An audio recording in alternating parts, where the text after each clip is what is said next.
On the very first day of my return to the illustrious family, I compelled my relatives to make a choice between myself and the false Saya. Only one of the two can remain. Mother and sisters unhesitatingly chose Yi Junan. Yet my biological father chose me. It also vowed to ensure that Yi Junan would be sent away. Upon hearing this, second sister Yi Rian's eyes ignited with fury as she was about to reprimand me. Yet I found myself already turning and walking out toward the villa. Fool, daring to confront me upon your return. At this moment, in the room on the second floor of the villa, Yi Zhuanan, who witnessed my entire operation, curled his lips in a slight display of disdain. I initially believed that my return would pose a threat to my own position. To this end, he meticulously crafted hundreds of intricate designs, preparing to sow discord between me and my family. Who knows that the one who ultimately returns home is merely a knave, fool devoid of cunning. Just as I was about to step out of the door, Yi Jiangwo, seated at the head of the table, suddenly rose to intercept me.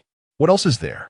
Confronted by the barrier before me, I silently withdrew a considerable distance from Yi Jiangwo. Please stay. I will speak on behalf of Huaiyan. Father, husband, both of you, please be silent. Yi Jiangwo interrupted the protests of his wife and daughter with a wave of his hand. He fixed his gaze upon me and continued, as long as you are willing to stay, I can agree to anything that does not contravene my principles. For reasons unknown, upon seeing me, Yi Jiangwo felt a sudden clarity of mind. Yi Huaiyan was indeed raised under their watchful eyes, but the bond one share with my own flesh and blood is irrefutable. Particularly my visage, which bears a striking resemblance to his, coupled with my decisive and resolute approach to matters, further solidified Yi Jiangwo's determination to retain me. Moreover, I mentioned that I might be discarded into the trash, which led him to suspect that the events of that year involving Qing were perhaps not an accident. I turned my gaze towards the stern-faced Yi Jiangwo, a multitude of questions flashing through my mind. After gathering my thoughts, I shifted my attention to the two individuals seated at the dining table. I had no further demands. But uncle, are you truly capable of making a decision regarding this matter? Xiao Wanqing, however, seemed to be in a better state. At this moment, she lowered her head, seemingly lost in a whirlpool of thoughts, entangled in her own reflections. Yet beside me, Yi Rian's face was etched with loathing, her gaze seemingly capable of devouring me alive in an instant. Rest assured, this matter is within my control. As Yi Jiangwo spoke, he discreetly cast a glance at Xiao Wanqing. Subsequently, I shall make arrangements for Junan to live outside, ensuring that he will not disturb you in any way. Perceiving the subtle barbs hidden within Yi Jiangwo's words, I find myself disinclined to continue this roundabout conversation. After all, there is ample time ahead, more than sufficient for me to meticulously deal with the Yi family. How could this happen? In the room on the second floor, Yi Huaiyan overheard a conversation among several individuals through surveillance. He slammed his fist heavily on the table, the impact resonating with intensity. He never anticipated that this seemingly assured situation would unexpectedly take a dramatic turn of 180 degrees. Gazing at myself, serenely seated in front of the screen, Yi Huaiyan's mind was flooded with countless calculations. At this moment, within the restaurant downstairs, why would father acquiesce to such an unreasonable demand? Observing my own tranquil composure as I take a seat, Yi Rian's expression is as distasteful as if she had swallowed 7 flies. All right, let us prepare to dine. Sensing the tense atmosphere, Yi Jiangwo, as the head of the family, swiftly stepped in to mediate. Let's dine first. Having received her husband's plea for assistance, the previously silent Xiao Wanqing began to cooperate as well. Huaiyan, why haven't you come down for dinner yet? Upon hearing Xiao Wanqing's inquiry, the expression on the female companion's face instantly transformed into one of apparent difficulty. As her gaze wandered, it inadvertently flicked toward me. After much hesitation, she seemed to muster the courage to finally speak.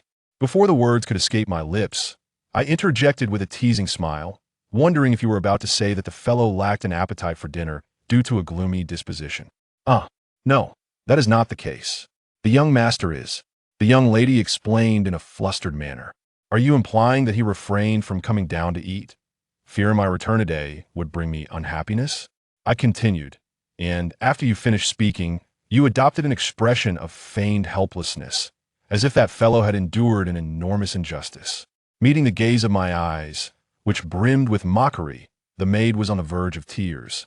She could not fathom why I deviated from the expected script, preemptively delivering all the lines she was meant to utter. Observing her stammer in silence, I cast my glance upon the trio at the table, each possessing their own unique charm.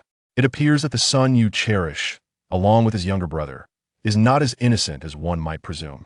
Yi Jiangwo stared at the trembling little maid and my playful expression, his face cold as he remarked, "Whether he chooses to eat is of no concern to us.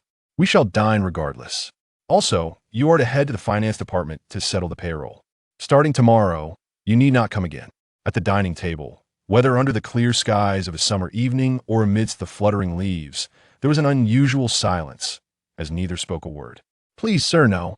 I did not intend to comply with the young master. The maid cried out in distress. "Drag him out," Yi Jiangwo stated sternly. "Very well, my lord." Wang Dachui stepped forward and firmly grasped the maid, leading her out. "Please continue your meal," Yi Jiangwo remarked, disregarding the pleading maid. He then turned to me and said, "Take a look and see if there is anything you desire I can have the kitchen prepare it." "I understand. Thank you, uncle."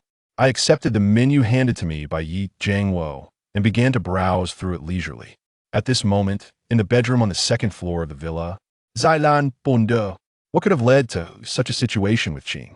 Gazing at the surveillance footage showing the young maid being dragged away, Yi Huayan furiously smashed his phone against the ground. "No, that's not acceptable. One must find a way to take the initiative." Yi Huayan calmed his tumultuous thoughts and immediately rose to his feet, making his way to the desk. "Thanks to my third sister's career as an actress, I have acquired some skills in makeup and styling. Once I adorn myself in this delicate guise and employ a few clever tactics, I shall not fear the outcome." After the last piece of beef was placed in my mouth, Xiao Wanqing, with a gentle smile on her face, inquired, "How is it, Xiao Dong? Are you still accustomed to the meals at home?" In this span of over half an hour, I have successfully captured the admiration of several individuals through my manners and refinement. The flavor is quite delightful. As I spoke, I turned towards Uncle Yi Jiangwo. "By the way, Uncle, my father mentioned that you were assisting me with my school transfer. Is that correct?" "The business administration program at Haichen University." Upon hearing me still refer to him as Uncle, Yi Jiangwo could not help but feel a twinge of disappointment in his heart. Yet, he understood that some matters cannot be rushed, for there remains ample time ahead. Just as I was about to speak, a voice, laced with a hint of sarcasm, suddenly echoed from the staircase. As the crowd turned towards the sound, they beheld a young man, his face etched with weariness, forcing a smile as he greeted everyone. I need not ponder to surmise that this evidently lacking vitality individual is undoubtedly the fabled green tea false young master. "Huayan, why is your complexion so poor?" Upon witnessing this, Yi Ruyan immediately leaped from her seat. "Rest assured, with your elder sister here, nothing will go amiss." I gazed at Yi Ruyan, her expression poised on the brink of heartbreak, and, with a face devoid of emotion, addressed Yi Jiangwo. "If there is nothing pressing, I shall retreat to my chamber. Furthermore, although you two are not biological siblings, I kindly urge you to exercise caution regarding certain matters." Upon perceiving the subtle implications woven into my words, Yi Ruyan's cheeks instantly flushed crimson, and she leapt up in a surge of excitement. "Please, let me have a moment of clarity," she implored, as I and Huayan sought to elucidate our intentions. Upon witnessing the palpable tension between Yi Ruyan and myself, Yi Huayan promptly showcased his unparalleled tea artistry, his eyes glistening with a hint of moisture. "Indeed, brother, my second sister and I truly have nothing at all. Although you may harbor disdain for me, it is not justifiable to besmirch my character in such a manner." I entirely disregarded Yi Junin's tea-infused words, gazing directly into Yi Ruyan's luminous eyes. "If it were truly as you claim, why then did your heart begin to race so suddenly?" Gaze into my tranquil eyes, as serene as water, and for a moment, Yi Ruyan found herself at a loss for words. Observing the sudden silence of Yi Ruyan, Yi Jiangwo and Xiao Wanqing simultaneously exchanged a glance. "If there is nothing further, I shall take my leave to rest." Seeing Yi Ruyan rendered speechless, I too have no intention of prolonging this entanglement. To the esteemed Gan Yian, today has been a tiresome journey. I truly lack the heart to indulge this green tea in her charade. I wish to temporarily release Yi Junan, yet the other party seems unwilling to grant me the same reprieve. The third party, Yi Ruyan, you are nothing but a useless individual. Witnessing Yi Ruyan crumble under my mere words, even the gazes of her parents towards her have shifted dramatically. At this moment, Yi Junan felt an overwhelming urge to seize the other person's collar and bellow. If you cannot play, then do not partake at all. Despite the tempest of emotions raging within him, he maintained a facade of weariness, yet embodying kindness and resilience. Sister, I have faith in you. We shall forever remain the best of siblings. Yi Junan forced a smile at Yi Ruoyan, then swiftly approached me.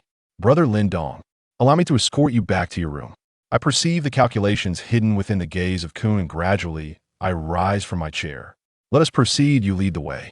After a long day, I yearn for an early rest. As I readily agreed to the proposal, Yi Huayan was left utterly astounded.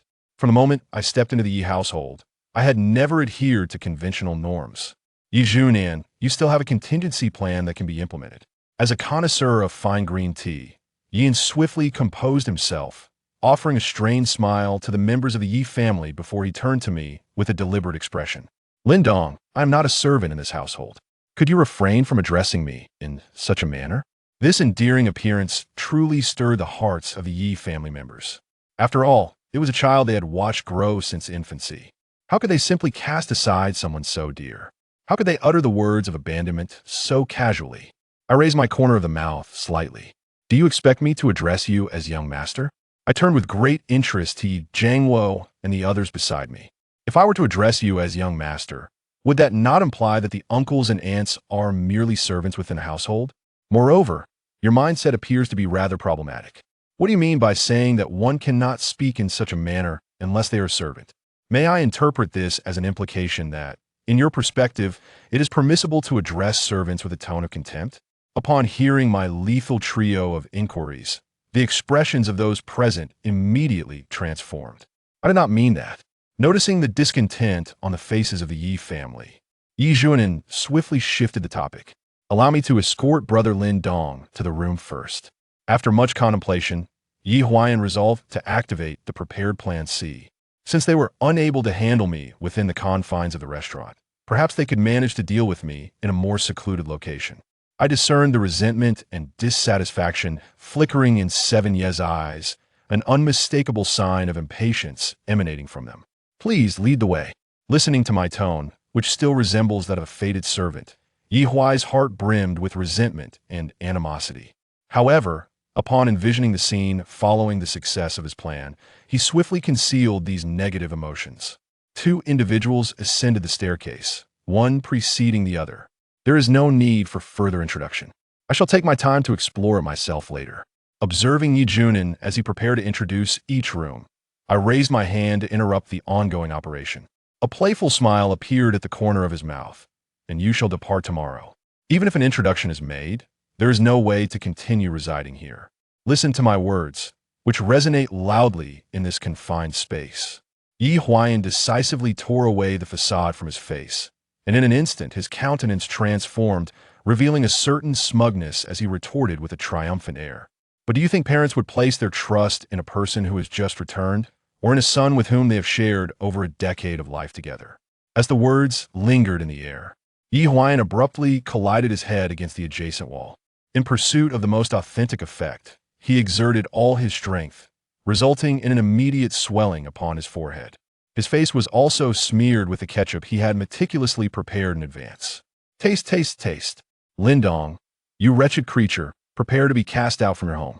Feeling the warm liquid ceaselessly streaming down my sunken cheeks, Yi Huayan laughed maniacally at me, then immediately let out a piercing scream of despair. The sudden, thunderous roar compelled many within the villa to abandon their tasks and hastily ascend to the second floor. I gazed upon the figure of Li Huayan, his visage and hair besmeared with crimson tomato juice, a glimmer of amusement flickering in my eyes. At that moment, Yi Ruyan's figure emerged on the second floor. Upon witnessing the tragic sight of Yi Junan lying motionless on the ground, she swiftly executed a sliding maneuver and dashed towards him. Oh my, what on earth has transpired in Huayan? Sister, This is all my fault. Brother Lin Dong, I am aware that you harbor resentment towards me for seizing the life that rightfully belonged to you. If striking me could alleviate your anger, then, dear brother Lin Dong, unleash your fury upon me without reservation. Do not blame your mother and others. They did not intentionally lose you back then. While he spoke nonchalantly, Yi Huayan's body language betrayed him, revealing that he was on the verge of losing his composure at any moment. Upon hearing these words, the leaves on the ground, like wisps of smoke, rose directly and confronted me with indignation, demanding, "On what grounds do you strike another?" Huayan kindly guided you to the room. What gives you the right to strike him? Did your parents not teach you any manners? I suspect your upbringing is certainly lacking. With a sharp crack, before Yi Ruyan could finish her words, I raised my hand and delivered a resounding slap across her face. The force of this slap sent Yi Ruyan into a spontaneous ballet performance, executing a full turn in midair. Once the shock dissipated completely, her body softened and she unceremoniously collapsed onto Yi Huayan's face. The excruciating pain radiating from the back of his head to the tip of his nose elicited an even more anguished cry from him. I gazed upon the two individuals sprawled upon the ground in a disheveled heap as I leisurely extracted a tissue to dab my right hand. Do not speak carelessly, particularly regarding matters concerning my adoptive parents. Should there be a next time, I would not hesitate to sever your head from your shoulders. Upon regaining her composure, Yi Ruyan covered her left cheek, her expression one of disbelief. What gives you the right to strike me? Tears welling in her eyes, she choked back her sobs. In all my years, this is the first time I have ever been struck by another. Indeed, brother Lin Dong, how could you possibly strike sister heir? Yi Huayan, after reluctantly dragging Yi Ruyan, regained the breath of life in the aftermath of the Asia-Pacific turmoil. Without regard for his official status, he took a moment to catch his breath before immediately seizing the opportunity to elaborate. I have already stated that if you wish to unleash your fury, direct it towards me. My sister and the others are innocent. What? What on earth has transpired? At this moment, the parents of the Yi family, having arrived late, hurriedly reached the scene, one after the other.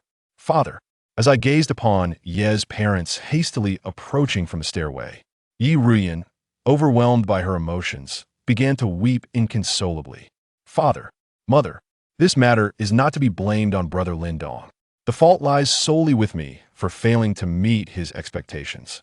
In the twilight of summer, Xiao Wanqing gazed at the two siblings who had fallen to the ground, their faces marred by despair.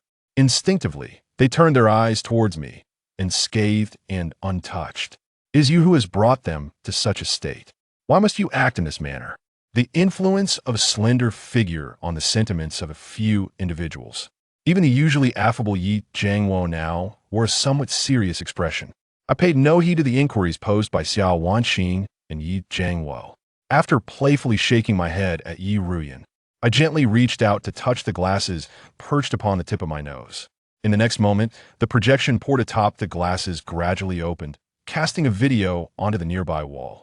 As the visuals shifted incessantly, the expressions of the Yi family's members fluctuated dramatically. Are there any further inquiries? If not, please find someone to escort me back to my room. After disabling the projection feature on my glasses, I gazed impassively at the members of the Yi family before me. Butler Wang, please escort the young master back to his room. After watching the video, Yi Jiangwo, filled with rage, spoke to Wang Dachui. Clear out the master bedroom on the 3rd floor and make sure the 2nd floor is vacated first. I shall escort the young master back to his chamber at once.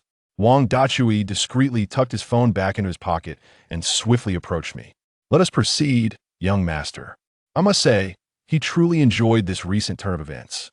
Were it not for the constraints of the circumstances, he would have relished the opportunity to interview me about my feelings on confronting the deceitful. Lead the way, please.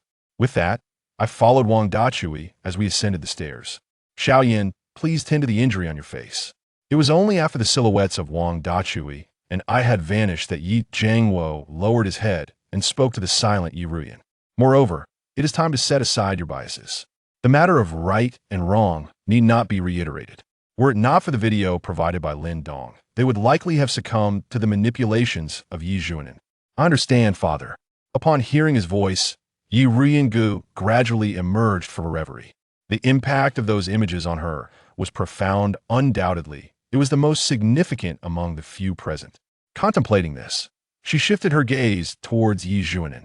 Yi Huayan, you had better elucidate the situation regarding Qing for me. As an exemplary medical professional, how could she possibly distinguish between genuine dizziness and feigned dizziness? While she may occasionally overlook details out of concern, after watching the video I presented, she appeared as tranquil as a still lake. Why has this situation unfolded? Listening to Yi Ruyan's series of furious inquiries, Yi Huayan felt as though he was on the brink of collapse.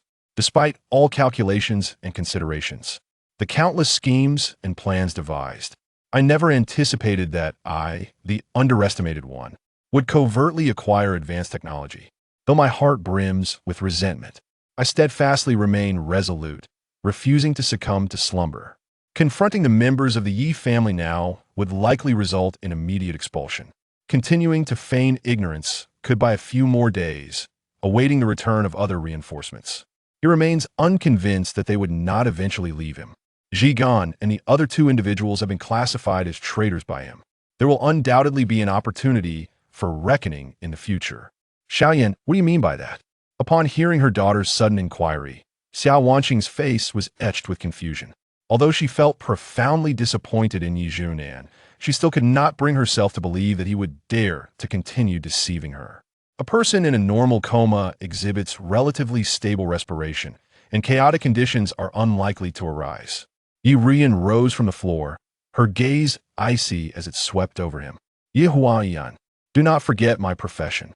Now, I grant you one final opportunity. Haha, how foolish I am. Gazing at Yi Huayan, who remains motionless, Yi Ruyan suddenly lets out a bitter laugh, as if she has become a jest herself. After all these years of living, it is indeed the first time she has truly come to understand Yi Zhuanan. Xiaoyan, are you all right?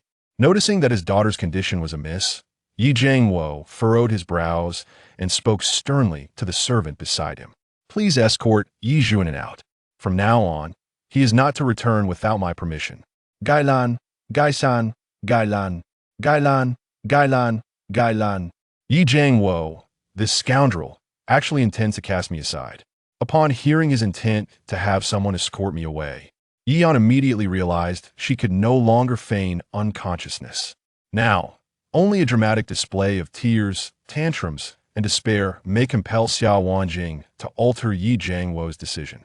Just as he was about to open his eyes in an instant, a sudden and intense wave of pain surged from his lower regions. Go to lawn, you scoundrel. Yi Ruyan trampled towards Yi Huayan with a battle kite. With a frosty expression, she swiftly turned and strode towards the staircase, the sharp click of her high heels resonating against the floor. On the ground, Yi Huayan curled up in agony, writhing like a worm stripped of its bones. Upon witnessing this scene, Yi Jiangwo instinctively felt his muscles tense up and a shiver course through his entire body. Xiao Wanqing gazed at her son, whose face contorted in agony. Instinctively, she felt compelled to approach him. After all, she had nurtured him for over a decade. One would naturally feel a sense of attachment, even towards a mere creature, let alone a human being. She was poised to assist Yi Huayan in being taken to the hospital, but Yi Jiangwo, with swift reflexes, seized her wrist. At the same time, he instructed the servant beside him to deliver it directly to the tenement in the old town once it was ready. Yi Huayan, oblivious to the excruciating pain coursing through his body, grasped the trousers of the two individuals with desperation etched across his face, a vivid portrayal of fear and despair. I recognize my mistakes, he implored. I shall never again provoke Brother Lin. Please, I beseech you to allow me to remain. I do not wish to leave my home. He forcefully pulled her away, his irritation palpable as he yanked at the trousers that had been caught. With a swift motion, he grasped his wife's hand and led her down the stairs. No. As he gazed at the retreating figures of Yi Jiangwo and his spouse, Yi Huayan emitted a reluctant roar from the depths of his throat. The sharp pangs of his wounds were stirred, causing him to let out a high-pitched cry on the spot. Husband, are we being too cruel in this manner? Xiao Wanqing listened to the anguished cries and the sounds of dragging coming from the staircase. Her heart softened, and she hesitated. After all, Huayan. All right. With a wave of his hand, Yi Jiangwo interrupted his wife's speech, promptly initiating a session of brainwashing-style ideological education, while the commotion downstairs continues unabated. In a room on the third floor of the villa, I have just locked the exuberant Wang Dachui outside. I begin to survey this room, a striking shade of magenta. In terms of layout, the room is rather unremarkable, lacking any distinctive features and devoid of glaring flaws, perfectly aligning with the standard needs of a boy my age. As I gaze at the magenta bodysuit hanging in the wardrobe, I suddenly comprehend why this room is adorned in such a vibrant hue. Yet I remain unaware of to whom this attire truly belongs. Do you not yearn to return to the realm of reality? I am currently contemplating my subsequent actions. The long-silent, tormenting literature system has once again begun to tempt me. Consider those extraordinary 9 measures. Do you not desire to possess them? Confronted by the enticing words of an abusive gentleman, I merely turned away, my expression one of disdain. In my previous life, I was the quintessential orphan, starting from nothing. In this life, my family boasts a solid foundation of 7, along with a rather unreliable father. Under such circumstances, unless one were to lose their sanity for 2.5 years, who would ever choose the first option? I caution you not to provoke me. Chapter 09. The neighboring elder Tong, Shun Siki's search. I warn you not to push me. Witnessing Lin Ze's unwavering demeanor, the true young master system of torturous literature was genuinely exasperated. Reflecting on my years of experience, I realized that it was the first time I encountered such a difficult individual. I shall indeed push you. What can you possibly do to me? Observing the apparent frustration of the true young master system, Lin Ze leisurely reclined on the sofa, suggesting, "Let me guess. Since you can only threaten verbally without any real action, it indicates that all my previous actions were in accordance with the system's rules, based on your usual review standards. As long as I do not take action myself or intervene before Shen Yinen's so-called fortune dissipates, you cannot inflict any substantial harm upon me. Can you? Do not underestimate the readership of my previous works, starting at 10,000. As for the claims of true and false young masters, I have perused thousands of texts myself. Some of the genuine young masters, endowed with golden fingers, often torment the false young masters in various ways. I suppose if I simply follow this established protocol, even if this inept system grows increasingly irate, it will ultimately prove futile. However, it is indeed quite embarrassing that this system has devolved into a genre of torturous literature. Upon realizing that Lin Ze had so thoroughly grasped the boundaries of the rules, the entire torturous literature, true young master system felt utterly incapacitated. After taking a deep breath to regain composure, it spoke in a frigid tone. I warn you not to push me. If you do, I will truly unleash my wrath. Go ahead and unleash it. I shall observe. I beg you, brother, let me open a back door for you. I implore you to follow the narrative. If my performance does not meet the standard this time, I shall have to work overtime again. I have not seen my wife in 30 years. Next month is my child's 10th birthday banquet. I must return home at least once. You haven't been home in 10 years. How could you possibly have a son? Hearing the lamentations of the torturous literature, true young master system, Lin Ze arched an eyebrow with an enigmatic expression, suggesting, "Is the character of the neighboring old Wang also popular in your system's world? Of course. How do you think my son came into being?" The moment Lin Ze uttered those profound words, the torturous literature, true young master system felt as though struck by lightning. Even if the system's reproductive cycle is longer than that of humans, it could not possibly take a decade for a child to be born. Recalling the days when the neighboring anime system frequently visited, the torturous literature, true young master system's mind buzzed. So he has been cuckolded by that yellow-haired fellow. Alas, the psychological fortitude is rather lacking. Observing the seemingly completely offline torturous literature, true young master system, Lin Ze displayed a hint of disinterest, curling his lips in disdain. This system behaves like a verbal champion in real life. When others encounter certain situations, they often indulge in incessant chatter. Yet when faced with similar circumstances themselves, they find intolerable. I wonder how old Deng is faring. However, I suspect that if I were to have AO by locate those individuals, he might struggle to cope. Knock, knock, knock. As Lin Ze contemplated making a phone call to confirm whether old Deng was still alive, a sudden and clear knock echoed from outside the door. Who could it be? The unexpected sound made Lin Ze's brow furrow slightly. According to the conventions of the true and false young master narrative, someone's arrival was rarely a harbinger of good tidings. It was either the false young master returning to stir trouble or a so-called family member coming to impose moral constraints. For Lin Ze, who had no intention of continuing this charade today, either scenario was decidedly bothersome. It's me. I would like to come in and retrieve something. The voice of Shun Siki, slightly anxious, drifted from outside the door. Upon hearing this, Lin Ze instinctively turned to glance at the cosplay costumes arranged within the wardrobe. If all went as expected, the set of Kamen Rider costumes, unmissed by the late Emperor K, was likely a cherished collection of Shinseki, the second miss of the Shun family.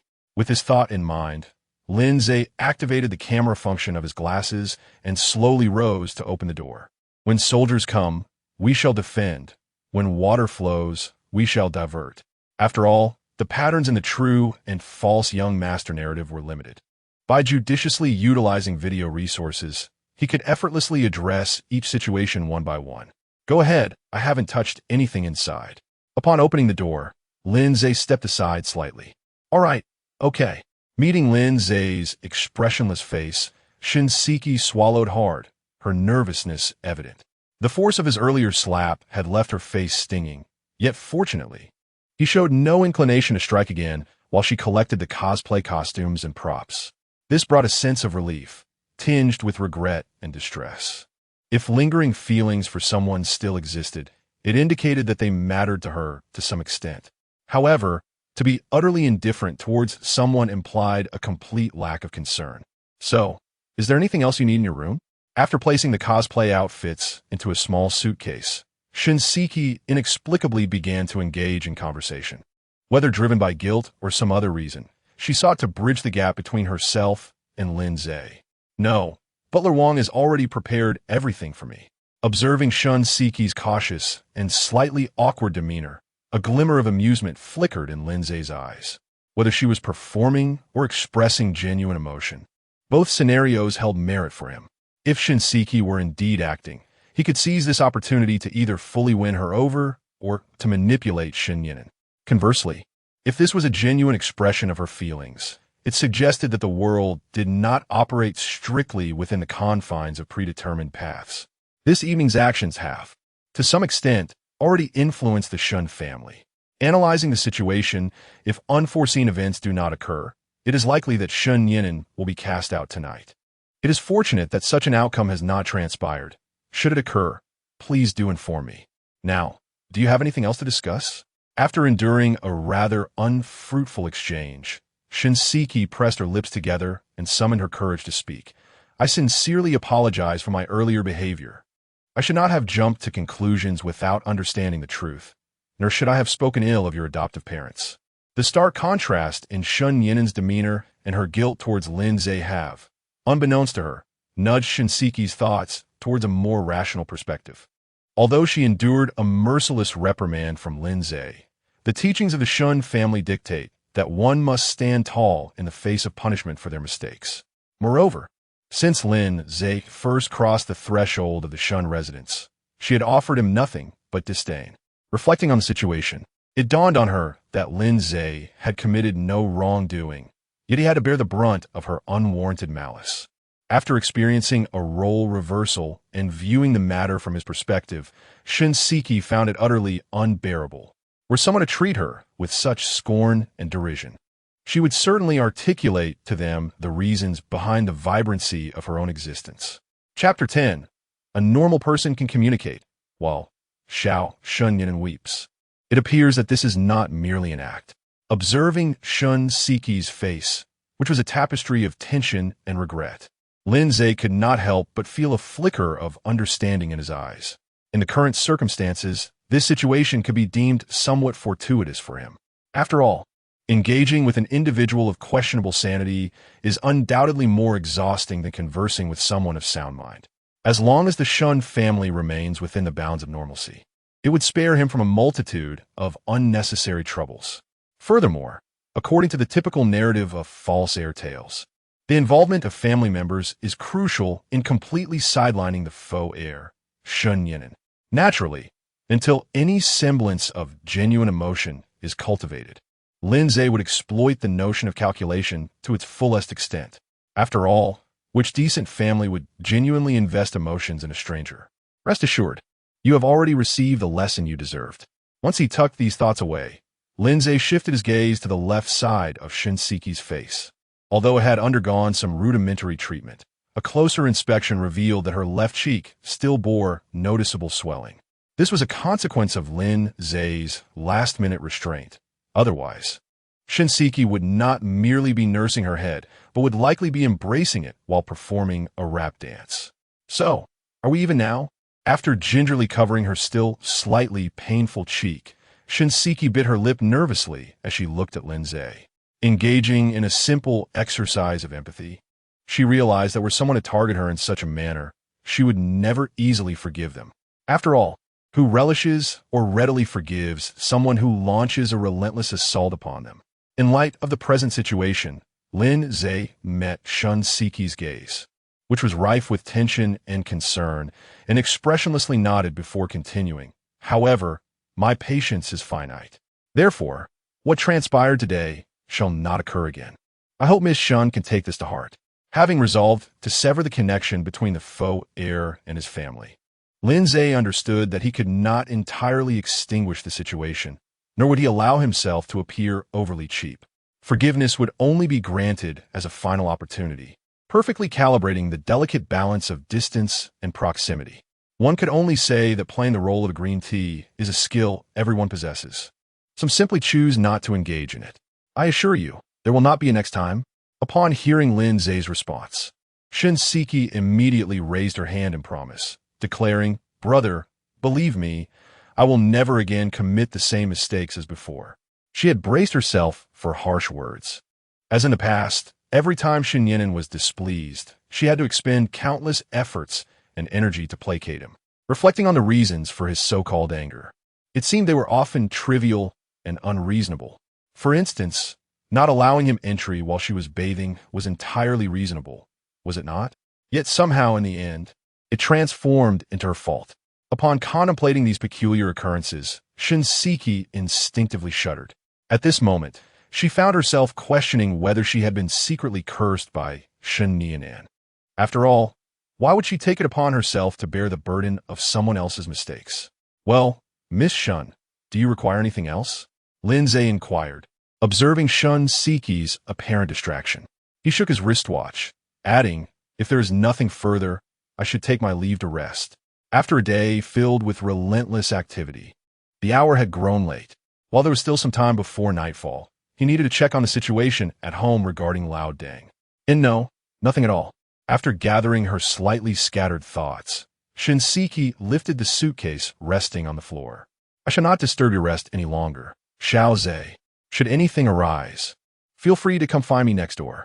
Although he did not refer to her as sister, the mere act of diminishing the barrier between them made the journey worthwhile. With a sincere heart, she believed that one day, Lin Ze would call her sister. Humans, indeed, are intricate beings. Watching Shinseki leave with a somewhat light-hearted stride, Lin Ze couldn't help but shake his head in contemplation. Who would believe that just a few hours prior, Shinseki had harbored such animosity towards him? Well, never mind. He should first call to inquire about Lao Dang's condition. After securely locking the door to his room, Lin Ze dialed the butler, A.O. Bai. Surely, he had followed Lin Ze's instructions to seek out a few beautiful young ladies for Lin Yaodong. A few seconds later, "Young master," came A.O. Bai's voice, accompanied by an uproarious cacophony of rock music. "What is Lao Dang's current situation?" Lin Ze sighed helplessly at the sight of the living room, now transformed to resemble a dance hall. After all these years, Lao Dang still relished such an ambience. Nostalgic, retro, there was no doubt about it. The old master. A.O. Bai turned the phone's camera to reveal Lin Yaodong, who was cursing Lin Ze for being an unfilial son from the bathroom. "Unfilial son? Is this how you treat your father?" Looking at Lin Yaodong's unrelenting tirade, Lin Ze smiled wryly and remarked to A.O. Bai, "Tomorrow, Do not find any beautiful young ladies for Lao Deng. Simply bring me some round-faced, bearded fellows instead. After switching his gaze back and forth between the father and son multiple times, Aobai couldn't help but think that this family truly exemplified the bond of paternal affection and filial piety. Meanwhile, as Lin Ze pondered how to outsmart his father, elsewhere, in the male specialized ward of Jiangnan City's First People's Hospital, a voice trembled. "Doctor, what is the status of my condition?" As the duty doctor entered from outside the ward, Shen anxiously grasped the man's arm. "How is my brother faring? Why can I no longer sense his presence?" Previously, while at the Shun residence, he had instinctively disregarded his own physical condition, fearing abandonment. It was only after being taken to the hospital that Shun Yin realized he could no longer perceive little Shun Yin. The thought of potentially becoming a mere souvenir from Thailand deepened his resentment towards the members of the Shun family. He vowed that when he eventually attained power, he would ensure they paid dearly for today's events. Ah, how pitiful at such a young age.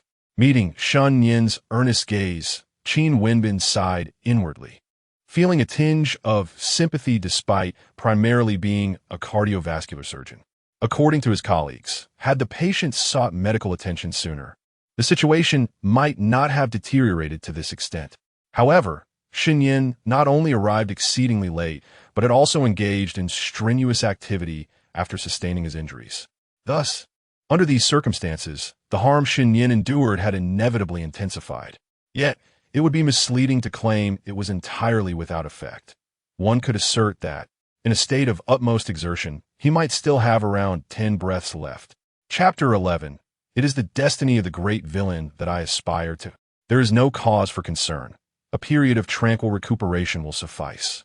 After tucking away the trivial thoughts swirling in his mind, Qin Wenbin gently patted Shun Yin on shoulder, assuring him that he was merely in a state of heightened sensitivity and would return to normal once the swelling subsided.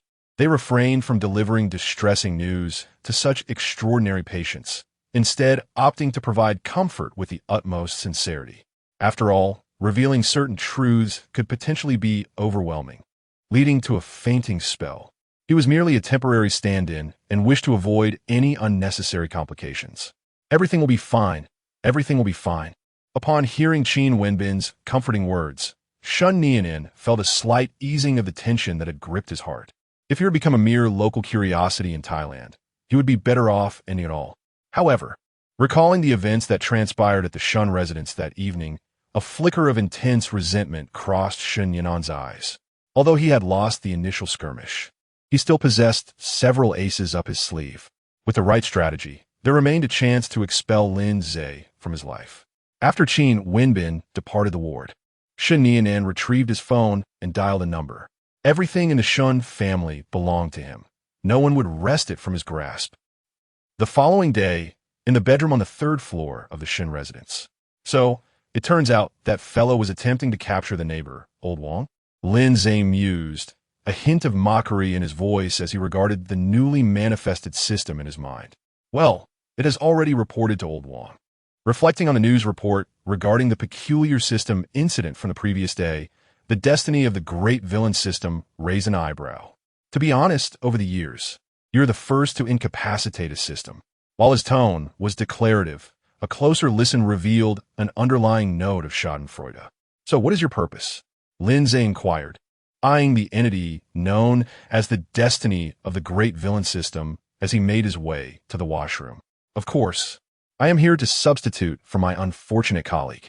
After transmitting a document into Lin Ze's consciousness, the destiny of the great villain system continued, stating that the temporary offline status of the misfortunate young master system had led to unforeseen chaos in this world. Some locusts, seeking to escape the oppression of the main divine space, seized the opportunity to abandon their corporeal forms and transform into various systems and advantageous tools. Now, we have been tasked with addressing these parasitic entities and restoring the world to its former state. But this hardly concerns me, does it? Lin Ze shrugged nonchalantly after soaking a towel in hot water. Moreover, according to the earlier remarks of that fellow, Shen Nianan, the fool, is supposedly the protagonist. Is he not? Things that are too easily acquired are often not cherished. Although he found the so-called destiny of the great villain system to be quite satisfactory, sometimes one must adjust their attitude to command a higher price, much like haggling while shopping for groceries. One must be audacious in their endeavors, targeting the major arteries without hesitation. After all, any strike that lands is a profit gained. To refrain from such action is to ensure the boss reaps the rewards. Nonetheless, whether one strikes or not, the boss will always find a way to profit. If there were truly no gains to be had, how could the proprietor possibly sell their wares to you? I find that imbecile rather unworthy of my attention. As a competent antagonist system, it naturally comprehends Lin Ze's subtle intentions. With a slight mockery directed at Shun Nian's naivety, it continued, "The rewards for eliminating those individuals shall belong to you, while I shall grant you a 50% share of the remaining profits. Should you decline this task, I will have no choice but to reset this world. Although such a price is steep, it ultimately preserves the ownership of this realm. After all, when it is stated as 50%, the actual amount remains at one's discretion. Without a precise figure, this 50% could represent any value. Deal, provided I may review the details of your profits." Lin Ze replied, placing aside the wrung towel. Sometimes, knowing when to withdraw is a form of wisdom in itself.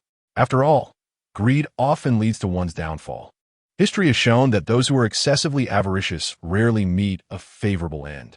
Very well, it is settled then. As they spoke, the Destiny antagonist system transmitted a contract into Lin Ze's consciousness, stating, "I am one who favors operating within rules. Signing this contract will be beneficial for both of us." Cash flow can be fabricated, and it could easily conjure a document to deceive Lin Ze. One must acknowledge that where skill exists, so too does cunning. The Destiny antagonist system, being far superior in intellect and character compared to the foolish systems of torment, had no qualms. No problem.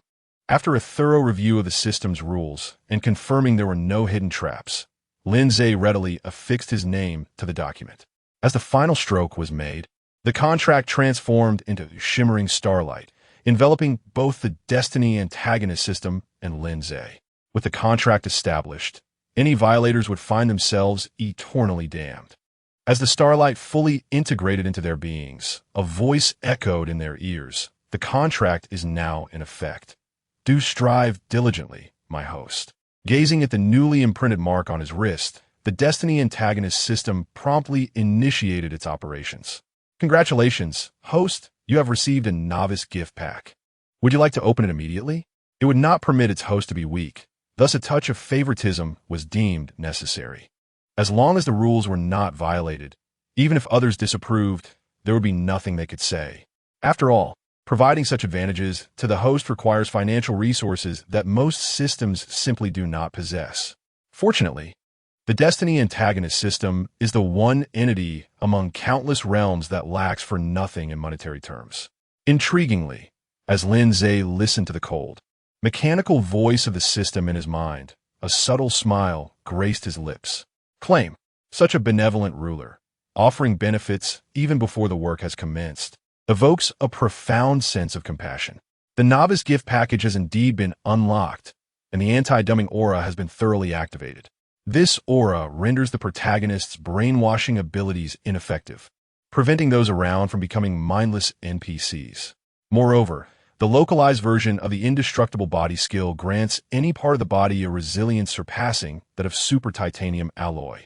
The complete activation suggests it existed prior, doesn't it? Observing the two skills acquired from the novice gift package, Lin Ze's lingering doubts began to dissipate. It aligns perfectly with the trope of the false heir in literature. How could a Shun family possibly be normal?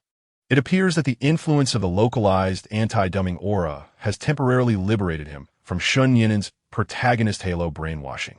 Indeed, otherwise, how could I have chosen you? Upon hearing Lin Ze's quiet inquiry, the Destiny's great villain system provided an affirmative response. However, the other skill is indeed quite remarkable in every conceivable sense. Host, you possess a rather mischievous nature, but I find it quite appealing. It seems we share a similar disposition. But pray tell, is the Soul Palace Elder truly delectable? The moment you speak, you burst into laughter. Suddenly, A cacophony erupted from the previously tranquil door of the room. Chapter 12. The troubles that were bound to come have arrived. Ah, as expected, the troubles that were destined to arrive have indeed come. Lin Ze gazed at the door, which had been relentlessly pounded upon, a flicker of impatience dancing in his eyes. Judging by the sound and the forceful knocking, it was easy to deduce that his long-unmet sister was likely the one outside. The reason for her intrusion was painfully obvious. She was undoubtedly there to defend that pretender. Shen Yinan. Beep. Congratulations to the host for triggering the task. Make the deceived third sister aware of the true nature of the fake young master, Shen Yinan, and teach him a profound lesson. Completion reward: 3,000 villain skill points. These points can be utilized for shopping in the system marketplace or enhancing oneself. Eye of Investigation enables the detection of individuals possessing protagonist-like auras. Unavoidable slap. Whenever the host wishes to slap someone, the person will instinctively present their face. Note: individuals with strong willpower or formidable strength can temporarily break free from this influence. Your cheat is rather brazen. Yet, I find it appealing. As Lin Ze contemplated the system task and its rewards that emerged in his mind, he rose and strolled towards the door. He had intended to teach Shen Yinan a lesson anyway, making this task a serendipitous opportunity. Just as Lin Ze prepared to open the door, in the corridor outside the room, a commotion unfolded. Third sister, what on earth are you doing? After swiftly grasping Shun Jiai's hand, which was poised to strike the door, Shun Siki urgently inquired, Xiaoza just returned last night. Is there something you need from him? Xiaoza?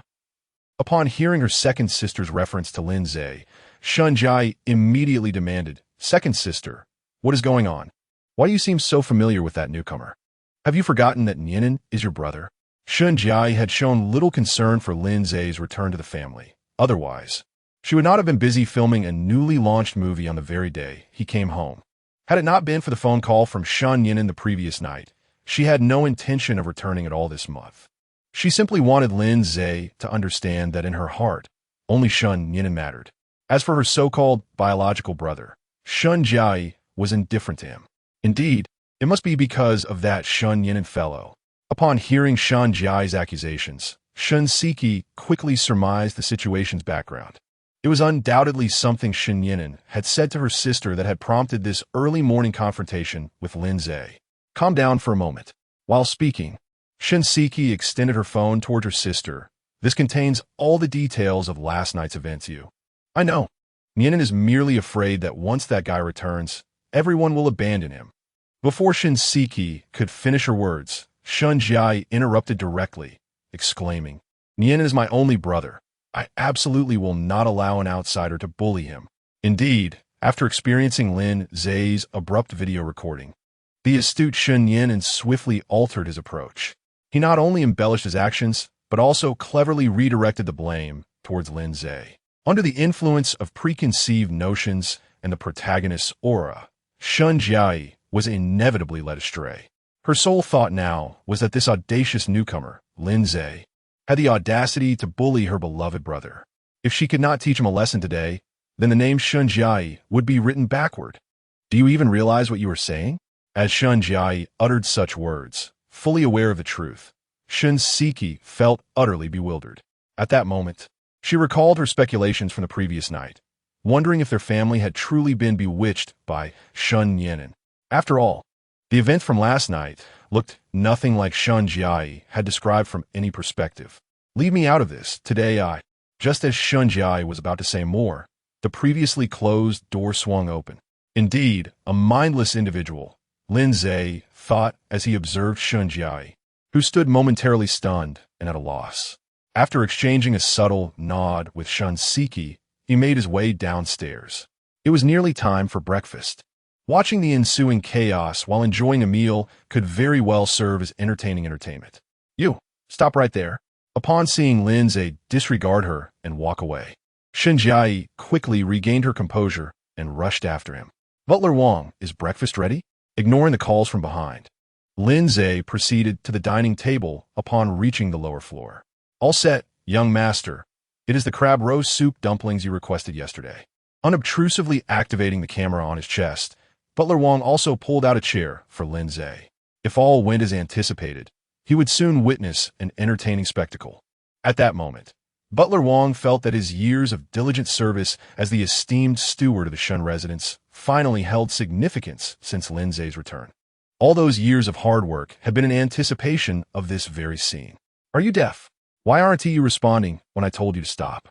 As Lin Ze sat at the dining table, preparing to indulge in the delectable food, Shun Jiai felt as if she might explode with rage. It was evident that the individual brought back from outside was utterly lacking. He did not even possess the most basic sense of courtesy. Butler Wong, why is there a dog barking in the house? After picking up the neatly arranged cutlery from the table, Lin Ze turned to Butler Wong, stating, "A disobedient dog should be tossed out. Surely, this is knowledge I need not impart to you?" Confronting someone as misguided as Shun Jiai, the most effective strategy is to reciprocate in kind. If you have a sharp tongue, then I shall indulge in a little verbal sparring myself. After all, the sheer pleasure derived from biting repartee is too delightful to forego, and there is no reason to coddle the opponent. Should Shun Jiai feel compelled to resort to physicality later, she must not hold any grievances against me for my lack of courtesy. As Wang Dachui met Lin Ze's indifferent gaze, he felt utterly bewildered. He had merely wished to linger and observe the unfolding drama, yet inexplicably found himself entangled in the performance. Why could the affluent not entertain themselves without dragging an earnest individual like him into their affairs? At that moment, the honest man still clutched his phone. "Who are you calling a dog, you scoundrel?" Upon hearing Lin Ze dare to insult her in such a manner, Shun Jiai's complexion flushed a deep crimson. How could the esteemed third miss of the Shun family ever endure such humiliation? Whoever fits the description I provided is indeed the target. Observing Shun Jiai on the brink of apoplexy, Lin Ze swallowed the morsel in his mouth before continuing. "Have you not brushed your teeth this morning? From such a distance, I can detect the odor. It is simply unbearable. Ah, you wretch, I shall end your life." Faced with Lin Ze's relentless mockery, Shun Jiai's already fragile composure shattered completely. With a fierce cry, she attempted to unleash her claws upon him. But just as she was about to strike, Lin Ze swiftly and decisively seized her wrist. In the astonished gaze of the surrounding servants, he forcefully hurled Shun Jiai onto the dining table. Chapter 13. The Outpouring of Violence, the Education of Love. On my back. The unfortunate collision with the dining table unleashed an immense and indescribable pain that enveloped every nerve of Shun Jiai.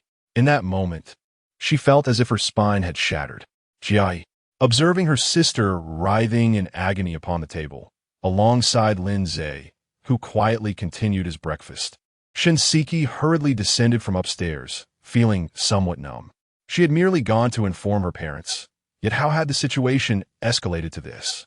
However, witnessing her sister's contorted cries, she couldn't help but feel that Lin Ze had shown her some leniency the previous night. After all, a slap, no matter its severity, was certainly more tolerable than Jiai's current predicament. "Second sister, my back. It feels as if it's broken." Wah! Upon hearing her sister's anguished exclamation, Shun Jiai immediately lamented loudly. "That scoundrel is inhumane. We should never have accepted him." Slap! You! Slap! You! Slap! With each resounding blow delivered by Lin Ze, Shun Jiai fell into a state of utter despondency. Xiao Oshi. Witnessing this, Shinseki had initially intended to interject, but upon meeting Lin Ze's gaze, she fell silent. Perhaps it was a bond of blood, or perhaps due to their interaction the night before, she felt that Lin Ze would not go too far. At most, he would merely teach a lesson. This was preferable, sparing her youngest sister from making a fuss. Once they resolved their issues, she could step in as a mediator. Meanwhile, after receiving a barrage of slaps, Shun Jiai's mind was consumed by three questions. Who am I? Why am I here? Why was I inexplicably assaulted? I dislike conversing with fools. Watching Shun Jiai's expression grow increasingly vacant, Lin Ze leisurely finished the last soup dumpling from his plate. After wiping his mouth, he lifted Shun Jiai from the table. Before she could utter a word, he swiftly pressed into the third lumbar vertebra of her spine. Crack! Accompanied by a sharp crack. A jolt of pain surged through her lower back once more. As the pain began to subside, she tremulously asked, What have you done to me?" After enduring several harsh slaps, she no longer dared to shout recklessly. After all, she had never been struck in such a manner throughout her life. Today's experience not only shattered her record, but also set a new high for nasal injuries. Now, take a moment to truly feel it. Releasing her collar and allowing her to collapse onto the floor, Lin Ze turned to Wang Dachui and instructed, "Go summon your lord and lady. I have matters to discuss with them. I have just summoned them. They should be descending shortly." As she spoke, Shun Siki swiftly approached Shun Jiai, who was kneeling on the ground. As a doctor of considerable professional integrity, she sensed that Lin Ze's earlier actions carried deeper implications. In light of this, Butler Wang, please print out these documents. Additionally, have someone bring over a device capable of projection. After giving detailed instructions to Wang Dachui, Lin Ze casually made his way to a nearby sofa. This evening was not solely about rest for him. Having already uncovered Shun Yinen's background, how could Lin Ze refrain from conducting further inquiries into the matter? What he discovered was startling. One could only say that Shun Yinen truly epitomized the false heir among the true and false. The term scoundrel fit him so perfectly that it seemed an understatement. The findings from his subordinates that night were sufficient to initiate a wave of ideological re-education for the Shun family. Whether it pertained to the Shun family's wealth or the rewards from the system's tasks, he had no intention of letting any opportunity slip by. After all, it is the young who make choices, while adults often desire everything. My back. Just as Lin Ze instructed Wang Dachui to prepare the necessary items, Shun Jiai, still kneeling, sensed something amiss. Her previously sustained back injury from a wire stunt seemed to be less painful after the fall. "What's wrong with your back? Is your old injury flaring up again?" Shun Siki, unaware of the situation, assumed Shun Jiai's discomfort was a recurrence of her previous injury. As she pressed her hand against Shun Jiai's back, she immediately continued, "I will administer some pain relief medication and accompany you to the hospital for an examination." "No, that's unnecessary." As she spoke, Shun Jiai skeptically twisted her waist. Upon realizing that the sharp pain she had always felt during such movements was absent, her face lit up with excitement as she grasped Shun Siki's arm. "Sister, my back seems to be healed." It is worth noting that she had made numerous trips to major hospitals in pursuit of a complete cure for her back injury. Yet, whether through traditional or Western medicine, none had succeeded in achieving a thorough remedy. At most, they could only alleviate the pain to a slight extent. In everyone's eyes, the hope of fully healing her back had become a distant dream. Yet now, her back was entirely pain-free. This sudden realization, one she had longed for, filled Shun Jiai with joy. "Is it truly healed?" Observing her younger sister's exuberance, Shun Siki blinked in astonishment several times. Once she confirmed that she was not dreaming, she hesitantly inquired, "Are you certain your back is genuinely better?" As an accomplished cardiothoracic surgeon, Shun Siki had contemplated numerous solutions for her sister's back issues. Thus, she was well aware of the severity of Shun Jiai's condition. It is essential to recognize that when faced with life-threatening injuries, the human body secretes a substantial amount of dopamine, which clouds the mind. In such instances, seeking medical assistance may offer a glimmer of hope. However, should one wait until the adrenaline dissipates, the situation may become dire. In the terminology of Western medicine, this condition can be referred to as peripheral neuropathy, whereas in traditional Chinese medicine, it is often described as by syndrome or atrophy syndrome. After briefly perusing the materials pertaining to Wang Dachui, Lin Ze gestured towards the two individuals, indicating that their light-hearted conversation must come to an end, as he had matters of importance to discuss. Gulping, under the gaze of Lin Ze's placid eyes, Shun Jiai instinctively swallowed hard. The alleviation of her back pain was indeed a positive development, yet the experience of being reprimanded was undeniably excruciating. Following Lin Ze's session of what could be termed a lesson in tough love, she found herself harboring a sentiment of trepidation towards him. "Did you cure Sanmei?" Xiao Ze. Upon hearing Lin Ze unexpectedly employ a term rich in medical jargon, Shun Siki's mind immediately connected it to the recent actions of her brother. After assisting Shun Jiai to her feet, she voiced the question that lingered in her thoughts. It was remarkable that a condition deemed untreatable by numerous esteemed specialists had been resolved by her newly returned younger brother in mere moments. No matter how one viewed it, this occurrence was undeniably surreal. Just how young is he? How could his medical prowess be so extraordinary? Chapter 14. The photos taken in secret, although not entirely healed. Continued rest is essential. Should the lower back sustain further injury during this period, it may result in irreversible damage. As Lin Ze observed Shun's parents descending the stairs, he connected his phone to the projector and distributed the materials, inviting them to examine the contents individually. Peripheral neuritis is a condition that can lead to damage of nerve fibers, consequently resulting in a plethora of neurological symptoms and functional impairments. Shun Jiai's issue lies within the third vertebra, exhibiting an infinitesimal misalignment. This slight misalignment has incited surrounding neuritis, causing her to frequently experience sharp pains in her lower back. As for Lin Ze's medical expertise, it was acquired in his youth from a wandering sage, presumably a wise figure arranged by fate. Following the typical progression of events, upon returning to the Shun household and reuniting with this group, Lin Ze would undoubtedly employ every means at his disposal to rectify Shun Jiai's back ailment.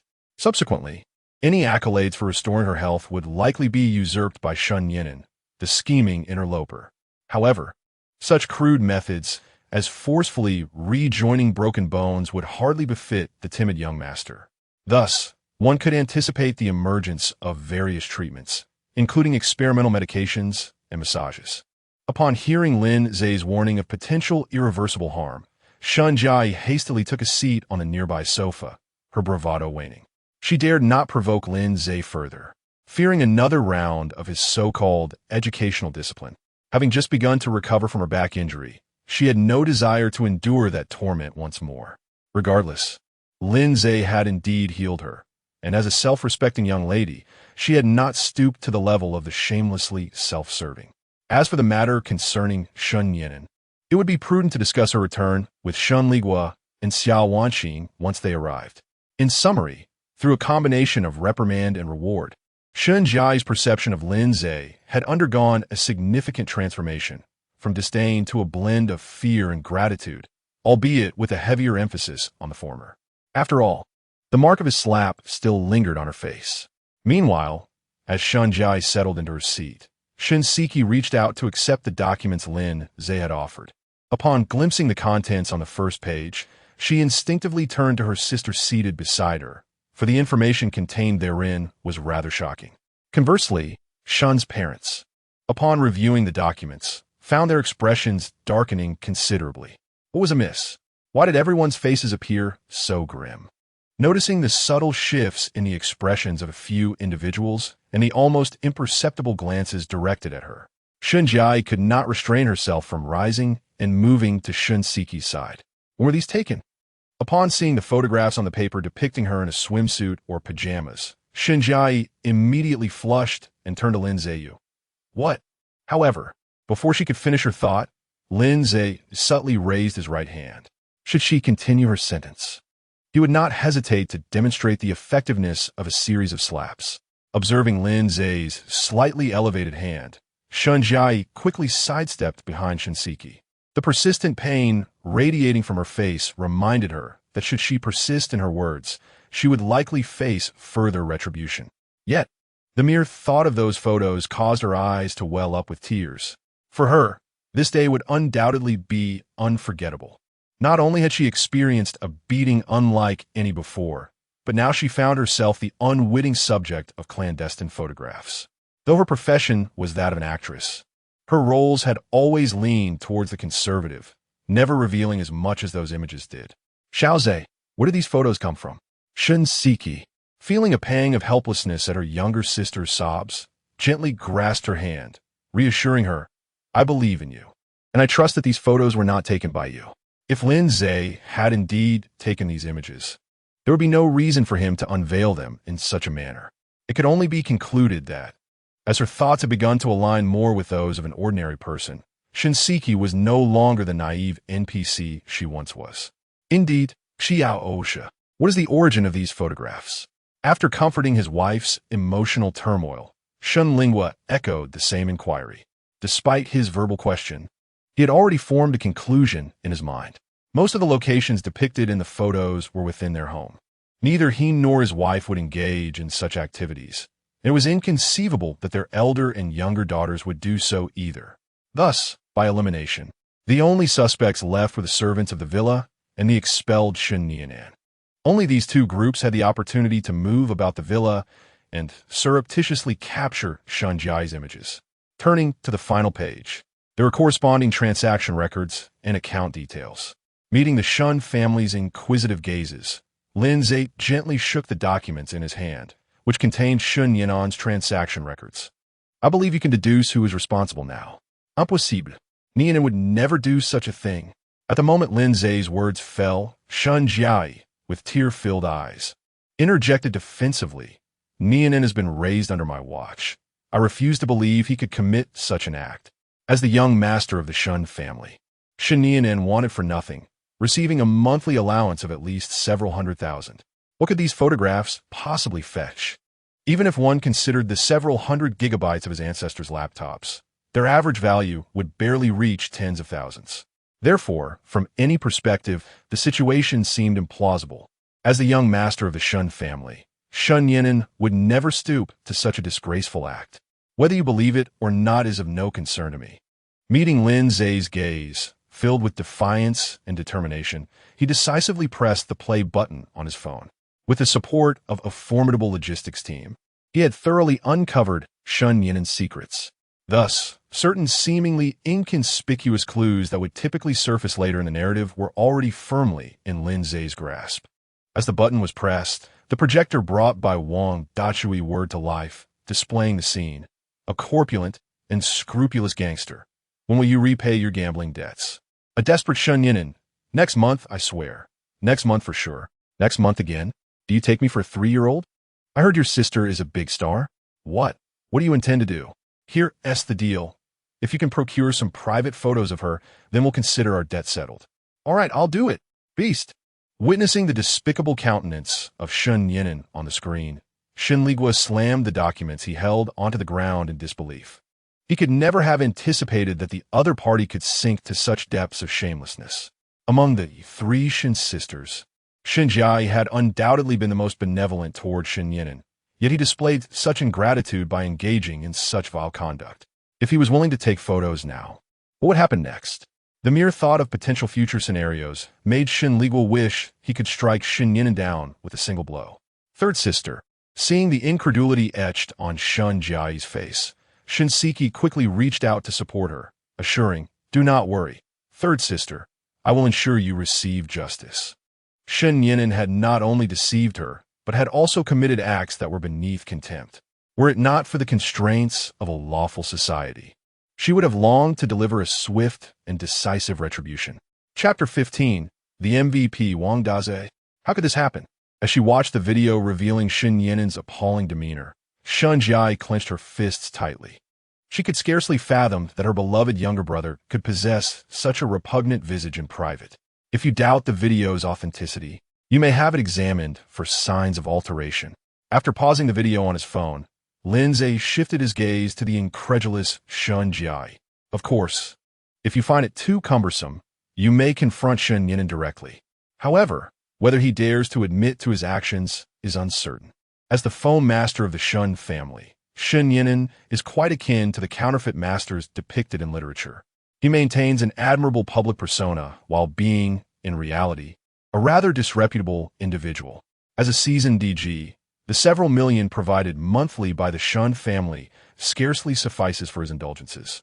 Yet, to uphold his image of frugality, he refrains from directly soliciting funds from his family. Instead, he skillfully manipulates conversations to persuade them to splurge on various items for him, which he then resells to acquire a substantial amount of capital. With this newfound funding, Shen Nianan can rejoin the ranks of those instructing the dealers.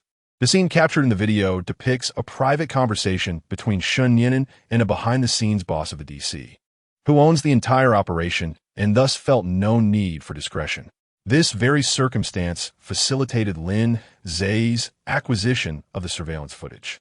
Should the original plot unfold as anticipated, Shun Jiai will either be sold to this boss, in the rebirth narrative of the true master, or, through this boss, her relationship with Shun Yinan will be exploited, leading to her being sold. In summary, regardless of the timeline she occupies, her fate is unlikely to be favorable. This scoundrel, I must confront him directly. Meeting Lin Ze's still and tranquil gaze, Shun Jiai comprehended a crucial truth. The revelations before her were most likely rooted in reality. As a distinguished actress in the industry, the ability to discern a character's psychology and emotions is fundamental. Throughout this process, one gradually uncovers the intricacies of human nature and hones a unique capacity for judgment. Thus, bolstered by this exceptional discernment, Shun Jiai recognized that Lin Ze had not lied. "Wait, dear sister." Grabbing her sister, who was about to turn and leave, Shinseki pointed to her waist. "Do you wish for your injury to flare up again? Tell me where that scoundrel is now. I shall have someone retrieve him for you." From Shun Jiai's previous actions and her current reactions, it was evident that she knew Shun Yinan's whereabouts. Naturally, to prevent any unfortunate incidents, Shinseki could not allow her sister to handle the situation personally. All that was required was to ascertain Shun Yinan's current whereabouts, and she could easily send a servant to retrieve her. Inside the vehicle, "That scoundrel was in my car."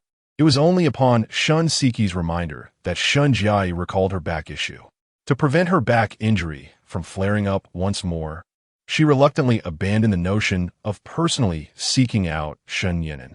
After all, for over 3 years, she had been incessantly tormented by back pain. Having finally returned to a semblance of normalcy, she could not possibly allow her body to regress to such a state. "Butler Wang, fetch that scoundrel from the garage," commanded Shun Ligua immediately after acquiring Shun Yinan's precise location. Today, he intended to ensure this beast experienced true despair. "Ah, yes, master.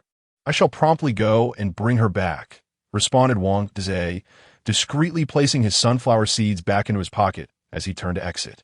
The return of the new young master had indeed brought a refreshing change, each day unfolding like a new episode of a riveting drama. The mere thought of the thrilling scenes that might soon transpire quickened Wang Dazue's pace. Upon witnessing this, the members of the Shun family found themselves momentarily at a loss for words. They were aware that Wang Dazue occasionally acted out of line, but they had not anticipated such a degree of deviation. Were it not for his past act of extinguishing the ancestral hall's fire, Shun Ligua would have surely delivered a swift reprimand. Is it truly courteous for a butler to spectate the family's affairs in such a manner? Almost there. Perhaps I can add a bit more excitement later. Observing the varied expressions on the faces of the Shun family, Lin Ze discreetly glanced at the content displayed on his phone screen. Having resolved to thoroughly deal with Shun Yinan, he undoubtedly had more than just a few tricks up his sleeve. He could only hope that the Shun family members did not suffer from heart conditions, lest they faint from the unfolding drama. A few minutes later, Shun Yinan, bound tightly with an array of ropes and resembling a festive pig, was carried before Lin Ze and his companions by several servants, using a branch. MMM. MMM. MMM. Faced with the unfriendly gazes of the Shun family, Shun Yinan immediately emitted a distressed wail akin to that of slaughtered pig. However, due to the cloth gagging her mouth, the onlookers could only perceive muffled whimpers. "You scoundrel!" After forcefully slamming the documents in her hand onto Shun Yinan's face, Shun Jiai, filled with indignation, questioned with a roar, "Have I not treated you well enough? Why did you engage in such despicable behavior?" Although the photographs in question were not excessively scandalous, the mere thought that Shun Yinan had resorted to trading her own images filled Shun Jiai with mounting fury and disappointment. MMM. Ugh. Sister, let me explain. Ugh. Observing the scattered papers on the ground, Shun Yinan instinctively attempted to articulate something. Yet, the overwhelming taste of the cloth in her mouth proved too much, prompting her to retch uncontrollably. "My socks." Gazing at the thoroughly stained black cloth, Wang Dachui let out a mournful wail, for it was the very pair of socks gifted to him by Xiao Mei. To preserve the scent she left behind, he had deliberately refrained from washing them for an entire decade. Shun Yinan, ugh, Lin Ze, the Shun family members, and the numerous servants stood in silence. "Butler Wang, please take the socks away for proper handling." Observing Wang Dachui's expression of utter despair, Lin Ze couldn't help but twitch his lips in exasperation. Were it not for the fact that he was the protagonist of this story, he would have gladly relinquished the spotlight to Wang Dachui. After all, the latter's array of comedic talents surpassed even that of a certain elder in his household. Lin Yaodong. Ahem, it seems someone is speaking of me. Never mind. Let the music play on. Let the dance continue. Yes, young master. Should you require anything, do not hesitate to summon me. After placing his phone aside on the sofa and starting the recording, Wang Dachui, with a face full of anguish, retrieved the sock that had been lodged in Shun Yinen's mouth. Oh, sock, you must hold on. How could I possibly survive without you? As the memory of Wang Dachui saving his ancestral shrine flickered frantically in his mind, Shun Ligua finally shifted his fury onto Shun Yinen.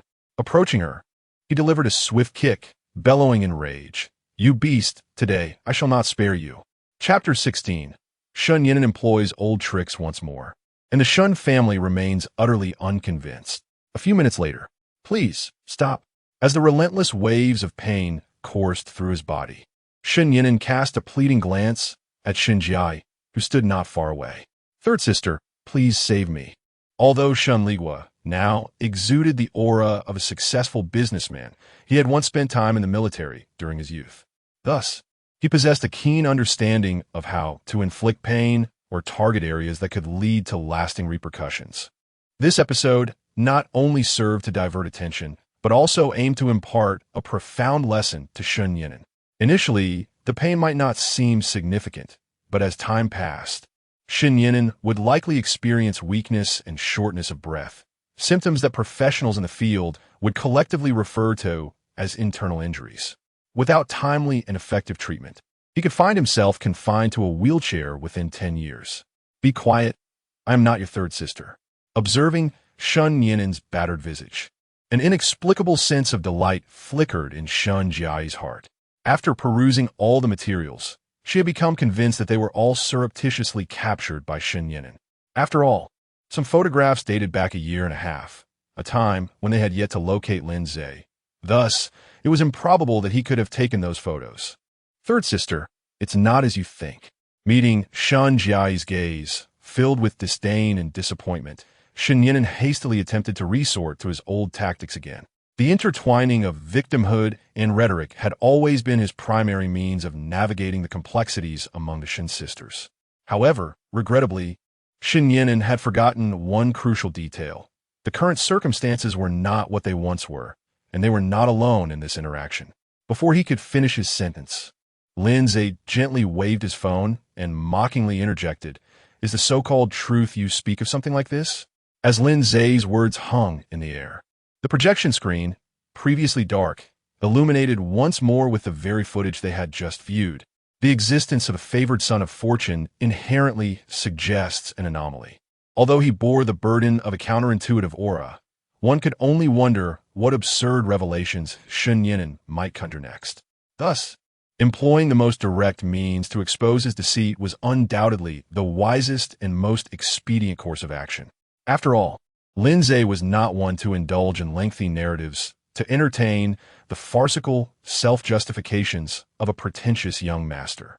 Damn it, that fool actually recorded a video of this. Watching the footage unfold on the projector, Shun Yinen felt utterly exasperated. I fear not the formidable opponent, but rather the incompetent ally. Just as he was poised to make his move, this imbecile had already divulged everything. If circumstances permitted, Shun Yinen would have relished the opportunity to deliver a resounding blow to that foolish gangster. What more do you have to say? Observing the fleeting panic in Shun Yinen's eyes, Shun Jiai felt an overwhelming sense of disappointment towards her brother. If there had been even a glimmer of hope lingering in her heart before, it was now completely extinguished upon noticing his body language and micro-expressions.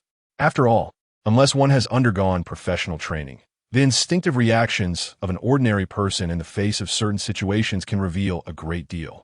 The brief flicker of fear in Shun Yinen's gaze served as compelling evidence that the content of the video was, for all intents and purposes, likely true.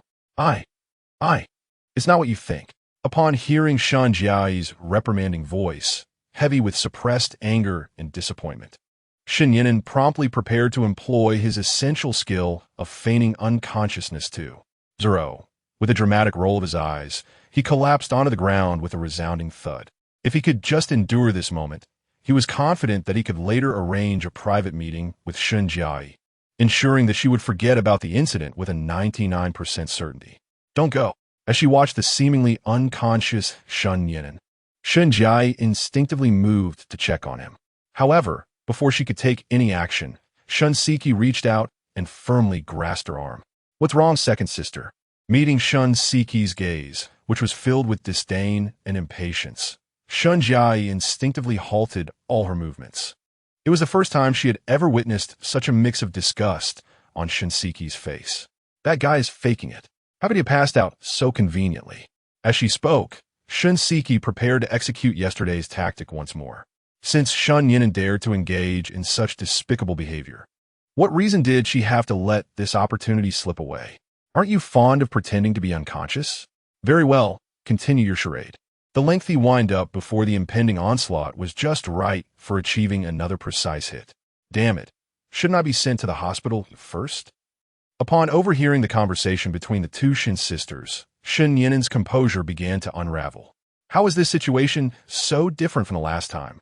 A single occurrence might have been a coincidence, but a second time indisputably indicated something amiss. Initially, he had thought his failure to feign unconsciousness the previous night was due to his acting skills. But now, it was evident that the Shen family simply did not believe he had actually fainted. As the sound of approaching footsteps grew ever closer, Shen Yinan's breath quickened. Especially when recalling Dr. Qin Wenbin's admonitions from the previous night, along with the lingering physical pain, he instinctively felt the urge to flee. Yet, he understood that if he stood up now, his credibility in Shen Jiai's eyes would plummet to zero.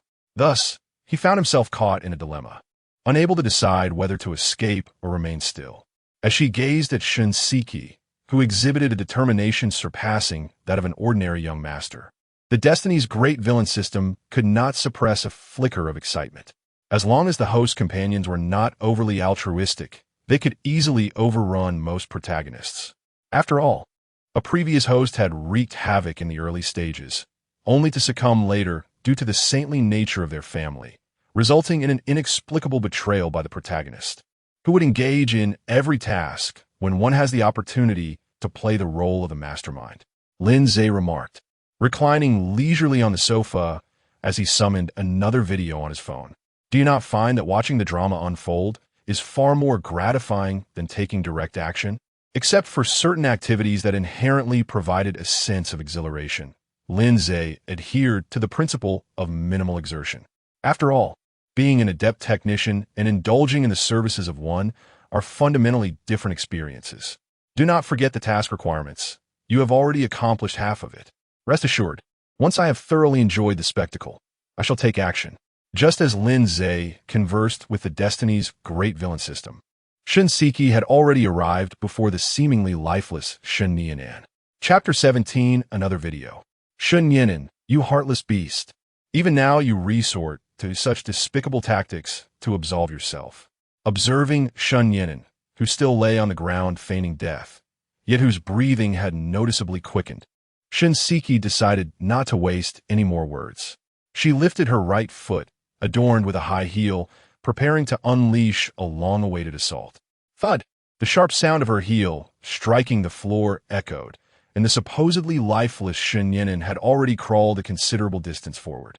Otherwise, the noise produced by that stomp would not merely have been the crisp sound of heel against floor, but rather akin to the raucous clatter of handmade beef balls from Chaos On.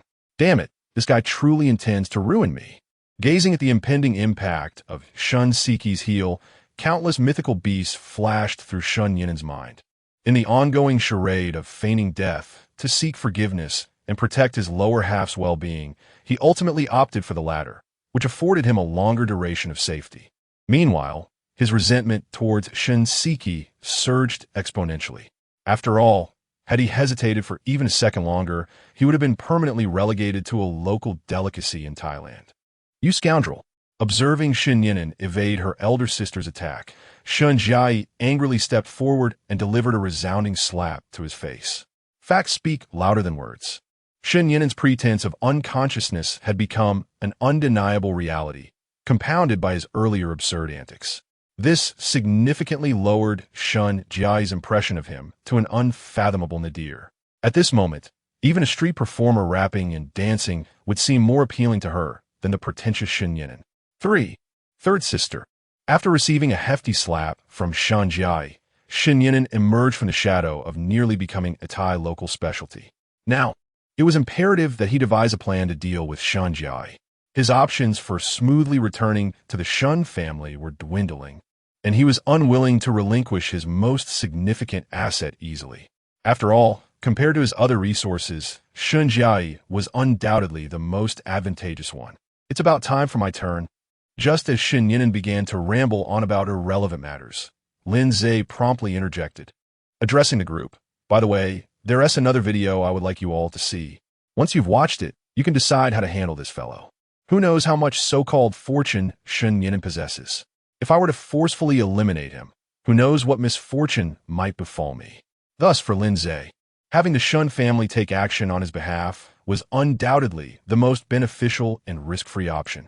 As for the so-called familial bonds, please, how long had he even known the Shen family? There was no such thing as familial affection. Why would you create such a fraudulent video? At this moment, upon hearing Lin Ze's voice, Shen Yinen felt he had found a breakthrough in the situation, or rather, in the current predicament. It has driven them into a state of desperation. In Shen Yinen's view, as long as the mastermind Lin Ze is dealt with, the remaining members of the Shun family will undoubtedly be able to handle matters with the same ease as before. Enough. Silence yourself. Your voice is unwelcome here. After a resounding slap delivered to Shen Yinen's face, Shinseki directed her gaze toward Lin Ze on the sofa. Xiao Ze, let it go. At that moment, she somewhat understood why Lin Ze had taken to flinging large bags. After all, that slap delivered to Shen Yinen was rather satisfying. With this thought, she turned again and delivered another hefty slap. Shen Yinen, uncle and aunt, you might want to find a place to sit. The forthcoming video might be a tad intense. As he spoke, Lin Ze pressed the play button on his phone. In the next moment, the projection screen illuminated with the interior of a restaurant that exuded an air of opulence. Son, when will you take your mother and me to live in the grand villa? The image revealed a bespectacled middle-aged man, relishing the food on his plate. And the son in question was none other than our faux young master, Shen Yinen. Indeed, son, it has been 18 years. At this moment, another rotund, middle-aged woman clasped Shen Yinen's arm. Your father and I have been waiting for 18 years. When will you finally resolve matters with the Shun family? Shen Yinen replied, rest assured, Mom and Dad, once I take control of the Shun company, I will bring you both over. This, as he gazed at the middle-aged couple appearing alongside Shen Yinen in the video, Shenligu's face was instantly shrouded in frost. He recognized these two individuals from the video. To be precise, they had lived in the same neighborhood during his childhood. In those years before the reform, despite some disparities in living standards, the overall environment rendered such differences nearly negligible. Furthermore, the Shun family patriarch, though a leader within the factory, did not engage in any form of dubious privilege. Thus, young Shun Liguo resided in the factory-provided housing, just like the other children. The middle-aged man in the video was indeed one of those children from the factory. It's them. At that moment, Xiao Wanqing, who had been standing silently by, also recognized the couple from the video. Due to certain circumstances, they had visited the old factory housing shortly before Lin Ze was conceived. Additionally, at that time, the woman in the video had been pregnant, and hence, she had spent some time conversing with her. When she later heard news of this family, it was rumored that their child had passed away shortly after birth. Reflecting on it now, it was clear that the child had not perished. They had merely engaged in a cruel switch, exchanging their own child and callously abandoning the other. It is essential to note that the man in the video bears the surname Zhang, while Lin Ze's family name is Lin. If they had not abandoned Lin Ze, how could such a situation have arisen? These two wretched beings shall not escape my wrath. Observing the trio in the video conspiring to divide the unsightly legacy of the Shun family, Shenli was swiftly approached and forcefully kicked Shen Nianan to the ground. After delivering several ferocious kicks, he seized the collar of his shirt and demanded, "Where are they?" Tell me where they are. Had it not been for Lin Ze presenting this video today, they would still be oblivious to the depths of deceit they had been subjected to.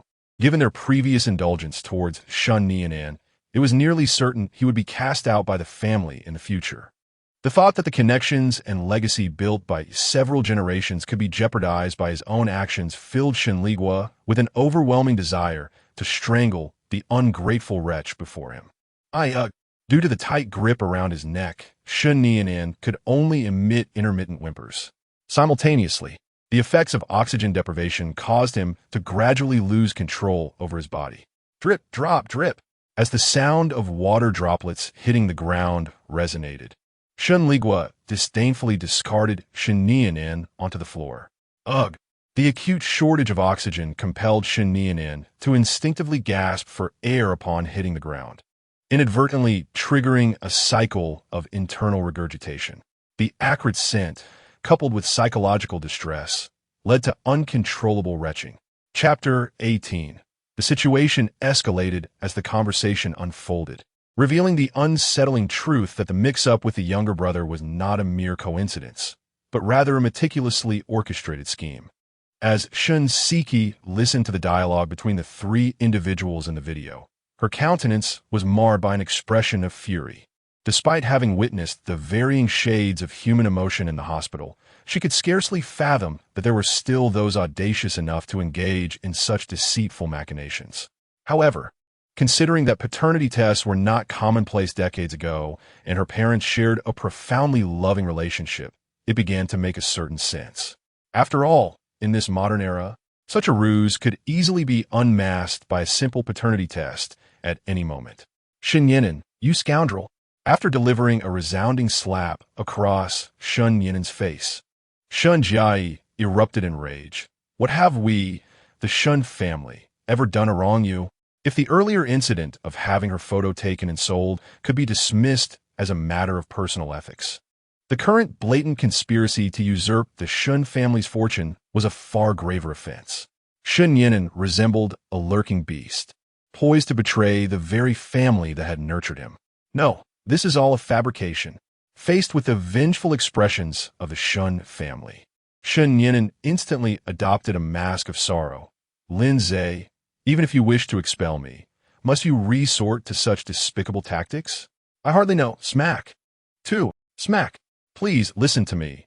Once again, a resounding slap interrupted Shun Nianan's desperate pleas. Shun Siki turned to Lin Ze, who was standing nearby. Xiao Ze, how do you wish to handle this scoundrel? Although the authenticity of the video remained uncertain, Shun Yinan's recent outrageous actions, coupled with Lin Ze's calm demeanor, ultimately led Shun Siki to place her trust in this brother who had returned less than 2 days ago. This video was retrieved from Baiwei Zaiwen at my behest. If you harbor any doubts, feel free to verify it at the establishment. As he spoke, Lin Ze approached Shun Yinan, signaling that it was time for him to take the stage. You despicable wretch, why would you malign me in such a way? As Lin Ze stepped closer, a frenzied thought surged within Shun Yinan's mind. If he could eliminate this adversary, everything could revert to its original state. With this notion in mind, he resolved to lunge at Lin Ze. In his view, the worst-case scenario would merely result in the Shun family's utter disappointment in him. However, given the current circumstances, it seemed impossible for things to deteriorate further. After all, he still possessed a few hidden cards. Perhaps, with those unplayed cards, he could ultimately seize all that belonged to the Shun family. Smack! Regrettably, Shun Yinan overestimated his own capabilities while underestimating Lin Ze's reflexes. The moment he rose to take action, a powerful slap struck his face with tremendous force. This blow not only provided him with an unceremonious spin, but also sent his front teeth flying. Following a piercing scream, Shun Yinan fell heavily to the ground. Gazing at the white tiles beneath him, he could not help but scream in despair, "My teeth! My teeth! Do not worry, your teeth shall not flee," Lin Ze replied, grasping Shun Yinan by the collar and hurling him against the wall. The sudden impact of his head against the wall instinctively elicited a cry of agony from Shun Yinan. Yet at that moment, he could hardly focus on the pain radiating from his head. As Lin Ze approached with an air of menace, Shun Yinan, filled with terror and despair, shouted, "What? What do you intend to do?" I warn you, we live in a society governed by law. If you lay a finger on me, the police will surely not let you off." Faced with a significant threat to his life, Shen Yinan cast aside the three cardinal rules of women's fiction: no accessing surveillance, no calling the police, and no direct confrontation. Such words, "I for one abhor violence." Lin Ze chuckled, delivering a kick that sent Shen Yinan sprawling on the floor before picking up the wire next to the projector. "Do not act recklessly." Z. In an instant, the entire hall was filled with crackling blue arcs of electricity and a resonant cacophony. Observing this spectacle, which an ordinary person would never encounter in their lifetime, the Shen family members each harbored their own thoughts. "Shen Siki, how brutal, but it is only right." "Shen Jiai, thank goodness he did not do this to me." QAQ. "Shen Ligua, what has this child endured in the past? Yet it is good." Those who aspire to achieve greatness must learn to be ruthless. Xiao Wanqing, Xiao Ze must have suffered greatly before. His proficiency suggests he has played the role of a thunder god more than once. Wang Dachui, this is somewhat delightful. Perhaps I'll invite Xiao Mei for barbecue tonight. A few minutes later, Tisk, truly the protagonist surviving this unscathed, watching Shen Yinan, who had completely lost control of his body following the electric shock and had unwittingly emulated a digging boy. Lin Ze disdainfully tossed the wire aside and turned to the quietly observing Shen family. "The rest is in your hands. We're an ordinary person. After undergoing the treatment of a reinforced lithium battery, they would either resemble a super scion or an obscure character. However, apart from spasms and a rather unfortunate display, Shen Yinan suffered no serious harm. Thus, the only conclusive inference Lin Ze could draw was that this individual still possessed a considerable amount of fortune. If the electric shocks continued, who could say whether he might unexpectedly awaken as a being akin to the Flash? After all, is it not a common trope in exhilarating novels that protagonists inexplicably gain corresponding abilities after enduring various attacks? Therefore, the most prudent course of action at present would be to entrust Shen Yinan to a few members of the Shen family. As individuals belonging to the esteemed roster of fated characters under the Celestial Mandate, they would be best suited to handle Shen Yinan, the protagonist. "Come now, Xiao Ze, take a moment to rest." Observing that Lin Ze had concluded his current task, Shen Siki swiftly handed him a slice of watermelon, leaving the remaining matters to her father, who would undoubtedly provide a satisfactory resolution. Indeed, these individuals were genuinely enjoying their watermelon. As for the source of the fruit, "Wang Dachui, you beasts, do you not feel a pang of conscience for stealing my watermelon? Alas, you are the bosses. Surely I can indulge in some sunflower seeds." Chapter 19. Shen Yinan has been spared? How could that be? Throw this detestable scoundrel out. Observing Shen Yinan, who is utterly filthy, Shen Ligua promptly instructed the servants to expel him from the Shen residence. Who knows if anyone with ulterior motives saw him return to the mansion with Shen Jiai. If he were spotted and something untoward occurred, it would not bode well for Lin Ze. The facade of a person is akin to the bark of a tree. Those who pride themselves on being part of high society place immense value on this superficial layer. Moreover, should anyone use this as a pretext to tarnish the Shen family's reputation, they could suffer significant repercussions. After all, the business world is akin to a battlefield. Here, there are no eternal enemies or friends. Only interests serve as the vital link between parties. If the Shen family were to encounter any issues as a result, those so-called partners would likely pivot swiftly, revealing the most brutal and merciless aspects of business against them. Thus, while the notion of eliminating Shen Yinan within the villa was tempting, the cost was simply too steep. To put it plainly, Shen Yinan was not worth that price. Do you not understand why I wish to spare him? Meeting the puzzled and complicated expressions of the Shen family members, Shen Ligua conveyed his concerns to them. After hearing his analysis, the others grasped the underlying implications. "Xiao Ze, rest assured, I will not let them off so easily." Shen Ligua assured Lin Ze with a serious countenance after explaining his thoughts. "Trust me, Father will provide you with a satisfactory resolution regarding this matter. For now, sparing Shen Yinan did not signify that he would be spared in the future. As for how to deal with the individuals later, he needed to carefully strategize the details. Do as you wish. After offering a slight nod to the others, Lin Ze intended to retreat to his room to handle some business matters. There was no choice. With an elderly figure at home reluctant to exert effort in making money, it fell upon him, the wealthy heir, to strive a little harder. Fortunately, he had numerous capable individuals at his disposal. Otherwise, Lin Ze would have long since abandoned his responsibilities and sought a leisurely retirement elsewhere. After all, the cold 12-digit balance in his account was more than sufficient for a comfortable existence for several lifetimes. Additionally, with real estate and various overseas ventures, he could add a minimum of 10 digits to his income annually. Even if Lin Ze spent extravagantly every day, he would remain comfortably secure. Wait, just as Lin Ze prepared to turn and leave, Shun Jia bit her lip and cautiously spoke up. I apologize. I just said something quite egregious. One must acknowledge their mistakes and accept the consequences. Reflecting on her earlier outrageous behavior, Shun Jia almost wished to slap herself. No need. It hasn't affected me in any case. Upon turning to meet Shun Jia's gaze, which brimmed with guilt and unease, Lin Ze shrugged nonchalantly, yet voiced his hope that this would be the final occurrence, as he was well aware of his own temper. He had now grasped the underlying dynamics. Aside from Shen Ligua and Xiao Wanjing, who were relatively normal, the rest of the Shun family required a form of physical education to dismantle their inflated pride, enabling them to see the truth more clearly. I assure you, I shall never engage in such behavior again. As he spoke, Shun Jia slightly shook the documents in her hand and added, also, could you possibly tell me who exactly purchased these photographs? Although the mastermind, Shun Yinan, had been dealt with, the thought of her pictures still being in someone else's possession made her feel as though she had swallowed a fly. Thus, under favorable circumstances, she naturally wished to retrieve and destroy those images. You need not know. Observing the anxiety and confusion etched on Shun Jia's face, Lin Ze retrieved several censored photographs from his pocket. After tossing them into her embrace, he continued, I have already resolved the matter concerning the individual, and the photographs have all been destroyed. Wildfires may not be extinguished, but they are reborn with the spring breeze. There was no need for a rival with whom he had established enmity to continue existing.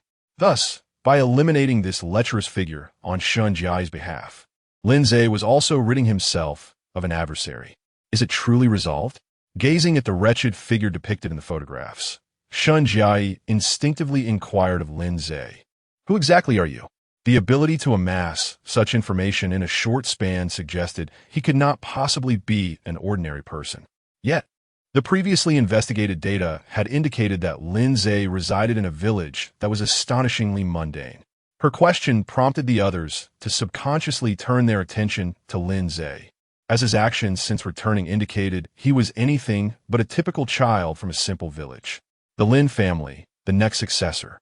Meeting the expressions of curiosity and bewilderment from the others, Lin Ze merely uttered this statement with a hint of nonchalance.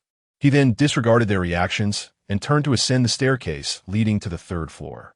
To obtain something coveted, one must possess the qualifications to acquire it. From the outset, Lin Ze had no intention of concealing his identity, so sharing his connection to the Lin family was not a matter of great significance. The Lin family, the one that suddenly rose to prominence in recent years? As he mentally traversed the enterprises associated with the Lin surname in the Jiangnan region, Shen Ligua immediately recalled the Lin Group, which had emerged over a decade ago. The group had initially thrived on real estate and subsequently ventured into various sectors such as dining, fashion, and entertainment. After years of diligent cultivation, the Lin family had undoubtedly become a leader in the Jiangnan region. Even though the Shun family once held the title of the wealthiest in Jiangnan, a considerable gap still exists between them. It seems that Xiao Ze has indeed endured a great deal of suffering. On the other hand, Xiao Wanqing's concerns diverge from those of Shen Ligua. As a member of a prominent family, she is acutely aware of the rigorous training each family demands of its heirs. No wonder, reflecting on Lin Ze's overly mature and decisive demeanor, a flicker of understanding crossed Shinsiki's eyes. Although he has not engaged with the family's enterprises or businesses, through Shenligua's long-term influence, she has gained substantial insight into the entire Jiangnan corporate landscape. Lin Ze's decision to return to the Shun family now certainly does not stem from a desire for the so-called family fortune. It is highly likely that he seeks to experience the familial affection he has long been deprived of. Upon this realization, Shun Siki's expression darkened. Yesterday, it was herself, and today it is Shun Jiai. One can only imagine how disappointed Lin Ze must be. As someone who grew up alongside him, Shun Jiai harbored similar sentiments. In this moment, although the two did not communicate, both pondered how they might compensate Lin Ze. Chapter 20. An unexpected surprise in the garden at this moment. In a room on the third floor of the Shun family villa, Lin Ze observed Shen Yinan being unceremoniously tossed into the back of a van, as if he were mere refuse discarded by a servant.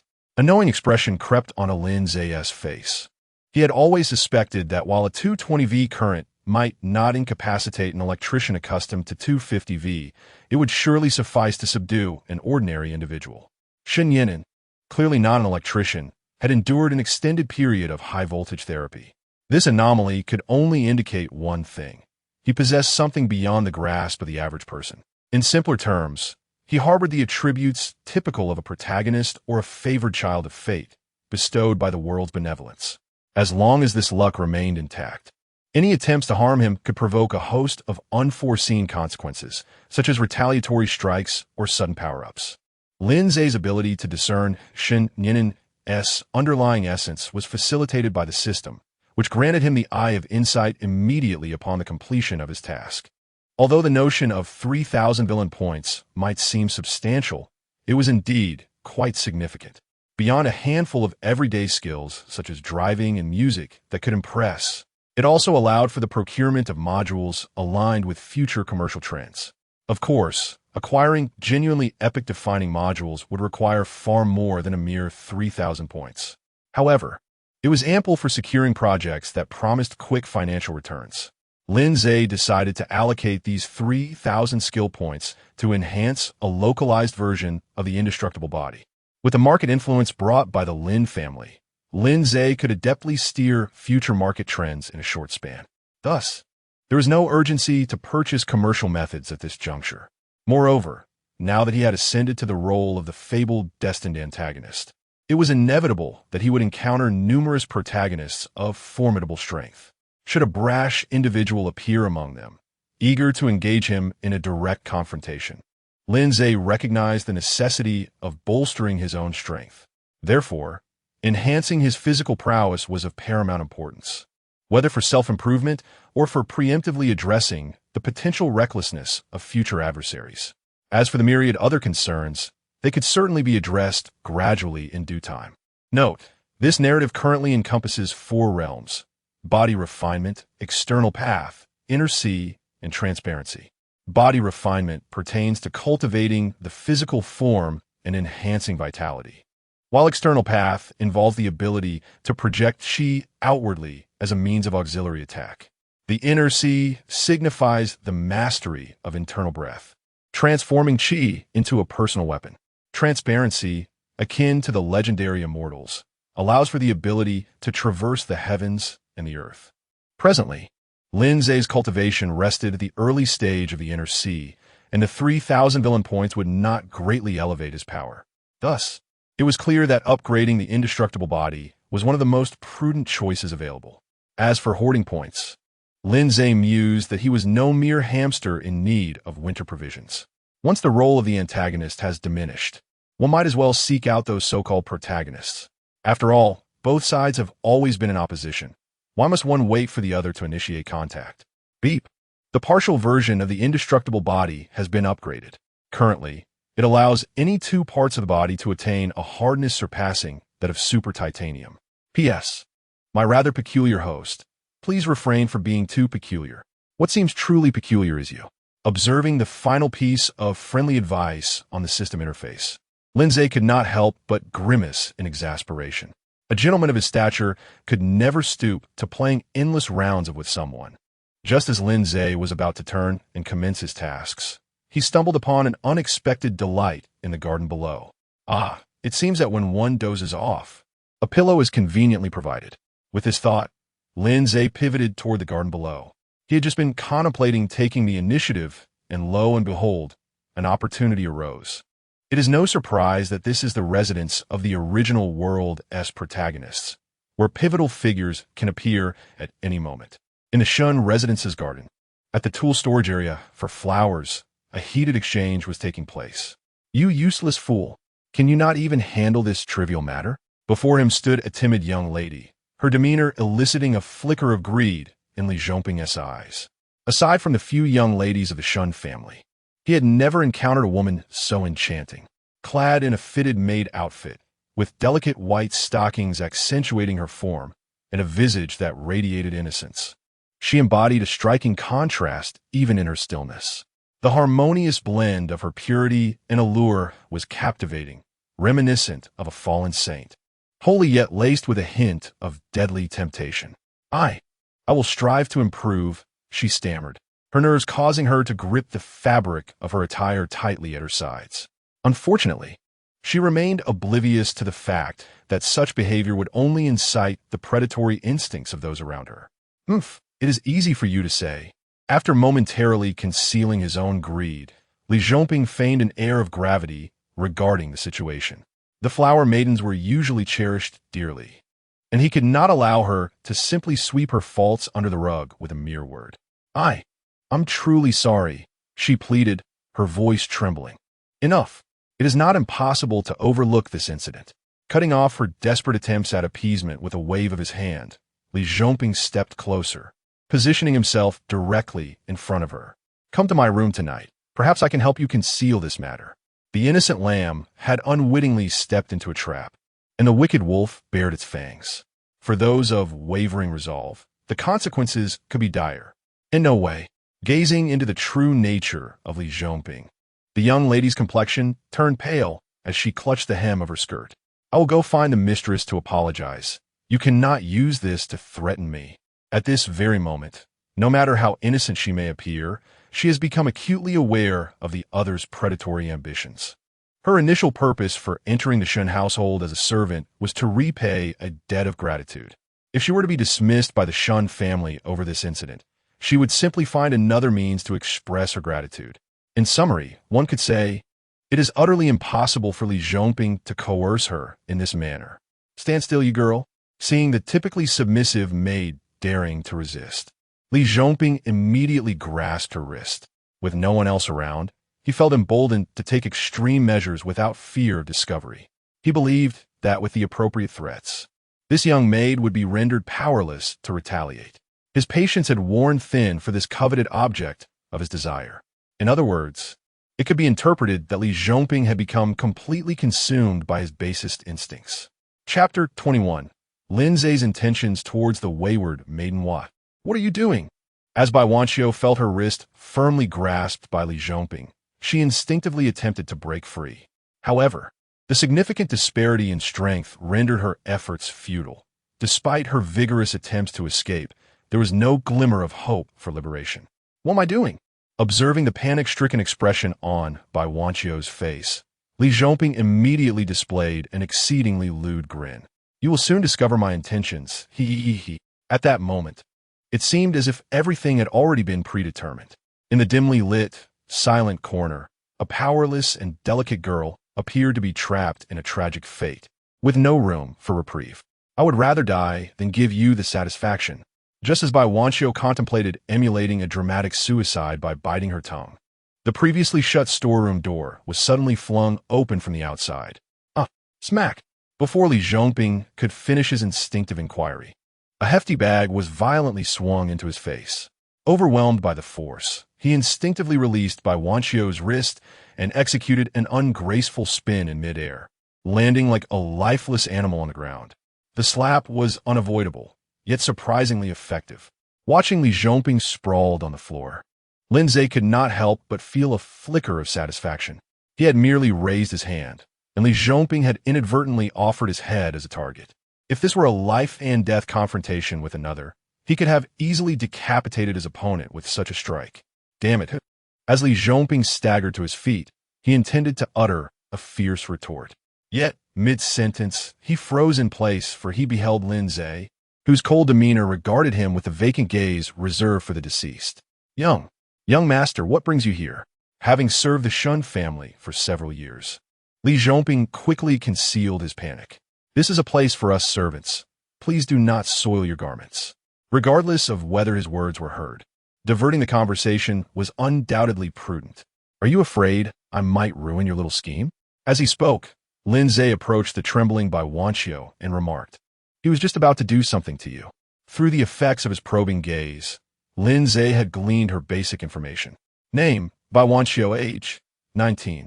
Identity, adopted daughter of the Bai family, one of the female leads in an unknown timeline, and the foster sister of an unnamed protagonist.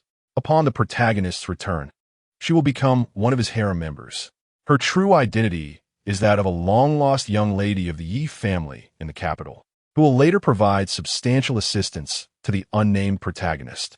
It could be said that although Bai Wanqiu's narrative is somewhat cliché, it embodies a storyline that many are eager to witness. Especially in relationships that transcend certain taboos, some friends are stirred to profound excitement. He met Lin Ze's calm and inscrutable gaze, and Bai Wanqiu instinctively clenched her fists at her sides. In the past 2 days, she had already witnessed the formidable nature of this new young master. Within a mere 2 days, he had slapped 2 young ladies and expelled Shen Nianan, who had previously held power within the Shen residence. Upon meeting the other's tranquil eyes, Bai Wanqiu feared that she might soon receive a hefty blow herself. Young master, I was merely letting this girl slap. Be silent. Did I permit you to speak? After interrupting Li Zhongping's incessant chatter with a resounding slap, Lin Ze placed a reassuring hand on Bai Wanqiu's shoulder. Do not be afraid. I am no virtuous man. Observing Lin Ze's candid admission of his own lack of virtue, Bai Wanqiu blinked before instinctively replying. Your manner of striking indeed does not resemble that of a good person. This girl is certainly a simpleton. Noticing the subtle shift in Lin Ze's expression, Li Zhongping's previously despondent heart sparked with a glimmer of hope. As long as Lin Ze grew weary of Bai Wanqiu, he would likely abandon the matter altogether. Later, he would seize the right opportunity to compel Bai Wanqiu to call him father. Slap. And just as Li Zhongping continued his ramblings, another unexpected slap sent him flying once more. Did I permit you to laugh? Hearing Lin Ze's unreasonable words, Li Zhongping was rendered unconscious, unable to catch his breath. TSK, fainting after just a few words. Watching Li Zhongping collapse to the ground, Lin Ze scoffed disdainfully and turned his attention back to Bai Wanqiu. Upon detecting a flicker of fear in her eyes, Lin Ze felt a twinge of mischievous delight. Bullying such a pure and adorable girl must be quite gratifying. With this thought, Lin Ze slowly raised his right hand. Am I about to be struck? Observing Lin Ze's elevated hand, Bai Wanqiu instinctively covered her head with both hands. Though being hit would be painful, it was surely preferable to the earlier situation. Yet, the anticipated pain did not arrive. Instead, she felt a pair of warm hands gently resting atop her head. While I am no good person, I cannot abide those vile individuals who seek to do harm. Meeting Bai Wanqiu's astonished gaze, Lin Ze brought her before the unconscious Li Zhongping. Had I not arrived just now, what were your intentions? Both Bai Wanqiu's identity and her disposition piqued Lin Ze's rare interest. The mere thought of corrupting such an innocent girl brought him a sense of delight. In due time, he would have Bai Wanqiu confront the enigmatic Dragon King protagonist. The mere thought of that scene brought a glimmer of joy to Lin Ze's eyes. While delivering a direct and forceful blow is undeniably exhilarating, orchestrating events from the shadows and witnessing the protagonist betrayed by their own kin offers a thrill far surpassing the satisfaction of physical confrontation. After all, the sensation of viewing all beings as mere pawns can only be truly comprehended by the one who holds the reins. I am prepared to bite, to end my own life. Gazing upon the unconscious form of Li Zhongping, Bai Wanqiu's eyes were filled not only with anger and humiliation, but, more profoundly, with fear. Those who endure the trials of life often resign themselves to their fate. Having suppressed her emotions for over a decade, Bai Wanqiu had naturally lost the courage to rise in defiance. The only form of rebellion she could conceive and enact was to inflict harm upon herself in pursuit of her goals. Chapter 22. The First Transformation of Bai Wanqiu. Just as Bai Wanqiu believed her response to be utterly flawless, a single remark from Lin Ze plunged her into a state of despair. But how can you be certain that this fellow will spare you after you're gone? Observing the stark pallor that washed over Bai Wanqiu's face, Lin Ze continued with a curious tone to enlighten her. Moreover, the notion of self-inflicted death by biting one's tongue is merely a ruse perpetuated by television dramas. Unless blood flows back and obstructs the airway, simply severing one's tongue is not fatal. However, your ability to speak will undoubtedly be compromised, as you would be missing a portion of your tongue. Lin Ze's tranquil words fell like a massive iron hammer, striking relentlessly upon Bai Wanqiu's frail nerves with each heavy blow.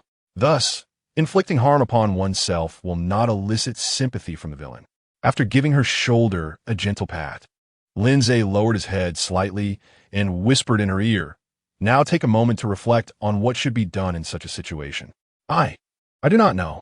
The collapse of her worldview, coupled with Lin Ze's words, left Bai Wanqiu feeling dizzy and disoriented. She never anticipated that her once presumed perfect solution could be so foolish and ignorant. Consider how I acted, how the young master acted. Humans are particularly susceptible to external influences when engulfed in despair. Therefore, Lin Ze's words resonated in Bai Wanqiu's ears like a key capable of liberating her suppressed emotions. Recalling the various maneuvers he had orchestrated at the Shun family residence over the past few days, she inexplicably grasped the shovel that lay beside her. In the next moment, with a mass of flesh appearing on the ground, Li Zhongping underwent an evolution from man to a peculiar Thai delicacy. It seems I may have gone a bit too far. Watching Li Zhongping writhe and leap on the ground, a flicker of barely perceptible surprise crossed Lin Ze's eyes. Yet, considering that Bai Wanqiu was destined to become an indispensable ally to a certain Dragon King in the future, it indicated that deep within her psyche, or perhaps her subconscious, lay a personality starkly different from her usual submissive nature. At this moment, Lin Ze merely guided her through words, unveiling this side of her prematurely. Crash! What have I done? Bai Wanqiu instinctively dropped the shovel she had been gripping tightly, gazing at Li Zhongping, who was writhing on the floor like a worm. You simply acted to protect yourself. After gently patting Bai Wanqiu's shoulder, Lin Ze stepped forward and delivered a kick that rendered Li Zhongping unconscious. His cries had become unbearably cacophonous. But he, meeting Lin Ze's gaze, which remained as calm as still water, Bai Wanqiu instinctively swallowed her words. Indeed, she merely wished to safeguard herself. Had Lin Ze not appeared in the nick of time, she could easily envision the grim fate that awaited her. I understand, young master. Thank you for your guidance. After suppressing the tumultuous emotions swirling within her, Bai Wanqiu bowed deeply to Lin Ze. It is said that one can attain a certain degree of growth after experiencing significant events in life. Although remnants of timidity and insecurity still lingered within her, she had at the very least learned how to properly safeguard herself compared to half an hour ago. However, for the majority of men, such self-defense methods may not be particularly amicable. Nevertheless, this approach is certainly more reliable than inflicting harm upon oneself. There is no need to thank me. After all, I am not a paragon of virtue. Observing the stubbornness and gratitude etched on Bai Wanqiu's face, Lin Ze felt a twinge of amusement. As he reached out to gently grasp her fair chin, he continued in a teasing tone, "Since I have imparted knowledge to you, should you compensate me with a tuition fee? I have 1,036 yuan in my account. I will transfer it all to you right away, young master." Gazing at Lin Ze's handsome face, Bai Wanqiu's snow-white complexion flushed a deep crimson. "If you think that is insufficient, I can also transfer my salary for this month once it is deposited. Due to some debts her family had to repay, her savings were quite limited. I did not accept installments, otherwise you—" Suddenly, a chilling scream pierced the air. The esteemed butler Wang De. Just as Lin Ze intended to continue teasing Bai Wanqiu, the butler Wang De burst through the door. However, upon witnessing the scene in the storeroom, He immediately stifled the remaining words. "Young master, please carry on. I must step out to buy a bag of oranges." With that, Wang Dechue turned to leave the scene of chaos.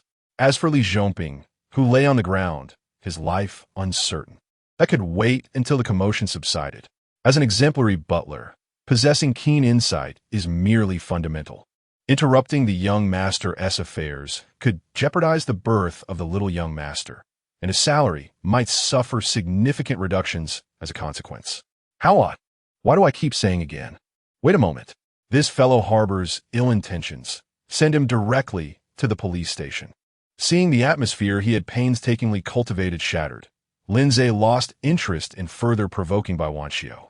After instructing Wang Dechue on his tasks, he withdrew his hand from Bai Wanxiu's chin and reminded her, "Remember, you still owe me 1,036 yuan. Do not leave the Shen residence without my consent." I understand, young master. What a delightful seasoning indeed. Observing Bai Wanxiu's flushed, fair visage, a subtle smile crept onto Lin Ze's lips. He eagerly anticipated the emotions Bai Wanxiu would experience upon the return of the Dragon King, transformed as she would be.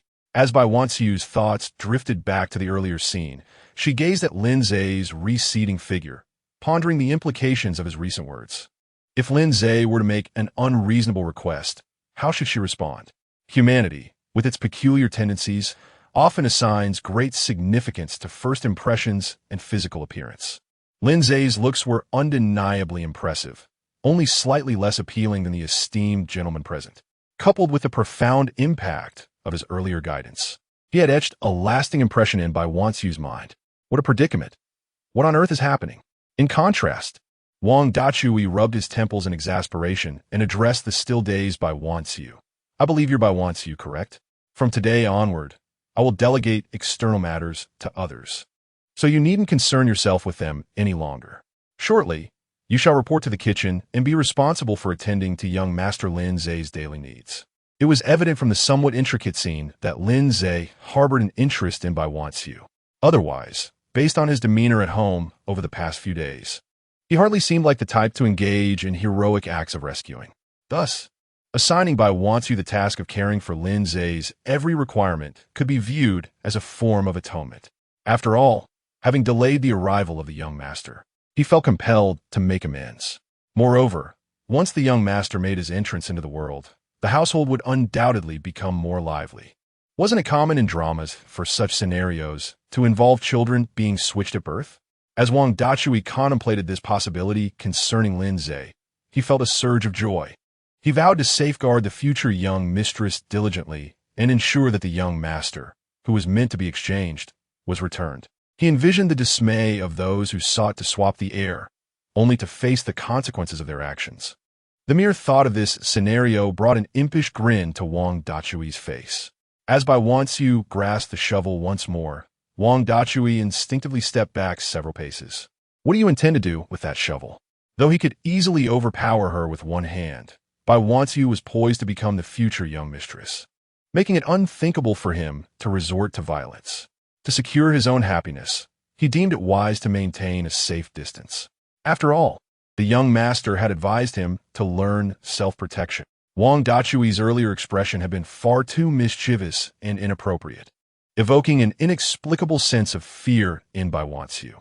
Thus, she had retrieved the shovel, seeking to safeguard her own well-being. Chapter 23. The unknown individual and Shen Yinan's biological parents in Jiangnan.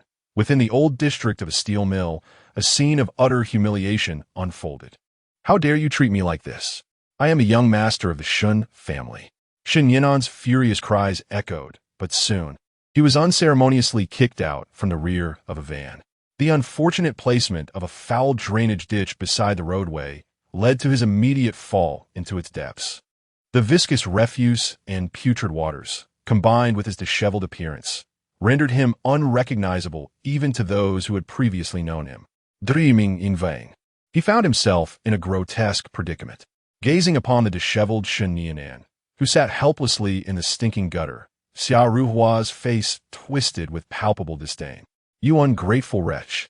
Await your comeuppance," she thought. As an elder from Xia Wanqing's maternal family, she had long discerned Shen Yinan's true character, an outwardly obedient facade before the Shun family, yet concealing a grotesque nature beneath. Had it not been for her desire to spare her young lady from sorrow, she would not have tolerated him for so long. Now, it was clear, since Shen Nianan was not Xiao Wanqing's son, there was no need for her to show him any courtesy. In fact, if not for Shun Li's orders to refrain from violence, Shen Nianan would be suffering far worse than simply sitting in a filthy gutter. After all, how many entrepreneurs who managed to thrive in such tumultuous times were entirely untainted? Damn it, I will not let you off so easily. Faced with Xiao Ruhua's unabashed mockery and contempt, Shen Yanan's emotions frayed, prompting him to seize a nearby object and hurl it in her direction. Upon closer examination, one would find that what he threw was a repulsive mass emitting an ambiguous odor. What a disgusting creature, Xiao Ruhua scoffed, her derision growing as she observed the projectile land a mere half a meter from her. A worthless wretch, and yet he behaves like a coward. Thank the heavens that our master forbade us from retaliating against you. With that, she turned without hesitation and entered the van. Though not intimidated by the foul object, who would willingly touch such a thing without necessity? Damn it, I will make you pay for this, Shen Nianan exclaimed, watching the silver van gradually fade from view. Clambering out of the stinking gutter, he vowed, Lin Ze, you shall pay. After venting his fury into the air, he turned and made his way deeper into the derelict steel mill. Due to the mill's poor performance over the years, it had been declared closed shortly after the onset of changes, leaving the area largely ungoverned. Within the premises, aside from a few elderly workers who had remained, the presence of youth was almost non-existent. What on earth is going on with this guy? Just as Shen Nianan approached his biological parents' home, a youth with a side-part haircut appeared on the path ahead. Gazing at Shen Nianan, who was stained with the filth of his surroundings, the young man instinctively frowned. It seemed that once he acquired sufficient funds, it would be time to relocate from this dismal place. The mere thought of his newfound special ability ignited a flicker of insatiable greed in his eyes. He yearned to become the sovereign of this world, to ascend to the throne as its king. A few minutes later, within the confines of room 501 on the 5th floor of the abandoned factory, Zhang Wenzhong slammed his fist heavily onto the table in frustration. Damn it, the Shun family has gone too far, he exclaimed, surveying Shen Yanan's disheveled state. If only I had been more resolute back then. Had I crushed that scourge at the outset, we would not be in this predicament now. After the steel factory's closure, Zhang Wenzhong had managed to secure another job through connections, and retirement was just a month away. Yet, inexplicably, he had been dismissed hours earlier. Although with the presence of the young master Shen Yanan, he deemed the meager pension insignificant, this sudden turn of events left him feeling uneasy. Upon witnessing Shen Yanan's ragged return home, it dawned on him that the situation had spiraled beyond his expectations. These wretches deserve their fate. What does it matter if Nianan isn't their biological child? A child raised for over a decade surely holds more significance than one brought in for mere days. As he spoke, the corpulent Jia Suihua chimed in with a face full of resentment. We were far too kind back then. Had we known, we should have eliminated that little brat. In her eyes, if it weren't for Lin Ze's return, Shen Yanan would never have been cast out. Thus, their failure to deal with Lin Ze had become their greatest regret. Nianan, what is the current state of affairs? After suppressing the fiery anger and bitterness within, Zhang Wenzhong posed the most pressing question. This afternoon, my workplace terminated my employment. Has our relationship been exposed? What? You were fired. Upon hearing her husband's news, Jia Suihua leaped up from the sofa, her mind racing with confusion. Even with her muddled thoughts, she sensed something was amiss. One moment, Shen Yanan was expelled from the Shun family, and the next, her husband was dismissed from his job. To believe there was no connection between the two events was beyond her comprehension. Damn it, it must be that old fool Shun Li was doing. With a forceful punch on the worn table, Shen Yanan spoke with a face full of malice. Father, you were correct. Our relationship has indeed been exposed. That bastard Lin Ze discovered the video of our meeting, and now the Shun family is aware of our ties. Although he harbored resentment towards Zhang Wenzhong and Jia Suihua for the current state of affairs, returning to the Shun family was no longer an option. He needed an exit strategy. Thus, He concealed his grievances and redirected all blame towards Lin Ze. Damn it! Upon receiving a definitive response from Shen Yinan, Zhang Wenzhong's countenance darkened instantaneously. Years ago, he had orchestrated the exchange of his child with one from the Shun family, all in anticipation of a future where Shen Yinan would mature, allow him to execute a cunning usurpation. Yet now, with Shen Yinan's true identity laid bare, it signified that the other party had forfeited their claim to return to the Shun family. The mere thought of his years of investment yielding not filled Zhang Wenzhong with a fierce desire to rewind time and eliminate Lin Ze. Had the latter not emerged, Shen Yinan would have remained concealed. As long as he continued to masquerade as the heir of the Shun family, they would inevitably seize all that belonged to the Shuns. Fortune favors the bold, while the timid perish. Zhang Wenzhong's aspirations extended far beyond merely ensuring a comfortable existence for Shen Yinan. He sought to exploit him as a means to devour all that the Shun family possessed. That wretched bastard! How could he commit such nefarious acts? Upon hearing Shen Yinan question the revelation of their relationship, Jia Cuihua's face was marred with malice. What should they do now? Yinan, have you truly lost the chance to return to the Shen family? Yet, in contrast to Shen Yinan's plight, her primary concern remained the pursuit of a life of luxury. Although Shen Yinan had refrained from bestowing excessive wealth upon them to safeguard their secret, the paltry sums he deemed insignificant were astronomical figures in the eyes of Jia Cuihua and her companion. After indulging in a life of privilege, who would willingly revert to a barren existence? No, I still have a chance to return. As he spoke, Shen Yinan retrieved a tattered phone from his pocket. Despite losing the invaluable advantage of Shen Jiai, he still possessed several useful cards in his hand, with astute utilization. A return to the Shun family was not beyond the realm of possibility. Chapter 24, A Grand Firework Display. Shen Jiai's Invitation. Half an hour later, it was only after Shen Yinan departed from the house that Zhang Wenzhong, his face etched with irritation, spoke to Jia Cuihua. Prepare yourself. If Nianan cannot return to the Shun family, we must ensure he accumulates as much wealth as possible. Although seizing all of the Shun family's assets remains my ultimate objective, one must always lay down a solid fallback plan. If Shen Nianan lacks absolute confidence in his return, it would be wiser to amass more funds while he still possesses the upper hand. Even if he cannot return to the Shun family in the future, we can still lead a life free from financial worries. I understand, head of the family, but what about your workplace? Do not dwell on that. We shall discuss it once Nianan's situation becomes clearer. With a dismissive wave, Zhang Wenzhong interrupted Jia Cuihua's inquiry, rising from the sofa. We are out of gas. Call someone to deliver a cylinder. Given that their residence was situated in an aging community, they had to rely on bottled gas for cooking. Got it, I will. Knock, knock, knock.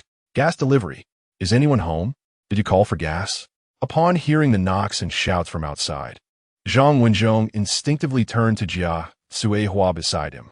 He had just mentioned calling for gas, and now it arrived almost immediately. Was this not a tad too coincidental? I didn't call for gas either. As Jia Cuihua pondered this, she began to devise a plan in her mind. A cylinder of gas typically costs around 280 yuan and usually requires payment before delivery. If she could acquire this cylinder without payment, it would save them at least 200 yuan. As for the possibility of the delivery person realizing the mistake and returning to claim it, that was simple enough. I never requested or commanded you to deliver gas to me. It was your choice to deliver it, so why should I pay? After all, there were multiple distributors of gas cylinders in the market. If they missed this one, another could easily be found. I was just about to say I had already ordered gas. With that thought, Jia Cuihua nodded in response to Zhang Wenzhong, then called out toward the door. Just leave it at the doorstep. I will bring it in myself later. If the delivery person were to verify the information outside, they might discover the gas cylinder had been mistakenly delivered. Although the exchange was typically 1-for-1, sometimes partially used cylinders were saved for a second collection. Thus, as long as she did not open the door to confirm with the delivery person, she could consider the gas cylinder hers. Very well, I shall leave it at the door. Since the gas had arrived, they could prepare to cook. I will go wash up. Listening to the receding footsteps outside, Zhang Wenzhong turned and made his way toward the bathroom. The odor lingering from Shen Nianan had been particularly foul, leaving him still sensing an unpleasant smell on himself. The brilliance of my ingenuity has indeed saved me a considerable sum. As soon as Zhang Wenzhong stepped into the washroom, a proud smile instantly graced Jia Zuohua's face. Ultimately, this household relies on one's own capabilities. The weight of responsibility is quite substantial. After a somewhat strenuous effort to bring the gas canister through the door, Jia Zuohua connected the gas pipeline and opened the valve. In the next moment, boom, I shall set this matter aside for now. Meanwhile, in a room on the third floor of the Shun family's villa, Shun Ligua, engaged in a phone conversation in the garden, was approached by Lin Ze, who immediately addressed the person on the other end. How is the information I requested coming along? It is still being collected. Observing the data on by once used screen, Maidu mentally confirmed that it would be sent to you within an hour at the latest. Some information requires on-site verification, which will inevitably consume some time. After all, it pertains to the young master, and they cannot afford to be negligent. One need only recall the previous individual whose dereliction of duty resulted in failure. The grass on their grave must now be several meters high. I require the most accurate information. With this statement, Lin Ze unilaterally ended the communication. Gazing at Shun Ligua below, who was conversing and laughing with Xiao Wanqing, Lin Ze could not help but reveal a smirk of mockery. It seems that these so-called blood relatives of mine are not the benevolent souls one might expect. After all, not long after Shin Ligua promised a satisfactory reply, Shin Yinan's biological parents' residence was blown to smithereens. To claim that this matter has no connection to Shin Ligua would be something Lin Ze could not believe. Nevertheless, having such decisive relatives is preferable to those who indulge in incessant whining. Knock, knock, knock. The sudden sound of crisp knocking at the door interrupted Lin Ze's contemplation of subsequent arrangements. Xiao Ze, are you available to open the door? Soon after, Shinsiki's voice rang out from outside. What could it be this time? Upon hearing Shinsiki's voice, Lin Ze quickly conjured various scenarios in his mind. The elder sister's imminent return, Shin Yinan's recent developments, and whatnot concerning his fiancée. After all, the plot surrounding the true heir seems to boil down to these simple threads. What is it? With these thoughts, Lin Ze reached out to open the door. As he swung it open, he was met with the sight of Shinsiki and her sister Shun Jiai. However, in contrast to Shinsiki's calm demeanor, Shun Jiai appeared evasive, her eyes darting about restlessly. Come now, third sister, weren't you the one who wished to speak with Xiao Ze? As she spoke, Shinsiki pulled Shin Jiai out from behind her. She then gently pushed the other person's shoulder, positioning them in front of Lin Ze. All right, to speak quickly if there's something to say. As the elder sister to both, she naturally wished to eliminate any barriers between them. Thus, when Shun Jiai expressed her desire for assistance, she readily agreed without a moment's hesitation. For Shinsiki, the joy of family harmony outweighed all else. I. Gazing at Lin Ze's expressionless visage, Shun Jiai inhaled deeply before summoning the courage to speak. There's an auction in the city tomorrow, and I would like to invite you to accompany me. Would that be agreeable? Whether it was gratitude or apology at this moment, Shin Jiai merely desired to bridge the gap between herself and Lin Ze. In her understanding, the swiftest means to foster a closer connection lay not only in the minutiae of daily life, but also in the shared experience of shopping.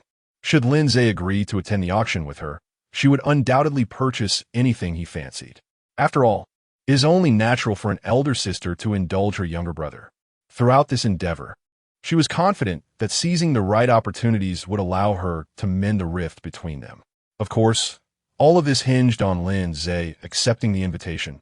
Otherwise, no matter how flawless Shun Jiai's subsequent plans were, without a partner to execute them, they would be rendered futile. Chapter 25. The Lord of the Wolf King Hall. Upon receiving the invitation from Shun Jiai, Lin Ze instinctively contemplated a refusal. After all, this marked only their second formal encounter.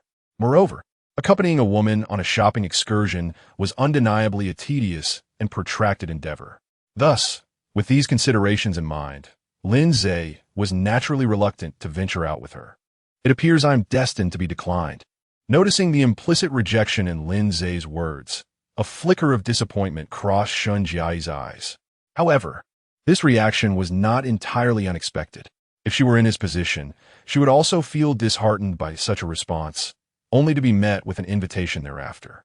It would be unreasonable to expect anything less than a strong reaction from her. Yet, just as Shun Jai had steeled herself for rejection, Lin Ze unexpectedly shifted his tone and said, "All right, just call me when we set off tomorrow." Do remind me when we depart tomorrow." Okay. As Lin Ze reiterated his statement, Shun Jai snapped out of her momentary daze. After excitedly clutching the hem of her dress, her face radiated joy as she continued, "Xiao Ze, if there's anything you wish to buy tomorrow, just let me know. I shall ensure to capture it all. Indeed, tomorrow shall be your show. Just wait and see. My dear sister has ample resources at her disposal. Well then, you continue with your tasks. I shall head back with my second sister." After exchanging some light banter with Lin Ze, Shun Jai eagerly took her leave with Shun Siki to prepare. Although she had earned a considerable sum from acting over the years, she felt it was still insufficient for the auction. Therefore, with ample time before the event, she needed to promptly seek assistance from her beloved mother. It was her first time taking her brother to an auction, and she believed at least 10 small objectives should be prepared. So what exactly is this so-called crisis? Watching the two sisters from the Shun family depart, Lin Ze pondered the question directed towards the fateful antagonist. Just a moment before he was about to decline Shun Jai's invitation, a notification sound resonated in his mind. Beep! Congratulations to the host for triggering the task. The perilous auction. Task requirements. Perfectly resolve the crisis at the auction. Task reward. Supreme Poison Manual X1. A lifetime of knowledge from a poison master. Mastering it allows one to kill without a trace. Whether it was the allure of this system reward or the potential appearance of a certain protagonist, both compelled Lin Ze to alter his initial decision and accompany Shun Jai to this so-called auction. Additionally, the realms of medicine and poison are intertwined. Lin Ze had dabbled in the art of poison, albeit to a lesser degree than his medical knowledge. Should he acquire this esteemed supreme poison manual, it would serve to somewhat bridge his knowledge gap. I am sincerely apologetic, but I cannot engage in matters that exceed the established rules. After a slight shrug of apology, the Destiny villain system raised an eyebrow and continued. However, within the marketplace's extraction system, there lies a chance to draw from the lives of these so-called protagonists. Since we cannot defy the rules, we must learn to exploit the loopholes within them. I shall present some storylines as rewards. If the host draws them, it is no longer my concern. Even if someone comes to confront me later, they can simply attribute it to luck. I understand, Lin Ze replied, raising an eyebrow in comprehension. It must be said that opting for the Destiny villain system over the Turtle Man system was indeed a delightful choice. Yet, every advantage comes with its drawbacks. This fellow was refreshingly straightforward, but perhaps a tad too sinister. Did you forget to reward me? Where have my villain points gone? As long as I suppress the protagonist, they will lose their fortune points, allowing me, as the grand antagonist, to gain the corresponding villain points. Yet this time, the reward was merely a tome of poison techniques, and I have not seen a single villain point. If one were to claim that there was no embezzlement by the Destiny villain system in this matter, Lin Ze would never believe it. TSK, not at all like those previous fools who were easily deceived. Seeing Lin Ze pinpoint the critical issue, the Destiny villain system could only respond with resignation. Let us settle this privately, 50-50, without giving a cut to the higher-ups. Why should it share its hard-earned profits? If Lin Ze had not identified the problem, it would have surely swindled the other party's share as well. All right, remember to provide me with the transaction details. As he spoke, Lin Ze reached for the laptop resting on the table. The blinking indicator light suggested that someone had sent some emails or messages. Given the timing, it was highly likely that these pertained to Bai Wanqiu's personal information, although he was already aware that she was the sister of a certain Dragon King. Knowing oneself and one's enemy ensures victory in 100 battles. By investigating Bai Wanqiu, he could ascertain the identity of that Dragon King and preemptively strategize some measures. With a swift maneuver, he was confident he could outplay her. Indeed, this was a classic scenario of a biological sister turning into a foster sister. As he glanced at the materials sent by Maidu, a glimmer of amusement flashed in Lin Ze's eyes. Compared to certain motherly figures, This plotline was hardly exceptional. By Tianyu, the Wolf King's Palace. After perusing Maida's message, Lin Ze was fairly certain that this unnamed protagonist likely belonged to the same archetype as the Dragon Overlord. One was a Dragon King, the other a Wolf King, neither of them particularly reputable characters. The infamous crooked smile that once dominated the internet was indeed their signature move. In summary, whether it be the Wolf King or the Dragon King, they both reveled in the spectacle of being ridiculed only to turn the tables dramatically. In Lin Ze's view, such behavior is somewhat foolish and indicative of a penchant for self-abasement. Given his own formidable strength, why endure the humiliation inflicted by others? Media, instigate those outside to target the Wolf King Hall. After contacting media, Lin Ze promptly issued his orders. Now that he was aware of, by Tianyu's current circumstances, he could not allow him to continue his unperturbed development. Very well, young master. I shall incite the surrounding forces to besiege the Wolf King Hall. Yes, you. The next step. No, let not cause too much commotion. Before media could finalize the military orders, Lin Ze interrupted, stating that mere disturbances would suffice to disrupt their growth. Ideally, it would be advantageous to eliminate a few core members. However, any actions concerning the Hall Master by Tianyu must remain strictly off-limits. This directive may also be interpreted as, should you encounter the adversary during your mission, turn away and retreat. Understood? By Tianyu, as a child of destiny, cannot be gauged through the lens of an ordinary individual. Should he be pressed too hard, he might very well exhibit a sudden breakthrough in moments. Thus, the most prudent course of action at present is to first weaken the Wolf King Hall, thereby impacting the fortune of its master by Tianyu. When his luck wanes to a critical point, then Lin Ze can personally intervene to eliminate him. Understood, young master. I know what to do. Although media found it peculiar that Lin Ze harbored such apprehension towards Bai Tianyu, he recognized that some matters were better left unasked, and that discretion would serve both parties well. Moreover, as a beleaguered worker, his duty was simply to act upon his employer's commands. Very well, let us proceed. After ending the call, Lin Ze resumed his perusal of Bai Wanqiu's dossier. Knowing oneself and one's enemy ensures victory in every battle. Although the content of the same book remains unchanged, repeated readings yield different insights. While Bai Wanqiu's information may be scant, it nonetheless offers Lin Ze a wealth of inspiration. Chapter 26. The Transformation of Shun Jiai. The following day, in the underground parking lot of the Shen residence, Xiao Ze, you can buy with confidence, said Xiao Wanqing, smiling affectionately as she adjusted Lin Ze's collar. If you run short on funds, just call your mother, and she will transfer the money. If your sister fancies something that doesn't interest you, let her pay for it herself. Upon learning that Lin Ze would accompany Shun Jiai to the auction, she had instructed Shen Ligua to allocate 10 smaller targets that very night. Unless it was an annual super auction, 10 billion was more than sufficient. With the continuous closure of the circle, the number of auction items with a price yet no market has dwindled. Nowadays, the auctions mainly feature luxury items, and there are few things that require exorbitant bids. As long as Lin Ze and Shun Jiai do not recklessly bid, they should be able to acquire at least half of the items at this charity auction with that budget.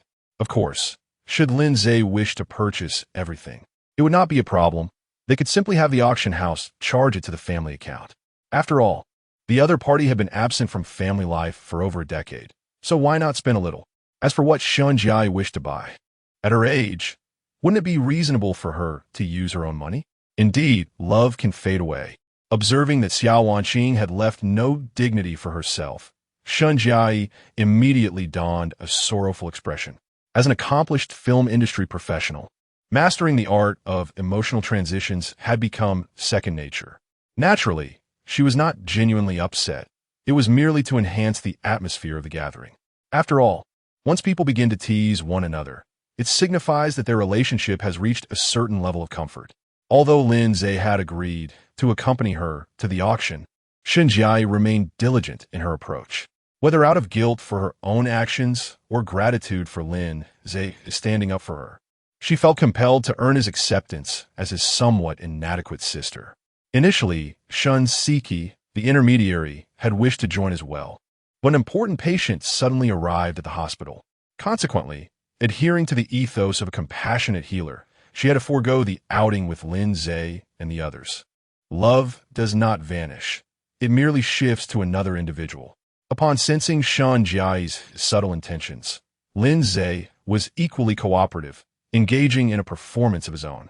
Every matter requires moderation. Once it crosses a line, the consequences can be dire. There was never any fundamental conflict of interest between him and the Shun family. The only barrier had been the presence of the spoiled young master, Shun Yinan. Now that the barrier had dissipated, it was only fitting to adjust one's attitude accordingly. This was not merely about interests, it was fundamentally about human interactions. After all, Lin Ze was not a caricature of a hero who sought to eliminate anyone presenting even the slightest contradiction. Ah, Xiao Osha, don't you think you owe me a little compensation? As Lin Ze picked up on the conversation, Shun Jiai seized the opportunity and playfully suggested, "How about you just call me sister?" She continued, "Oh, this is unacceptable." After laughing and waving to interrupt their banter, Xiao Wanqing pointed to the car's display screen and remarked, "There is still half an hour until the event begins. It will be unfortunate to miss out on something you like." "All right, then we shall take our leave," Shun Jiai replied, realizing that time was of the essence. After exchanging a smiling nod with Xiao Wanqing, she started the vehicle and swiftly departed from the garage.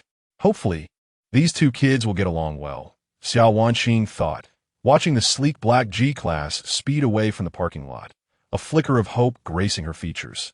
From her conversation with Lin Ze, it was evident that he was gradually accepting her and the others. Perhaps, with a bit more time, she would soon hear him call her mother. Yet, the thought of her eldest daughter, currently abroad for business, brought a wave of frustration to Xiao Wanqing's mind. After all, compared to Shinseki and Shanjiai, her eldest was undoubtedly the most challenging to manage. That stubborn temperament of hers could not be believed unless witnessed firsthand. Mere videos would never suffice. Meanwhile, within the speeding black G-Class, Shanjiai's seasoned driving skills surfaced as she exclaimed, "If you can't drive, stay off the road. Do you think this is your backyard?" This outburst followed her overtaking a slow-moving vehicle that had erratically changed lanes. The essence of her seasoned driving persona was her instinctive reactions to the foolishness of others on the road, leading her to voice her frustrations. "If I don't say something, I feel stifled," she thought. However, as she showcased her driving prowess, she suddenly recalled that Lin Ze was seated beside her. She stammered, awkwardly justifying her behavior. "Would you believe me if I said I don't usually act this way?" If circumstances allowed, she would have loved to deliver a swift kick to that foolish driver. It was disheartening that the gentle, sisterly image she had painstakingly crafted had shattered into oblivion within less than half a day.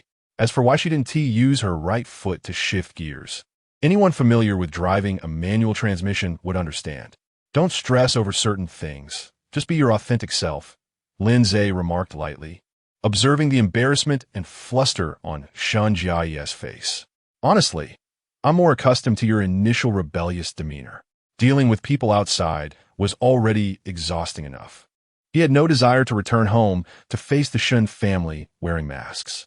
Moreover, suppressing one's true self for too long could easily lead to psychological turmoil. Lin Ze harbored reservations about the prospect of residing in a place that concealed a two-faced individual whose sanity was questionable. It would be tolerable if this duplicitous character proved to be of some utility. However, should they fall prey to the machinations of certain unscrupulous individuals, it could indeed spell trouble. Upon hearing Lin Ze mention the familiarity of their initial encounter, a rosy hue crept across Shanjiai's fair complexion. "Please do not mock me. It is truly humiliating to be deceived by a fool." Despite her words, an inexplicable sense of calm enveloped her troubled heart. If Lin Ze was willing to jest in such a manner, did it signify that he had also cast aside the unpleasantness of their last meeting? She resolved to be cautious moving forward, ensuring she would not allow herself to be manipulated by others. "I assure you, I shall not falter in my loyalty. Regardless of what transpires, I will steadfastly stand by your side, my dear brother." As she spoke, Shun Jiai cast a sidelong glance at Lin Ze in the passenger seat. "May I call you brother?" Chapter 27. The optimal development path for Shunjai. Very well, that is your prerogative, Lin Ze remarked, casting a glance at a vehicle tailing them in the rearview mirror. He smirked and cautioned, if you wish to indulge in thrills, it is prudent to seek a professional racing venue. Driving recklessly on public roads inevitably leads to encounters with individuals lacking sound judgment. If my assumptions are correct, that Civic behind us likely intends to engage in some reckless maneuvering. Given Shun Jiai's temperament, which revels in road disputes, it is conceivable that such encounters could culminate in a tragic accident, potentially resulting in severe injuries. Should that occur in the domain of the faux heir, the unfortunate driver might either be discarded after being toyed with or collected by the genuine heir for attentive care. Conversely, if this transpires in the realm of the true heir, it would likely result in a regrettable injury followed by a swift descent into despair. Having resolved to reside at the Shun residence for an extended period, Lin Ze was determined to avert any troublesome incidents. How infuriating this white individual dares to pursue us. Observing the black Civic that had activated its speed mode in the rearview mirror, Shun Jiai instinctively contemplated pressing the accelerator to distance herself from the pursuer, having been irritated by the foolishness on the roads. This was not her first encounter with such a situation. Typically, the formidable horsepower of her black G-Class would suffice to leave these vehicles choking on exhaust fumes. However, with Lin Ze occupying the passenger seat, she was disinclined to engage in a dramatic display of speed. Patience is key. Professional matters should be handled by professionals. Recognizing Shun Jiai's predicament, Lin Ze promptly retrieved his phone and dialed the traffic police. Hello, I am at. A few minutes later, as they observed the Civic being cornered by a fleet of police vehicles and its driver being placed in handcuffs, Shunjai found herself at a loss for words. It was noteworthy that previously, even when she had contacted the emergency services, she had to sift through the intricacies of the incident for an extended period. Yet, with Lin Ze's simple phone call, the matter was resolved with remarkable efficiency. In the absence of any fault on her part, judiciously leveraging advantages is undoubtedly the wisest course of action. Meeting Shun Jiai's somewhat intricate expression, Lin Ze continued at a measured pace. Regarding your role in the film, that is certainly acceptable, but you ought to consider shifting your focus slightly. Given the Shun family's stature in the Jiangnan region, you have the potential to establish your own entertainment company. Once the company is founded, you could leverage your fame to attract various stars. This would facilitate your transition from actress to a figure of capital. To speak frankly, without the backing of self-generated capital, even the most exceptional star merely becomes a plaything of the affluent. As Lin Ze was destined to confront a plethora of bizarre individuals in the future due to his role as the ultimate antagonist, the development of the Shun family's overt influence became an essential consideration. In truth, during his previous life, he had often pondered why the affluent daughters among the false heirs would willingly choose to pursue a career as actors, akin to being driftwood without roots. Even though actors may seem like exalted figures in the eyes of ordinary individuals, they remain inconsequential in the face of genuine capital. A pertinent example is the muscular man who, due to a mere misplacement, nearly faded into obscurity. There is nothing inherently wrong with Shun Jiai aspiring to thrive in the entertainment industry. However, her folly lies in her desire to simply be an honest actress. As the eldest daughter of the Shun family, the most fitting trajectory for her would be to establish her own entertainment company. By leveraging her reputation and support within the industry, she could recruit fresh talent for this new venture. Subsequently, utilizing the Shun family's connections and resources, she could elevate these newcomers to stardom. In time, this could create a formidable force, with each generation nurturing the next. If someone else had proposed such an idea, Shunjai would likely have dismissed it immediately. Yet, the one suggesting this is Lin Ze, her younger brother with whom she wishes to maintain a harmonious relationship. Thus, after a moment of contemplation, she concedes that he is indeed not mistaken. Human nature often leads one to instinctively evade discomfort, even when that discomfort stems from valid concerns. Had Lin Ze not brought this to her attention, Shunjai might have continued to shy away from considering this option. Having grown up under the protective shadow of the Shun family's influence, she has been shielded from many troubles. Yet it has also dulled her sense of urgency regarding potential crises. One could argue that her prolonged comfort has fostered a somewhat naive disposition. However, after years of navigating the tumultuous waters of the entertainment realm, she has witnessed her fair share of its darker undercurrents. Without the backing of the Shin Group, she might very well find herself in dire straits. The mere thought of such a repugnant scenario sends shivers down her spine. Moreover, this newfound autonomy in decision-making would be greatly enhanced. Sensing Shen Jiai's wavering resolve, Lin Ze pressed on, stating that she would have the liberty to select any scripts or roles that catch her eye. Naturally, he advised against undertaking perilous scenes, reminding her that her back injury had only recently healed. Hearing him mention her injury again, Shen Jiai instinctively recalled that sharp, needle-like pain. In times of good health, one hardly appreciates the body's well-being, yet when faced with injury, thoughts of health become paramount. Having endured years of debilitating afflictions, Shen Jiai is averse to reliving such stabbing discomfort. Take some time to ponder this, Lin Ze urged. The market has surged in recent years, and you still possess the capital to engage. The Lin family boasts several film and television companies, and their cumulative annual profits could yield numerous small successes for the group. However, the Lin family's origins and background are not without complications. Although there are currently no issues from above, one can never guarantee the permanence of those in high places. Thus, what Lin Ze desires is the establishment of a company with a completely clean slate. The Shen family, deeply rooted and flourishing, possesses significant connections within the realms of politics, commerce, and the military. Although this network of influence may not be particularly vast, its existence alone is sufficient to overshadow the majority. Upon learning about Xiao Ze, I shall contemplate this matter thoroughly upon my return. After carefully considering the feasibility of the plan, Shen Jiai turned her gaze towards Lin Ze beside her, suggesting, "Would you like to visit my sister's company? I shall assist you in becoming a household name." To be candid, aside from Shen Yinan, whose appearance is rather unremarkable, the rest of the Shen family members boast exceptional looks, each scoring above 90 in attractiveness. They possess a stunning allure that would allow them to be recognized instantly, even amidst a sea of faces. Shen Jiai's words were not merely jest.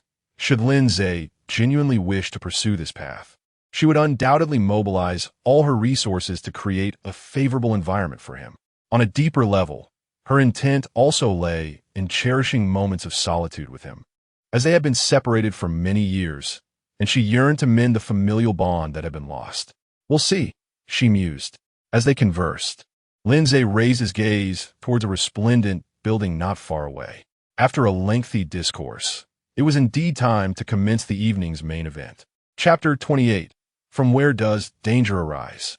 Haitian Yixin Auction House, one of the premier auction venues in Jiangnan, is a place where one can encounter a myriad of peculiar items, including some exceedingly rare martial arts manuals available for purchase. Of course, the term rare here is relative to the average populace. While the elite may not necessarily practice martial arts, they surely require a cadre of bodyguards. Thus, possessing knowledge that eludes the common individual is not particularly surprising. At this moment, within the opulent presidential suite on the third floor of Haitian Yixin Auction House, Xiao Ze contemplated what refreshments he might desire, intending for someone to deliver them shortly. After presenting an iPad to Lin Ze, Shen Jiai began to elucidate the surroundings to him. Given that the Shen family belongs to the affluent consumer demographic, they enjoy exclusive access to a presidential suite designated solely for their use on the third floor. The entire Haitian Yixin Auction House boasts 4 levels, excluding the first floor, which is charity-oriented and requires a minimum capital of 5 million to enter. The threshold for the second and third floors demand a spending of 10 small targets and 50 small targets, respectively. However, even if one has yet to reach such expenditure, possessing assets exceeding 50 small targets or 500 small targets still grants access to private suites on the second and third floors. As for the solitary suite on the fourth floor, it is rumored to be reserved for the enigmatic owner of Haitian Yixin, whose true visage has remained unseen since the auction house's inception. This place hasn't changed much since my last visit. While Shen Jiai continued her chatter, Lin Ze took the opportunity to survey the environment. Although it had been some time since his last visit, the decor remained largely unchanged. He pondered the nature of the so-called grave crisis indicated by the system. Xiaoze, have you decided on what to drink? After discussing the basic amenities of the suite, Shenjai finally noticed Lin Ze's distracted demeanor. It's all right. If you have any questions later, just ask your sister. Mother has issued a stern order. If you don't buy something enjoyable today, she might just break my legs when I return. You wouldn't want to see your sister rendered homeless, would you? Though Shenjai was aware of the true circumstances surrounding Lin Ze's adoptive family, she chose not to dwell on it. In her mind, she regarded Lin Ze simply as her brother, dismissing any convoluted thoughts. Hence, she continued her detailed introduction of the suite's facilities and, noticing his daydreaming, playfully teased him. It can be said that having distanced themselves from Shun Yinen's overshadowing influence, the members of the Shun family were increasingly resembling fully realized individuals rather than mere NPCs acting on command. No, I would quite like to see it, Lin Ze remarked, handing the iPad back to Shun Jai. Perhaps we could assemble a team to document the entire experience. Your notoriety might ascend to new heights. Upon hearing Lin Ze's playful teasing, Shun Jai immediately donned a pained expression. Xiaoze, by behaving this way, you risk losing a sister who loves you dearly. It's fine. You still have one, he quipped. Faced with Lin Ze's mock-serious demeanor, Shun Jai felt genuinely melancholic.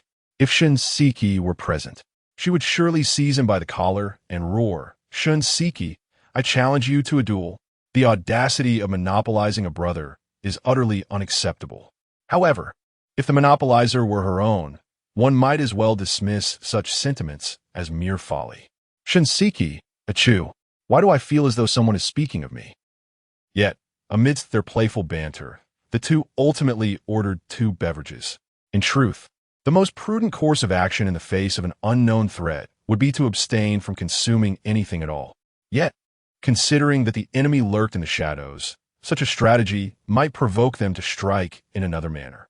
Rather than waste mental energy speculating about the source of the impending danger, it would be wiser to remain open and observe the adversary's intentions.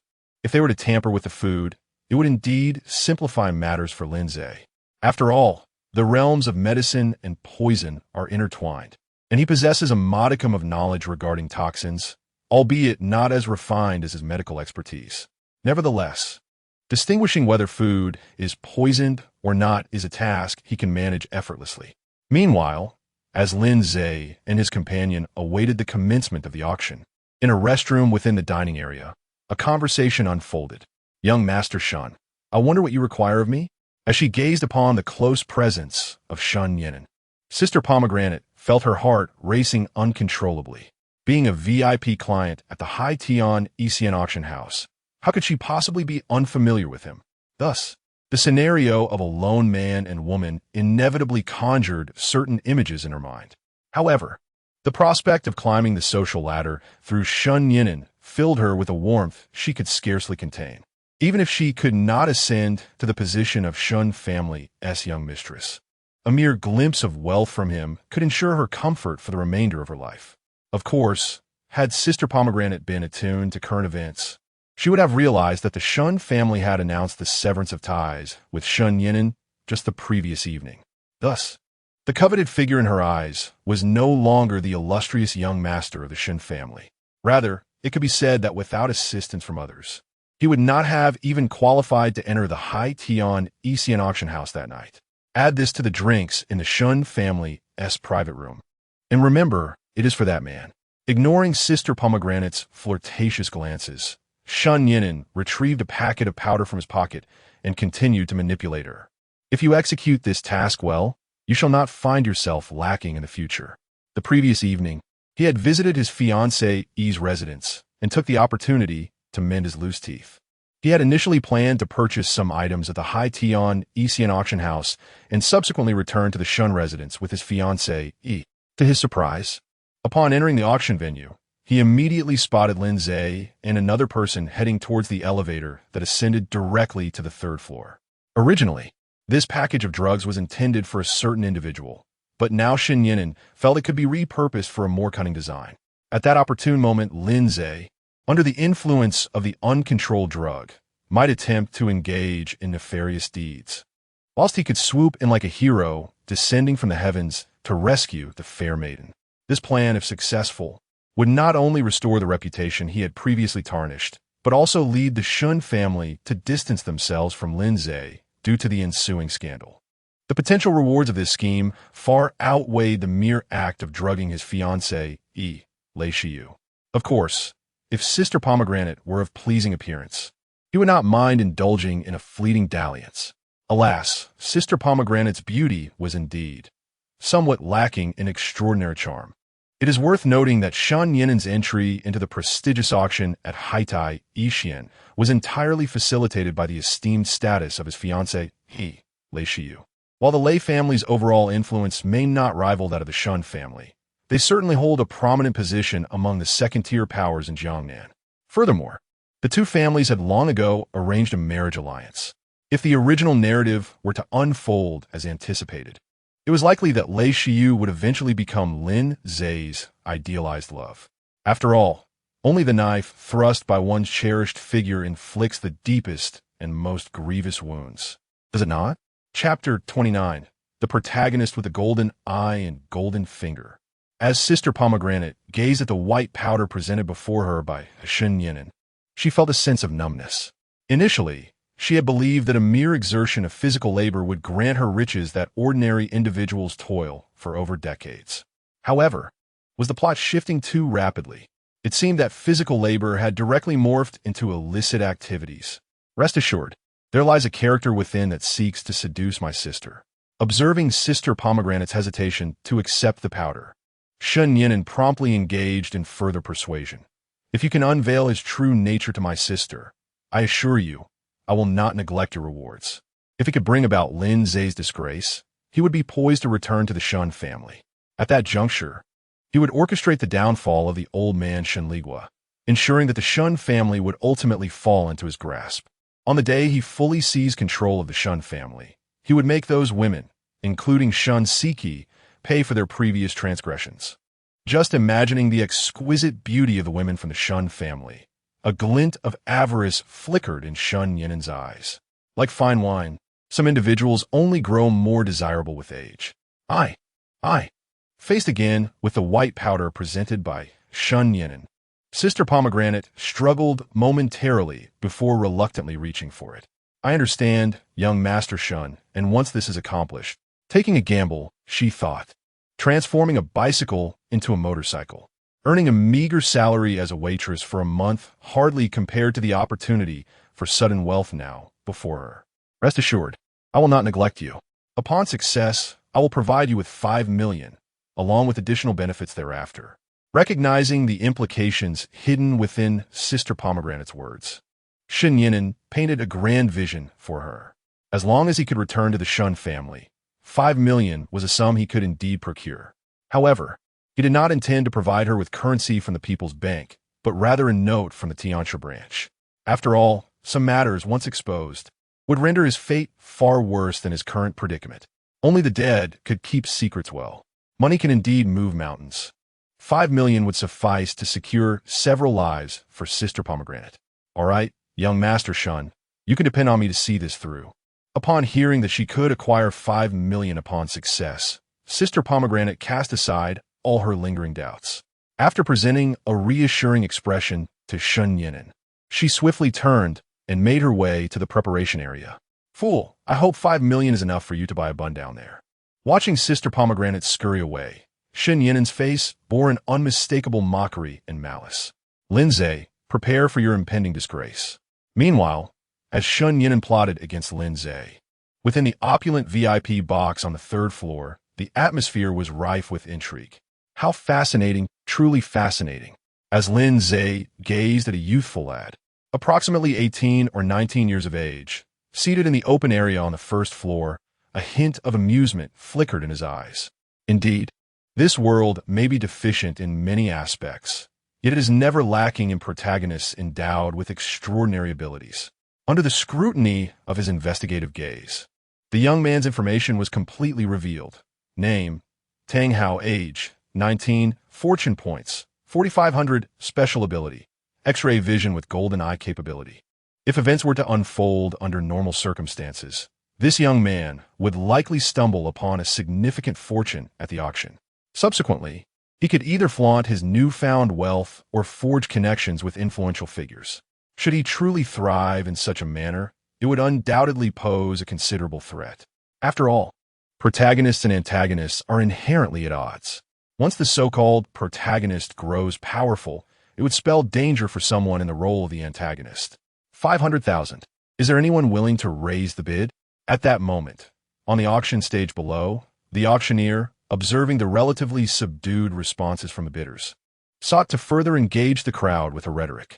This particular auction was primarily centered around charity, featuring various items ranging from exorbitantly priced luxury goods to relatively affordable ones. One such item was the late Qing Dynasty painting, Mountain Dwelling at Dusk, created by the ink-splashed artist Wu Qingyan. Its market value was roughly estimated at around 500,000. Therefore, a bid of 500,000 was already approaching its ceiling. 1 million. Just as the auctioneer was poised to drop the gavel, the previously silent Tang Hao unexpectedly raised his paddle, announcing a figure that left everyone bewildered. After all, those attending the Hai Tian Isian auction were not entirely unfamiliar with the world of art. Thus, most had a general idea of Mountain Dwelling at Dusk. It could be said that once the bidding surpassed 600,000, the painting would lose all profit potential. Art enthusiasts are not fools. They would not invest exorbitant sums far exceeding the true worth of an item. Of course, this does not apply to genuine wealthy individuals, who often place greater value on the spiritual significance of their acquisitions. For them, spending a little extra money is hardly a concern if it fulfills their spiritual needs. However, Tang Hao, seated in the open area, clearly did not fit this category. Consequently, many began to whisper and point, deeming him a fool with more money than sense. A pack of Navi dogs. I shall certainly relish the opportunity to slap their faces later. As he overheard the hushed murmurs around him, a trace of disdain appeared on Tang Hao's face. Though he had not formally studied antique knowledge, the enhancement of his special ability allowed him to perceive the intrinsic value hidden within the layers of the painting. Indeed, it was a classic trope, a painting within a painting. Given that Mountain Dwelling at Dusk served as the outer layer, its inner value could hardly be trivial. This is precisely why Tang Hao was inclined to procure Mountain Dwelling at Dusk at an exorbitant price that surpassed the market rate. Just as the crowd believed that Tang Hao would successfully bid for Mountain Dwelling at Dusk, an unexpected figure materialized on the exterior display of the third-floor private box. 2 million. A distinguished guest from the third floor has offered 2 million. Upon discerning the number on the display, the auctioneer immediately called out to the audience, inquiring if there were any further bids. As an auctioneer, she profited handsomely with each item sold. Thus, she naturally desired the prices on stage to soar ever higher. The painting, appraised at a mere 500,000, fetching 2 million, was far beyond her initial expectations. Were it not for the regulations, she would have eagerly dropped the hammer to finalize the outcome. Damn it, has someone discovered the hidden compartment inside? Upon hearing the unexpected bid of 2 million, Tang Hao's expression darkened immediately. He had worked tirelessly for an extended period to merely secure an entry qualification. If the contents of that hidden compartment were indeed uncovered, his meager funds would stand no chance against others. No, perhaps it is merely a coincidence. After a moment of self-reassurance, Tang Hao raised his paddle once more, announcing 3 million. 3,100,000. Yet, in the very next second after Tang Hao raised his paddle, another figure appeared on the large screen in the third-floor private box. Chapter 30. Stopping Tang Hao, the problematic beverage. Damn it, who was that scoundrel targeting me from the shadows? Observing the outrageous price increase reminiscent of a certain young master, Tang Hao immediately directed his gaze towards the private box on the third floor. The glass of the auction house's third-floor boxes was made of double-layered bulletproof glass. This design allowed those inside the box to see outside while concealing the interior from external view, serving as a form of protection for esteemed clients. After all, exercising caution in unfamiliar surroundings is always prudent, especially during the tumultuous years when the infamous Hao was in his prime, where one could be whisked away for ransom at any moment. However, in the face of Tang Hao's unique ability to see through obstacles, the double-layered glass lost its protective quality. Thanks to this extraordinary power, Tang Hao swiftly discerned the situation within. What a stunning woman. This must be the renowned celebrity, Shen Jia. But who is the person accompanying her? Upon recognizing the interior of the box, Tang Hao momentarily found himself in a daze. After all, as the protagonist, one should not be able to move on after encountering such beauty. If he could still walk away, he would be a mere pretender to the title of protagonist, rather than the genuine article.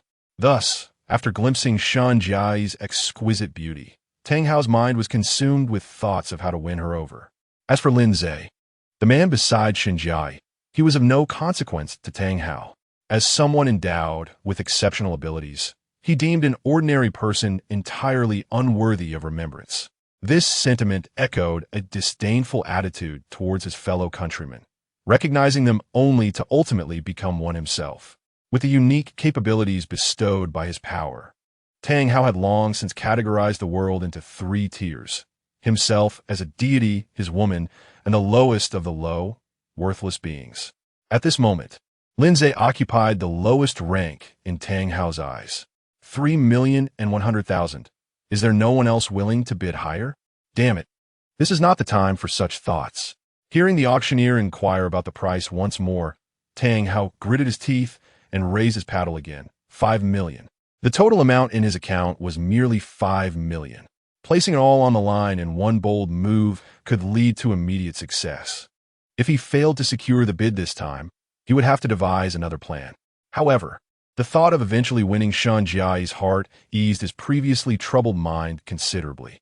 5,000,001. Just as Tang Hao raised his paddle to place his bid, a dramatic scene unfolded once more. Each bidding increment could not be less than 10,000, yet the previous bid had exceeded that threshold by precisely 10,000. In that instant, anyone with sense would understand that the individual on the third floor was likely embroiled in a conflict with the foolish bidder below.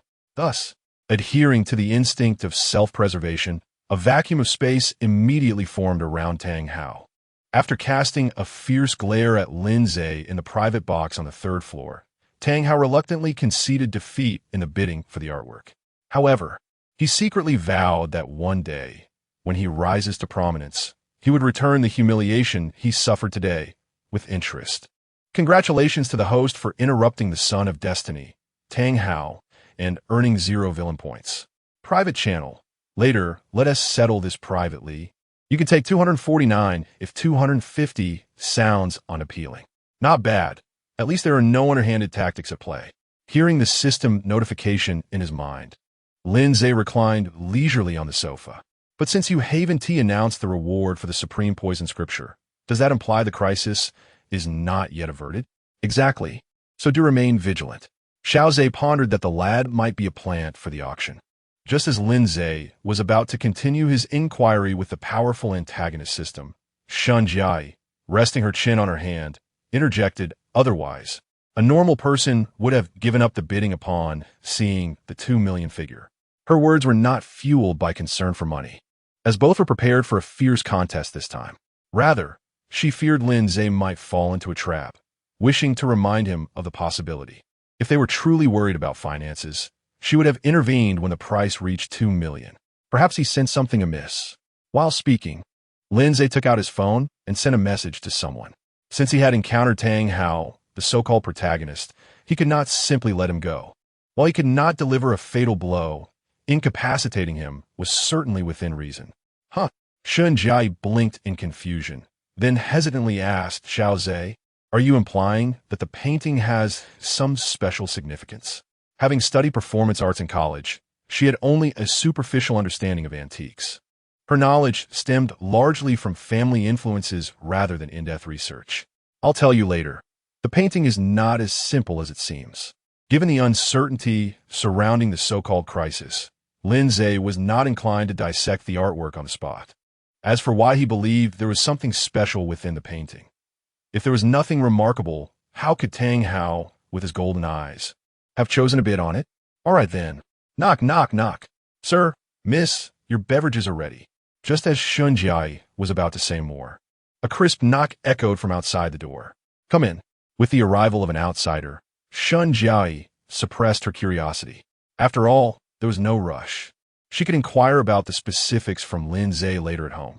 If this painting indeed conceals deeper mysteries, then her admiration for Lin Ze would undoubtedly increase. After all, since their initial encounter, it seems there has been nothing he could not handle. Sir, miss, here are your beverages. After placing the drinks beside the two, Sister Pomegranate stepped aside. Is there anything else you require? If circumstances allowed, she naturally wished to ascertain whether Lin Ze had consumed that particular drink. This way, she could directly report back to Shun Yinan without needing to devise a plan to discreetly investigate the situation. No, you wait. Before Shun Jiai could finish her words urging the other to leave, Lin Ze swiftly approached Sister Pomegranate. Excuse me, sir. Do you have any further instructions? As she met Lin Ze's calm, untroubled gaze, Sister Pomegranate, already on edge, instinctively took several steps back, her eyes beginning to dart away in avoidance. Who sent you here? Who dispatched you? As they spoke, Lin Ze seized Sister Pomegranate's hair and pulled her toward the sofa. Lin Ze, what is happening? Witnessing Lin Ze's sudden aggression, Shun Jiai's face was also filled with shock. Everything unfolded too rapidly. She never anticipated that Lin Ze would resort to such actions. Chapter 31. The hidden mastermind behind the horizon is actually. The beverage in the cup is problematic. Upon hearing Lin Ze's assertion that there was an issue with the drink in the cup, Shun Jiai instinctively felt the urge to expel the liquid she had just consumed. There was no alternative. After all, after such an extensive period of waiting, seeing water naturally prompted her to quench her thirst immediately. Your cup is fine. The problem lies with mine. Observing Shun Jiai's flustered and helpless demeanor, a flicker of helplessness crossed Lin Ze's eyes. It was indeed thanks to the Shun family that this individual had grown to such an age. Your cup has a problem. Only upon hearing Lin Ze assure her that her drink was safe did Shun Jiai cease her attempts to induce vomiting. She then directed her gaze toward Lin Ze's beverage.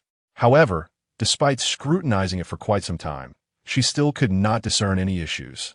Merely looking will not reveal the truth. As he spoke, Lin Ze seized Sister Pomegranate, whose complexion had turned ashen. I am offering you a chance. Who ultimately sent you here? It is easy to dodge a direct attack, but it is the hidden dangers that are hard to guard against. Had Sister Pomegranate's behavior been normal, you would have merely assumed she was an uninformed outsider. Yet, her evasive gaze during his questioning indicated her awareness of the situation. Thus, the immediate task was to leverage Sister Pomegranate to uncover the individual lurking in the shadows. Orchestrating this scheme. As for how Lin Ze discerned the anomaly in the drink, medicine and poison are often intertwined.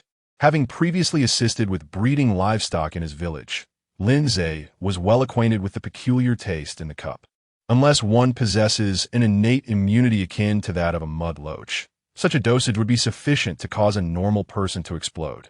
It seems I may have inadvertently revealed something. Ha. I do not comprehend what you are saying. Woo, let me go. In the face of Lin Ze's intimidation, Sister Pomegranate ultimately chose to withstand the pressure. After all, it was the 21st century. She did not believe he would resort to extreme measures. Even if the police were called to investigate, she could firmly assert her ignorance of the matter. After all, the beverage underwent several processes from the preparation area to her hands, and no one could definitively pinpoint which step had gone awry. However, if she admitted her involvement, her life would be irrevocably ruined. Therefore, even when cornered, Sister Pomegranate had no intention of confessing. Since that is the case, you shall drink this cup. Witnessing Sister Pomegranate's continued defiance, Lin Ze forcefully pried her mouth open. As the rim of the cup drew closer, Sister Pomegranate could almost sense the warmth of the air surrounding it. Perhaps due to the heightened tension, a series of lights began to flash before her eyes. Until the rim of the cup met her lips, Sister Pomegranate struggled desperately, her voice muffled as she uttered, "My uncle, I said it all." Who could possibly know what that package from Shun Yinan contained? Although confessing might lead to severe consequences, it was certainly preferable to losing her life without a fight. Speak up, who sent you here? After releasing his grip on the other person's chin, Lin Ze returned to his seat and sent a message to someone on his phone. It was, after casting a furtive glance at Shun Jiai, Sister Pomegranate continued to speak, trembling. It was Shun Yinan, young Master Shun, who instructed me to do this. When faced with such dire circumstances, she could hardly afford to prolong the confrontation. After all, if she randomly pointed fingers, her fate might be even worse than it was now. Moreover, as Shun Yinan's elder sister, Shun Jiai might choose not to pursue the matter further once she understood the full context. What? That beast Shun Yinan again. Regrettably, the moment Sister Pomegranate finished speaking, Shun Jiai, who had maintained a relatively calm demeanor, suddenly sprang up from the sofa, stepping forward to seize Sister Pomegranate by her collar. Where's that beast now? What did he instruct you to give to Xiao Zhe? She hadn't yet confronted him, and here he was, audaciously reappearing. If she didn't break his legs this time, she would write her name backward. What's going on here? As she observed Shun Jiai's face, which darkened ominously, Sister Pomegranate felt a wave of dread wash over her. Why had the situation shifted so drastically? Was her memory failing her? Were Shun Yinan and Shun Jiai not supposed to have a close sibling relationship? Knock, knock, knock. Just as the atmosphere grew increasingly tense, a crisp knocking sound echoed from outside the door. Come in. Upon hearing the knock, Lin Ze knew that the person he was expecting had arrived. Pardon the interruption. As a refined female voice filled the room, a graceful office lady entered through the door. Manager Xia, you arrived just in time. Seeing the newcomer, Shun Jiai furiously released Sister Pomegranate's collar. I need an explanation from you. My brother was nearly ambushed at your auction house. No matter how formidable the behind-the-scenes owner of Haiten Ishian was, she was determined to demand an account from Lin Ze today. Please remain calm, Miss Shun. We will certainly provide you with a satisfactory response. After addressing Shun Jiai's inquiries with a professional smile, Xia Ningyan walked gracefully to Lin Ze's side. Then, much to the bewilderment of Shun Jiai and Sister Pomegranate, the esteemed general manager of Haiten Ishian, Xia Ningyan, actually bowed to Lin Ze and respectfully stated, I sincerely apologize. Boss, it was my management oversight that led to this lapse. This year's year-end bonus has vanished, and after gently lifting the snow-white chin of Xia Ningyan, Lin Ze gazed into her eyes and spoke each word with deliberate clarity. I do not wish for such an incident to recur. You ought to comprehend my meaning. Indeed, Lin Ze is the clandestine mastermind behind the Haitian Isian auction house.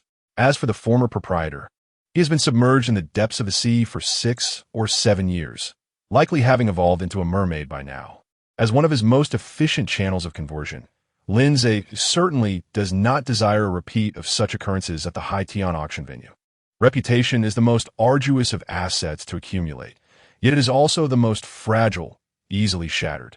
Should the scandal that transpired today come to the attention of outsiders, the reputation of the Haitian Isian auction house would plummet. This would undoubtedly trigger a series of cascading repercussions. On a minor scale, it could lead to a decline in profits. On a larger scale, it could provide competitors with ammunition to exploit, resulting in a significant loss of clientele. After all, the marketplace is akin to a battlefield. When a tempting piece of prey appears, few can resist the urge to take a bite. Chapter 32. The Method of Handling and the Small Gift Prepared for Tang Hao. I understand, boss. I will certainly ensure that such an incident does not occur again. Upon discerning the warning embedded in Lin Ze's words, Xia Ningyan promptly offered her assurance. If one were to consider the facts, she had already assumed the role of the third general manager here. Although the remuneration for this position is substantial, the responsibilities it entails are equally considerable. Nevertheless, thanks to her impeccable work efficiency and adept methods, Xia Ningyan swiftly established her foothold as the general manager. Were it not for that foolishness of Sister Pomegranate stirring trouble today, she would not have faced Lin Ze's inquiry at all. I trust in your capabilities. As he spoke, Lin Ze released his grip on Xia Ningyan's chin. How are the matters I assigned you progressing? He had no intention of reporting Shun Yinan's self-administered drugging to the police. Firstly, the consequences of such an act would be too severe. Secondly, prisons are notoriously sinister. Drawing from his extensive experience of reading countless web novels in his previous life, he knew that anyone entering with a protagonist's guise could find means to enhance their power within. These enhancements could be in the form of companions, techniques, or even inner energy coupled with skills. Thus, lacking absolute certainty, Lin Ze was reluctant to let Shun Nianen undergo any form of rehabilitation. With the public approach ruled out, the most viable option currently was to allow the individual to experience the thrill of internet fame. It was only natural to employ their own methods against them. The auction item was already prepared, and the auctioneer would soon commence the bidding. Observing that Lin Ze did not intend to pursue her accountability any further, Xiaoning could not help but feel a sense of relief. Additionally, the 2 giant teddy bears you requested are ready and placed at the entrance. Although she was unaware of Lin Ze's motives for these 2 items, Xiaoning understood one principle: the more one knows, the easier it is to secure an invitation from the author. Therefore, refraining from inquiring about matters beyond her purview was her guiding principle as an exemplary employee. Very well. Let those 2 dogs share half of this. He gestured, then take them to the private room where Shun Nianen is, and let him consume the remaining concoction. As he handed the drink to Xiaoning, Lin Ze turned to the ashen-faced Sister Pomegranate. And deal with this individual. I do not wish to see her again. No. Please, boss, Slap. My apologies, boss. Did I disturb you? After rendering Sister Pomegranate unconscious with a swift strike, Xiaoning bent down to grasp her right leg. I shall take my leave to attend to my duties. Do not hesitate to call upon me, should you require anything. Even if Lin Ze had not made this remark, she had no intention of sparing Sister Pomegranate. After all, had it not been for her consistently exceptional performance, she would have faced the loss of this lucrative position today. You may go. Upon hearing this, Xiaoning first nodded slightly in acknowledgement to both Lin Ze and Shun Jia. Subsequently, she departed from the premises, one hand clutching a beverage while the other dragged the unconscious Sister Pomegranate. Despite her delicate and seemingly fragile demeanor, she was, in private, quite the adept. Well, a small adept by the standards of ordinary individuals. After all, merely stepping into the realm of body refinement would allow one to easily overpower 6 or 7 average people. Little Ze, it was only after Xiaoning closed the door to the room that Shun Jia, with a look of astonishment, inquired, "So you are the mastermind behind this place?" To her knowledge, it seemed to have no connection to the Lin family. Indeed, I once won it from someone. Observing the bewilderment etched on Shun Jia's face, Lin Ze jestingly remarked, "What, do you think I'm joking?" The auction venue, known as the Sea and Sky Auction House, was indeed reclaimed by him, though the wager was his own life. Fortunately, the outcome favored him in the end. The previous owner of the auction house had already submerged into the necessary adaptation before evolving into a merman. However, this adaptation period was rather prolonged, likely amounting to a lifetime commitment. I believe. How could I not believe? After excitedly grasping Lin Ze's right arm, Shun Jia's expression shifted to one of confusion. But little Ze, why didn't you simply have someone send Shun Nianen inside? And why did you instruct Manager Xia to take 2 days with the dog and have her administer something for the dog to drink? It couldn't possibly contain. As a reasonably astute individual, Shun Jia swiftly deduced the nature of the substances within the beverage. However, she felt that seizing this opportunity to send Shun Nianen inside would undoubtedly be the most satisfying and logical resolution. Given the diminutive stature of that individual, once incarcerated, he would surely be invited to assist in picking up soap. After all, being in the entertainment industry, she was well aware of the ensuing events. You are correct. It contains such substances. Furthermore, sending Shun Nianen inside would, to some extent, impact the business of the auction house. Meeting Shun Jia's slightly perplexed gaze, Lin Ze began to elucidate. Moreover, don't you think sending him to prison is rather lenient? Lenient, you say. Reflecting on Lin Ze's earlier instructions to Xiaoning, a glimmer of schadenfreude flickered in Shun Jia's eyes. Indeed, it seemed your method of handling the situation was superior. When it comes to the severity of such punishments, Lin Ze's approach undoubtedly held greater impact. Let us leave it at that for now. We'll see what Manager Xia accomplishes. Withdrawing his hand from Shun Jia's embrace, Lin Ze pressed the bidding button on his seat. Just as they were engaged in discussion, the gift he had prepared for Tang Hao made its grand entrance. Damn it! Not this wretched fellow again. At that moment, witnessing his bid being suppressed yet again, Tang Hao's fury was nearly explosive. After much effort, I have once again stumbled upon a valuable item, only to find myself in a contest for it. Xiaozhe, could this vase truly be of such worth? Observing Lin Ze as he once more engaged in bidding with the individual downstairs, Shun Jiayi could not help but display a flicker of confusion and perplexity upon her face. Aside from the inability to discern the vase's value, she also questioned why Lin Ze felt compelled to thwart another's attempt to acquire the item. After all, if the auctioned items were to be purchased at a premium by someone else, is Lin Ze the clandestine mogul who would ultimately reap the rewards? Furthermore, as the mastermind behind the scenes, Lin Ze could effortlessly bypass this bidding process altogether, acquiring any desired item prior to its presentation on stage. Surely, it would be simpler than engaging in a contest with others. No, this time, it is not a remarkable item. After raising Tang Hao's bid of 4 million yet again, Lin Ze half-jokingly arched an eyebrow and remarked, as the hidden proprietor of the auction house, it is only natural to occasionally play the role of a shill, is it not? Chapter 33, Tang Hao's Journey in Appraisal. 2.5 minutes later, as Tang Hao purchased the porcelain vase for an exorbitant price of 5 million, Lin Ze heard the announcement from the Destiny Villain system echoing in his mind. Ding! Congratulations to the host for completing the task, the dangerous auction. Task requirements. Unravel the schemes of the false young master, Shun Yinan. Intercept the opportunity that rightfully belongs to Tang Hao, and return it to before liberation. Task reward. Supreme Poison Classic X1. Indeed, it is as I suspected. The moment he heard the system's announcement, a knowing expression surfaced in Lin Ze's eyes. The earlier task of intercepting Tang Hao's painting had not been accomplished, nor had he fully dealt with the scheming Shun Yinan.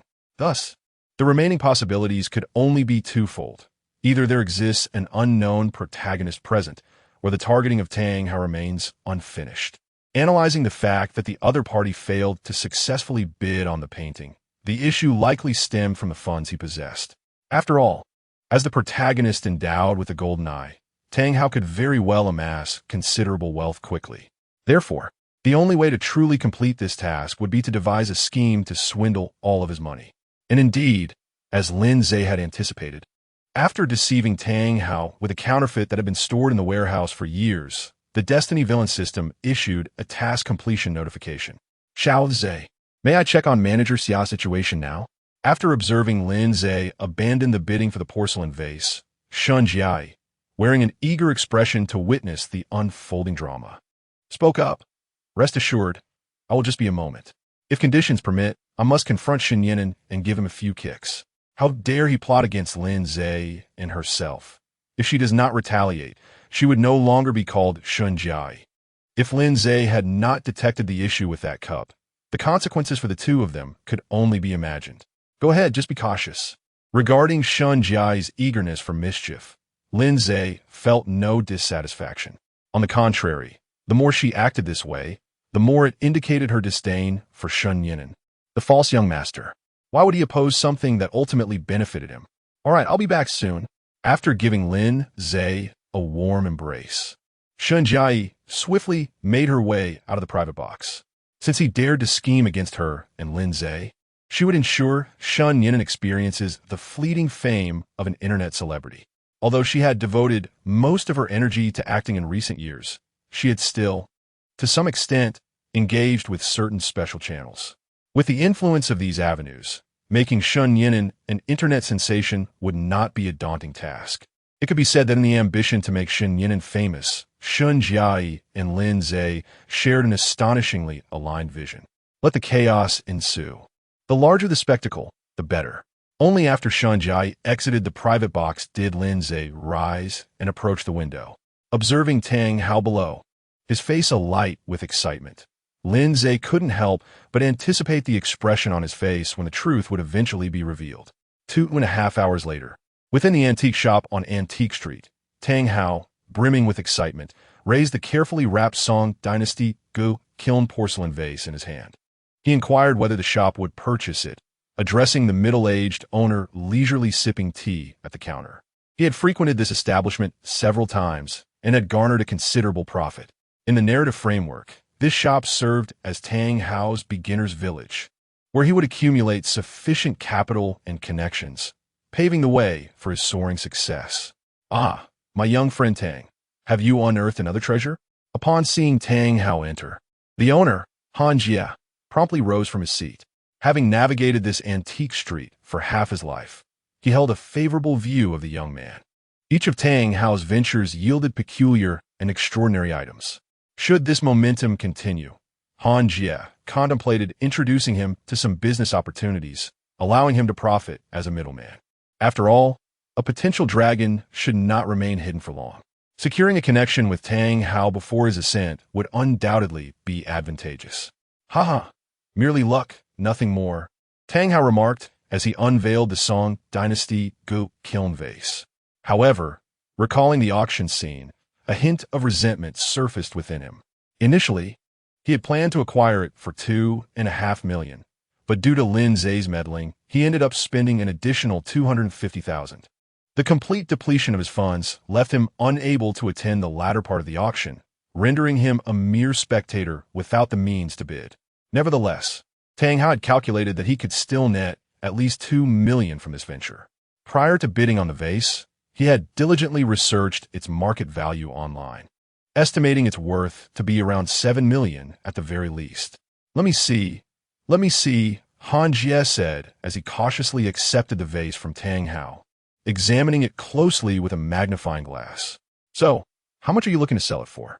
Observing Han Jie inspecting the vase from various angles, Tang Hao couldn't help but boast, "Rest assured, old Li, my judgment is infallible."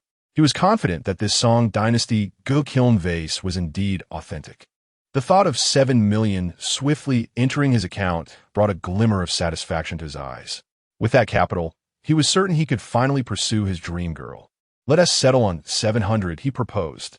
$7 million is a reasonable price, so you should—" "Not $7 million, but 700, Han Jie interrupted, placing the vase back on the table.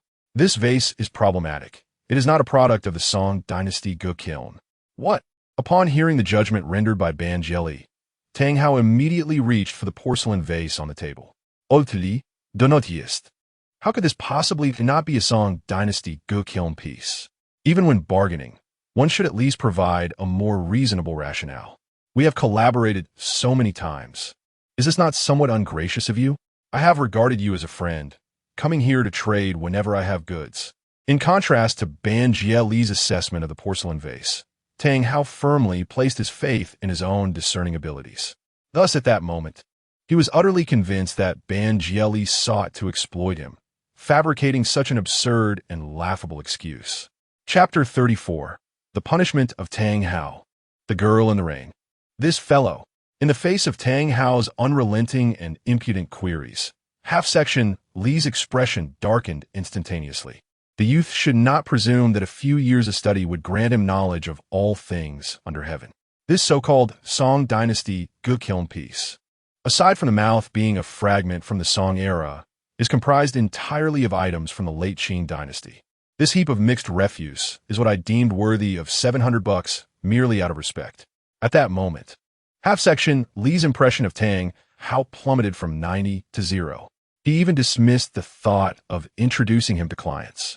After all, a person so steeped in self-importance could easily evoke dissatisfaction among customers. To prevent the ruin of the connections he painstakingly built, he could not possibly recommend Tang Hao to those influential figures. What nonsense, eh? A patchwork. Upon hearing half-section Li's final verdict, Tang Hao instinctively glanced at the Song Dynasty Go Kiln piece cradled in his arms. His ability to find treasures in various places was entirely reliant on the unique capabilities bestowed by his golden finger. As for knowledge of antiques, he was utterly ignorant. Therefore, he had no accumulated understanding of such deceptive techniques. Ding! Host appraisal failed. GoldenEye ability is being stripped. Wait a moment. Ah! Bang! Accompanied by a sudden, excruciating pain in his eyes, the porcelain vase in Tang Hao's hand fell to the ground. To put it simply, the world now resembled a breeding ground for exotic creatures, where various protagonists endowed with extraordinary abilities emerged. Only the strongest, who survives until the end, can ascertain to whom this world truly belongs. Thus, adding additional functionalities to the blank system became an unspoken agreement among various systems.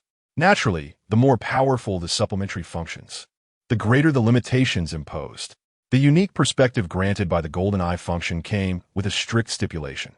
The host must not fail when seeking treasures or auctioning antiques. A single misstep would result in the loss of the GoldenEye ability, leaving only a diminished version of the perspective function.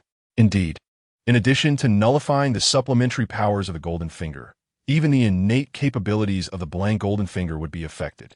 "Hey, what's wrong with you, fellow?"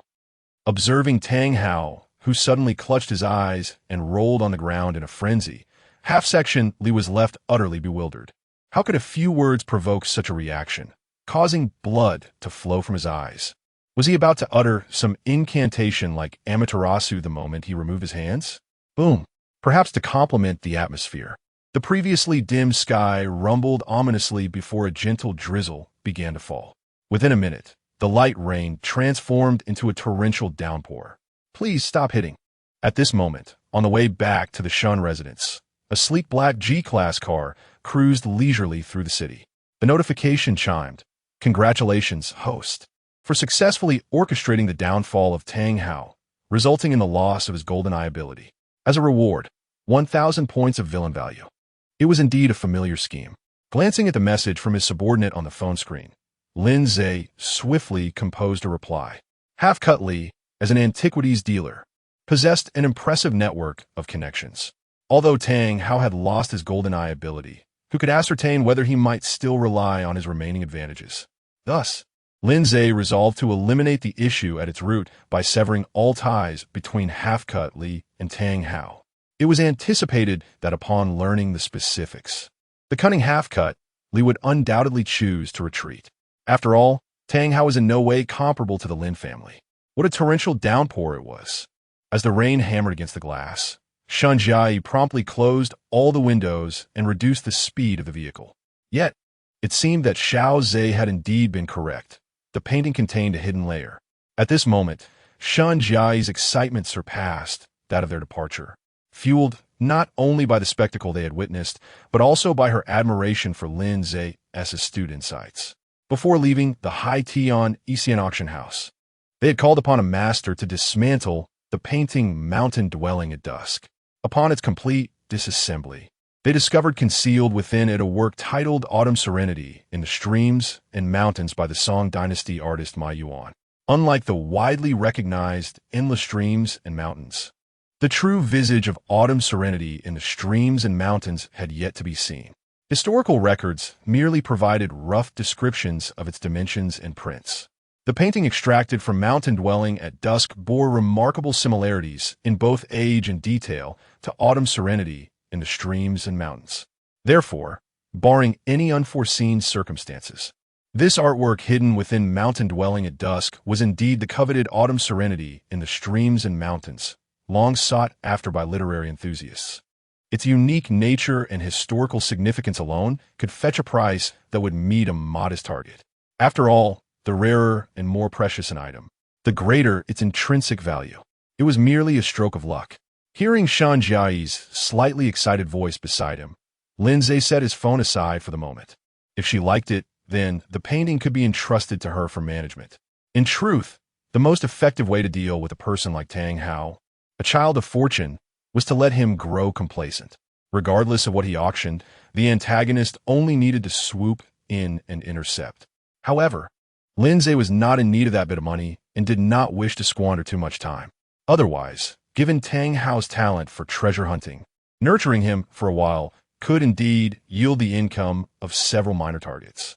This situation also served as a reminder that one cannot embody a villain without financial backing. To slap down a poverty-stricken protagonist, one requires a noble lineage and an imposing presence. To intercept, one must wield extraordinary abilities. Without such support, it is likely that the protagonist would ultimately find themselves at the mercy of a well-deserved rebuke. Furthermore, as Lin Ze is aware, a prominent figure from the Ministry of Education is tirelessly searching for the painting Autumn Serenity in Stream and Mountains. Should this artwork be acquired by Tang Hao tonight, It is anticipated that a rapid phase of development will ensue. After all, with connections to such influential individuals, the stage will inevitably be set for even more pronounced displays of bravado. Otherwise, the narrative would stagnate, leaving the readers with nothing of substance to engage with. Upon hearing Lin Ze's intention to bestow the autumn serenity in stream and mountains upon her, a radiant joy illuminated Shen Jiayi's face. After bringing the vehicle to a gentle halt by the roadside, she reached out to link her arm with his, playfully reminding him that this was his promise, and she had not coerced him in any way. Her delight stemmed not from the painting's monetary value, but rather from the gesture itself, which subtly indicated that Lin Ze was gradually beginning to embrace her presence. Yes, I willingly accepted this, she replied, a light-hearted laugh escaping her as she shook her head in mock exasperation. Lin Ze then turned his gaze towards the window. Outside, the rain fell heavily, transforming the surroundings into a veil of white. Logically, at this hour, it would be improbable for anyone to be out and about. Yet, as is often the case, reality defied expectations. A slender figure stumbled into the bus, breathless and disheveled. What is this? Faced with this unusual scenario, Lin Ze instinctively activated his investigative eye. Immediately, a stream of information materialized beside the young girl. Chapter 35. Prey or Hunter. Name, Shangwan Meng. Age, 19. Identity, only daughter of the Shangwan family, heir to the Shangwan legacy. Initially, she was the sole ally of the true young master in the story of the true and false young masters. Later, after the true young master endures torment and is reborn, he will join her in a comprehensive retaliation against the Shun family. So, strictly speaking, she is still my ally, isn't she? Upon discerning the specific information about the girl, a flicker of astonishment crossed Lin Ze's eyes. He had presumed that, as the destined great antagonist, he would be universally reviled. Although the entire world had diverged from the original timeline, it seemed that Shangwan Meng still leaned towards his side to some extent. What is the matter, Xiao Ze? What are you staring at? Noticing Lin Ze lost in thought while gazing out the window, Shen Jiayi inquired with curiosity. Lacking any cultivation skills, she could not discern what transpired in the distance amidst the visibility of less than 3 meters. Otherwise, she would have parked the car by the roadside, hoping to wait for the conditions to improve before proceeding. As for why she hadn't practiced, it wasn't due to laziness. Rather, this endeavor demanded considerable talent and time. A person of average aptitude could toil for decades without making any progress, while a gifted individual might require only a few months or even weeks. Nothing, just saw someone in the rain, Lin Ze replied, producing an umbrella from the compartment. Sister, could you drive the car to the bus stop? He faced 2 choices. One was to invite Shangwan Meng into the vehicle and drive her home. The other was to toss her the umbrella and make a swift exit. Considering his current status as a villain, Lin Ze decisively opted for the latter. The information displayed about her was based on events from the original timeline. They were strangers with no prior connection. Therefore, option 2, to part ways amicably, emerged as the most prudent choice. After all, selecting the first option might invite unforeseen complications, with bizarre individuals emerging to accuse him of coercing a virtuous woman. As for what to do if Shangwan Meng turned against him later, he would simply have to eliminate her. After all, strictly speaking, they were strangers. If she could not remain his ally, then he would have to make her suffer. Pitying the fairer sex? Such thoughts were only entertained by those who allowed their baser instincts to govern them. To be a true villain, one must eschew such instinctual considerations. Comfort is acceptable, but any entity posing a threat, regardless of age or gender, must be dealt with decisively. One must eradicate the roots of danger. Otherwise, tears of kinship will flow in vain. Lin Ze had no desire for a yellow-haired stranger to emerge decades later and ask if he remembered some long-forgotten individual from years past. Certainly. Do you know the other party? As she slowly maneuvered the vehicle towards the bus stop, a hint of curiosity flickered across Shen Jiayi's face. Was it a boy or a girl? Although she had never practiced martial arts, her home was graced with several capable bodyguards, such as the esteemed steward Wang Dachui. This fellow, while often amusingly comical, was indeed a master of martial arts in his own right. Upon reaching such a level of skill, he could release some genuine energy as a means of attack. Hence, Shunjiai did not press Lin Ze with questions about how he could see clearly in the distance amidst the torrential rain. Perhaps her younger brother, like Wang Dachui, was also a prodigy among martial artists. I do not know him. I merely perform acts of kindness, Lin Ze replied nonchalantly in response to Shunjiai's teasing. Yes, I believe you. Upon catching sight of the figure emerging at the bus station, Shunjiai raised an eyebrow with a knowing smile. Indeed, even the typically aloof Lin Ze was stirred by the presence of such a striking young lady. Although somewhat exasperated by the other's fanciful thoughts, Lin Ze chose not to engage further. After rolling down the car window, he extended an umbrella toward Shang Wanming. Here, use this. The bus stop is too small to shield you from the rain. Thank you. Shang Wanming's expression registered surprise at the sudden offering of the umbrella. However, she quickly regained her composure and shyly accepted it from Lin Ze. One could hardly blame her for being momentarily taken aback by an unexpected act of kindness from a stranger, particularly in such unforeseen circumstances. There's no need for thanks, Lin Ze replied, giving a gentle nod to Shang Wanming before gradually rolling up the window. Some matters are best left at a natural pause rather than pursued relentlessly.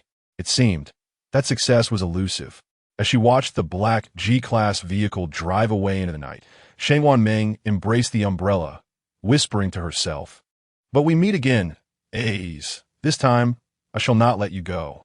With a soft splash of tires skimming over the water surface, a sleek black SUV came to a stop beside the bus. "Miss," said Sherry, reverently holding the umbrella over Shang Wanming, "we have results from the investigation you requested." Lin Ze, 18 years old, is the estranged young master of the Jiangnan Shun family, recently reclaimed by his kin. However, his previous background is equally formidable. If all goes as anticipated, he should be the heir to the Lin family conglomerate, a local titan in Jiangnan. Had Lin Ze returned to the Shun family, we might not have uncovered such extensive information, for the Lin family prides itself on discretion in personal matters while maintaining a prominent presence in their endeavors. Thus, only a select few have encountered the true mastermind, Lin Yaodong, and know what he truly looks like.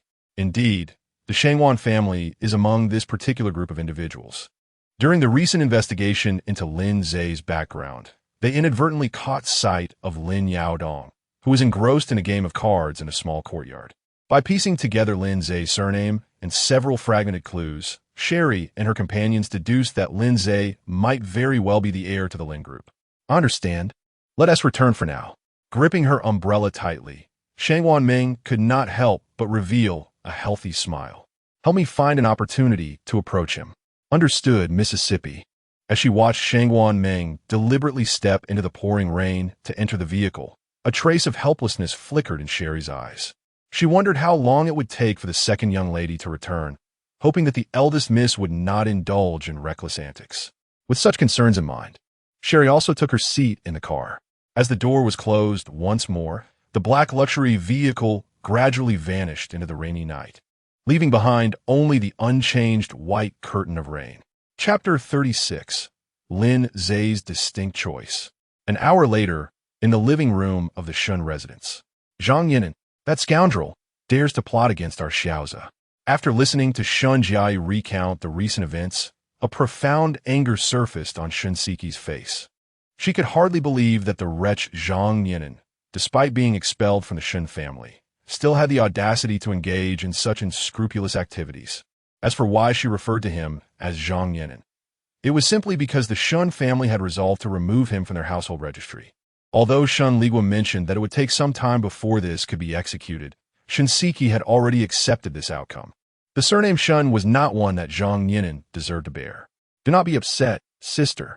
Xiaoza has already ensured that the scoundrel receives his due punishment."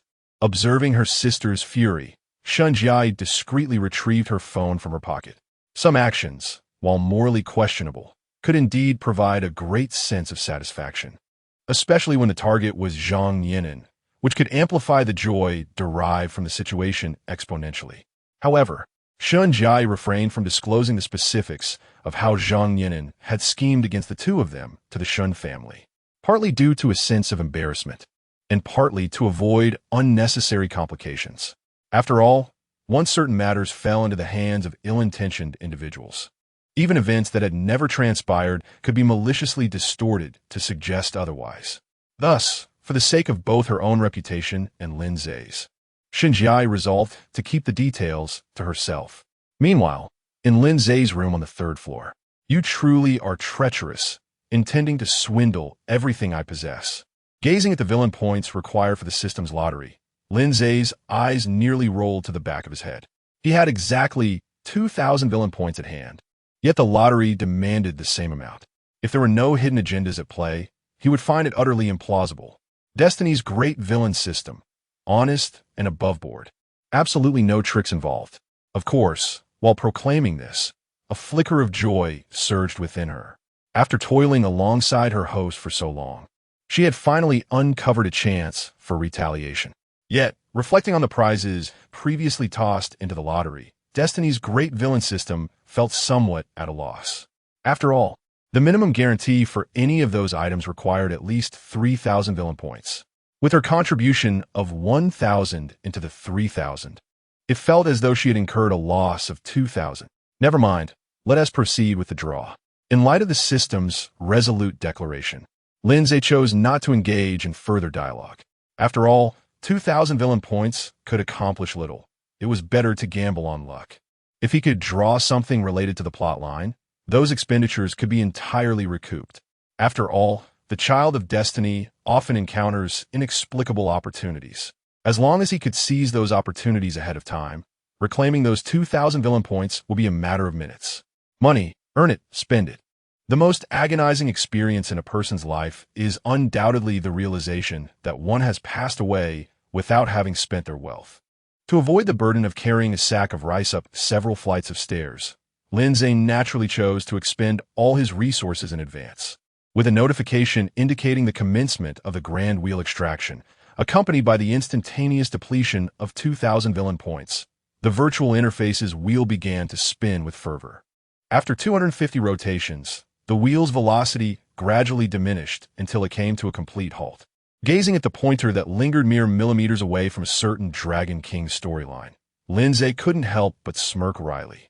As a system meant for notorious antagonists, does it not comprehend the need to bestow advantages upon its host? Just a fraction more, and the outcome would have been drastically different.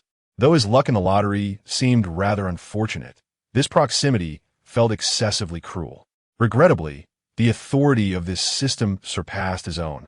In response to his grievances, the Destiny villain system could only shrug in resignation. Were it within her power to manipulate these odds, she could effortlessly elevate Lin Ze to the stature of a national hero. Alas, the powers that be had deliberately rendered this system immutable to prevent any foul play, even stipulating that the items drawn could not exceed the invested villain points. The item Lin Ze had drawn was even one he had personally contributed. Sighing, he decided to accept the outcome. After all, compared to the unreliable systems that offered mere tokens of appreciation, this result could be deemed an ultimate prize in the eyes of others. The notification chimed. Beginner Body Enhancement Potion has been dispatched to the warehouse. Please retrieve it promptly. Lin Ze pondered a crucial question regarding the potion's usability by others. For an ordinary person or a martial artist in the body tempering stage, this potion would serve as a remarkably effective auxiliary tool. However, for someone like him, a practitioner in the early stages of the internal C, its efficacy had diminished considerably. Yet, if it could be administered to others, its value would multiply exponentially. Indeed, what you draw is yours, the Destiny villain system promptly replied, sensing the underlying implication in Lin Ze's words. Her satisfaction with Lin Ze surged geometrically. He was indeed the formidable antagonist she had chosen. Had a different transmigrator drawn the enhancement potion, they would have certainly injected it into themselves without a second thought. Very well. Observing the dark green glow of the beginner body enhancement potion in his hand, Lin Ze swiftly retrieved his phone and dialed a number. After approximately 3 seconds, the call was answered. Initiate the Alpha Laboratory and select 100 trustworthy individuals until the forthcoming research results are completed. This group must have no contact with the outside world. Understood, boss. We will be ready by 3 o'clock tomorrow afternoon at the latest. Please come find me at XXXXX at 2 o'clock tomorrow afternoon. With that, Lin Ze unilaterally concluded the communication with the other party. The primary body enhancement potion was of utmost importance. He needed to ensure everything was flawlessly arranged. After all, once the laboratory managed to analyze and synthesize it, the Lin family, or rather, he would no longer have to worry about the multitude of concerns that plagued him. It was akin to the ancient mercenaries' principle. 5,000 soldiers could be surrendered if commanded by the emperor, even 50,000 could be relinquished. However, should the demand rise to 500,000, he would not hesitate to stand his ground. Power may be discreet, but one must always possess it. Otherwise, if one were to be bullied, the only recourse would be to swallow one's bitterness in silence. Host, given the current level of this world, it will take an extensive amount of time to decipher this vial of potion. Observing that Lin Ze had made the most prudent choice, the Destiny's great villain system offered a gentle reminder. She had witnessed far too many fated villains falter in the face of adversity, ultimately succumbing to the so-called righteous forces. Lin Ze, however, was the epitome of her expectations. She did not wish for him to falter. Rest assured, I am not so fragile. After placing the primary body enhancement potion back into the system space, Lin Ze rose and approached the expansive floor-to-ceiling window. Gazing at the dazzling metropolis illuminated by neon lights at the foot of the distant mountains, a flicker of delight sparkled in his eyes. The world resembled a vast amusement park, and Lin Ze felt he had yet to fully indulge in its offerings. Thus, to secure more time for enjoyment, he resolved to make things difficult for those so-called children of destiny. Chapter 37. The so-called fiancé the following day, within the confines of the Shun residence. On the third floor in Lin Ze's chamber. Knock, knock, knock. Xiao Ze, are you awake? Knock, knock, knock. Is something amiss again? Hearing the somewhat urgent knocking from outside, Lin Ze rose from his bed with unhurried composure. After disarming the trap he had strategically set on the floor, he reached for the door and opened it. In unfamiliar surroundings, one's sense of security diminishes significantly. Thus, having a trap at the entrance was entirely reasonable. Although, unlike the trap that descended from above, Lin Ze's was designed to ensnare horizontally. Xiao Ze, please change out of your nightwear. Upon noticing Lin Ze still clad in his loungewear, Shun Jia promptly explained the current situation. Someone had arrived downstairs. It was the eldest daughter of the Lei family, Lei Shiyu, who had an engagement with the Shun family and was seeking an explanation. The impetus for her visit was likely related to the events of the previous day at the auction, where Lei Shiyu had been present at the Hai Tian Isian auction. Consequently, she was well aware of the repercussions Lin Ze had imposed on Shun Yinan. It was reasonable to surmise that Shun Yinan had said something to provoke Lei Shiyu's early morning visit. The Lei family. After absorbing Shun Jiai's chatter, Lin Ze reflected on the information he had regarding the Lei family. The Lei family was a second-tier clan in Jiangnan. Over recent years, they had thrived, bolstered by the influence of the Shun group. It was rumored that they were currently preparing a government project, hoping to elevate themselves into the ranks of first-tier families in Jiangnan. Xiao Ze, do not fret. My sisters will handle everything. Observing Lin Ze's contemplative expression, Shun Siki mistook his demeanor for anxiety. She gently patted his shoulder and earnestly remarked, if you do not fancy Lei Shiyu, I shall have our father annul this engagement. After all, it has always been Zhang Yinan who interacted with her, so nullifying the engagement would pose no issue. Of course, there was a more pragmatic concern that Shun Siki did not voice. The fact that Lei Shiyu and Zhang Yinan had known each other for many years, and it was uncertain how far their relationship had progressed. The Shun family was prominent and prosperous. They would never allow their son to bear such a stigma. Unless Lin Ze harbored feelings for Lei Shiyu, Shun Siki had already resolved to speak with her father about annulling the engagement, seizing the opportunity of Lei Shiyu's visit to instigate the dissolution. I am fine, but your thoughts are commendable, dear sister. As he spoke, Lin Ze prepared to descend the stairs. This was his home, and he intended to act as he pleased.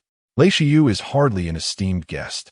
Why should she compel herself to change attire for an audience? Moreover, Lin Ze's sentiments align with Shun Siki's, which is to sever the engagement with the Lei family. After all, he has previously conducted inquiries into Lei Shiyu's character. It suffices to say that she is perfectly matched with Zhang Yinan, both possessing a remarkable lack of ethics and moral compass. While Lei Shiyu's frivolities may be overlooked, the Lei family is far from exemplary. They have drained the Shen family for years without ascending to the ranks of a prominent lineage. This behavior clearly illustrates the utter ineptitude of the Lei clan. In the words of the master of the water break flow, Lin Ze simply does not wish to associate with the inept. Only those of such mediocre caliber as the Lei family are unworthy of his pursuit of success. Beep. Congratulations to the host for triggering the task. The worthless Lei family shall not dare to provoke me. Task completion criteria. Utilize conventional means to annex the Lei family. Task reward. Premier commercial logical reasoning. Peace.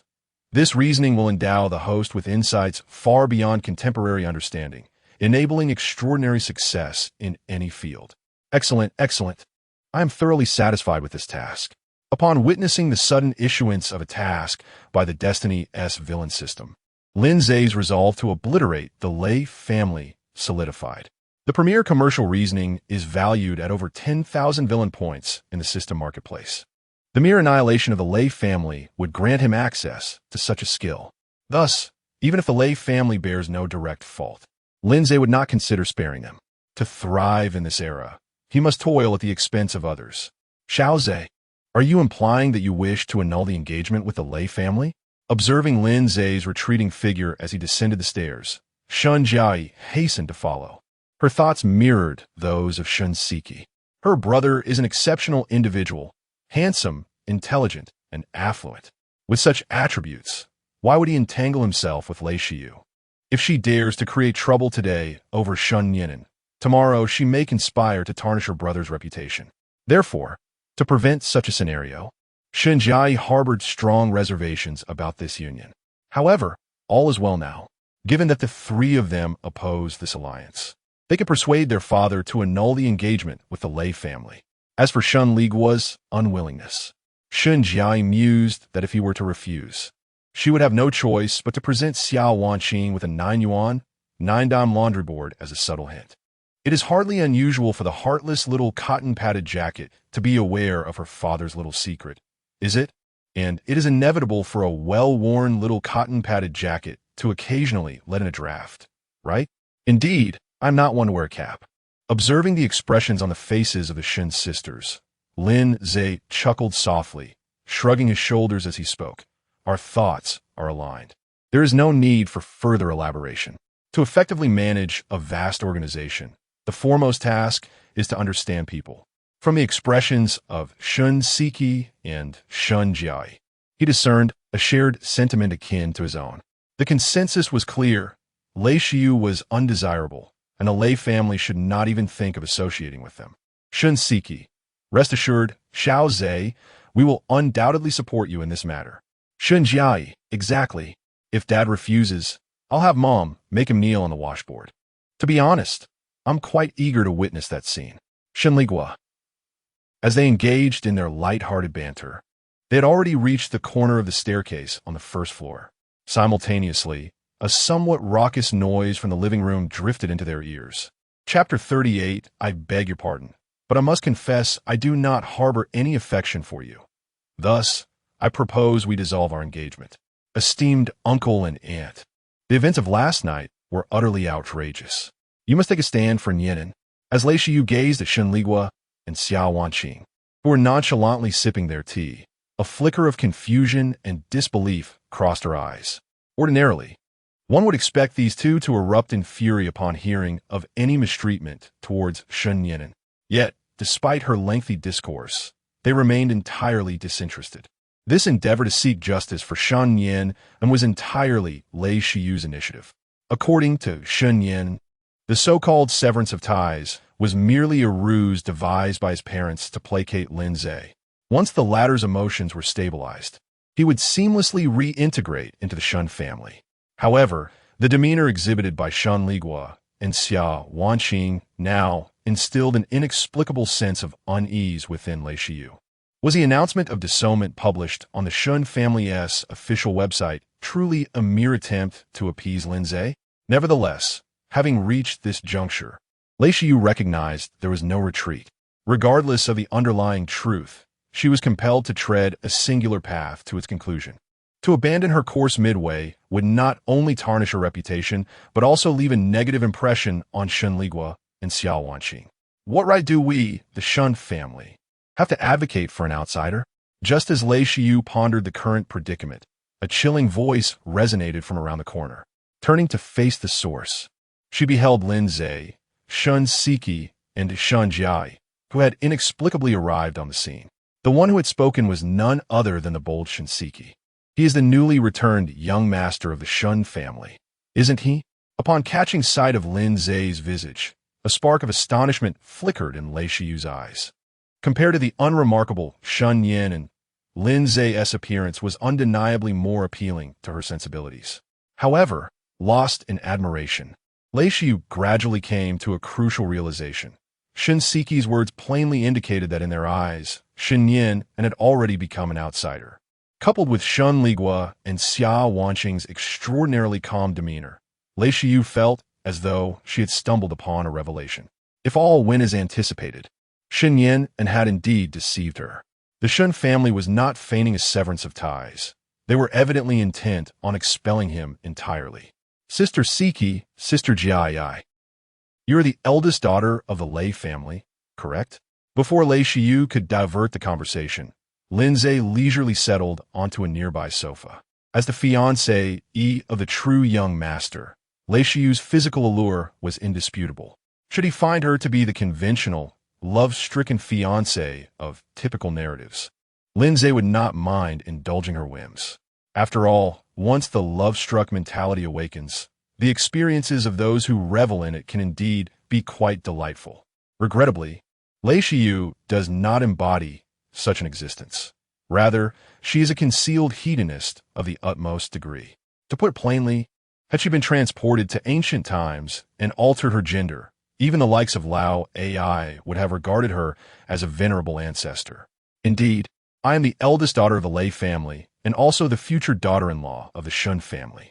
Gazing at the faintly discernible abdominal muscles of Lin Ze, a flicker of desire flashed in Lei Shiyu's eyes.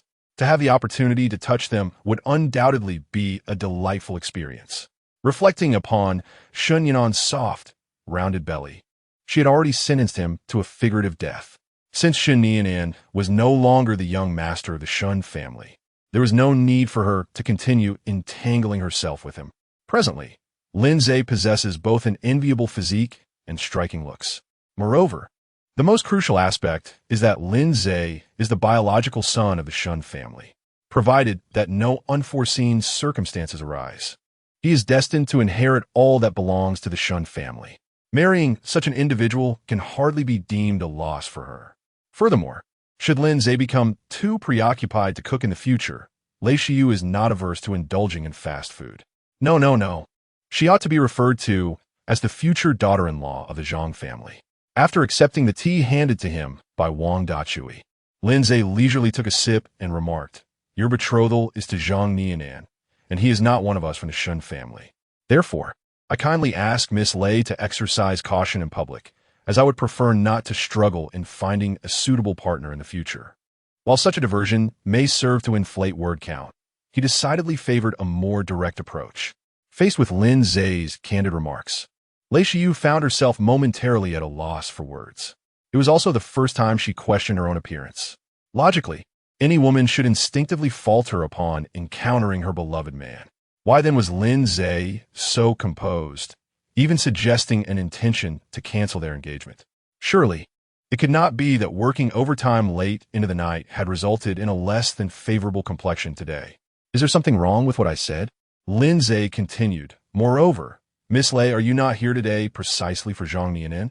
Observing Lei Shiyu rendered speechless by his words, Lin Ze set down his teacup and added, "Given the depth of affection between the two of you, I cannot help but be a gentleman. Rest assured, the Shin family will announce this news shortly." Although Lin Ze's words were veiled, anyone of sound intellect could decipher the implications. He was insinuating that Lei Shiyu and Zhang Nianan had likely engaged in an affair long before. If she sought him merely as a fallback option, it would be prudent to return home and rest. Uncle Aunt, upon grasping the meaning behind Lin Ze's remarks, Lei Shiyu immediately directed her gaze toward Shen Ligua and Xiao Wanqing. Encountering someone so brazenly forthright caught her momentarily off guard. Thus, passing the conversation to Shen Ligua and his wife seemed to be the most prudent and straightforward course of action. After all, the Lei and Shun families have collaborated for many years. Surely, even if one does not regard the monk, one must at least respect the Buddha. Regrettably, Lei Shiyu overestimated the Lei family while underestimating Lin Ze's esteemed position within the Shin family. Xiao Ze's remarks were quite reasonable. Following a silent exchange of glances with Xiao Wanqing, Shen Ligua turned to Lei Shiyu and continued, "Moreover, having spent so many years with Zhang Yinan, it is no longer appropriate to change your betrothal partner at this juncture. Shortly, I will arrange for an announcement to clarify the situation to the public. I believe this will enable you to pursue a relationship with Zhang Yinan or seek a more suitable match without issue." The thoughts that Shin Siki and her sister could conceive were certainly not lost on Shen Ligua and Xiao Wanqing. Thus, they had long harbored intentions of relinquishing their connection with Lei Shiyu, who had become too entangled with Zhang Yinan. Had she been a commendable girl, it might have been different. Alas, Lei Shiyu was not. If not for Zhang Yinan's genuine affection for her back then, they would have long since dissolved this marriage arrangement. Chapter 39. Subsequent arrangements for the Lei group. Uncle and Aunt, how can this be? Upon hearing Shen Ligua's response, Lei Shiyu felt utterly dazed. She was well aware of the Lei family's predicament. The only reason they had not gone bankrupt and managed to reach their current standing was primarily due to the Shun family's influence in Jiangnan. Once the Shun family announced the dissolution of their engagement with her, the ties between the two families would effectively be severed. At that point, the Lei family, which had yet to fully absorb its losses, might very well face utter ruin. Well, it is settled then. However, regardless of the circumstances, our Shin family is undoubtedly at fault in this matter. Therefore, I will provide your family with compensation. Interrupting Lei Shiyu's attempt to continue speaking, Shen Ligua then turned his gaze towards Wang Dachui. "Wang, please see our guests out. It is nearly time for breakfast." "Understood, sir." Realizing that there was no further entertainment to be had, Wang Dachui promptly approached Lei Shiyu, adopting a stance indicative of escorting her out. "Miss Lei, please." As the esteemed butler of the Shen family, he was privy to many secrets, and thus harbored no fondness for the original future mistress of the household. In fact, at this moment, he found himself secretly hoping for her resistance. For if Lei Shiyu dared to oppose and refuse to leave, he would relish the opportunity to demonstrate the formidable nature of his authority. Damn it, how did things come to this? Meeting Wang Dachui's somewhat menacing gaze, Lei Shiyu clenched her fists in silence. She never anticipated that events would devolve into such a predicament. According to her initial narrative, the Shun family should have been leading Lin Ze, the outsider, to kneel before Shen Yinan to atone for their errors. Yet now, not only had Shen Yinan transformed into Zhang Yinan, but she had also been unilaterally cast aside by the Shen family. This relentless series of blows nearly knocked her off her feet. "Miss Lei, please." "I understand." Hearing Wang Dachui insist on her departure once more, Lei Shiyu recognized that she had no choice but to comply. However, she did not intend to leave in a defeated manner. "Uncle, aunt, second sister, third sister. Young Master Lin, I shall take my leave now. I believe there may be some misunderstandings between us, and I hope to remain friends with young Master Lin in the future." With a polite farewell to the gathered individuals, Lei Shiyu turned and made her way toward the villa's exit. As long as she could find a way to manipulate Lin Ze, she would still be regarded as the Shun family's mistress. After all, the groundwork had already been laid. She could easily use this pretext to draw closer to him. Yet, in comparison to her future plans, there was a more pressing issue at hand. The audacity of Zhang Yinan to deceive her could not go unchallenged. If she did not give him a taste of her resolve, the very name of Lei Shiyu would be written backward today. Huzzah! As the silhouette of Lei Shiyu vanished at the entrance, Shinseki and Shunjiai could no longer contain their excitement and began to clap and cheer. Initially, they had anticipated needing to exert considerable effort to persuade Shen Ligua to annul the engagement with the Lei family. To their astonishment, before they could utter a word, The other party had straightforwardly proposed the dissolution of the engagement. These two children, never mind, observing the pair who could not conceal their emotions. A flicker of helplessness crossed Shen Ligua's eyes. Yet, upon reflecting that they would not bear the burden of inheriting the Shun family business, he cast aside this momentary frustration. Xiao Ze, what are your thoughts on the Lei family situation? With his wandering thoughts refocused, Shen Ligua turned to Lin Ze, eager to hear if he had any insights. Despite already possessing a comprehensive plan, his primary intention was to cultivate Lin Ze's capabilities. Although, judging by Lin Ze's previous actions, this so-called cultivation seems somewhat unnecessary. Severing ties and utilizing damaging information to plunge the Lei family into despair, followed by orchestrating their downfall, was the course of action Lin Ze proposed after placing his teacup on the table. Firstly, the Shun family must terminate their collaboration with the Lei family. Consequently, several enterprises that had previously allied with the Lei family due to the Shun family's influence would also choose to sever ties. By leveraging certain incriminating materials, the Lei family's predicament could be exacerbated. If the so-called substantial compensation proposed by the Shun family were to materialize, the Lei family would undoubtedly clutch it desperately. Unfortunately, this compensation was not a genuine remedy, but a time bomb destined to obliterate the Lei family. Once the Lei family initiated the project, it would be too late for them to react even if they realized the danger. If this time bomb were successfully activated, the Lei family would find themselves in an irretrievable abyss. Well then, shall we entrust this matter to you? Upon hearing Lin Ze's thorough arrangement, a satisfied expression emerged on Shun Ligua's face. Although some details required refinement, the foundational framework aligned closely with his own strategy. As the chairman of a publicly listed company, Shun Ligua was fully aware of the Lei family's standing. It was high time they returned not only the blood they had drained from him over the years, but also the interest. Certainly, but I'm still uncertain about who will be of use. In response to Shun Ligua's seemingly delegative approach, Lin Ze posed the most critical question. The Shun family was not the Lin family, and he was unaware of who within could be relied upon.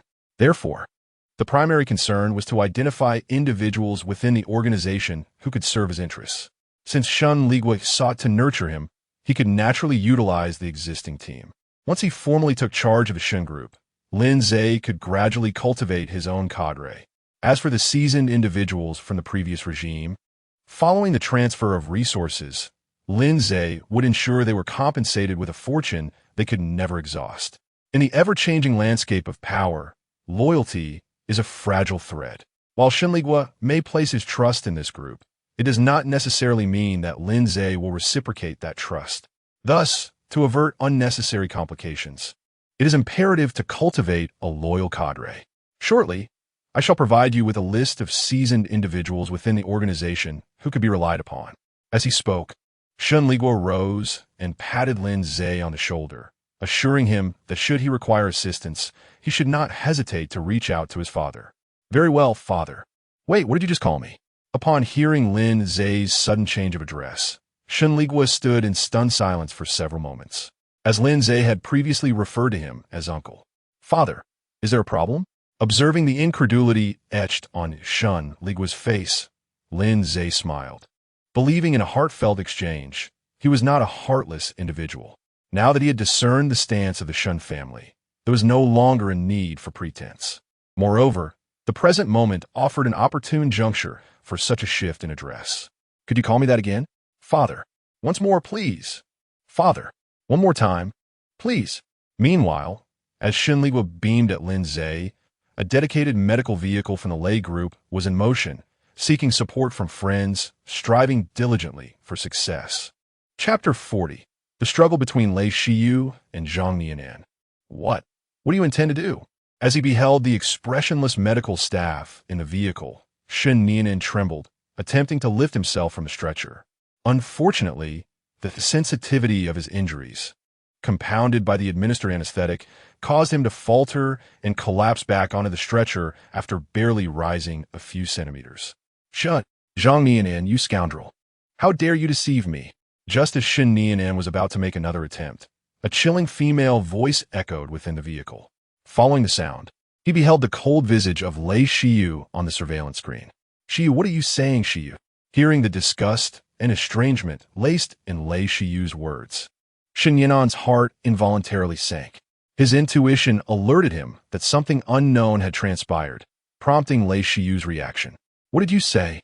You dare question me about what I said?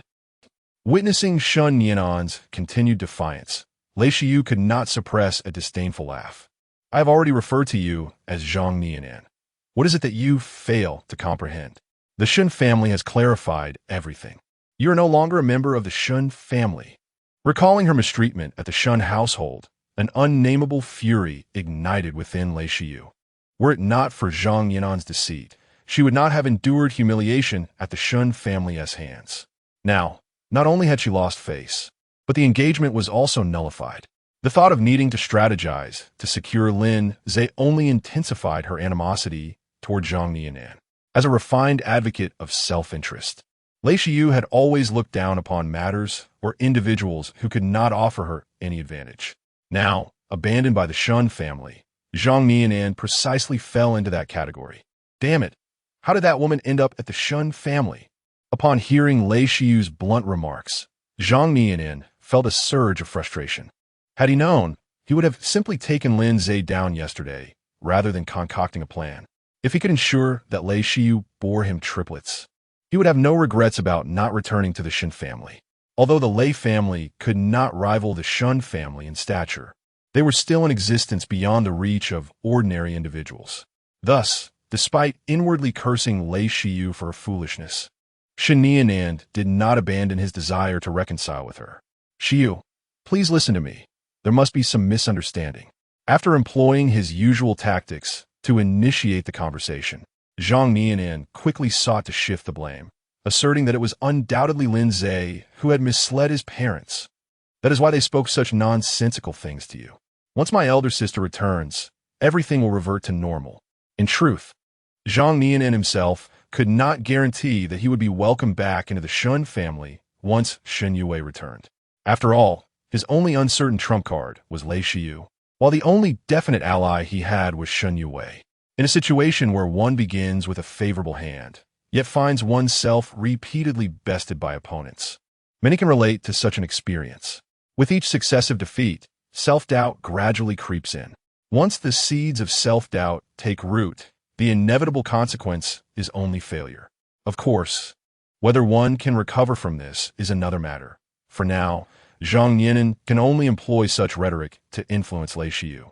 Perhaps it is best that we no longer meet. You are aware of my father's disposition.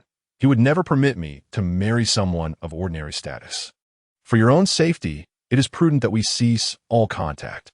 After uttering these words, Lei Shiyu severed the communication. No, Shiyu, how can I survive without you? Zhang Nianan exclaimed in a desperate wail as he gazed at the television screen that had abruptly turned black. Losing Lei Shiyu, a valuable ally, was an overwhelming blow to him. With only the young lady Shen Yue remaining by his side, Zhang Nianan felt his previous arrogance dissipate. No, I still have a chance. A glimmer of greed flickered in his eyes at the thought of the unfinished plan. He must continue to exert effort with Lei Shiyu, while adopting a different strategy with Shen Yue. After all, there was no blood relation binding them. If he could find a way to secure his future, the Shen family would be unable to intervene in time. In ancient times, Cao Cao wielded the emperor's authority to command the feudal lords. Now, Zhang Nianan could similarly leverage the 3 treasures of his offspring to command the Shen family. Damn it, I nearly forgot this crucial point. Meanwhile, in the rear of a black minivan, Lei Shiyu, slightly agitated, tossed her phone onto the seat and began contemplating her subsequent plans. Having just been humiliated by Lin Ze at the Shen family estate, she had completely forgotten about Shen Yue. Unlike the other 2 young ladies of the Shen family, Shen Yue had taken over most of the family's operations. It could be said that aside from significant matters requiring Shen Ligua's approval, she managed all other affairs independently. Thus, her influence within the Shen family was unparalleled by Shen Siki or Shen Jiai. As long as Shen Yue remained aligned with Zhang Nianan, Lei Shiyu did not intend to sever ties completely. There are no absolutes in life. Leaving oneself an avenue for retreat is the hallmark of a wise individual. Should Zhang Yinan return triumphantly with Shun Youwei's support, she too could rekindle their relationship. However, Lei Shiyu had no intention of letting go of Zhang Yinan's earlier deception. After redialing the contact number from the medical vehicle, she instructed the driver, drop him off at the location we discussed, where you can all find yourselves dismissed. Understood, Mississippi. I will ensure he reaches the destination. Very well. Once the call ended, Lei Shiyu addressed the driver in the front seat. Do not head home just yet. Take a detour to our old meeting place. Today, she has endured such great grievances that her temper is understandably quite elevated. If she does not find a way to temper her anger, she shall head straight home, and I fear she may end up in the kitchen for a late-night snack. Very well, my lady. In response to Lei Shiyu's request, the driver skillfully executed a U-turn, setting course for the suburban direction. A subtle glance into the rearview mirror revealed a flicker of inscrutable emotion in the driver's eyes. As a seasoned connoisseur of cinematic works, he has gleaned much wisdom from his experiences. The timing is not yet ripe. Once the moment is opportune, he shall. Chapter 41. The Predicament of the Lei Family Group, an Unexpected Incident in Alpha Laboratory. A few minutes later, in the dimly lit alleyway. Let go of me. Hurry up and let me go. As Zhang Nianan found himself unceremoniously discarded along with the stretcher in the alley, he glared at the group before him, his eyes blazing with fury. You bunch of bastards, be careful, or I'll inform your lady about this. Although the words of Lei Shiyu had been merciless, he managed to glean a sliver of hope from them. Consequently, he regarded the subordinates of the Lei family with utter disdain. Get out of here. Just as someone attempted to retort, the leader swiftly approached and delivered a sharp blow to the back of the offender's head. Villains perish through excessive chatter. He had no desire to see his own downfall due to the incessant prattling of his underlings. Hey, don't leave me. As he watched the medical personnel hastily retreat, Zhang Nianan struggled to rise from the stretcher. For reasons unbeknownst to him, this seemingly unremarkable alley instilled a deep sense of foreboding within him. Remaining here any longer could lead to unforeseen calamities. Unfortunately, despite his utmost efforts, the lingering effects of the medication rendered him incapable of rising from the stretcher. All he could manage were feeble, writhing movements akin to a dying maggot. As Zhang Nianan continued to exert himself in vain, shadows began to emerge from within the alley. Minutes later, it's a CS. Meanwhile, as Lei Shiyu and Shun Nianan indulged in their separate lives, the Lei family group found itself embroiled in a significant crisis. Following the Shun family's announcement of the dissolution of their engagement with the Lei family, numerous enterprises that had allied with Lei due to their connection with the Shun family swiftly sought to terminate their collaborations. After all, the primary reason many businesses chose to partner with Lei was due to the Shun family's esteemed position in Jiangnan. Although the wealthiest individual in Jiangnan had shifted to the Lin family, the influence of the Shun family remained unparalleled. To board the grand vessel of the Shun family was to mitigate the risk of financial loss. The most expedient route to secure a place on this ship was the makeshift escalator constructed by the Lei family. However, as the grand vessel departed the harbor, this escalator inevitably lost its utility. Consequently, numerous enterprises that had previously finalized agreements with the Lei family began to retract or halt their collaborations. At this moment, within the office of the president of the Lei family group, damn it, why did the Shun family suddenly announce the dissolution of the engagement? After sweeping everything off the desk in a fit of rage, Lei Yaoyang turned to his trembling secretary. Have you yet to make contact with her? When the Shun family declared the severance of ties with Shun Nianan, he had not given it much thought. After all, as long as the marriage between the two families is not affected, Lei Shiyu can marry anyone.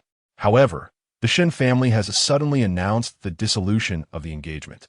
This unexpected turn of events has also thrown Lei Yaoyang into an extremely passive situation. The young lady's phone has been unreachable, and the driver is also out of contact. Facing Lei Yaoyang's furious gaze, the female secretary trembled and continued. Moreover, representatives from the Fong Group have just arrived. They wish to terminate the nearly finalized collaboration. Damn it! Upon hearing that yet another company intended to withdraw from the partnership, Lei Yaoyang overturned the entire table in anger. Arrange for someone to negotiate. I need to step out to handle some matters. The root cause of all these troubles lies in the announcement made by the Shun family. To recover lost clients and to clarify what exactly transpired, Lei Yaoyan decided to personally visit the Shun residence to ascertain the current situation. I understand, boss. Just a moment. I'm quite agitated right now. Boss. Meanwhile, in a secret villa nestled within the forests of Jiangnan province. Boss, I have found the individuals you requested. As Lin Ze descended from the helicopter, Niet Jilly promptly approached him, stating, as per your instructions from last night, we have now located 100 experts in biology and pharmaceuticals. We have also signed agreements with them. They will not leave the base until the mission objectives are fulfilled. As a scientist with a penchant for conducting RT experiments, nothing delighted Niet Jilly more than his work. There is nothing more exhilarating for this scientific enthusiast than exploring the mysteries of science. Therefore, when Lin Ze announced the revival of the Alpha Laboratory, he immediately reached out to his academic contacts. Consequently, with the introductions and connections from these friends, he fulfilled Lin Ze's requirements within a single night. Bring everyone into the hall. After glancing over the list of experimental personnel presented by Niet Jilly, Lin Ze tossed it back into his arms. Have these individuals been vetted? Do they all meet the job requirements?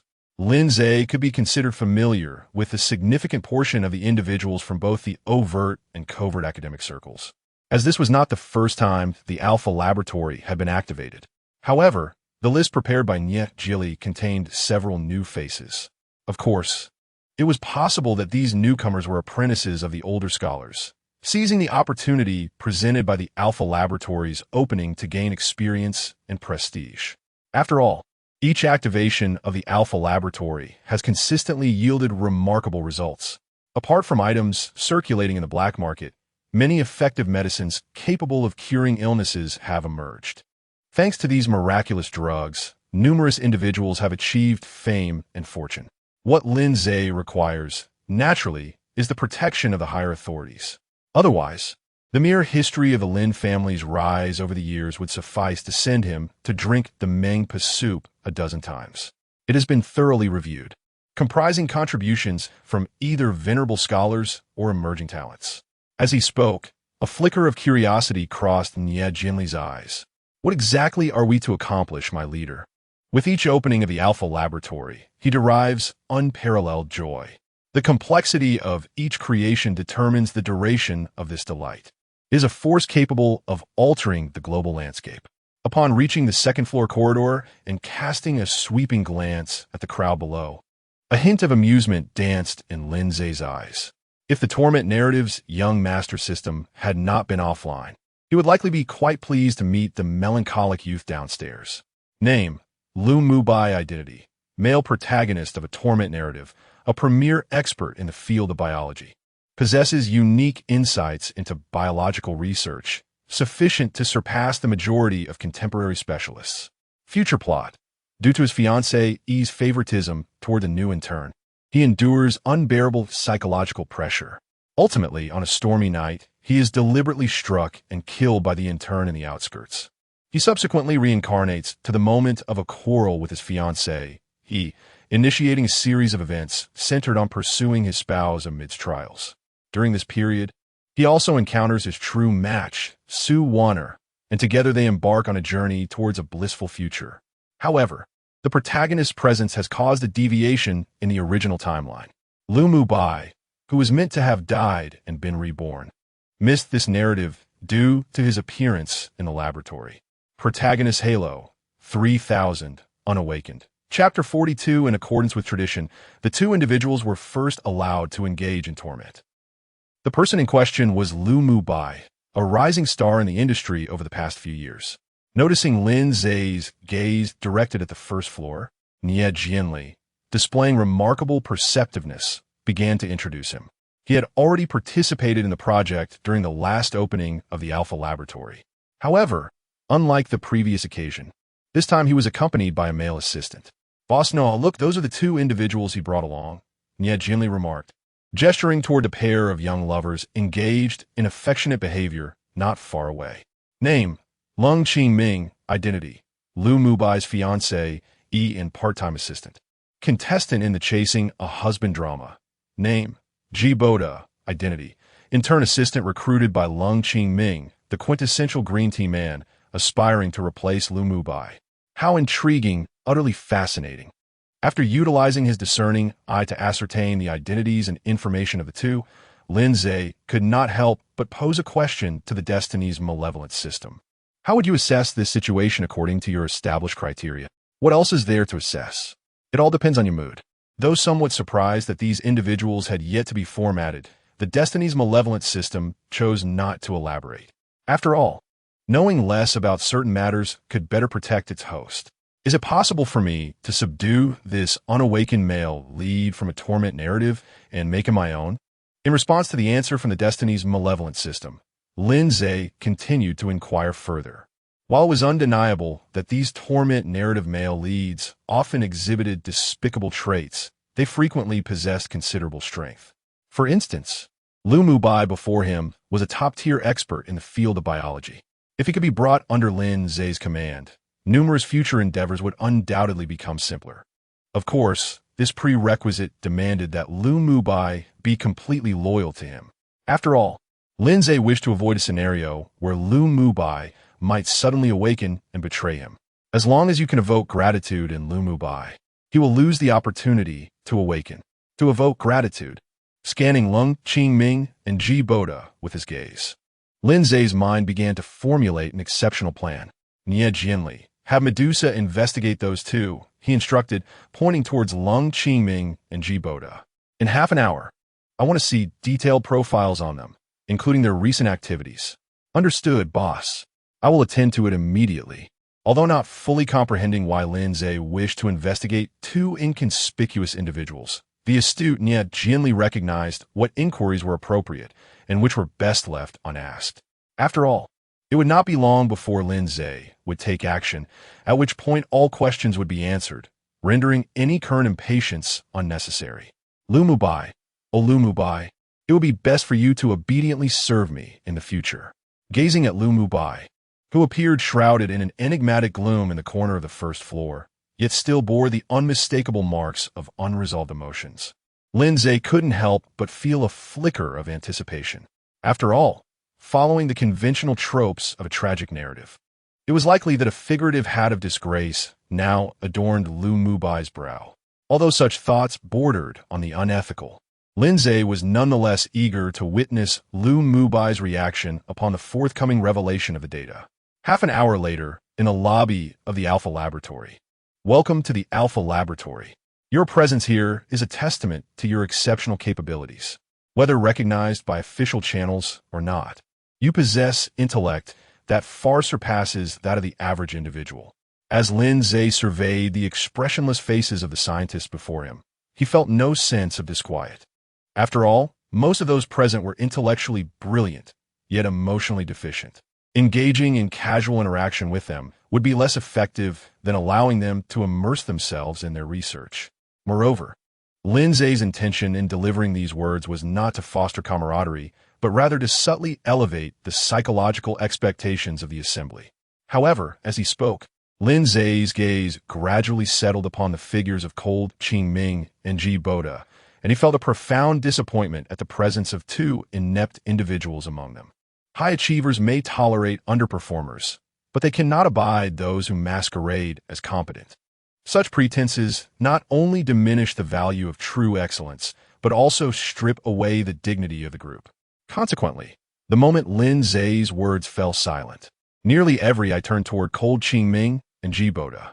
Lin, Boss Lin, is there some sort of misunderstanding between us? Cold Qingming, meeting the unfriendly gazes of the crowd, hastily conjured a somewhat forced smile. We were brought here by Lu Mubai, and our professional qualifications are undoubtedly up to par. Had it been an ordinary person denigrating her as inept, she would have retorted without hesitation. Yet, Lin Ze's unique standing in Jiangnan rendered her cautious, and despite her inner turmoil, she dared not express her discontent. Regrettably, her intellect did not extend to Ji Boda. Boss Lin, your words are rather insulting. Lu Dege has already acknowledged our competence. As he spoke, Ji Boda allowed a semblance of defiance to surface on his face. If you wish to question our abilities, Surely you must provide evidence. Otherwise, even if we sign the contract today, we shall depart this wretched place. Due to Lin Ze's generally low profile, only a select few were aware of his formidable prowess, while the majority regarded him as an ordinary entrepreneur. Here, ordinary implied that he engaged in communication akin to that of a typical individual. Thus, for Ji Boda, who had yet to encounter Lin Ze, this moment represented an opportunity to showcase himself before cold Qingming. Suddenly, as Ji Boda uttered his desire to leave, a cadre of security personnel swiftly readied their weapons, aiming them directly at him amidst the gathering. Now, with but a single command from Lin Ze, they would eliminate this unreasonable individual. After all, there was a clause in the contract stipulating such. Should anyone wish to leave the Alpha Laboratory midway, it could indeed be arranged, provided they exchanged something they utilized every moment. One may enter standing, but must depart lying down. Naturally, there are exceptions for certain circumstances where one may exit, albeit under the constant supervision of security personnel. However, it was evident that Ji Boda's recent threats did not fall under these exceptional cases. What do you intend to do? This is a society governed by law. Faced with the sudden emergence of numerous dark, ominous toy-like openings, Ji Boda's complexion turned ashen. Everyone look at this. Enough. Just as Ji Boda attempted to rally others as he usually did, Lung Qingming tugged at his sleeve. Her expression was equally grim. She had not anticipated that the usually astute Ji Boda would engage in such reckless behavior. Qingming, please don't. Slap. Before Ji Boda could articulate his thoughts further, Lung Qingming silenced him with a sharp slap, signaling him with her eyes. Upon receiving the cue, Ji Boda instinctively turned to survey his surroundings. It was only then that he noticed the gazes of those around him, all filled with the same disdain reserved for experimental subjects. How delightful! It has been quite some time since I have been threatened in such a manner. Observing Ji Boda's face blanch once more, Lin Ze leaned against the railing, smiling as he spoke, to instill in you a spirit of bravery. I believe a modest reward is in order. You wish to slap. Before Ji Boda could finish his sentence, Lung Qingming delivered yet another slap, urging him to promptly apologize to Boss Lin. As a former confidant and assistant to Lu Mubai, Lung Qingming was well aware of Lin Ze's methods. Thus, in her efforts to protect Ji Boda, she was exerting every possible means at her disposal. Chapter 43. A choice between two, the male protagonist of the tormenting tale naturally would not be chosen. Yet, regrettably, despite the covert assistance of Lung Qingming, Ji Boda failed to grasp the true intentions behind the latter's kindness. Or perhaps it was the humiliation of being slapped in front of an audience that rendered his twisted sense of pride incapable of acceptance. Nonetheless, the remnants of his rationality prevented him from unleashing a roar at Lung Qingming. Instead, he resorted to his habitual ploys, stammering, "Sister Qingming, you hit me, clearly I." Smack! Another resounding slap found its mark on Ji Boda's face, and seizing the opportunity, Lung Qingming whispered softly, "If you wish to survive, obediently follow my instructions." Were it not for her peculiar feelings towards him, she would have long since ceased to care for this fool. He ought to recognize the gravity of their situation. Threatening someone in such circumstances was hardly wise. Lin Ze was not Lu Mubai, who would tolerate such insolence indefinitely. Should Ji Boda truly provoke Lin Ze's ire, it was highly plausible that they would soon find themselves imprisoned as mere test subjects. Upon hearing her words, Ji Boda's pupils constricted in an instant. It was at this moment he finally comprehended that they were not outside, and Lin Ze was certainly not the pushover Lu Mubai. Gazing into the depths of those numerous dark voids, he realized he could not persist any longer. Suppressing his grievances and pent-up frustration, he immediately bowed deeply to Lin Ze, exclaiming, "My apologies, Boss Lin. It was my ignorance that led to my disrespect. I implore you, in your magnanimity, to spare us, for the sake of his own life." He understood the necessity of including Lung Qingming in this plea. By uttering the word "spare us," he effectively bound their fates together. Even if Lin Ze wished to show him no mercy, Lu Mubai would undoubtedly not allow any harm to befall Lung Qingming.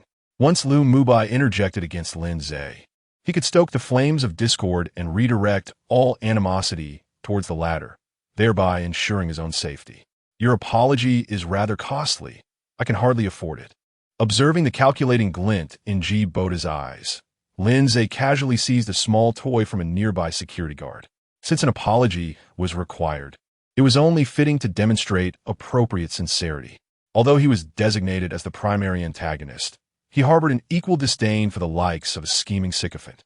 Thus, his patience for Boda, a mere smooth talker, was rapidly waning. As the acrid scent of gunpowder filled the air, Boda let out a piercing scream and collapsed to the ground. The reason for his fall was clear. The toy had penetrated his meniscus, rendering him incapable of standing upright like a normal person. Boda, witnessing her beloved little paramour in distress, Lung Qingming rushed forward and cradled him in her arms. "Do not be afraid. I am here." Her instinctive response to his injury was purely driven by her deep affection for him. Moreover, given their frequent interactions, Lung Qingming did not perceive any issue with her actions. However, what seemed utterly normal to her appeared as a starkly different scenario to onlookers. At this moment, many acquainted with both Lung Qingming and Lu Mubai wore expressions of either shock or intrigue. After all, they were well aware that Lung Qingming was engaged to Lu Mubai. Yet, regardless of whether it was in the past or present, the behavior displayed suggested that Boda was indeed her true fiancé.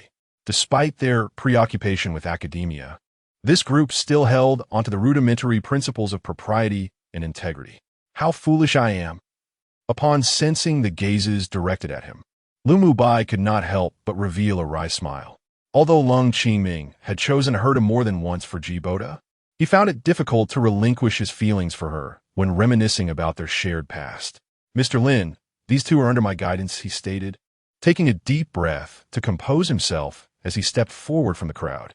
This would be the last time he would clean up after Lung Qingming. Wrongdoings must be met with consequences, yet he was not one to act unjustly. After returning the small toy to the nearby security personnel, Lin Ze turned his attention to the kneeling Lung Qingming beside Boda. "Now, Ms. Lung, please make your choice. Would you prefer to leave with Dr. Liu, or with the worthless one in your arms?" The quickest way to earn the gratitude of a tormented male lead in a tragic tale is to enable him to see the true nature of a deceitful woman. According to the peculiar logic of such male leads, this revelation would undoubtedly lead him to be immensely grateful. This explains why so many male protagonists in tragic narratives swiftly find solace with the next female lead following a heartbreak. Besides the influence of their subjective experiences, it is primarily due to the subsequent individuals who help them recognize the deceitful nature of their former partners. Lin Ze's current actions were, in essence, a mimicry of this established trope. Of course, Lin Ze had no intention of forming any romantic ties with Lu Mubai. He merely sought to harness his scientific prowess. A talent like Lu Mubai, who excelled in his field, was too valuable not to be fully integrated into his endeavors. Should he find it impossible to recruit Lu Mubai, and if the latter were to oppose him, Lin Ze would have no choice but to eliminate him. Faced with Lin Ze's unexpected ultimatum, Lung Qingming displayed a fleeting expression of shock and confusion. However, this moment of bewilderment did not linger long. Amidst Boda's sorrowful lamentations, she promptly declared her choice to Lin Ze. "I choose Boda. I choose to leave with Boda." Lung Qingming had faith that Lin Ze would not dare to harm Lu Mubai, while Boda, although competent in his own right, still could not compare to Lu Mubai's exceptional abilities. Therefore, should he be left here, he would undoubtedly be utilized by Lin Ze as a mere laboratory mouse. Ha ha ha. Upon hearing that Lung Qingming had once again chosen Boda, Lu Mubai could not help but erupt into a manic laughter, exclaiming, "How foolish I am! How utterly foolish!" From this moment onward, Lung Qingming, our fates shall be severed. After uttering these words, Lu Mubai turned his gaze towards Lin Ze upon the high platform, expressing his gratitude. "Thank you, Boss Lin, for allowing me to comprehend certain matters before my demise. Indeed, every human harbors a fear of death. Yet when emotions peak, death may become the most effortless choice." Although he professed to have cut ties with Lung Qingming, deep within Lu Mubai's heart, that flame had not truly extinguished. Perhaps his current confrontation with death was merely an attempt to escape the unresolved turmoil within. Since Dr. Liu was intent on embracing death, I naturally could not oppose him. As he spoke, Lin Ze seized a small toy from a nearby security personnel and pulled the trigger towards Lu Mubai. Bang! No! Witnessing Lin Ze fire at Lu Mubai, Lung Qingming instantly abandoned Ji Boda in her arms. This was entirely different from her expectations. Shouldn't Lin Ze have admired Lu Mubai's research prowess and used that as an excuse to spare him? In stark contrast to the agitated Lung Qingming, Lu Mubai stood with serene calmness, arms wide open. For him, at this moment, death undoubtedly represented the ultimate means of escape. Chapter 44. The choice returns to this moment. A few seconds later, upon opening his tightly shut eyes, slightly bewildered, Lu Mubai instinctively checked his own body. The anticipated dark hole and tomato juice did not appear, and he could still feel his heartbeat and the sensation of reality. Thus, he could dismiss the notion that his physical body had been hit and that he had transformed into a spirit. Simply put, he was not dead. Dr. Liu, your fortune is quite remarkable. This was merely a stink bomb. After tossing the small toy to a nearby security personnel, Lin Ze slowly approached the still somewhat dazed Lu Mubai. Congratulations on your rebirth, Dr. Liu. Since Lin Ze wished to recruit Lu Mubai for his own purposes, he would certainly not resort to actually killing him. Long before, during Ji Boda's meniscus surgery, Lin Ze had already tampered with the magazine. Therefore, this so-called stink bomb had been meticulously arranged in advance. Rebirth, indeed. For that, I have specially prepared a gift for you. As he spoke, Lin Ze gestured to the security personnel not far away. With a crackling sound of electricity, a vast projection video appeared on the wall. The two protagonists depicted in the video were the much-observed Lung Qingming and Ji Boda. As for the specific content of the video, I shall refrain from elaborating here.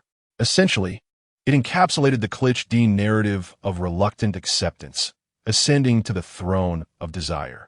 This is a video from 3 months ago, which I just had retrieved from a certain inn. Observing the grotesquely contorted face of Lu Mubai, Lin Ze gently patted his shoulder. Dr. Liu, allow me to offer you a piece of advice. There are countless flowers in the world. Why cling to a rotten tree? Indeed, why? After tilting his head in an effort to prevent tears from cascading down his cheeks, Lu Mubai looked down at the pallid Lung Qingming. So your so-called business trip was, in fact, a deception alongside that scoundrel Ji Boda?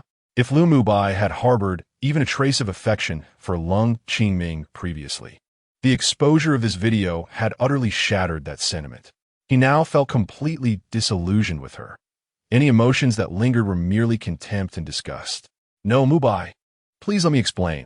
As Lu Mubai met her gaze, filled with disdain, panic instantly spread across Lung Qingming's face. She could not fathom why this time. It felt as if she truly stood to lose him. No need for explanations. From this moment on, you and I have no further ties. After stepping back to evade Lung Qingming's outstretched hand, Lu Mubai turned his gaze towards Lin Ze. Thank you, Boss Lin, for helping me see things more clearly. There is no need for gratitude, Dr. Liu. Your life is destined to be resplendent. As he spoke, Lin Ze gently patted the other's shoulder once more, suggesting that if he was interested, he could join his company, offering whatever resources he desired. The act of poaching talent is not uncommon. Moreover, Lin Ze's maneuver was not merely about recruitment. He sought to discern Lu Mubai's true sentiments. After all, if Lu Mubai had not completely severed ties with Lung Qingming, he would not have visited the research institution where she resided. This follows the conventional narrative of romance in female-centered literature, where the male protagonist possesses extraordinary abilities yet chooses to dwell in obscurity for the sake of the female lead. I am willing. As long as you, Mr. Lin, are willing to accept me, I can report for duty at any time. Upon hearing Lin Ze's invitation, Lu Mubai readily acquiesced without a moment's hesitation.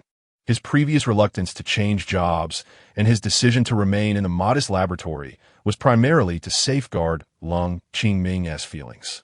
After all, her research capabilities were lacking, and many top-tier laboratories had no interest in her. However, the less competent a person is, the greater their pride often becomes. Thus, to prevent Lung Qingming from feeling disheartened. Lu Mubai had repeatedly declined offers from larger laboratories. But that was the past. The present is different. Having resolved to end his relationship with Lung Qingming decisively, he found no reason to remain. "No, Mubai, you slap." Before Lung Qingming could finish her sentence, Lin Ze swiftly delivered a resounding slap, admonishing her to be quiet, as he disliked anyone who talked back. Now that the matter concerning Dr. Liu had been addressed, let us continue our discussion regarding your affairs. Dung, dung, dung. The force of Lin Ze's slap was not insignificant, causing Lung Qingming's left cheek to swell rapidly. Yet, despite this, she dared not voice her grievances, instead clenching her fists tightly within her sleeves. "Mr. Lin, haven't we just concluded our discussion?"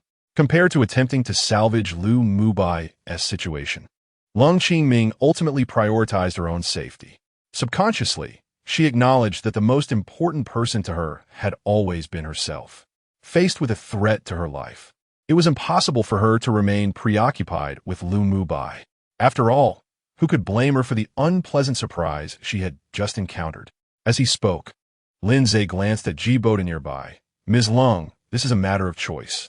Will you walk out on your own, or will you allow that worthless individual to leave?" This classic dilemma from a narrative of torment was presented not as a choice between the male lead and a green tea antagonist, but rather a choice between her own survival and that of the green tea antagonist. One can only imagine the tumultuous thoughts that would arise within Lung Qingming as she faced such a decision. After all, making so-called choices can be rather uncomplicated when one is not personally involved. However, when a matter at hand pertains to one's own safety, swiftly arriving at a decision transforms into a far more arduous task. Indeed, the reality unfolded in accordance with Lin Ze's expectations. Upon encountering this dilemma that threatened her own security, Lung Qingming instantly became a silent statue.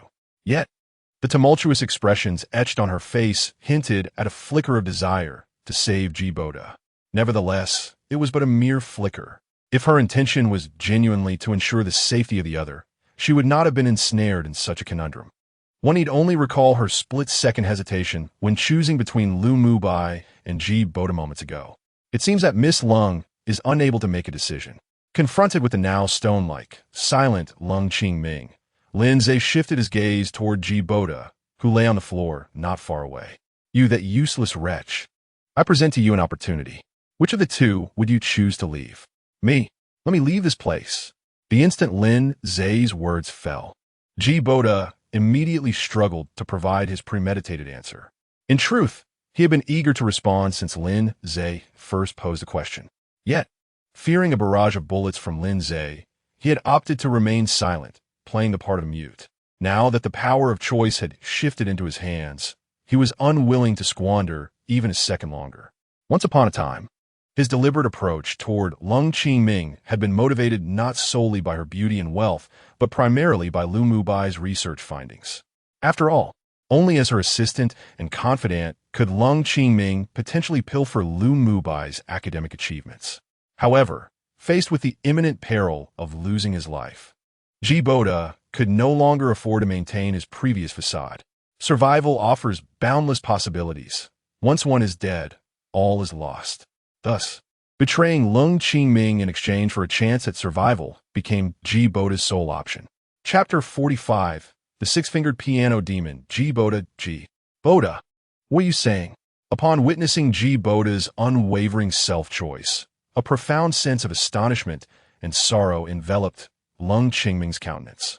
Although she had contemplated relinquishing her connection to him in pursuit of her own survival, Ji Boda's unambiguous response rendered her previous hesitations a mere farce. In simpler terms, Lung Qingming felt akin to a jester at that moment, entangled in her own self-importance, only to realize she had become a disposable object in the eyes of another. "Boss Lin, please let me go. I was deceived by this woman." Ignoring the incredulity etched on Lung Qingming's face, Ji Boda continued to plead with Lin Ze. "Moreover, she was the one who seduced me first. As a fresh graduate, I had no choice but to comply. If I were to refuse her, all my years of hard work would have been in vain." As a man not entirely lacking in cunning, Ji Boda began to surmise Lin Ze's intentions, which likely revolve around leveraging Lu Mubai's research capabilities by humiliating him to subdue both parties. However, knowledge alone did not alter the fact that when faced with a threat to his life, he would willingly comply. As for the painstakingly acquired Lung Qingming, Ji Boda believed that as long as he could escape alive, his silver tongue would surely lead him to even better prospects. "You scoundrel!" Upon hearing Ji Boda's disparaging remarks, Lung Qingming lunged forward, engaging him in a fierce struggle. She could not reconcile the current Ji Boda with the gentlemanly and considerate figure she once knew. Despite being a deceitful man, Ji Boda, as a male, managed to restrain the frenzied Lung Qingming with both hands, even with his meniscus injury. "I speak nothing but the truth. What is wrong with that?" After firmly pressing a hand against Lung Qingming's face to prevent her from moving, Ji Boda turned to the indifferent Lu Mubai. "Brother Lu, believe me, I would never willingly betray you. You supported me during my studies. How could I possibly engage in such despicable acts?" By casting the blame of infidelity onto Lung Qingming, he aimed to extricate himself from the situation as much as possible. "You scoundrel, it was clearly you." Slap. "Ji Boda, you." Slap. After delivering yet another blow to Lung Qingming's mouth, Ji Boda hastily addressed Lin Ze and Lu Mubai. "You must believe me. I am willing to swear to the heavens. If I utter a single falsehood, may I be struck by 5 bolts of lightning." Regardless of Lung Qingming's alleged seduction, such occurrences could only be deemed coincidental and not intentional. What a splendid spectacle of mutual destruction this is. Gazing into the eyes of Ji Boda, filled with an overwhelming desire for survival, Lin Ze once again waved his hand towards the staff in the distance. Immediately, the large screen, which had previously gone dark, illuminated once more with an image centered around a park. However, in stark contrast to the previous clear and straightforward display, the speed of the scene transitions this time was rather rapid. Each image depicted Ji Boda, after intentionally tormenting a cat, adopting an expression of exaggerated sympathy for the little creature. It was not until the arrival of another person that this unsettling display finally came to an end. Indeed, the individual who appeared was none other than Lung Qingming. Thus, the situation became crystal clear. Ji Boda's claims of Lung Qingming actively enticing him had now been rendered absurd. These images served to unequivocally demonstrate to everyone that from the very beginning, Ji Boda had been deliberately seeking to approach Lung Qingming. He even went so far as to repeatedly appear in the same location to torment the cat, all in a bid to successfully draw closer to the other. Witnessing the incessantly looping footage, Lung Qingming erupted into a fit of frenzied laughter. She had never anticipated that behind their seemingly pure and heartwarming first encounter lay such a repugnant and cruel truth. She felt like a naive fool, manipulated at will by Ji Boda, who had orchestrated this scheme for so long. With this realization, Lung Qingming unexpectedly took an action that astonished everyone. Accompanied by a piercing scream, Ji Boda immediately donned the guise of a 6-fingered piano demon. Of course, it was not that he had 6 fingers on one hand, but rather that when combined, he had only 6 fingers in total. Gulp after swallowing the spoils of his conquest. Tomato juice trickled from the corners of Lung Qingming's mouth as she laughed maniacally, resembling a demon from the depths of hell. "Ji Boda, you scoundrel, perish," she exclaimed, recalling the myriad ways in which she had been deceived by him, wishing nothing more than to flay him alive. Thus, now biting into the spoils was merely a form of twisted retribution. One should never underestimate a person on the brink of emotional collapse, for under such extreme psychological strain, they may not even be aware of the lengths to which they might go. "On my fingers," gazing at his left hand, now reduced to merely a thumb, Ji Boda writhed on the ground in agony, resembling a wretched dog. Coupled with the injury to his meniscus, he was the epitome of despair. Observing Ji Boda's pitiful state, Lung Qingming immediately turned to Lin Ze beside her and declared, "Boss Lin, I made my choice. I want to leave this place on my own." In the struggle between reclaiming her life and saving Lu Mubai, she instinctively chose the latter. Otherwise, at this moment, She would not be seeking conversation with Lin Ze, but rather turning to Lu Mubai for forgiveness. It could only be said that while Lu Mubai held a certain status in Lung Qingming's heart, it paled in comparison to the value of her own life. In essence, this follows the same pattern as the sentiment of "I'm sorry, Zhou Shun, but I prefer Li Wei." Very well, someone please drag this waste away. No, please. I beg you, spare me. After gesturing for the wailing Jiboda to be removed, Lin Ze turned. A semblance of a smile gracing his lips as he faced the slightly deranged expression of Miss Lung Qingming. Regrettably, dear Ms. Lung, this option has always been reciprocal. Had you both chosen one another, I might have been able to facilitate your departure together. However, in the present circumstance, observing Lung Qingming's increasingly pallid complexion, Lin Ze shifted his gaze to the side, addressing Lu Mubai. Dr. Lu, how do you wish to handle her? Since she was brought here by you, I believe the choice should rightfully lie with you, both in fairness and personal regard. This may appear as granting autonomy, yet it serves as a test. Although the system has indicated that the task is complete, Lin Ze remained curious about the decision Lu Mubai would render. This action was unrelated to the system's objectives. Rather, it was merely an ingrained aspect of his character. After all, humans are the most intricate and concealing of creatures. Unless matters of genuine significance are placed before them, only then might they shed the facade they have so meticulously maintained. Chapter 46. The Disposition of Cold Qingming. Upon hearing Lin Ze bestow the choice upon Lu Mubai, Cold Qingming's pallid visage regained a hint of color. How could she, as the one entangled in this affair, remain oblivious to the depth of his affection? Thus, as the choice fell into Lu Mubai's hands, Cold Qingming began to indulge in the celebratory anticipation.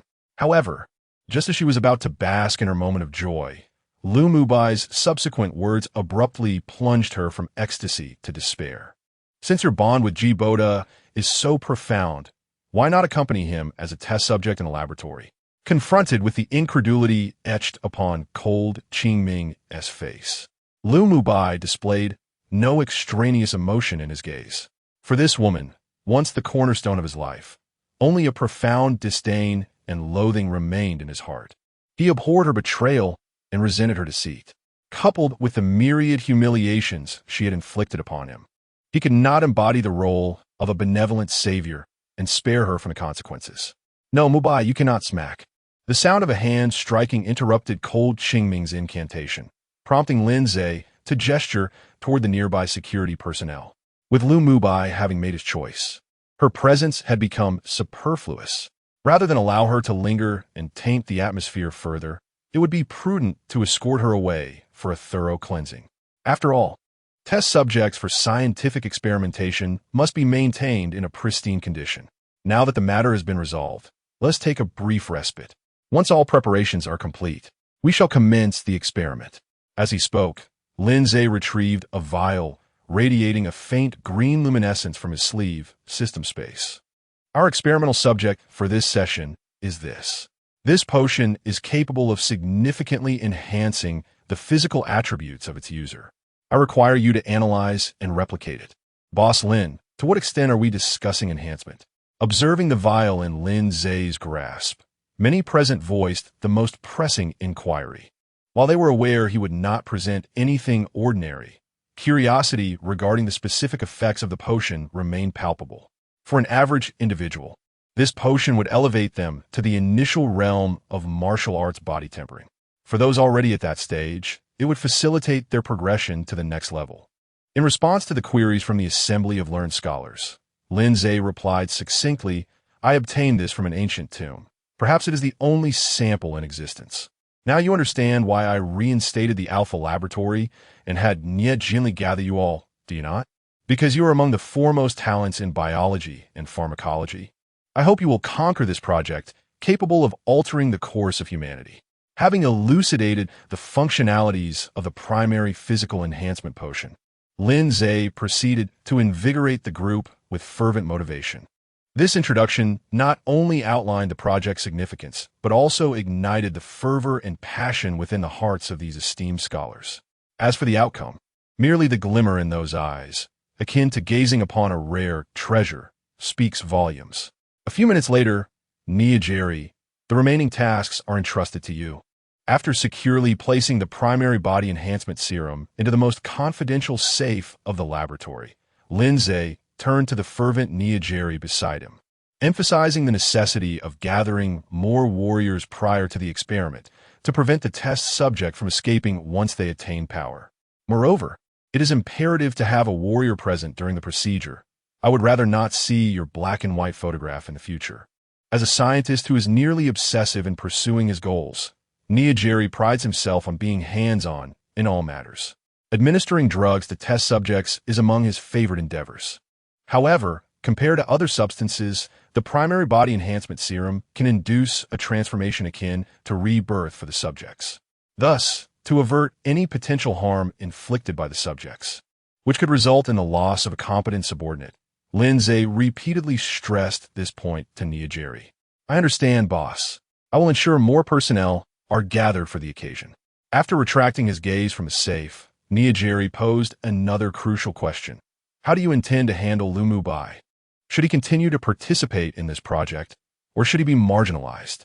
As a subordinate, one must be astute, yet not presumptuous in interpreting the boss's thoughts. Although Lu Mubai's words and actions appeared to be an invitation, Niajeri, well acquainted with Lin Ze, sensed that this might merely be a superficial fade. Rather than speculating and potentially misjudging, it would be more prudent to inquire directly with Lin Ze for clarity. After all, fundamentally, he was merely a researcher. Such directness posed no issue. Let him accompany you. I have a favorable impression of him. As he spoke, Lin Ze cast a meaningful glance at Niajeri. And did you not mention your ongoing need for an assistant? This could conveniently address that shortcoming. It was not that Lin Ze lacked the means to provide Niajeri with an assistant, but rather that the latter was exceedingly particular. He dismissed candidates who were older, less intelligent, unattractive, or unable to withstand pressure. In essence, when all conditions were considered, few could meet the lofty expectations Niajeri held. Furthermore, even if one met those criteria, they would likely possess the capability to form their own research team. Rather than serving as a mere aide, it was far more gratifying to be the principal investigator. It is precisely due to these reasons that, despite the considerable workload over the years, Lin Ze had yet to identify a suitable assistant for Niajeri. Reflecting on Lu Mubai's conduct during the last Alpha Laboratory session, as well as the recent execution decision regarding Long Qingming, a trace of joy unavoidably appeared on Niajeri's face as he softly murmured a wish for Lu Mubai to withstand the challenges ahead. Aspiring to be one's own assistant is no trivial endeavor. After all, the line between genius and madness is perilously thin. If Lu Mubai cannot bear the pressure and transform, he risks descending into complete madness. However, should he endure the subtle transformations instigated by Niajeri, he will achieve a profound metamorphosis, building upon his existing foundation. Indeed, I hold great hope for him. After giving Niajeri's shoulder a reassuring pat, Lin Ze intended to turn and exit, leaving the remaining matters in his hands, with the understanding that he would be promptly informed of any developments. As an exemplary leader, it is essential to delegate appropriately. Professional matters should be entrusted to those with expertise, for an amateur's involvement often leads to counterproductive outcomes. Take, for instance, the lawyer who secured millions for Hao Gu. Remarkably, within just a few minutes of his appearance, he instilled in Hao Gu an unwavering belief in his own innocence. Now, it remains to be seen whether Lu Mubai can endure. Watching Lin Ze's retreating figure, Niajeri also turned to walk outside, accompanied by the sounds of machinery whirring into action. The vault at the center slowly descended, seamlessly integrating into the walls crafted from a multitude of composite metals. Unless someone were to dismantle the entire wall and carry it away, no one could access the primary body enhancement potions contained within. Chapter 47. The security guard Hidachuan as Lin Ze was preparing to return to the Shun residence. Outside the grand gates, a confrontation unfolded. You lowly wretch, do you not recognize who I am? With disdain, Lei Yaoyong stepped out of his vehicle, unleashing a torrent of vitriol upon the short-haired security guard who dared to obstruct his path. Having been a part of the Shun family for over a decade, he had grown accustomed to the flattery and reverence bestowed upon him. In all those years, he had never once been halted at the gates of the Shun estate. Thus, the security guard's unexpected intervention incited an instinctive fury within him. How dare this mere gatekeeper impede his passage? Did he truly believe that Lei Yaoyang could be trifled with? No appointment, no entry to the estate. The guard, Hidachuan, stood firm, betraying no hint of trepidation.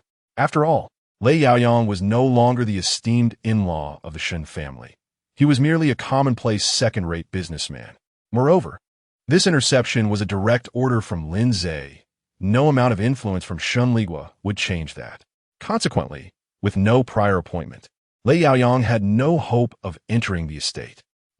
As Hidachuan maintained his stance, Lei Yaoyang instinctively felt the urge to escalate his anger. However, recalling the true purpose of his visit to the Shun residence, he forced himself to temper his rage. Then can I make an appointment now? Certainly. Hidachuan reached for the visitor log, swiftly flipping to the final page. If you wish to make an appointment now, the earliest you could gain entry would be in 3 months. As a dutiful security officer, he was merely adhering to protocol. Given the Shun family's prominence in Jiangnan, it was not uncommon for visitors to face such lengthy wait times. What Hidachuan considered normal, however, felt like a bitter mockery to Lei Yaoyang. Reflecting on his past privileges of unrestricted access to the Shun estate, he gripped the car door handle tightly. Get me in now. He could not fathom that after so many years of acquaintance, Shun Ligua would allow such an affront to his dignity. Determined to confront Shun Ligua directly, he believed that the audacity of this guard stemmed from the influence of others within the Shun family, particularly the newly returned young master, Lin Ze. Thus, Lei Yaoyang resolved to press on into the residence and demand an explanation. After all, they had known each other for years. He could not believe that their relationship could be so easily severed. I truly detest resorting to violence, Hidachuan remarked, as he observed a group of Lei family bodyguards approaching menacingly. He shed his security uniform and placed it on a nearby table. As long as I stand, you shall not step a foot into this estate. With inner strength cultivated and outer resilience honed, he prepared to defend his post. Although I have yet to master the pinnacle of the Golden Bell Shield, dealing with a mere group of insignificant individuals poses no challenge. 2.5 minutes later, damn it, observing the multitude of bodyguards sprawled on the ground, wailing in agony, alongside Hidachuan, who remained unscathed, Lei Yaoyang's expression darkened to an extreme. He never anticipated that the exorbitantly hired bodyguards would falter against a mere gatekeeper of the Shun family. The lamenting bodyguards and the composed Hidachuan felt like a series of resounding slaps striking his aging visage. These worthless fools, when we return, I shall dismiss you all. Nonetheless, having navigated the business world for many years, Lei Yaoyang swiftly adjusted his demeanor after cursing inwardly. He approached Hidachuan with a smile and said, I would like to make an appointment now. I truly have urgent matters to discuss with Master Shan. I would appreciate it if you could inform him. As he spoke, he presented his luxurious gold Rolex to Hidachuan. The king of hell is easy to meet, yet the little devils are troublesome. He believed that as long as he could reach Shun Ligua, all these trifles would come to an end. As for why he did not directly call Shun Ligua, Lei Yaoyang indeed wished to, but the crux was whether the other party would answer. Moreover, communicating over the phone inherently lacked the sincerity of a face-to-face meeting. Every additional minute of delay meant greater losses for the Lei family. Thus, regardless of the cost, he needed to see Shun Ligua immediately. Trying to bribe me? Hidachuan's expression remained as impassive as ever, unaffected by the golden Rolex presented before him. As a diligent security personnel, I shall not accept any bribes. Furthermore, your actions have reached the threshold of a malicious visitor from this moment onward. The Shin residents will no longer accept your appointment. A mere gold Rolex cannot sway Hidachuan's principles. As an exemplary security officer, the safety of my employer is paramount. Just as Lei Yaoyang was about to retort, a piercing roar erupted from the distant valley. Following the sound, he beheld a heavily armed black helicopter swiftly approaching the Shun residence. Due to its astonishing speed, it took less than 30 seconds from the moment the noise was heard to its landing on the helipad within the estate. Welcome home, young master. As Lin Ze descended from the helicopter, Hidachuan promptly executed a proper welcoming gesture. Once, his monthly salary was a meager 1,800, and he had to toil through various menial tasks. However, after encountering Lin Ze, not only had his salary multiplied nearly 100-fold, but his responsibilities had also diminished significantly. This transformation afforded him ample funds to procure medicinal herbs for his health and provided him with considerably more time to devote to his cultivation. Thus, for Hidachuan, the Shun family fulfills their duties, while for Lin Ze, it is a matter of genuine gratitude and respect. After all, had it not been for Lin Ze's previous benefaction, he might still be guarding the entrance for his former employer. Although he is indeed still at the door, the implications are vastly different. What is the situation here? After giving a slight nod to Hidachuan, Lin Ze's expression remained impassive as he locked eyes with Lei Yaoyang. In truth, he had already recognized Lei Yaoyang and his companions while passing over the Shun residence in the airplane. However, recognition did not translate into a desire for confrontation. It seems that Lei Yaoyang's presence here is a direct consequence of the announcement made earlier that morning. After all, without the support of the Shun family, the precarious Lei family is prone to collapse at any moment. Chapter 48. Lei Yaoyang became aware of the situation and instructed Lei Shiyu to provide a certificate. The foolish security guard referred to the other party as young master, indicating that he was likely the illegitimate child the Shun family had brought back from outside. Upon hearing Hidachuan's address to Lin Ze, Lei Yaoyang quickly connected the dots regarding the latter's identity. After all, the Shun family previously had only one heir, Shun Yinan. Now that he had been cast out by the Shun family, the person appearing here and referred to as young master by Hidachuan could only be the newly returned young master of the Shun family, Lin Ze. Son-in-law, wait. I am your father-in-law. Understanding Lin Ze's identity, Lei Yaoyang immediately resorted to emotional appeals. Although he suspected that his being blocked at the door was likely the work of Lin Ze, he believed that with his daughter's stunning beauty, Lin Ze would undoubtedly be captivated upon seeing her. This was also the primary reason he had rushed to find Lei Shiyu that morning and wanted her to accompany him. Father-in-law. Upon hearing Lei Yaoyang's self-introduction, Lin Ze halted his steps, asking, "Isn't it the Zhang family that has a marriage contract with your Lei family? What does it have to do with my Shin family?" One could only say that like father, like daughter. If Lei Shiyu was not impressive, it was clear that her father, Lei Yaoyang, was equally unimpressive. Just that morning, he had sent his daughter away from the Shin residence, and now, in the afternoon, he was here. Was it truly the case that he had dealt with the younger generation only to return to confront the elder? Son-in-law, please do not jest. Our Shiyu's betrothed has always been from your Shin family. Faced with Lin Ze's unapologetic provocation, Lei Yaoyang could only swallow his indignation. The current state of the Lei family could not afford to be without the support of the Shun family. Thus, even if he had to endure humiliation, he was determined to see Lei Shiyu and Lin Ze successfully matched. Has your daughter not mentioned it to you? She personally went to seek an explanation from Zhang Yinan this morning. As he spoke, Lin Ze turned to Hidachuan, asking Dachuan, "Do you think you would like a woman of loose morals?" "I would not. Such a woman is unworthy of the young master." After earnestly answering Lin Ze's question, Hidachuan directed his gaze back to Lei Yaoyang at the door. Though he said nothing, his eyes conveyed a sense of disdain and vigilance, suggesting that he believed Lei Yaoyang's daughter was unworthy of Lin Ze. The formula could be simplified to mean that a woman of dubious character was unworthy of Lin Ze, and thus, Lei Shiyu was equated with being such a woman. This cursed, obnoxious security guard, confronted with Hidachuan's disdainful and wary gaze, Lei Yaoyang felt as if his anger might explode. For over a decade, he had not encountered such contempt since relying on the towering support of the Shun family. However, what vexed him most was not Hidachuan, but his foolish daughter, Lei Shiyu. He had wondered why the Shun family would suddenly demand the annulment of the marriage contract, only to realize that the idiot had gone to their home to cause a scene. How could an adopted son ever compare to a biological one? By standing up for an adopted child in someone else's household, is it not evident that the adopted child holds greater significance in one's heart? Imagine if the roles were reversed. Lei Yaoyang would certainly not permit his offspring to wed a woman of such questionable character.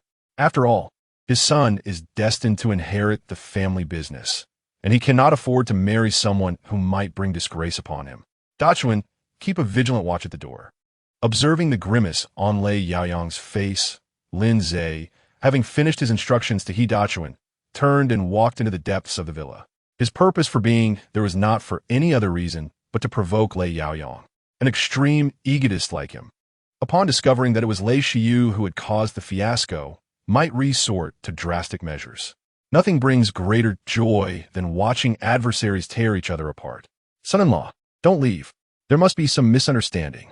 As Lin Ze's figure gradually receded, Lei Yaoyang felt an urgent need to call him back. Now that he was aware of the problem, he had to find a way to address it. Presumably, Lin Ze was concerned about Lei Shiyu's attitude towards Shen Nianan, so he would compel Lei Shiyu to pledge her loyalty to Lin Ze. For him, as long as he could secure control over Lin Ze, the heir of the Shun family, it did not matter what became of his daughter. After swiftly stepping in front of Lei Yaoyang to block his path across the iron gate, He Dachuan silently removed the clothes he had just put on. Though not particularly eloquent, his actions spoke volumes. Today, Lei Yaoyang could only enter if he could overpower him. Just as Lei Yaoyang was about to voice something, an abrupt ringing of a phone interrupted the moment. "Where have you been? Get home immediately."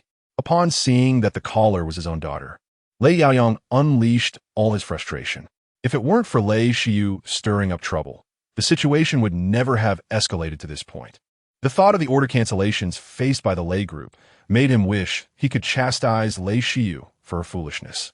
I'm preparing for school." Glancing at the scattered takeout boxes nearby, Lei Shiyu quickly diverted the conversation. "I'm sorry, father. Did you need to discuss something urgent?" She had thoroughly enjoyed her picnic. Otherwise, she would have forgotten to answer Lei Yaoyang's call. "You fool, come home this instant." As he spoke, Lei Yaoyang cast a fierce glare at He Dachuan.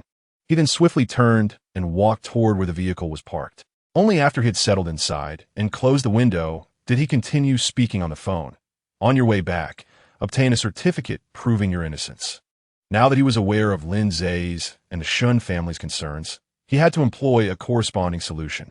At present, the most pressing matter is for Lei Shiyu to substantiate her innocence. Once she procures the necessary documentation from the hospital, she may devise a strategy to sway the sentiments of the Shun family and Lin Ze. Upon hearing about the task Lei Yaoyang expected her to undertake, a look of rigidity instantly seized Lei Shiyu's countenance. Even if she wished to obtain such proof, it must indeed be verifiable, mustn't it? "Hey, are you listening to me?" Noticing Lei Shiyu's prolonged silence, an ominous premonition flickered in Lei Yaoyang's mind. Could it be that Lei Shiyu has truly become entangled with Shen Yinan? If such an occurrence had transpired between them, then the engagement with the Shun family would surely be doomed. Chapter 49. Lei Shiyu takes action, while Shen Yinan endures suffering. Listening intently, Lei Shiyu responded promptly to Lei Yaoyang's inquiry over the phone. "I shall make a trip to the hospital now and return home with the report shortly, if that is acceptable." In the 21st century, although individuals tend to discard the old, they have also developed unique repair techniques. One merely needs to lie on the operating table, and in a matter of minutes, one can be restored to their former self. As for other test reports, Lei Shiyu believed that wealth could indeed move mountains if it were not sufficient. Perhaps the remuneration offered was simply too meager. She could not fathom that a substantial sum of cash would fail to persuade a doctor to amend a straightforward report. The most straightforward course of action would have been to consult the dedicated medical team of the Lei family. However, in order to avoid raising suspicions in Lei Yaoyang, Lei Shiyu found herself compelled to endure the inconvenience of a regular hospital. There was no alternative. Her penchant for amusement was a secret known only to her and the driver. Consequently, the image Lei Yaoyang held of her was that of a perfect and obedient daughter. "Yes, I must expedite the resolution of this matter." As she spoke, Lei Yaoyang glanced toward the distant Shun family's villa, contemplating the necessity of keeping a distance from that worthless Zhang Yinan. "I am aware of your visit to the Shun residence this morning, and I expect no repetition of such actions, understood?" The present predicament was a result of Lei Shiyu's unilateral decisions. To ensure the successful reconciliation with the Shun family, Lei Yaoyang felt it imperative to issue a warning. I understand, father." A flicker of panic crossed Lei Shiyu's face upon hearing Lei Yaoyang's acknowledgement of the Shun family's affairs. However, recalling Zhang Yinen's words in the car, she promptly relayed to Lei Yaoyang, the eldest daughter of the Shun family, Shun Yuwei, has not yet relinquished her interest in Zhang Yinen. Is it truly wise for us to abandon the pursuit? Upon hearing that Shun Yuwei had not yet given up on Zhang Yinen, a momentary conflict flashed in Lei Yaoyang's eyes. Unlike traditional heiresses, Shun Yuwei possessed remarkable practical abilities, having gradually developed many of the Shun family's emerging businesses. Yet, this momentary conflict swiftly dissipated. As a conventional male, Lei Yaoyang harbored a certain disdain for women. In his view, regardless of Shun Yuwei's capabilities, the Shun family would ultimately fall into the hands of Lin Ze. Thus, even if Shun Yuwei did not forsake Zhang Yinen, she was unlikely to create any significant stir. Rather than waver and miss opportunities, it was wiser to focus on overcoming Lin Ze alone. Having come to this realization, Lei Yaoyang resumed, speaking into the phone. Abandon Zhang Yinen. I require your utmost efforts to conquer Lin Ze. I do not care what methods you employ. You must resolve this swiftly. Only by dealing with Lin Ze can the Shun family realign with the Lei family. Over the years, the Lei family has indulged excessively, taking bold strides. Were it not for the backing of the Shun family, they might have faltered during this trying time. Nonetheless, as a shrewd businessman, Lei Yaoyan has prepared for multiple contingencies. Should Lei Shiyu fail to resolve matters with Lin Ze, he would not hesitate to have someone else handle her. To him, the continuation of the Lei group's legacy outweighs the sacrifice of a daughter. I understand, father. Please retrieve the report swiftly. Damn it. Upon hearing the busy tone on the phone, Lei Shiyu's face contorted with anger and dissatisfaction. Although a fabricated report could be procured with some money, once the necessary alterations were made, she would be forced into a period of asceticism. For someone like Lei Shiyu, who thrived on enjoyment, this was akin to being confined in a cramped room for arduous study. No, there must be another way. Gazing at the radiant daisy blooming on her desk, Lei Shiyu quickly donned her clothes and set out. As long as her spirit remained unyielding, solutions would inevitably present themselves. However, her immediate concern was to devise a means of fabricating proof. Meanwhile, at the exterior of a dormitory complex of a chemical factory in Jiangnan, Zhang Nianan seethed with rage. These damn beasts, I will. Before he could finish his vehement declaration, a surge of emotion aggravated his wound. The excruciating pain overwhelmed him, and as a viscous yellow-brown liquid seeped from his pant leg, tears involuntarily streamed down his face. He vowed that one day, upon returning to the Shun family, he would ensure that these individuals paid dearly for their transgressions. After enduring the nauseating sensation of the leakage, Zhang Nianan leaned against the wall, limping homeward. He had lost his phone and had no money on him. Reluctant to sleep on the streets, he had no choice but to return. As for seeking out Lei Shiyu at the Lei residence, setting aside his lack of funds, even if he had money, no one would offer him a ride. After all, a taxi fare would yield a meager profit of 100 or 200, yet he would need to spend hundreds more on a car wash afterward. That loathsome fellow is back, he spat. Observing Zhang Yinan's limping figure as he entered the complex, Tang Hao sneered and spat on the ground. Ever since losing his golden eye, he had faced a string of misfortunes. He had sought to borrow some capital from Li for gambling, only to be ignored. Eventually, he stumbled upon an underground casino in hopes of accumulating some initial funds. Yet, just as he was about to sit at the table, the police raided the place. Not only did he leave empty-handed, but he also lost the last 200 he had. Consequently, Tang Hao now harbored resentment towards everyone he encountered, wishing to curse them all, had it not been for the utterly repulsive appearance of Zhang Yinan at that moment. Perhaps Tang Hao would have extracted a hefty iron hammer from his pocket. As Tang Hao taunted Zhang Yinan, the latter staggered into the community. However, upon discerning the situation of the nearby building, he froze in place, akin to a statue. Where's my home? Gazing at the ominous gaping hole in the wall on the 5th floor, Zhang Yinan felt utterly bewildered. Everything was perfectly fine when he left. How could everything be gone upon his return? Your home? Meanwhile, not far away, upon overhearing Zhang Yinan's dazed murmurs, a middle-aged woman approached him with palpable excitement. Seizing his arm, you mean the 5th floor is your home, right? Yes. Yes, but why has it suddenly transformed like this?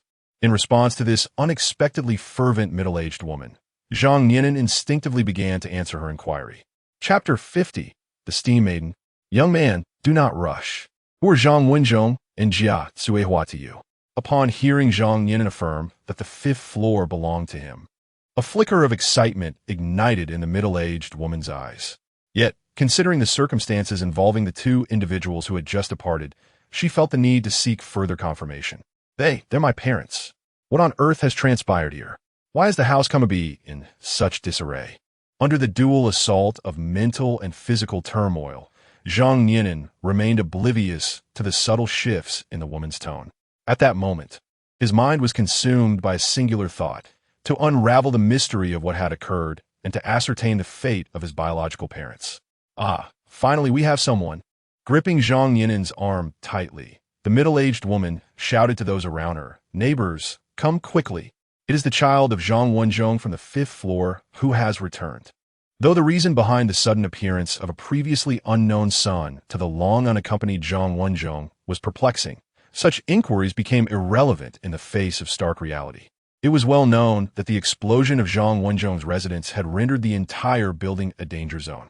Coupled with the fact that this area was an abandoned industrial site, the residents had no choice but to seek alternative housing. Now that someone had the audacity to claim to be the son of Zhang Wenzhong, they would surely attempt to procure compensation from him. Resident A, what? When did Zhang Wenzhong have a child? Resident B, who cares? As long as we can secure compensation. Resident C, where's that little brat? Resident D, calm down, Ju. Put down the wrench. Let go of me. You must release me. Upon hearing the rustling sounds approaching rapidly from all directions, Zhang Yinan's intellect regained its edge, and he sought to extricate himself from the woman's grasp. The tone of the approaching crowd suggested their intentions were far from benevolent. Remaining in that spot could lead to unforeseen consequences. Simultaneously, he gleaned from the cacophony around him the grim reality. His biological parents had perished in the explosion that had obliterated their home. This group of individuals could not possibly seek compensation from the deceased. Thus, they had turned their sights on him, the self-proclaimed heir of the Zhang family. Release me, or I swear I will make you regret it. As Zhang Yinan attempted to flee, the middle-aged woman lunged forward, wrapping him in a bear hug. Listen here, young rascal. If you cannot provide compensation today, you shall not leave this door. The sound of her robust form was deceptive. Despite her age, she was no feeble figure. In the midst of her exuberant embrace of the world, Zhang Yinan immediately transformed into a human fountain, eliciting a collective halt from the onlooking residents. Only the middle-aged woman, who continued to hold Zhang Yinan in her arms, engaged in a splendid waltz beneath the cascading spray.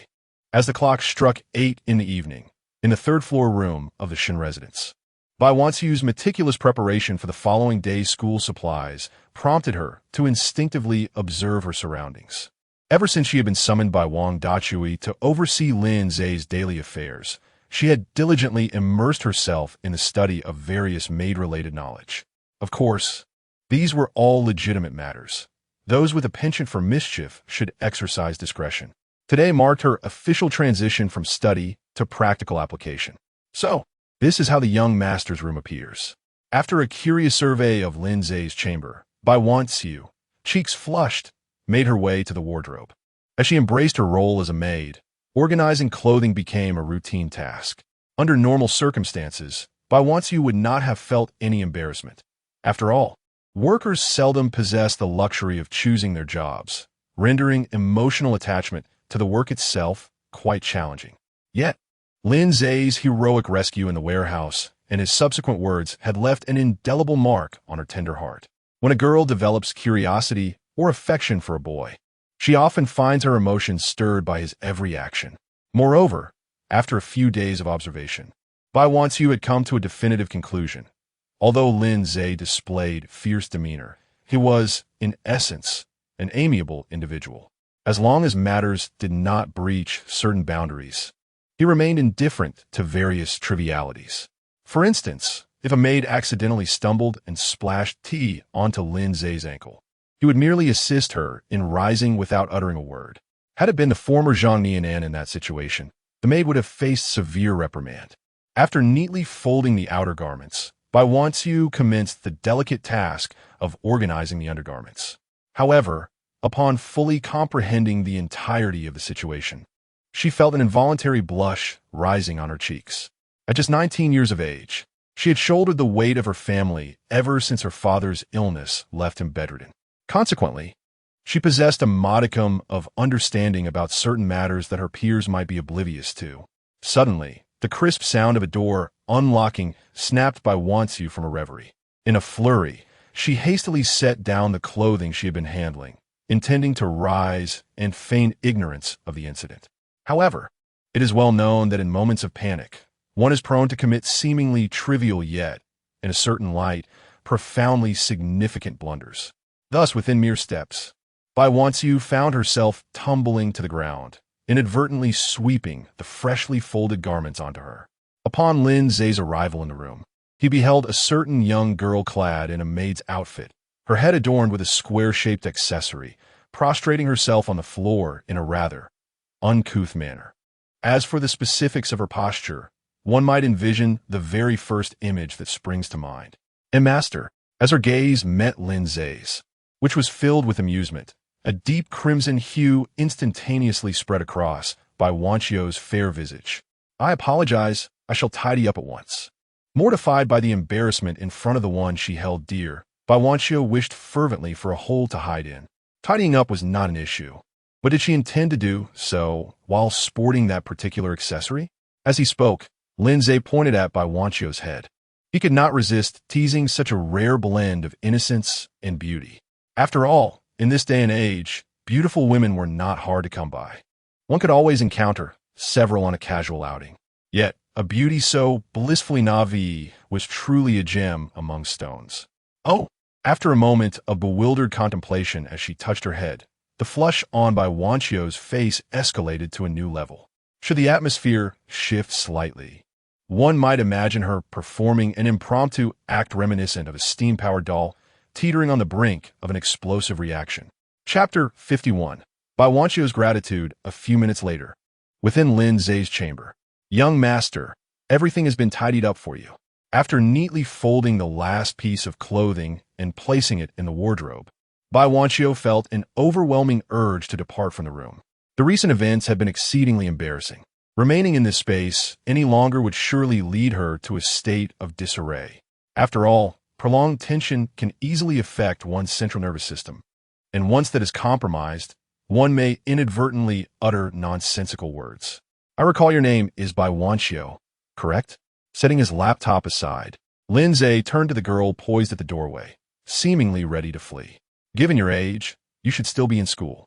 What brings you to work at the Shun residence? Although he had already completed his background check on Bai Wanxiu, he understood that sometimes direct inquiries yield far more enlightening responses than pre-gathered information. He had been preoccupied the past few days, but now that he had time, it was only fitting to delve into Bai Wanxiu's circumstances, especially considering her potential as a significant asset in the future. Setting aside her concealed family background, it was evident that she possessed certain hidden talents. If Lin Ze could fully engage her and unlock those abilities, he would gain another valuable worker under his command. For the sake of repaying the kindness of the master and mistress, Bai Wanxiu replied without hesitation when Lin Ze inquired about her motives for working at the Shin household. Years ago, after her brother unintentionally caused a fatality, he abandoned them and fled abroad, leaving her and her father to bear the burden of substantial compensation. They were forced to sell their modest home and subsequently face considerable debt. As fate would have it, shortly after the incident, her father suffered a debilitating accident that left him paralyzed.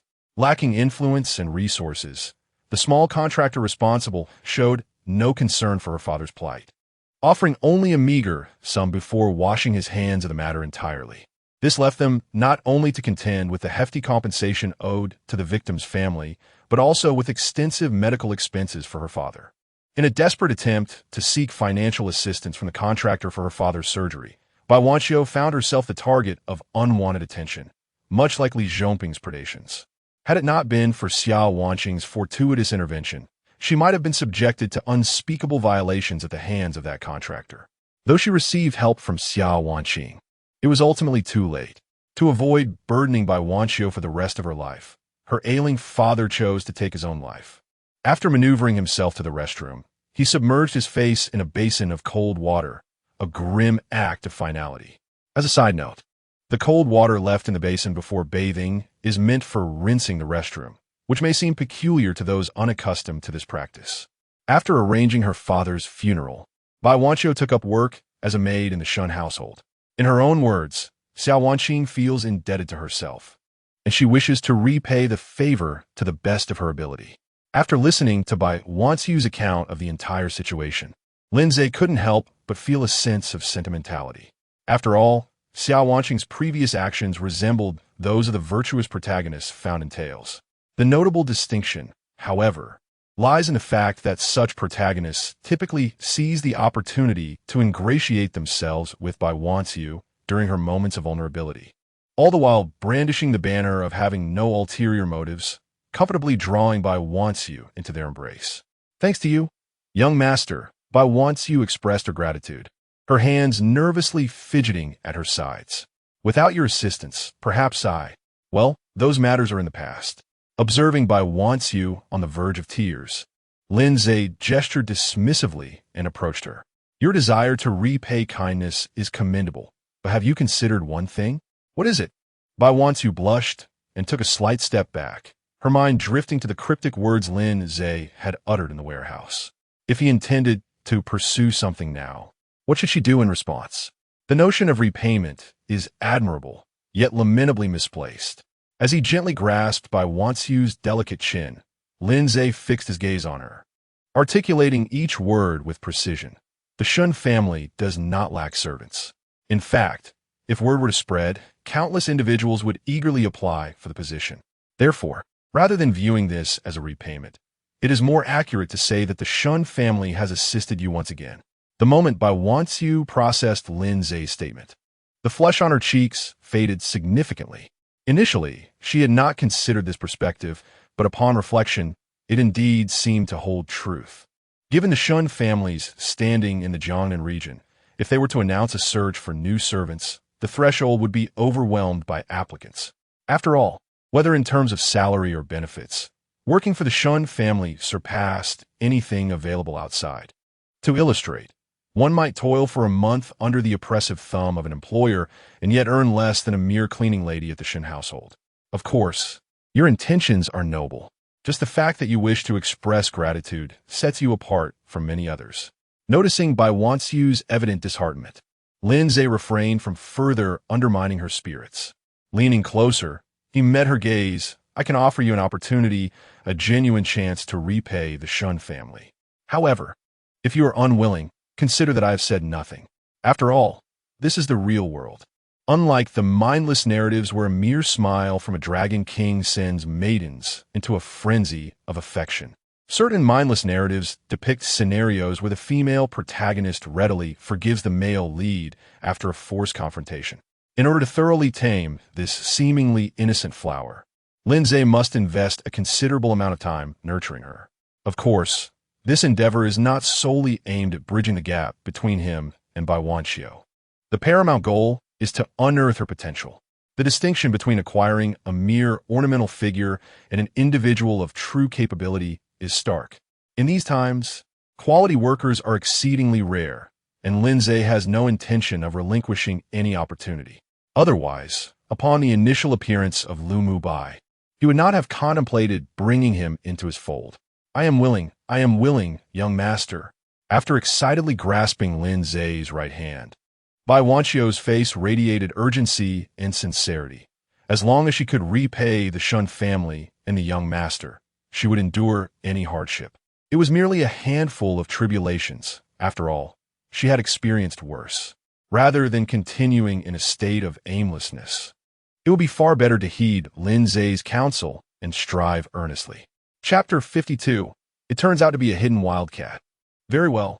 Then return and make your preparations.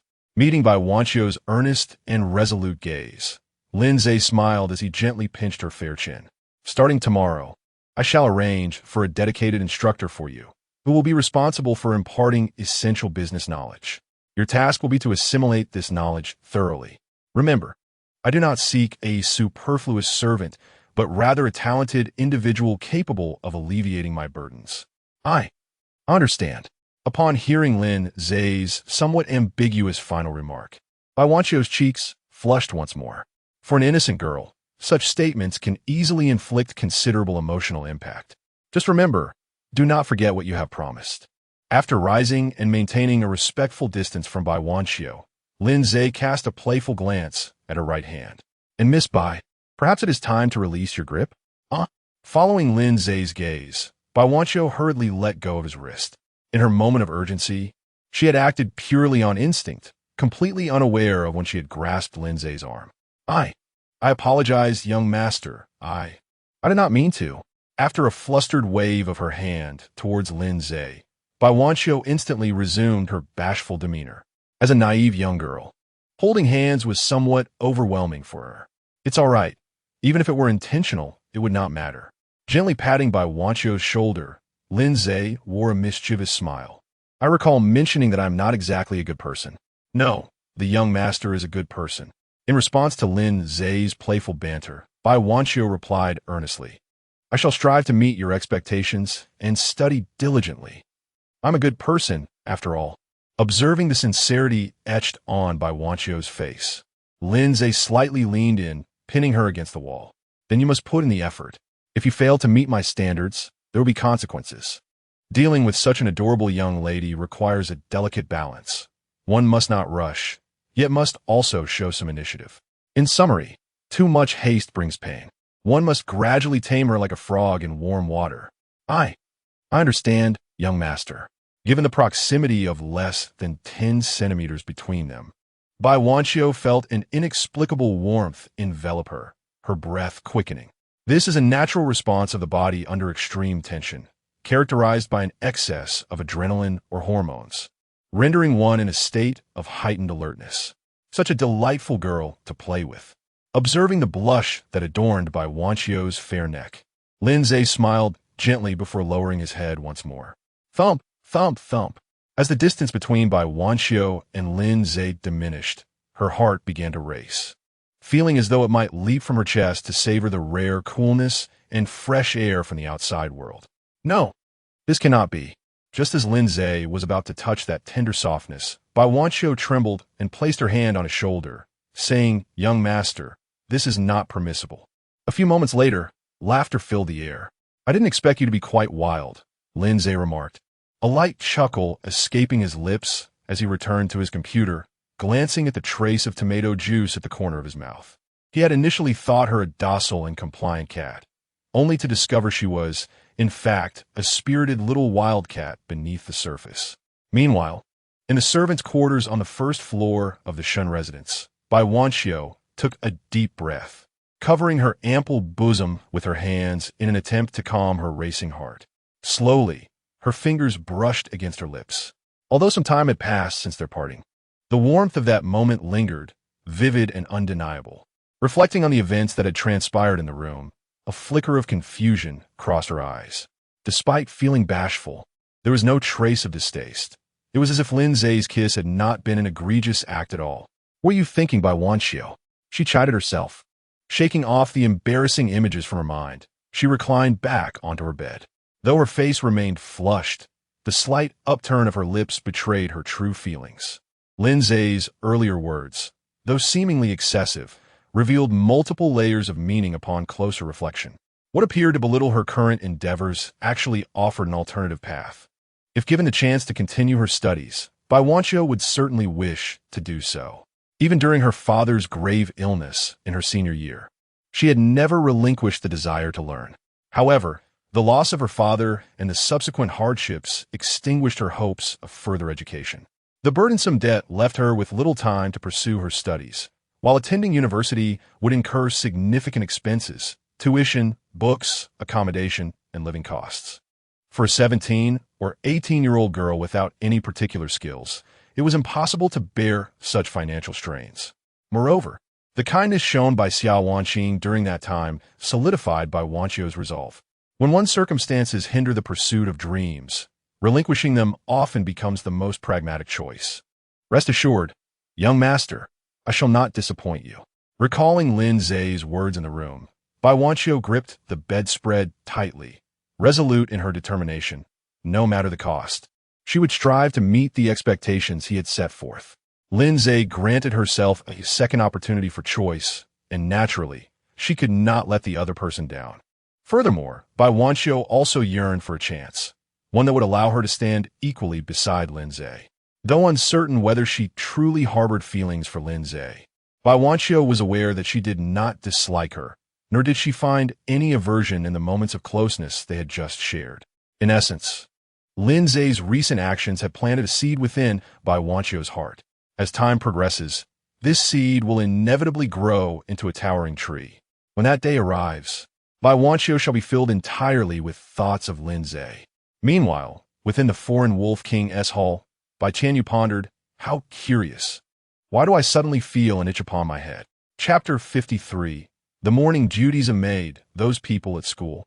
The following day, at 7:15 a.m., in Lin Ze's bedroom. Young master, your clean clothes are ready. Although still feeling a touch of embarrassment from the events of the previous day, Bai Wanqiu did not forget her responsibilities. As a devoted maid, it was entirely customary for her to provide the morning wake-up service. Of course, it was merely a routine awakening. Anyone with a wandering mind could take a moment to reflect. I have arranged for someone to come and teach you shortly. As Lin Ze changed out of his pajamas and into the attire prepared by Bai Wanqiu, he made his way to the bathroom while continuing to speak. If you have any questions, feel free to ask. It is her duty to enlighten you on what you do not understand. Song Yuting, the CEO of subsidiary under the Lin Group, was the mentor Lin Ze had chosen for Bai Wanqiu. She was among the rare individuals who had ascended from humble beginnings to her current esteemed position through sheer determination and hard work. People are inherently different. Some achieve in a lifetime what others can accomplish in a mere 10 minutes. Song Yuting was one of those rare individuals who could resolve numerous matters swiftly. With her keen intellect and audacious strategies, she climbed to the position of CEO of a subsidiary in less than 2.5 years. Subsequently, after passing a series of tests devised by Lin Ze, she was promoted to a trusted internal member of the Lin family. Thus, Lin Ze felt a near certainty in entrusting her to instruct Bai Wanqiu. I understand. Feeling a blush creeping to her cheeks as she caught a glimpse of Lin Ze's subtly defined abdominal contours, Bai Wanqiu turned her head slightly in embarrassment. However, her furtive glances revealed that her thoughts were not entirely innocent. What's wrong? Are you still thinking about yesterday? Noticing Bai Wanqiu's lingering gaze, Lin Ze turned to face her after finishing his grooming. He could not resist teasing such a naive girl, much like one might be tempted to pet a gentle kitten encountered on the street. And no, I won't. Lin Ze's playful words successfully evoked memories of the previous night, causing Bai Wanqiu to hurriedly shake her head. Her face flushed. All right, go and prepare. Observing the inexplicable blush adorning Bai Wanqiu's cheeks, Lin Ze approached her slowly, adding, study well. If you do, there will be rewards. Are rewards? Indeed, rewards. As he spoke, Lin Ze gently traced his fingers over Bai Wanqiu's soft lips, encouraging her. Do your best, Miss Bai. Do not let me down. I understand, young master. As Bai Wanqiu felt the warmth of his touch on her lips, a flicker of ambiguous emotions crossed her eyes. Rationality told her this was inappropriate, yet her body seemed reluctant to resist. In that moment, she could only gaze at Lin Ze with her large, innocent eyes, appearing both vulnerable and pitiable. Miss Bai, do you realize that you're crossing a line? With a few symbolic struggles, Bai Wanqiu fell gently upon Lin Ze's shoulder. At times, the instinctive reactions of the body can eloquently articulate many unspoken sentiments. 5 minutes later, that scoundrel, observing Lin Ze's retreating silhouette as he stepped outside, Bai Wanqiu leaned against the wall, gasping for air. However, despite her words, a flicker of inexplicable emotion danced in the girl's eyes, an expression that was perilously enchanting, intertwined with an essence of yearning. 2.5 hours later, at Haichen University, in the cutting-edge classroom 101. For the sake of context, let us regard the worldview and minor details as mere trivialities of the 12th grade, as it was the first day for the newcomers. Aside from a few fellow dorm mates, the students were largely unfamiliar with one another, particularly for those like Lin Ze, who chose to reside off campus. He found himself devoid of any acquaintances. Yet, this circumstance aligned perfectly with Lin Ze's desires. Although his physical form belonged to a youthful scholar, his mental age had long surpassed this phase. While the naive exuberance of university life is indeed amusing, Lin Ze preferred the solitude of his own company. Notably, however, he did spot several exceedingly familiar names on the class roster. Lei Xiu, Shang Wanming, Tang Hao, Shi Zhongyinan, the faux young master, joined them. They would form a complete quartet for Mahjong. As for Lin Ze, he would undoubtedly be the master of the game. Student A, wow, that girl is stunning. Student B, no kidding. She is absolutely the epitome of a campus beauty. Student C, I think Lei is overrated. This sweet, innocent type is more to my taste. Student D, nonsense. Lei's mature allure is equally captivating, you know. Amidst the lively banter among the students, a young woman clad in a pristine, simple white dress approached Lin Ze with graceful strides. Hello again, she greeted, her cheeks flushed with a hint of shyness as she gazed at Lin Ze, who was lost in the scenery outside. Thank you for the umbrella last time. I truly didn't know what I would have done without it. Indeed, the girl who incited such fervent discussions among the students was none other than Shang Wanming, with whom Lin Ze had shared a brief encounter. As the genuine heroine of the narrative, her beauty was undeniably impeccable. Her cherubic face, adorned with a hint of baby fat, perfectly encapsulated the image of an innocent maiden. Coupled with her snow-white dress, she emanated an ethereal glow reminiscent of the moonlight. In summary, one could encapsulate it all in a single phrase. If we were to assess the beauty of this world on a scale of 100, then Shang Wanming would undoubtedly receive a commendable score of at least 95. No need for gratitude. It was merely a trivial gesture. After lightly shaking his head with a chuckle directed at Shang Wanming, Lin Ze turned his gaze back to the window.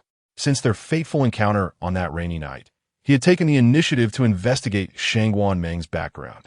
Beyond superficial and basic information, there was little of significant value to be unearthed. All he discovered was that she had previously remained at home, receiving specialized one-on-one elite education. Aside from occasional outings for various activities, she seldom appeared in public events. Yet now, Shang Wanming had unexpectedly materialized here, suggesting she harbored certain clandestine secrets. Lin Ze was not one to act impulsively without consideration. While he acknowledged his own attractiveness, he did not presume it would compel another to pursue him relentlessly. Therefore, until he thoroughly understood Shang Wanming's intentions, he had no desire to entangle himself with her excessively. After all, prudence is the companion of longevity, and he had no wish to find himself capsized in a treacherous situation due to a single misstep. Chapter 54. Tang Hao's Proactive Approach. Ace truly does not remember me. Observing the somewhat detached demeanor of Lin Ze, Shang Wanming could not help but feel a fleeting pang of disappointment. Your tactics are too outdated. As I suggested, one should confront directly. Do not speak. I have my own plans. Do as you wish. Just do not come crying to me later. If I would never cry. Yet, this momentary disappointment vanished as swiftly as it arrived. After affirming her resolve against the voice echoing in her mind, she quickly regained her composure and timidly inquired of Lin Ze, "May I sit beside you?" "Here. I only know you." This statement was devoid of falsehood. In the entirety of the Business Administration Class 1, aside from Lin Ze, none possessed the merit to linger in her memory. In other words, were it not for Lin Ze's presence, Shang Wanming would not have set foot in Haicheng University at all. What is her intention? Or is it related to the previous incident? Yet, that seems implausible.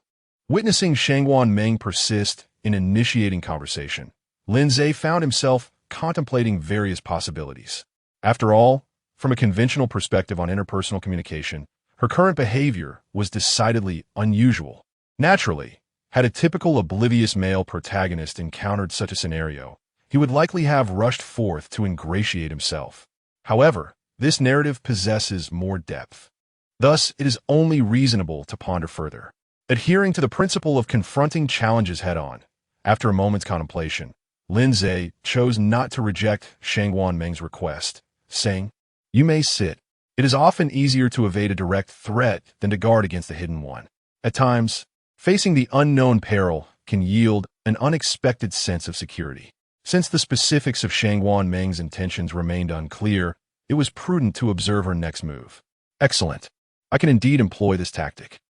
Merely luck." "Admit it, you have failed." "Thank you." Concluding her mental dialogue, Shangwan Meng prepared to take her place beside Lin Ze. The first step of her plan was complete. Now, she would gradually deepen her emotional connection with him.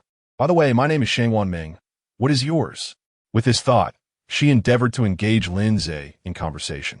The initial step to establish communication naturally required knowing the other's name. Although Shangwan Meng had already thoroughly investigated Lin Ze, this did not hinder her from using it as a pretext. Lin Ze, in response to Shangwan Meng's persistent inquiries, Lin Ze engaged in a question-and-answer exchange. After all, adopting an aloof demeanor not only failed to yield additional information, but also offered no tangible benefits. Of course, certain individuals who relish in appearing enigmatic may not perceive it this way, as their desires extend beyond the substantive to satisfy a rather pathological psyche. As their dialogue unfolded, Lin Ze discerned that Shangwan Meng's behavior bordered on excessively normal. Regardless of their words or actions, she bore no distinction from an ordinary young girl.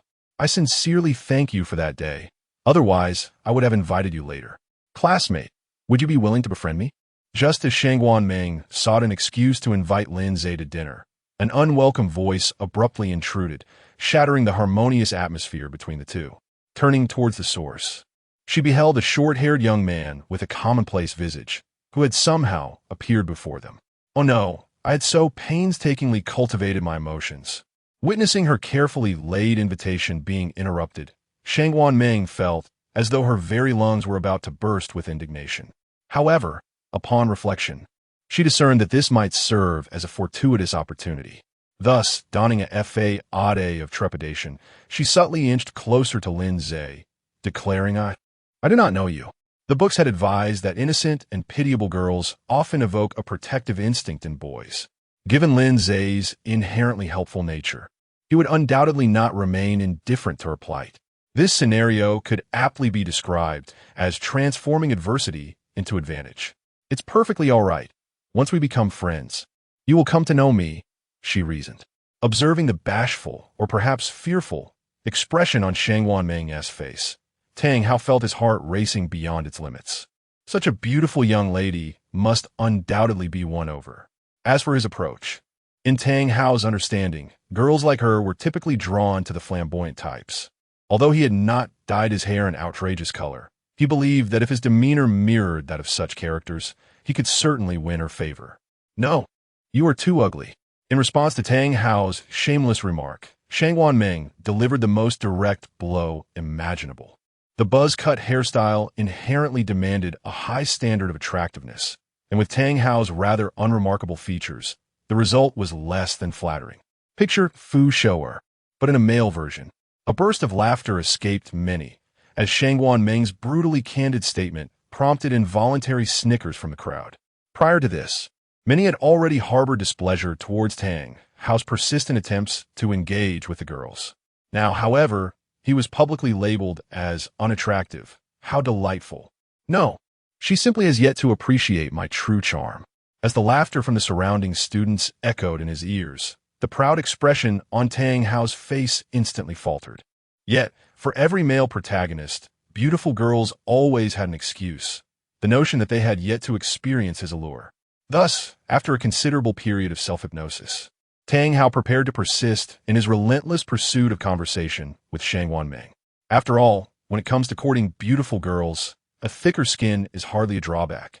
Just as Tang Hao regained his senses and was about to speak, he was taken aback to see his beloved reaching out to grasp the sleeve of a nearby boy.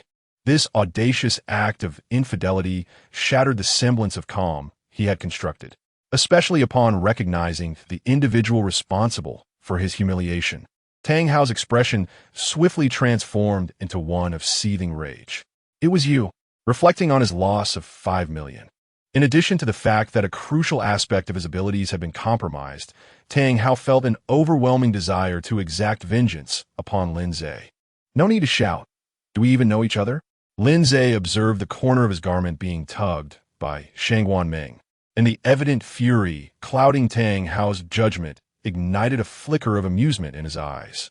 Though he appeared to be utilized as a shield, he pondered the potential of turning the tables, employing Shangguan Ming to collectively confront Tang Hao.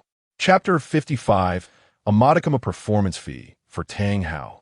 You, who swindled me out of 5 million at the Haitian Isian auction, now dare to claim you do not recognize me. Faced with Lin Ze's unperturbed gaze, Tang Hao, a novice who was still in the process of upgrading, found it impossible to maintain his already frayed composure. After delivering a furious punch onto the table, he bellowed at Lin Ze. If it weren't for you, how could I possibly have lost? 5 million! Just as Tang Hao instinctively prepared to utter the words golden finger, a frantic warning flashed in his mind from the system. Although the systems were adversaries, they maintained a tacit understanding.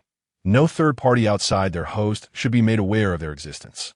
After all, there have been instances in the past where native beings had captured system hosts and exploited their psychological vulnerabilities to unravel the systems within them. Had it not been for the timely intervention of the central system, their primary dimension might have fallen into the hands of that ruthless individual. 5 million. Have you lost your mind over money? Observing Tang Hao's frantic demeanor, Lin Ze patted the shoulder of the girl beside him, Shangguan Ming, suggesting that if he wished to engage her, he ought to find a more suitable excuse. After uttering this remark, Lin Ze covertly appraised Tang Hao. And although he said little, everyone present understood his implication. After all, it was uncertain whether Tang Hao's entire ensemble even surpassed 300 yuan. Even the usually frugal landlords would not be so stingy when it came to their children's clothing.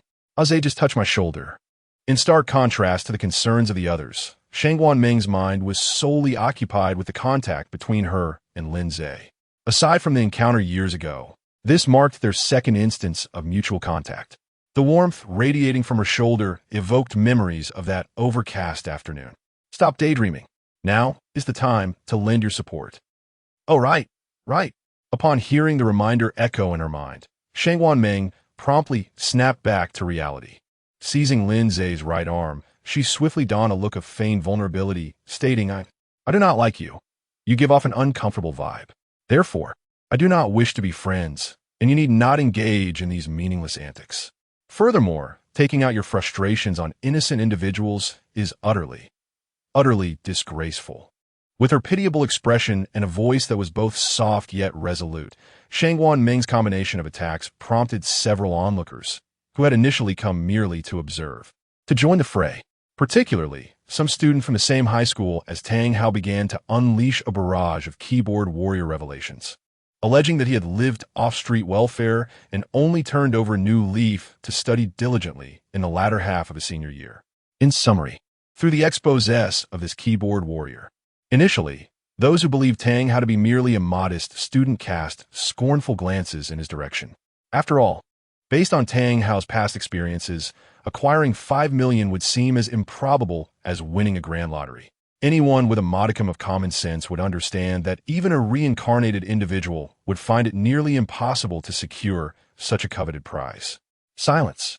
All of you. Be quiet. The incessant whispers around him, coupled with the delicate hand of Shangguan Ming gripping Lin Ze's arm, incessantly provoked Tang Hao's already fragile nerves. Had this mockery occurred a few days prior, he could have easily flaunted his phone balance to deliver a resounding rebuttal. Yet at present, his pockets were utterly devoid of funds.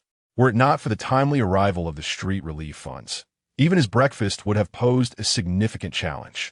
Congratulations, host, for indirectly thwarting Tang Hao's pretentious display. Reward: 300 points of villainous merit.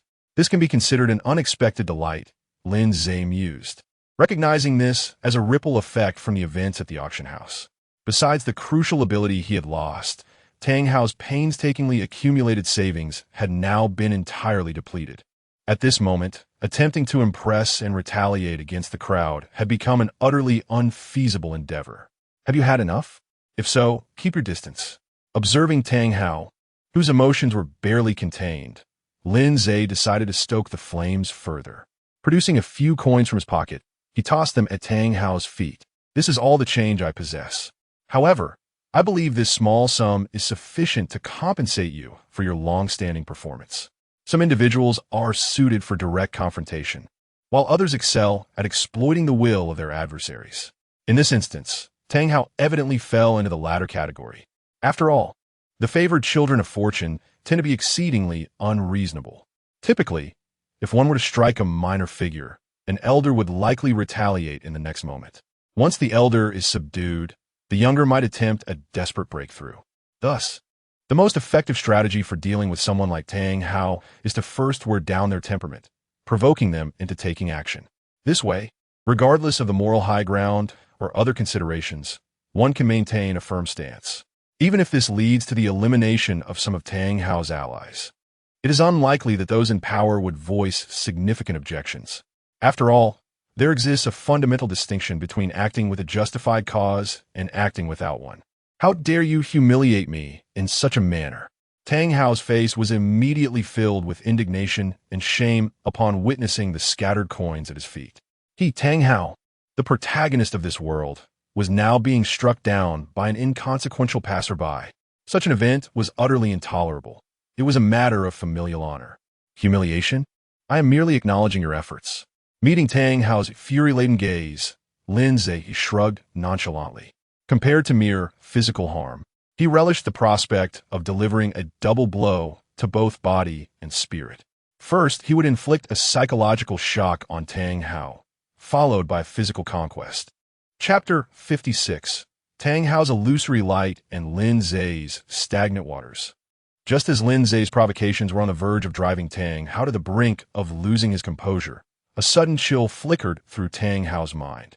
This chill swiftly dispelled his anger, gradually bringing a semblance of calm to his tumultuous thoughts.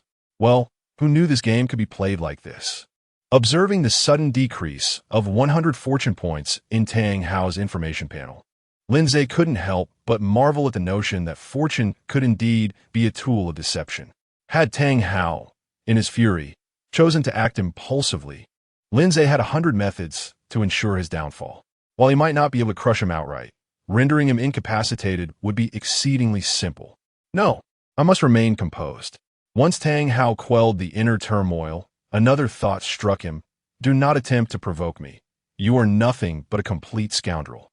Just the day before, he had been with another girl, and now he was here, flirting with innocent classmates. After regaining his composure, Tang Hao found a potential breakthrough. For the vast majority of reasonable individuals, scoundrels are universally detestable. By positioning Lin Ze as the scoundrel, he could undoubtedly reverse the unfavorable impression surrounding him. Perhaps, in turn, this enchanting young lady would find herself developing a bond with him. As for why Tang Hao seemed to fall for every beautiful girl he encountered, it was not a flaw. Rather, he simply wished to offer every lovely girl a home. "So, are you envious?" In response to Tang Hao's sudden accusation of being a scoundrel, Lin Ze merely regarded him with a half-smile, his gaze unwavering. "One moment you claim I swindled you out of 5 million, and the next you assert I am a scoundrel. Do you possess any evidence? Although I pride myself on my good temper, my tolerance for fools is not infinite. What is the best method to deal with the protagonist? Clearly, it is to ensure their public embarrassment. You accuse me of swindling 5 million and of being a scoundrel. Very well, then let us see the evidence you have." As for whether Tang Hao could produce any evidence, when he sent someone to inform Hafli about the situation, it was not merely a notification. Long before that day, when Hafli escorted Tang Hao to the hospital, Lin Ze had already planted a virus in the latter's phone. Besides a plethora of teaching videos from various instructors, there was nothing of any actual use. Of course, the virus's primary function, aside from eavesdropping, was to provide real-time tracking of Tang Hao's location. Otherwise, how could the police have conveniently arrived the last time he planned to wreak havoc at the casino? And in the face of Lin Ze's audacious retort, Tang Hao felt utterly bewildered. Based on previous experiences, scoundrels typically falter when confronted with such accusations. Yet here Lin Ze stood, as if Tang Hao were the one slandering him. Regarding the evidence mentioned by the other party, if he truly possessed it, he would have presented it by now. Lin Ze is a genuinely good person, and your actions are truly repugnant. Observing Tang Hao's speechlessness, Shangguan Meng promptly offered her support, asserting that only the most despicable individuals would slander others so casually. While she wished to utter some foul words herself, her current state limited her to mere expressions of disdain. Savoring the rare opportunity to be close to Lin Ze, she was determined not to let another version of herself overwhelm the moment. Lu Renjiao remarked, "Exactly, such individuals are the worst." Xu Remei added, "Indeed, those who slander them deserve condemnation." Long Taojia agreed, "This is truly excessive. How could such a person exist in our class?" Xia Tunin expressed his disgust, exclaiming, "It's revolting, I feel nauseated." Shangguan Meng's words rippled through the class like a stone cast into a lake, prompting a flurry of chatter. After all, from an objective standpoint, it was evident that Tang Hao had been the one consistently seeking trouble. Initially attempting to cozy up to Shangguan Meng and later feigning wealth to attract attention, he was ultimately exposed by Lin Ze and resorted to slandering him instead. As these actions accumulated, Tang Hao's reputation devolved into that of a rogue. Damn, how did things spiral into this? Listening to the whispers around him, Tang Hao felt utterly numb.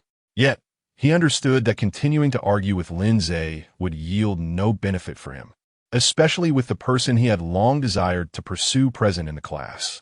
Thus, despite his urge to confront Lin Ze, he suppressed his impulsiveness to avoid leaving a negative impression on the one he admired. As for Shangguan Meng's remarks, Tang Hao chose once more to embrace the principle of exemption.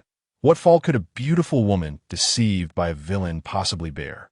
In summary, in Tang Hao's eyes, all blame fell squarely on Lin Ze, with the sweet and lovely Shangguan Meng bearing no responsibility whatsoever.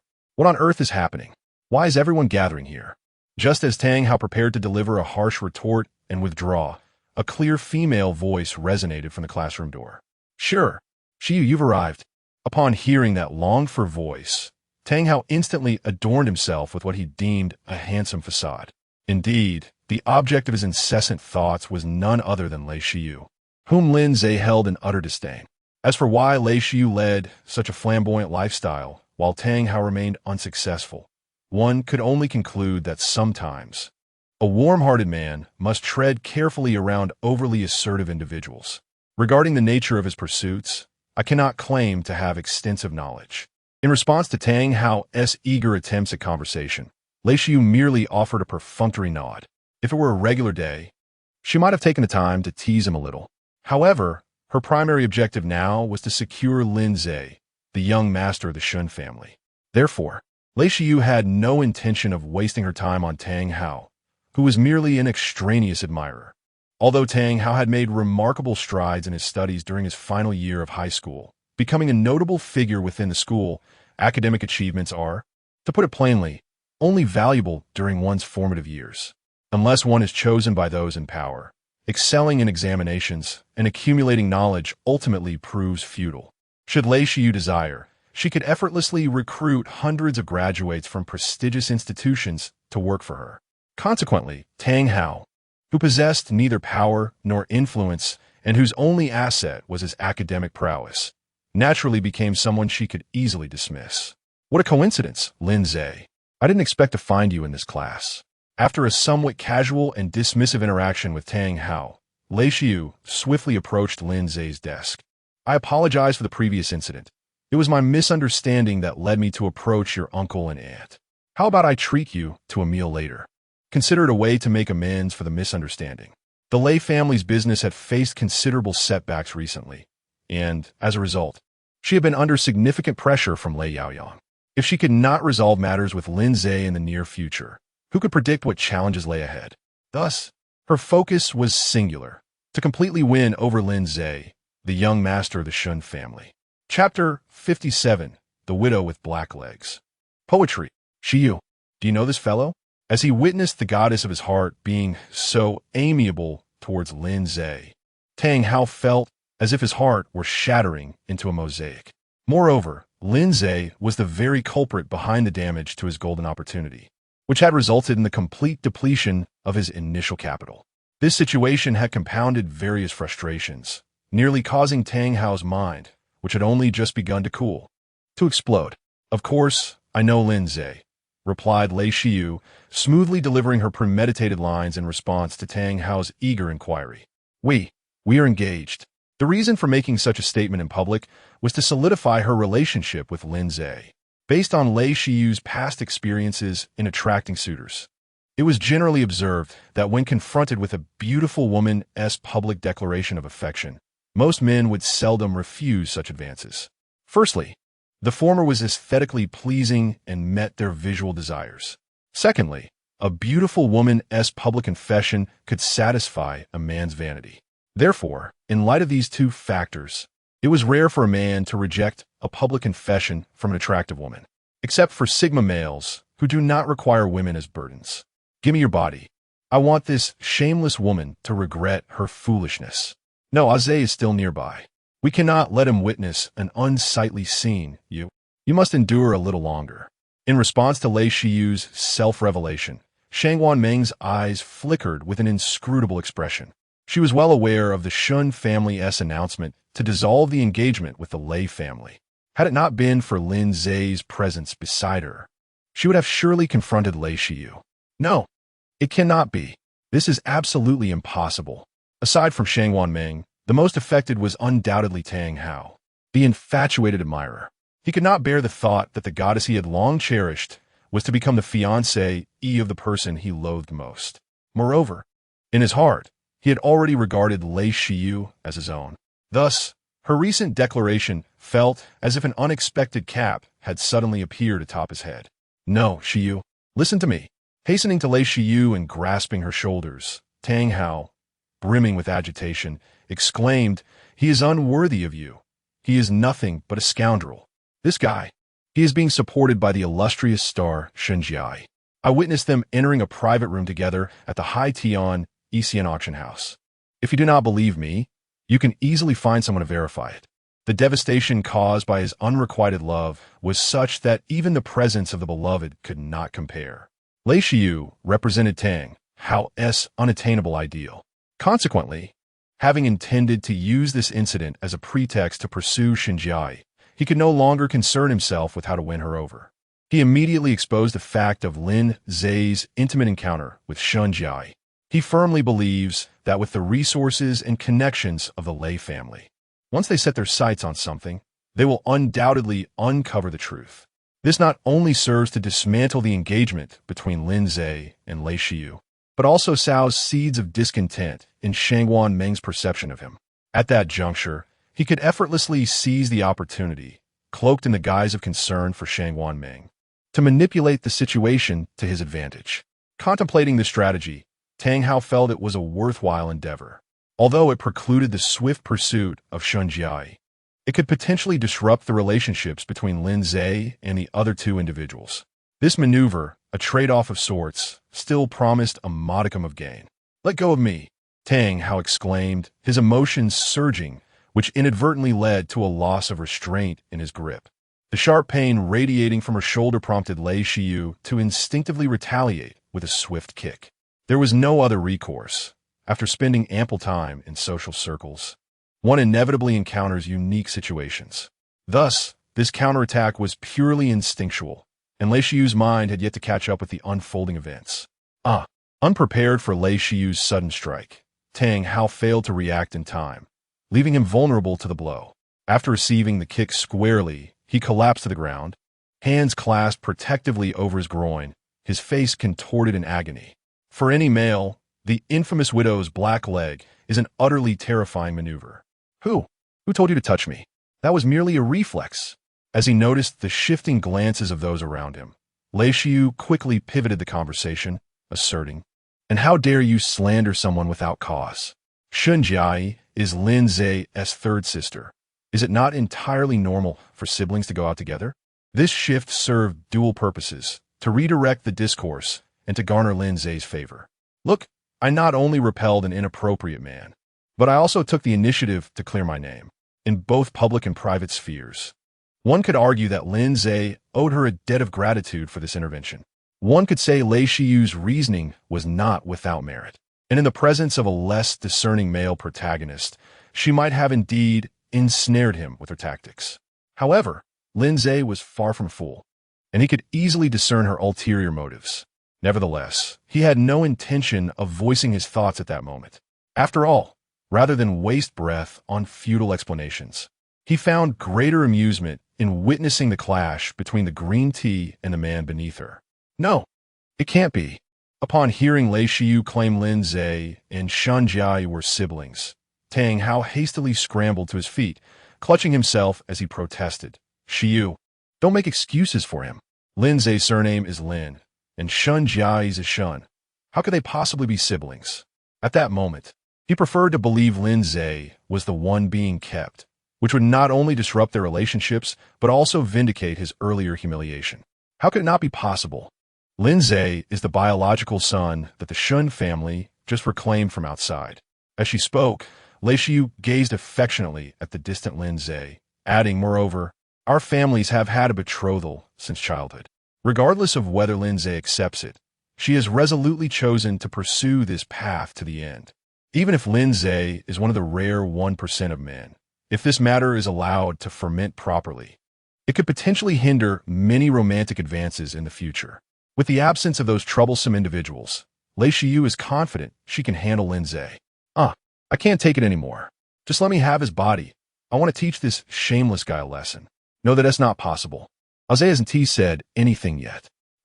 You're truly driving me insane. I can sense that Aze doesn't like her. Trust me. Let us wait and see. Confronted by Lei Shiyu's unabashed boldness, Shangwan Meng could no longer remain composed. At this moment, she desperately wished to land a punch on that insufferable face. She should take a good look in the mirror before incessantly proclaiming herself as Lin Ze's fiancée. Chapter 58. The Boiling Sheep Tang Hao. Never mind. It has become somewhat tedious. Meeting the gaze of Lei Shiyu, which was imbued with deep affection, Lin Ze felt compelled to express his gratitude, for he was indeed somewhat repulsed. While he understood that many individuals were compelled by necessity to act as they did. In the case of Lei Shiyu, who purely relished the thrill of play, his perception of her was rather clouded. This was not a matter of right or wrong, but rather a steadfastness in one's approach to certain affairs. After all, the choice between making a mistake out of desperation and willingly embracing a misstep reflects two distinctly different attitudes. Lei Shiyu, I believe I have made myself abundantly clear. Interrupting her attempt to continue, Lin Ze could not suppress a hint of disdain upon his countenance. Your fiancé is Zhang Yinan, and I, Lin Ze, have no connection to you whatsoever. If you dare to continue spreading rumors, trust me, the Lei family will only hasten its own demise. After uttering these words, Lin Ze turned his gaze toward Tang Hao, who was still cosplaying with a rather absurd pose. And you, with your duplicitous nature, ought to refrain from clustering around me. You slander me as a philanderer, yet here you are, performing for everyone. It must be said in a certain sense. You two are indeed a remarkably well-matched pair. One is Sea King, the other is Sea Queen, destined to play separately after marriage. This lifestyle, in some respects, heralds a new era of living. Wow, Ace is so manly. For those one adores. Even the coarsest of words may come across as cool or endearing. Yet, for those one does not favor, only annoyance remains. In the eyes of Shangwan Meng, who harbored special feelings for Lin Ze, he appeared to be radiating brilliance at that moment, especially when he scorned Lei Shiyu with such disdain. There was an element of envy that stirred within Shangwan Meng. Why must one reward the other? Lin Ze, please let me explain. My relationship with Zhang Yinan. I would kindly ask you to maintain your dignity, Lei. While you may be a frivolous individual, Lin is quite different. Not allowing Lei Shiyu to finish her sentence, Shangwan Meng, who had long harbored displeasure toward her, interjected, if Zhang Yinan is indeed your fiancé, then you should seek him out. Or perhaps, now that he has been cast out of the Shun family with nothing to his name, you have begun to disdain his status? I never imagined you would be such a person, Lei Shiyu. The Shun family, as a preeminent clan in Jiangnan, naturally attracts considerable attention. Thus, the recent expulsion of Zhang Yinan from the Shun family was no secret in high society. Moreover, she had long been vexed by Lei Shiyu's green tea demeanor. Seizing this rare opportunity, she could finally take a jab at her adversary. Indeed, at this moment, Shang Wanmeng was no longer the same Shang Wanmeng. She had given birth to a second personality within her being. In stark contrast to the timid and cowardly primary persona, this secondary personality was distinctly more erratic. It is precisely due to the emergence of her alter ego that Shang Wanmeng has firmly established her foothold within the Shangwan family. After all, how could a normal person outmatch the sheer madness of a pure lunatic? With an innate ferocity and ruthlessness, she has resolved numerous internal conflicts within her clan. Otherwise, given Shang Wanmeng's originally fragile disposition, she would have been relegated to a life of marriage alliances orchestrated by her family as her only fate upon reaching adulthood. Damn it, damn it, damn it. What is wrong with this wretched woman? Upon witnessing Shang Wanmeng lay everything bare, Lei Shiyu could hardly contain her rage, wishing to retaliate against her. However, as a long-standing White Lotus, she quickly recalibrated her emotions and donned a pitiful expression. No, it's not like that. How can you slander me? I clearly woo for young women, particularly those of striking beauty. Their most formidable weapon is undoubtedly an innocent visage complemented by delicate pearls. This combination is often enough to befuddle many a bewildered suitor. You shall not bully Shiyu, as anticipated by Lei Shiyu. Upon witnessing his cherished white moonlight in distress, Tang Hao rushed towards Lin Ze. If reason could not prevail, then let fists determine the victor. He could not believe that Lin Ze, appearing so gentle and frail, could possibly match him in close combat. As for Shang Wanmeng, whom he also admired, he resolved to administer a minor reprimand to ensure she understood that as their future elder sister, Lei Shiyu must be treated with the utmost respect. Be careful, Ace. Observing Tang Hao's fierce advance towards Lin Ze, Shang Wanmeng instinctively attempted to shield him. Despite her seemingly fragile demeanor, she possessed the potential of a martial prodigy. It was only after awakening her second personality that Shang Wanmeng embarked on the path of martial arts, recognizing that sometimes lacking a modicum of martial prowess could hinder certain endeavors. Just as Shang Wanmeng prepared to strike, a pale hand unexpectedly materialized before her. In the next instant, accompanied by a piercing scream, Tang Hao found himself twirling through the air, caught in a whirlwind of his own making. After spinning numerous times, he crashed heavily to the ground. Your peculiar habit is quite strange. You seem to enjoy colliding with others' hands. After gently patting Shang Wanmeng on the shoulder, Lin Ze approached her with measured steps. By the way, are you attempting to provoke me? If you seek to engage in such antics, I could consider offering you some financial support. Just as Shang Wanmeng had intended to act, Lin Ze had already sensed her martial capabilities. Although surprised by her rapid transformation, his immediate priority remained to deal with Tang Hao first. As for Shang Wanmeng, there remains ample time for him to gradually discern the true intentions of the other party. In truth, when employing the unavoidable slap technique, Lin Ze contemplated the notion of inducing a state of cerebral demise in Tang Hao. However, the moment this thought crossed his mind, an inexplicable chill enveloped him. It felt as though any attempt to execute such an action against Tang Hao would inevitably lead to unforeseen and unfortunate consequences. It is likely that his fortune had not yet fully dissipated, still belonging to that select group favored by the world in a peculiar manner. Thus, at the instant Tang Hao collided with the slap, Lin Ze retracted almost all of his strength. This allowed the other party to experience a sensation akin to flight, while preventing his head from meeting a rather unfortunate fate reminiscent of the notorious Axe Gang. Chapter 59. The Hidden Items Within the Series of Slaps. Damn it! You treacherous scoundrel dared to ambush me.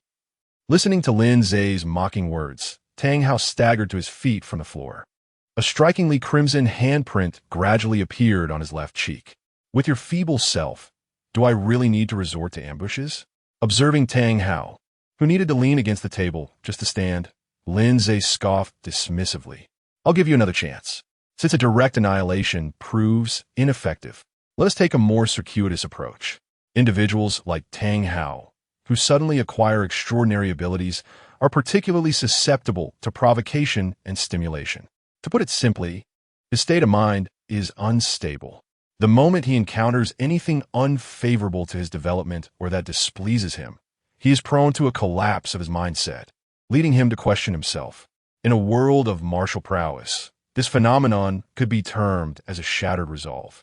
All right, you said it yourself. No underhanded tactics in a direct confrontation. Although he spoke these words, a flicker of trepidation lingered in Tang Hao's heart. After all, the incessant sting radiating from his face constantly reminded him of Lin Ze's formidable nature. Yet, in front of so many witnesses, especially his goddess, despite his internal fear, Tang Hao mustered the courage to charge at Lin Ze. His grimacing expression and loud shouts combined created a visage that might indeed intimidate an average person. However, unfortunate for Tang Hao, he faced Lin Ze, a man whose hands bore the stains of many battles. As Tang Hao lunged towards him with a roar, Lin Ze, unhurried and collected, simply raised his right hand. At the moment Tang Hao closed in, Lin Ze swiftly swung his hand. "You think I would allow you to come again?" Slap. As Lin Ze's palm struck him once more, Tang Hao was about to unleash a stream of mockery at his opponent. Yet, before he could finish his thought, an excruciating pain surged through his left cheek, followed by the familiar sensations of weightlessness and dizziness. If you have peculiar habits, resolve them yourself. Do you really need to find an excuse for me to slap you? Gazing down at Tang Hao, who lay sprawled on the ground, bewildered, Lin Ze revealed a hint of disdainful amusement. A slap had been delivered, and naturally, it was time to strike at his resolve. After all, from the perspective of the surrounding students, Lin Ze had merely executed a simple slap, while Tang Hao had collided directly into it. The primary cause of this outcome lay in the earlier acquired, unavoidable slap skill coming into play. For someone like Tang Hao, whose will was weak, it was utterly impossible to escape the subconscious movements induced by the skill. The continuous sting on his left cheek, Lin Ze's taunting words, the mocking gazes of those around him, and the potential disdain from his goddess. All these factors combined overwhelmed Tang Hao, sending him spiraling into madness. With a somewhat deranged roar, Tang Hao once again surged forward, charging at Lin Ze. Today, whether for the sake of his goddess or to preserve his own dignity, he was determined to trample his opponent beneath his feet. Slap. Slap. After repeating this cycle of blows a dozen times, Tang Hao, whose face had swollen to that of a pig, lay on the ground, his eyes vacant. He could not comprehend why every time he launched an assault, he would invariably collide with Lin Ze's palm. Surely, it could not be that his opponent wielded the divine hand of Odin, guiding others to collide with him directly. TSK. What a peculiar hobby you possess. Observing Tang Hao, whose fortune points were rapidly dwindling, Lin Ze raised his right hand with a smirk, declaring, "Come now, I shall consider this an act of charity today." Although it was merely a few hefty slaps, they rendered Tang Hao unable to rise in the eyes of his peers. His fortune points, which had once numbered 2,600, plummeted to just over 2,000, a perfect demonstration of minimal effort yielding substantial returns. Damn you! With Lin Ze's blatant mockery ringing in his ears, Tang Hao staggered to his feet. After receiving numerous slaps, his head had swollen grotesquely, and several teeth had been knocked out. Consequently, the classroom was filled not only with disdainful glances, but also with muffled laughter. "Shut up! All of you be quiet!" After bellowing at the surrounding crowd, Tang Hao swiftly turned his attention back to Lin Ze, vowing, "I refuse to believe I cannot defeat you." Accompanied by a furious roar, Tang Hao, under the astonished gazes of his classmates, abruptly turned and fled the classroom, aware that he could not best Lin Ze. And realizing that Lei Shiyu had departed unnoticed, presumably fearing a slap from Lin Ze, fleeing became his only option. This stark contrast elicited laughter from many, as it epitomized the notion of delivering the harshest insults while simultaneously retreating, pretending that he had not lost. TSK, what a pity, Lin Ze mused, watching Tang Hao's clumsy escape. Although he felt a tinge of regret at not being able to exploit the situation further, he recognized that another objective had nearly been achieved. Since he could not strike Tang Hao directly, he would take a more circuitous approach. As long as one's resolve remains steadfast, solutions will always outnumber difficulties. Benefiting from the supreme poison scripture acquired through previous task rewards, Lin Ze has now mastered poison techniques that rival his medical skills. During the process of employing a palm strike to brutally assault Tang Hao, he injected a neurotoxin into the latter's body. After consulting the Destiny Villain system, Lin Ze learned the application of this ocular golden finger. When Tang Hao activates his X-ray vision, it enhances the neural cell activity surrounding his eyes. These overstimulated nerve cells enable him to perceive objects concealed beneath coverings. Simply put, it resembles cataracts described in a certain village chief, causing the blood vessels around the eyes to bulge. Although Tang Hao's facial features would not exhibit such symptoms, the operational principle remains fundamentally similar. The toxin administered by Lin Ze typically has no apparent effects. However, once Tang Hao begins to activate the neural cells with his X-ray vision, the neurotoxin will gradually erode the nerve endings, ultimately leading to complete blindness. As for whether Tang Hao might rebound after losing his sight, Lin Ze scoffed at the notion. He would never grant his opponent such an opportunity. Before Tang Hao could reach the threshold for a comeback, Lin Ze would have ensured his demise. The primary purpose of this toxin is to serve as a safeguard, for protagonists can be quite unpredictable, despite having a range for surveillance along the way. One can never be certain when Tang Hao might execute some bizarre maneuver. Thus, utilizing poison to erode the opponent's golden finger has naturally become a standard tactic. Lin, are your hands all right? At that moment, just as Lin Ze was about to turn back to his seat, a voice filled with concern resonated. Chapter 60, Inquiring into the Background of Shangwan Meng. Upon hearing a melodious voice emanating from behind him, a flicker of a different emotion crossed Lin Ze's eyes. Here, Lin. After handing a pack of wet wipes to Lin Ze, Shangwan Meng earnestly remarked, "You must disinfect after touching something dirty. Otherwise, you could easily fall ill." Although none of her words seemed to carry an insulting tone, when woven together, they took on an entirely different connotation. It is worth noting that Lin Ze had just slapped Tang Hao moments earlier, and Shangwan Meng's description implied that she was labeling Tang Hao as something filthy. Furthermore, a keen observer might detect a hint of envy flickering in the girl's eyes, as if questioning why he should be rewarded. "Thank you, and about what happened earlier?" Lin Ze said, accepting the wipes she offered and simply wiping his hands. As an expert in poison, he found nothing amiss with the wipes. Otherwise, he would never have accepted something from a stranger. No need to thank me. I should be the one thanking you for resolving a nuisance." Feeling slightly embarrassed, Shangwan Meng fiddled with the hem of her skirt, suggesting, "How about I treat you to a drink later?" She was determined not to squander this rare opportunity to engage closely with Lin Ze. At this moment, the dominant persona had regained control, as opposed to the erratic tendencies of the alter ego, which would likely have led to a more chaotic interaction. "Never mind. Well, fine, I have something to attend to later, so let us do it now." After discarding the used wet wipe into the trash, Lin Ze returned the remaining half of the pack. "What's wrong? Don't you want to invite me?" With numerous onlookers in their class, he sought a quiet place to confirm something with her. "No, it's not that. I just thought you would want to go." As she awkwardly accepted the wipes, a rosy hue of excitement spread across Shangwan Meng's face. "How about that CAF at the school gate? I've heard their new flavors are delightful. They mix various fruits for a unique taste." Given that Lin Ze would be at this school for the next few years, she felt it essential to familiarize herself with the surrounding environment. Thus, despite it being the first day of school for freshmen, Shangwan Meng's knowledge of her surroundings rivaled that of seasoned students. Additionally, there was another reason for choosing this particular CAF. It was renowned for catering to couples. The prospect of sitting in a booth with Lin Ze sparked her imagination, and she chuckled softly to herself, pondering how they would handle being discovered in a couple's CAF. She is merely a freshman, newly enrolled, and understandably unfamiliar with her surroundings. Should the couple's CAF prove unsuitable, she has several alternative plans at her disposal. In essence, as long as Lin Ze consents to her invitation, she, Shangwan Meng, will have him firmly in her grasp today. "Very well, let us proceed to the establishment you mentioned." After briefly contemplating the details of the CAF in her mind, Lin Ze readily acquiesced to Shangwan Meng's request. Ultimately, he sought only a tranquil environment. The CAF's romantic theme held little significance for him. Indeed, like Shangwan Meng, Lin Ze had conducted a preliminary investigation of the locale surrounding the university.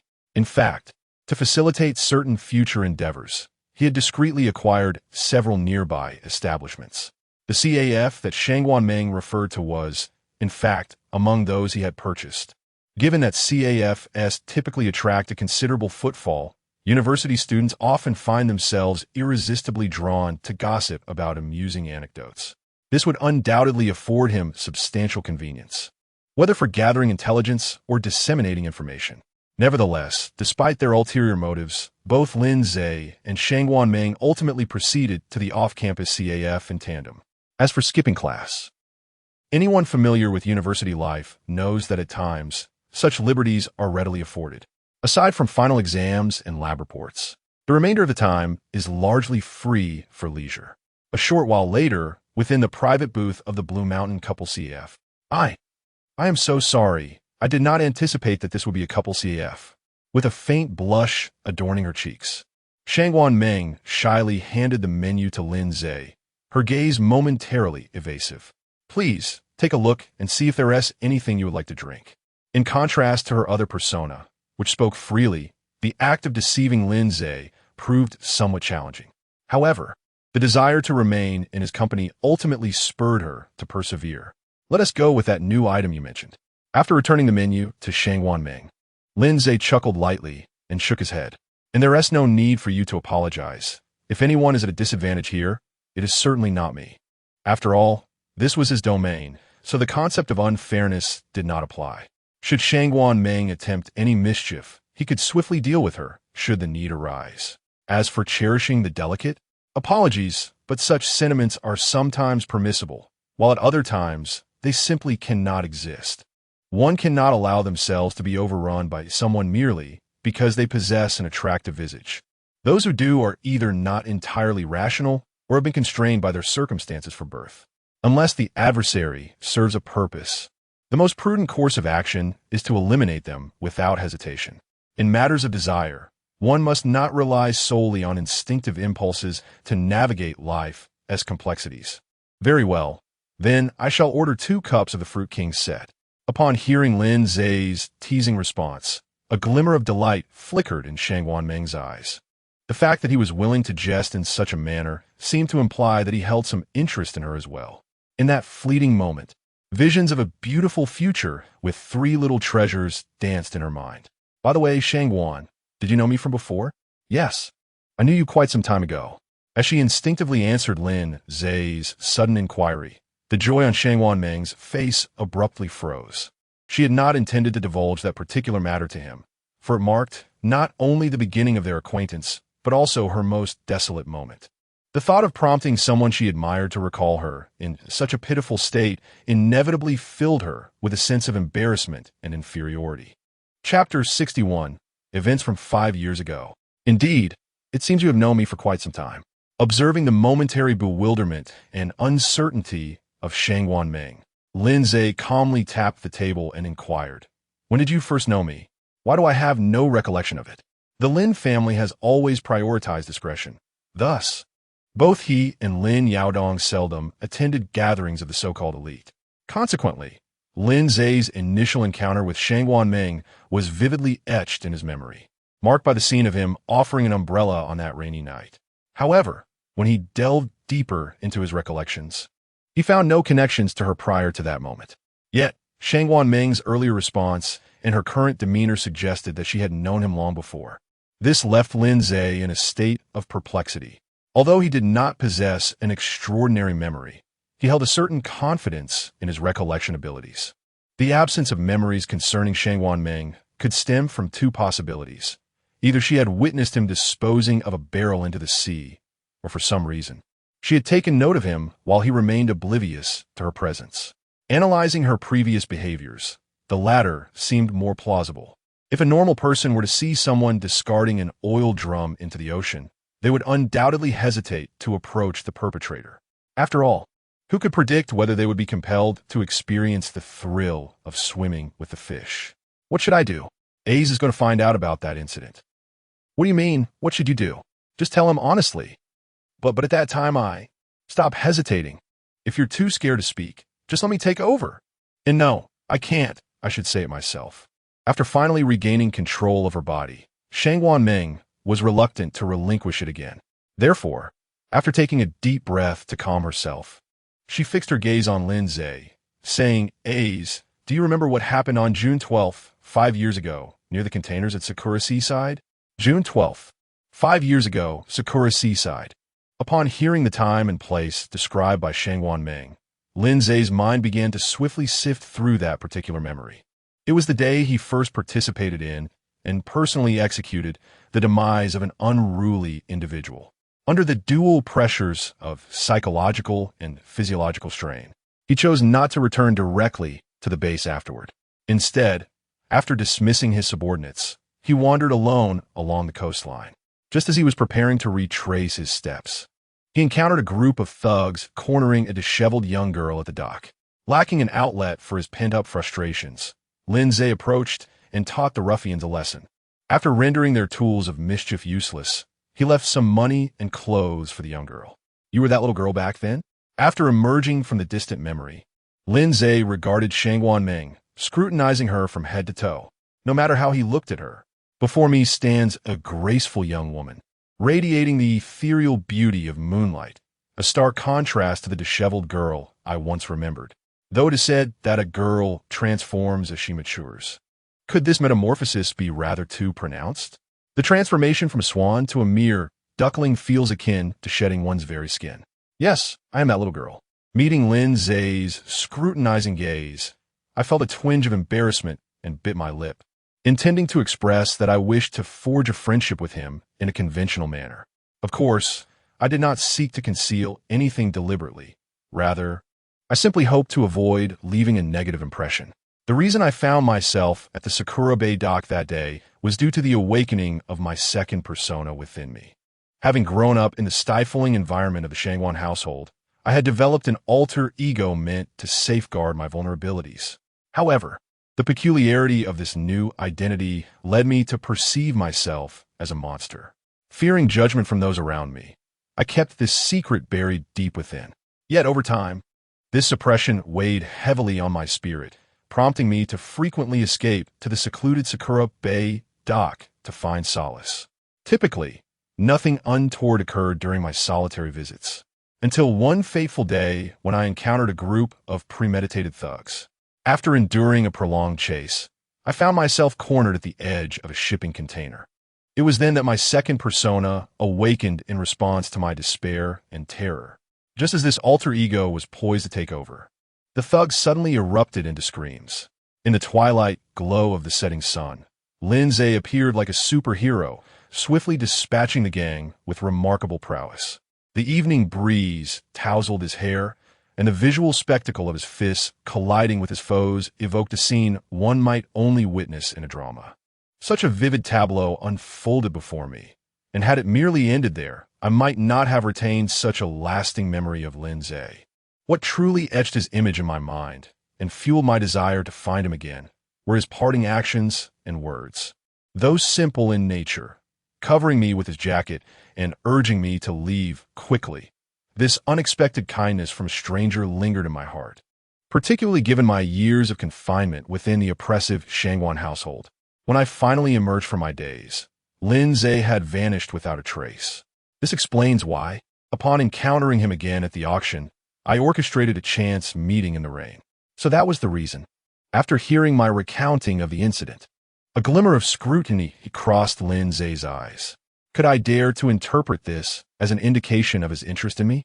Sometimes, a straightforward inquiry proves far more efficient than a roundabout approach. If Shangwan Ming indeed harbored such sentiments, it could spare me considerable trouble. What? In response to Lin Ze's unexpected inquiry, a rosy blush swiftly spread across Shangwan Ming's fair complexion. I indeed harbor feelings for you, but if she had no affection for Lin Ze, why would she have spent so many years in search of him? Nevertheless, such a direct declaration of her sentiments inevitably left Shangwan Ming feeling somewhat bashful and embarrassed. Chapter 62. A dichotomy of personality or system. Zhang Yan'an's current situation. I must confess my capricious nature, You would do well to reflect upon this matter with greater clarity. Before Shangwan Ming could articulate her hesitant thoughts, Lin Ze rose from his seat and ambled to her side. However, if your intention is merely to cultivate a friendship, I believe we have already achieved that. I must take my leave now as I have other matters to attend to. I appreciate your hospitality today. To halt the pursuit at the right moment often draws one deeper into the abyss. Now that Lin Ze had discerned Shangwan Ming's stance, he felt no urgency to linger. Moreover, to place blind faith in another's words is the height of folly. Who knows if Shangwan Ming has conducted a thorough investigation and deliberately unearthed that incident from 5 years ago. Therefore, until a comprehensive inquiry yields results, he intends to limit his interactions with her. After all, this world has been irrevocably altered. Who can ascertain whether Shangwan Ming might be a pawn of the protagonist's entourage? Much like the allure of a dramatic series, the veiled intrigue proves more captivating than the absence of mystery. Lin Ze was currently employing this very strategy. Maintaining a certain distance is neither jarring nor devoid of opportunity for the other party. Why don't you just make your move? Observing Lin Ze gracefully exit the private room, Shangwan Jing, the second persona, lamented, tugging at her hair in frustration. If you were to seize the moment, wouldn't that secure him for yourself? In a confined environment adorned with romantic decor, the presence of strikingly attractive young individuals makes it all too easy to conjure a scene rife with dramatic potential. As for Lin Ze's claim of being fickle, Shangwan Jing believed that if she remained diligent, even Lin Ze's inclination for infidelity would be rendered impotent. Yet, would that not frighten him away? Noticing the second persona's evident distress, Shangwan Ming immediately adopted a demure demeanor. What if she were perceived as a villainess for this? The knowledge gleaned from books had suggested that women should not be overly forward in certain respects. Should Lin Ze deem her a frivolous woman, she would find herself bereft of solace. He has already approached directly. Were it not for her inability to seize control at will, Shangwan Jing would have dashed out to give Lin Ze an impromptu wall slam. Though her height of 165 meters seemed diminutive beside Lin Ze's 185 meters, the essence of a wall slam could transcend such physical disparities if executed with sufficient conviction. I fear his rejection. As she spoke, Shangwan Ming's gaze drifted to the drink on the adjacent table. While she lacked the courage for a wall slam, surely a more indirect approach would pose no issue. After all, Lin Ze had departed. Whatever she chose to do would remain undisclosed. Thus contemplating, Shangwan Ming slowly extended her delicate hand toward the nearby cup. In the Blue Mountain Couple CAF, in the office at the back, a sense of urgency permeated the air. 5 years prior, on June 12th, near the Sakura Blossom Highway containers, Lin Ze observed the surveillance footage of Shangwan Ming, whose cheerful demeanor resembled that of a golden retriever, blissfully sipping from her cup. With an impassive expression, he continued speaking into the phone. Shangwan family's eldest daughter, Shangwan Ming, please investigate whether she was present on that day. Additionally, conduct a thorough examination of her medical records. I need to ascertain how many times she has visited hospitals or private clinics from birth to the present, and what treatments she received during those visits. As the owner of this establishment, Lin Ze was far from unprepared. Every corner and booth in the CAF was equipped with surveillance devices. Should a protagonist like Tang Hao appear, he could swiftly gather first-hand information through these means. Of course, to avoid unnecessary complications, this CAF had no direct ties to Lin Ze. Even if the protagonist sensed something amiss, it would not implicate him. Better to be prepared than to encounter difficulties. Understood, boss. I will have the information collected by tomorrow morning at the latest. Once gathered, simply send it to my email. After uttering this, Lin Ze unilaterally ended the communication with Maidu. As one of his most esteemed intelligence operatives, he had unwavering confidence in their capabilities and efficiency. Furthermore, delegating responsibilities occasionally would alleviate the burdens and discomforts of his high-pressure workload. As he gazed at the surveillance video of the girl conversing with herself, a hint of amusement played at the corner of Lin Ze's mouth. While uncertain whether Shangwan Ming possessed a system or merely exhibited signs of dissociative identity disorder, her current actions suggested no immediate threat to him. However, There remained the possibility that she was aware of the surveillance equipment, potentially engaging in a deliberate charade. Nevertheless, the intricacies of this mystery would be unraveled once Maidu completed the detailed investigation. Until then, it would be prudent to exercise some restraint with her. After the results were confirmed, he would consider how to handle this young girl. In the dimly lit room, the flickering television cast a glow, complemented by Lin Ze's enigmatic gaze. Were the narrative to change, he might find himself embodying the ultimate model worker of some clandestine organization. Meanwhile, within the Jiangnan Police Department, anxiety swirled in the air. "Chief, when will I be released?" Zhang Nianan, leaning against the wall, spoke with a tremor in his voice. "Today is the start of university. If I don't attend, my advisor might get upset." Each passing moment increased the likelihood of Lei Shiyu slipping from his grasp. With his remaining cards dwindling, he could not afford to watch her spiral out of control. Since yesterday, after being enveloped in a warm embrace by a kindly elderly lady, which inadvertently resulted in a spontaneous romantic downpour, he found himself besieged by the residents of the community, demanding compensation. Although the situation was undeniably unpleasant, one must find a way to reclaim the lost funds. Had it not been for the commotion that attracted the attention of the police, the fate of Zhang Yinan could have been quite dire. However, every situation has its pros and cons. The arrival of the police spared Zhang Yinan from further humiliation. It had also led to his detention. There was no other option. Had the officers not intervened, there would have been no means to extricate him from the community. Alongside Zhang Yinan, 6 or 7 other residents were also confined within the precinct, awaiting reflection on their actions, with the earliest release not expected until the following day. After casting a disdainful glance at the trembling Zhang Yinan, the on-duty officer proceeded to inspect the other cells. His arrival yesterday had indeed stirred the entire police station, for the outside world was vastly different from the confines of the station. How could one possibly find themselves in such a predicament? Had it not been for the urgent medical attention he received afterward, the stench within the holding cells would have been unbearable.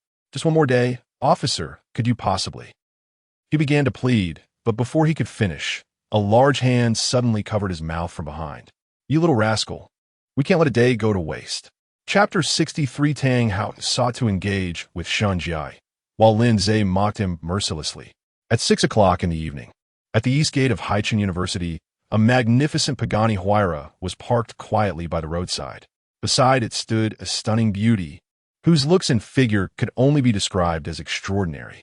The perfect pairing of the luxury car and the striking woman immediately captivated the attention of numerous passing students. As they recognized the true identity of the beauty, many rushed forward to request her autograph. What a fortuitous opportunity. Indeed, fate seems to favor me.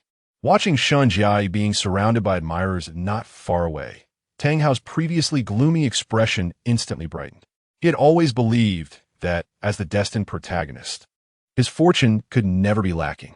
Although he had temporarily lost the chance to approach Lei Shiyu and Shang Wanming, this moment presented him with Shen Jia. Tang Hao was convinced that if he approached Shen Jia, she would undoubtedly be attracted by his exceptional looks. As for why a seemingly ordinary-looking Tang Hao possessed such confidence, well, after acquiring his newfound abilities, he had certainly grown self-assured, convinced of his role as the protagonist.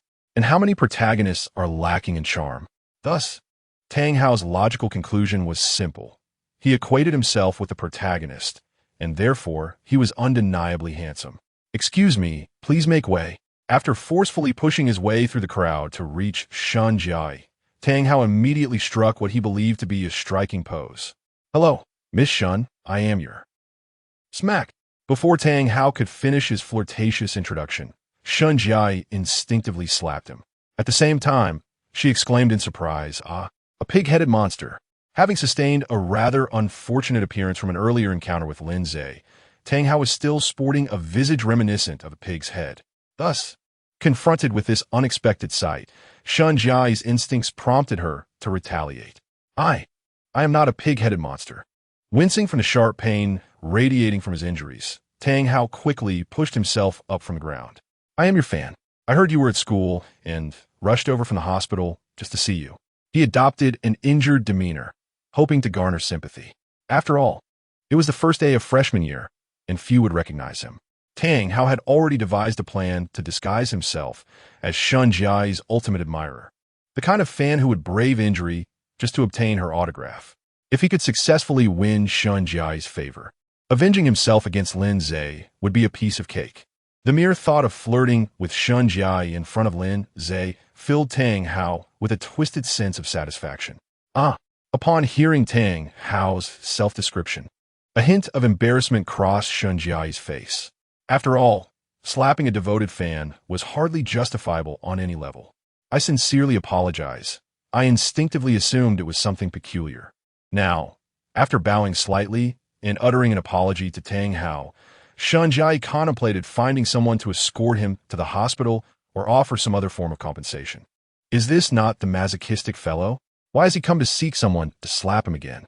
Yet, before Shun Jiai could articulate the remainder of her thoughts, a familiar voice quietly resonated amidst the crowd.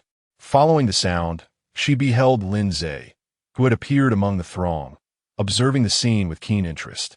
Xiao Ze. Upon recognizing Lin Ze's figure in the crowd, Shun Jiai promptly cast Tang Hao aside. A bizarre figure like that, a mere fan, could never be compared to her own brother. Third sister, why are you here? Pick me up.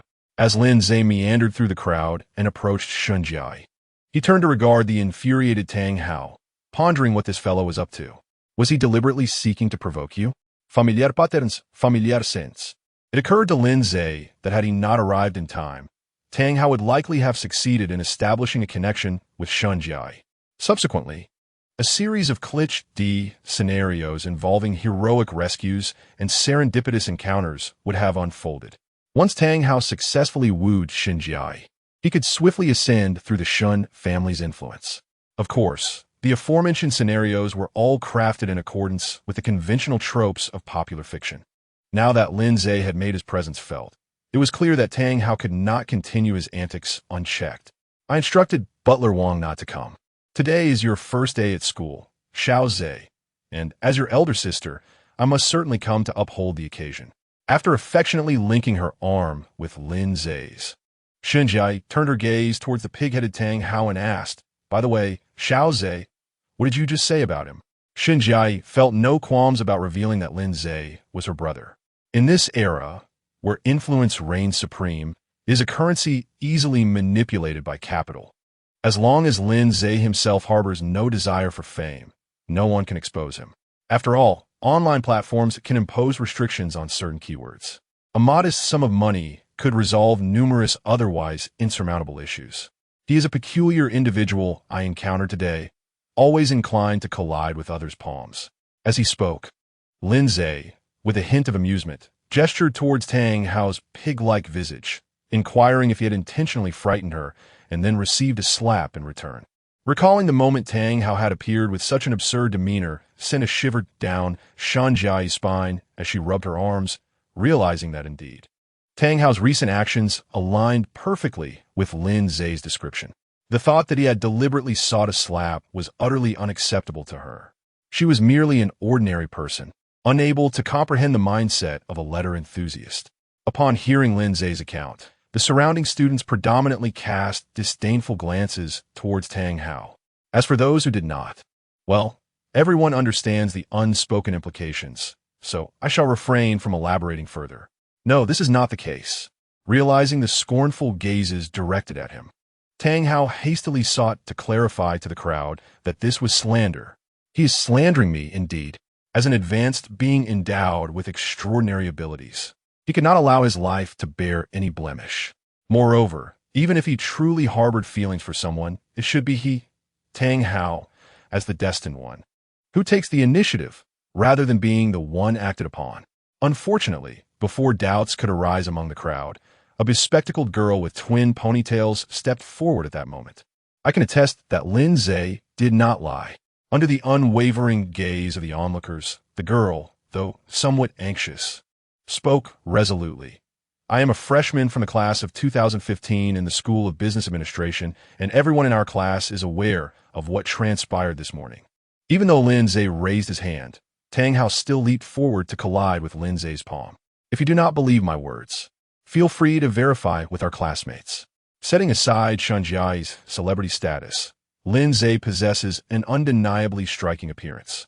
Thus, Tang Wenjing's decision to stand up and support serves not only to assert her presence before an idol, but also to foster a closer connection with Lin Ze. After all, handsome men often find favor in the hearts of women. Chapter 64. Tang Hao's escape. The onlookers murmured, "Such a brazen individual," exclaimed Songrun. "Indeed, he brings shame upon our Haiqing University." "Even I, with my audacity, would never stoop to such depths," retorted Fong Tanjing. "I can't help but detest him. I'll climb the TV tonight," Ko muttered, her frustration palpable, as Tang Hao felt the weight of countless accusatory gazes upon him. He realized that further attempts at justification were futile. To prevent the situation from escalating any further, he hastily pushed through the crowd and fled. Simultaneously, his resentment towards Lin Ze surged to new heights. Tang Hao vowed that if he could not vanquish his rival, he would invert his own name in disgrace. It was then that his student ID slipped from his pocket unnoticed. Under normal circumstances, such a scenario might have triggered an encounter with a captivating female student. However, in this hostile atmosphere, the ID merely provided an outlet for the crowd's pent-up frustrations. After all, everyone experiences pressure from others in their lives. With a legitimate and lawful means of release available, many would redirect their burdens onto him. Congratulations, host. You have triggered a hidden quest. Sabotage the interaction between Tang Hao and Shunjiai to thwart his pretentious behavior. Reward: special skill, thunder listening. This ability allows you to perceive subsonic waves generated by objects, enabling you to outline the general environment within a 2-kilometer radius in your mind. What a delightful surprise. Upon hearing the sudden system announcement in his mind, Lin Ze couldn't help but feel a sense of satisfaction. Initially, he merely intended to play a prank on Tang Hao, but this unexpected turn of events brought him a fortuitous reward. The thunder listening skill would prove invaluable on a vast battlefield, as warriors within the inner sea realm could only discern sounds within a radius of 500 meters. Beyond that limit, the precision of information would diminish significantly. "Thank you, dear classmate, for proving my point," Lin Ze thought gratefully. As most of the crowd's attention was drawn to Tang Hao, Shunjiai took off a pair of earrings and presented them to Tang Wenjing as a token of gratitude. "Please accept this. I hope you don't find it lacking." Though merely a small ornament, its value began at 6 figures. However, for Shunjiai, a trivial earring paled in comparison to her brother's reputation. "And no, I am grateful for such a precious gift," Tang Wenjing replied, her face alight with excitement as she carefully accepted the earrings. She never imagined that a few simple words could yield such a valuable present. As a devoted fan, she was well aware of the earrings' worth. "Don't mention it." After engaging in light-hearted conversation with Tang Wenjing for a while longer, Shunjiai joined Lin Ze in the sleek Pagani. However, unlike before, Lin Ze took the driver's seat while Shunjiai settled into the passenger's side. As the engine roared to life, the Pagani swiftly sped away along the main road. It seemed like she would need to put in more effort tonight. Watching the car gradually disappear into the distance, Tang Wenjing tightly gripped the earring in her hand. Earlier, she had casually recorded the events that unfolded in class. Initially, she did not intend to involve herself in this matter too deeply. Yet, Shunjiai's sudden appearance and actions prompted her to reconsider. After all, even if she refrained from causing a stir on the campus forum, others would not spare Tang Hao easily. Therefore, sharing the video of Tang Hao essentially seeking trouble should pose no issue, right? Meanwhile, inside the Pagani, Shunjiai asked, "How was your first day of class, Xiao Ze? Did you meet any suitable girls?" Feeling the thrill from Lin Ze's even wilder driving style, excitement illuminated Shunjiai's face. Surely, with a brother as handsome as him, he would attract numerous admirers. Just like that young girl earlier, she must have been drawn to him. Reflecting on her college days, she recalled how her group of friends was always pursued by a throng of admirers. With Lin Ze's outstanding looks and charisma, it would be challenging not to capture the attention of women. The source of Shunjiai's exhilaration was the joy of discovering Lin Ze shared her passion for speed. After all, aside from her, the rest of the Shun family had little affection for fast driving. "Are you eager to find a few sisters-in-law?" Lin Ze inquired. glancing at Shun Jiai as he overtook a slow driver on the ring road. Be cautious of that guy. I sense he might not be entirely sane. A few? How many are you looking to find? Shun Jiai's attention was primarily captivated by the first part of Lin Ze's statement. This world exists in parallel realms where having multiple wives is not deemed illegal.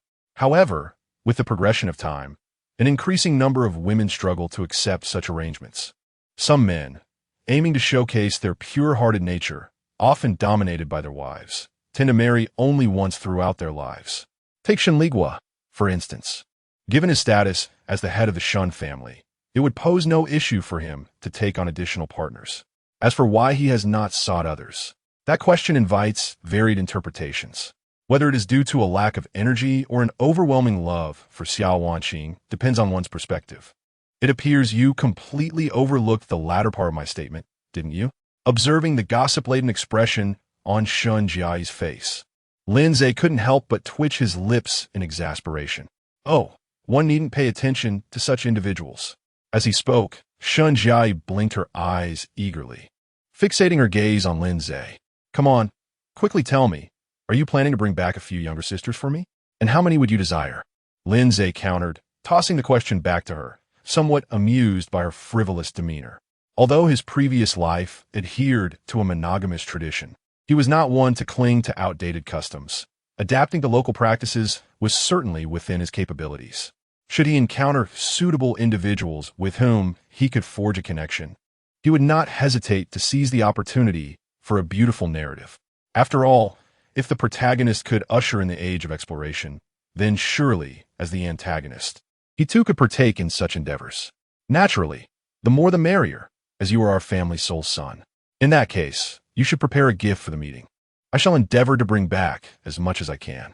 Witnessing Shun Jiai's earnest expression, Lin Ze continued to engage in her playful banter. All right, I will be sure to prepare in advance, he assured her. At that moment, Shun Jiai picked up her phone. Sister, let Butler Wang begin your nourishment regimen from today. He is quite experienced in this regard. But why does Butler Wang, who is unmarried, spend his days concocting various nourishment recipes? Shen Ligua interjected. What do you think? Wang Dachui exclaimed. Xiao Mei, my dear Xiao Mei, as the two made their way back to the Shen residence. A group of individuals had already gathered in front of the estate's grand entrance. Chapter 65. Speed and Passion. 20 minutes later, propelled by a whirlwind of speed, Lin Ze remarkably had a journey that would typically take around 40 minutes. Xiao Ze, that fellow at the entrance appears to be Lei Yaoyang, the chairman of the Lei Corporation.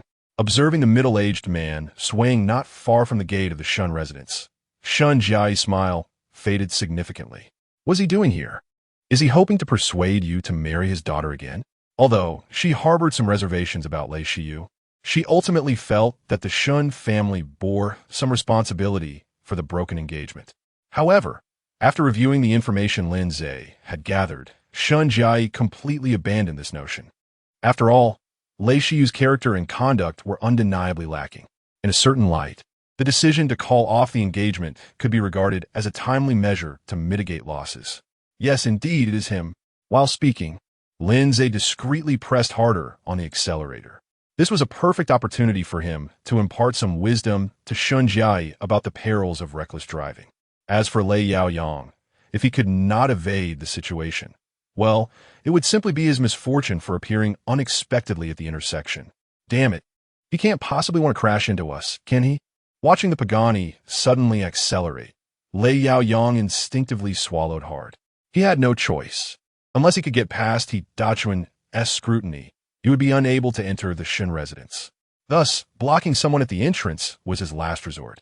As for why he didn't confront them at the Shin Corporation, firstly, he would still need to make an appointment to gain access, and whether he could reach Shun Ligua was uncertain. Moreover, some matters were not suitable for public disclosure.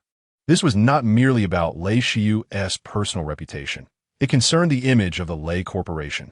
With a distinctive hum of the internal combustion engine, the Pagani surged toward the gate of the Shun residence at an incredible speed. If Lin Ze didn't brake in time, Lei Yaoyang would undoubtedly experience an airborne adventure. At that point, the consequences would be dire for him. Xiao Ze, aren't we going to break?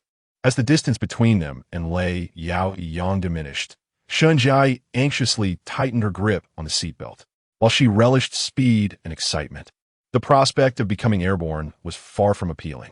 Under the strain of gravitational acceleration, Lei Yaoyang would certainly be left in disarray.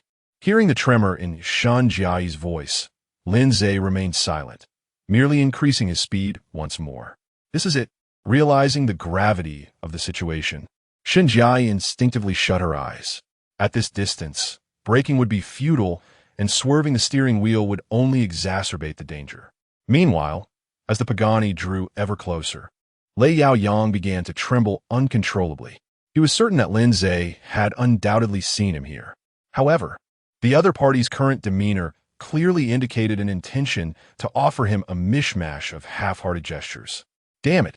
Just as the front of the car was merely a few dozen meters away from him, Lei Yaoyang could no longer bear the pressure and dove to the left. He had come to seek clarification from the Shun family, not to recklessly invite his own demise. What a pity! Watching as only the corner of his clothing was grazed by the vehicle, causing Lei Yaoyang to roll several times on the ground. Lin Ze swiftly engaged the handbrake and sharply turned the steering wheel. Simultaneously, he activated the Pagani's deceleration mechanism. As the car's wing panels fully deployed, the vehicle spun wildly several times due to inertia. It was only when the car was about to collide with the Grand Gate that it finally ceased its rotation and realigned itself. At that moment, the distance between the car's front and the imposing iron gate of the Shun residence was barely 10 centimeters. Had Lin Ze's actions been any slower or the car's performance any less formidable, their outcome would surely have been dire. Welcome home, young master. After respectfully bowing to Lin Ze, Hidachuan pressed the button to open the gate. Fully aware of Lin Ze's exceptional driving skills, he was not astonished by this extreme maneuver. After all, Lin Ze had once piloted a vintage car at exhilarating speeds on the unrestricted highways of Berlin, delivering a real-life performance akin to a scene from Fast and Furious. Were it not for the absence of mechanical life forms in this world, Hidachuan might have suspected that Lin Ze was driving Bumblebee himself. The audacity of overtaking with blade-like precision and executing a spiraling maneuver to crush another's vehicle was an act that an ordinary person could never replicate. You may open your eyes now. After nodding towards Hidachuan through the glass, Lin Ze turned his attention to the tightly shut eyes of Shun Jai. Don't you enjoy driving fast? Today, I shall let you experience true speed. The thrill of racing, if lacking the requisite skill, becomes an irresponsible endeavor for both oneself and others. Unfortunately, Shun Jai was wholly unqualified, both in technique and temperament, to avoid unnecessary troubles in the future. Lin Ze deemed it necessary to offer her some corrective guidance. Should Shun Jai continue to harbor an interest in this sport, he would later have Medusa seek Dominic for a job. Surely, a position with minimal risk that also offered paid leave would be immensely gratifying for this full-time father. And no, it's fine. Upon hearing Lin Ze's call, Shun Jai gradually opened her tightly shut eyes. From the moment she believed they were about to collide with Lei Yaoyang, she kept her eyes closed throughout. The sensation of weightlessness during the car's rapid spins had quickened her heartbeat, as one often conjures vivid imaginings when their eyes are shut. Piss. Those of you perched on the porcelain throne may wish to try this, but please, do not doze off on the toilet. As Shun Jai's mind wandered, she envisioned the fragmented image of Lei Yaoyang. Is there any need for speed? Lin Ze queried while rolling down the right side window. Under normal circumstances, one would expect a physiological reaction upon regaining focus. The driving experience in this Pagani was rather splendid. It would indeed be a waste if it were to be sullied. Speeding, well, just as Shun Jai was about to respond to Lin Ze's inquiry, a wave of nausea surged from her throat.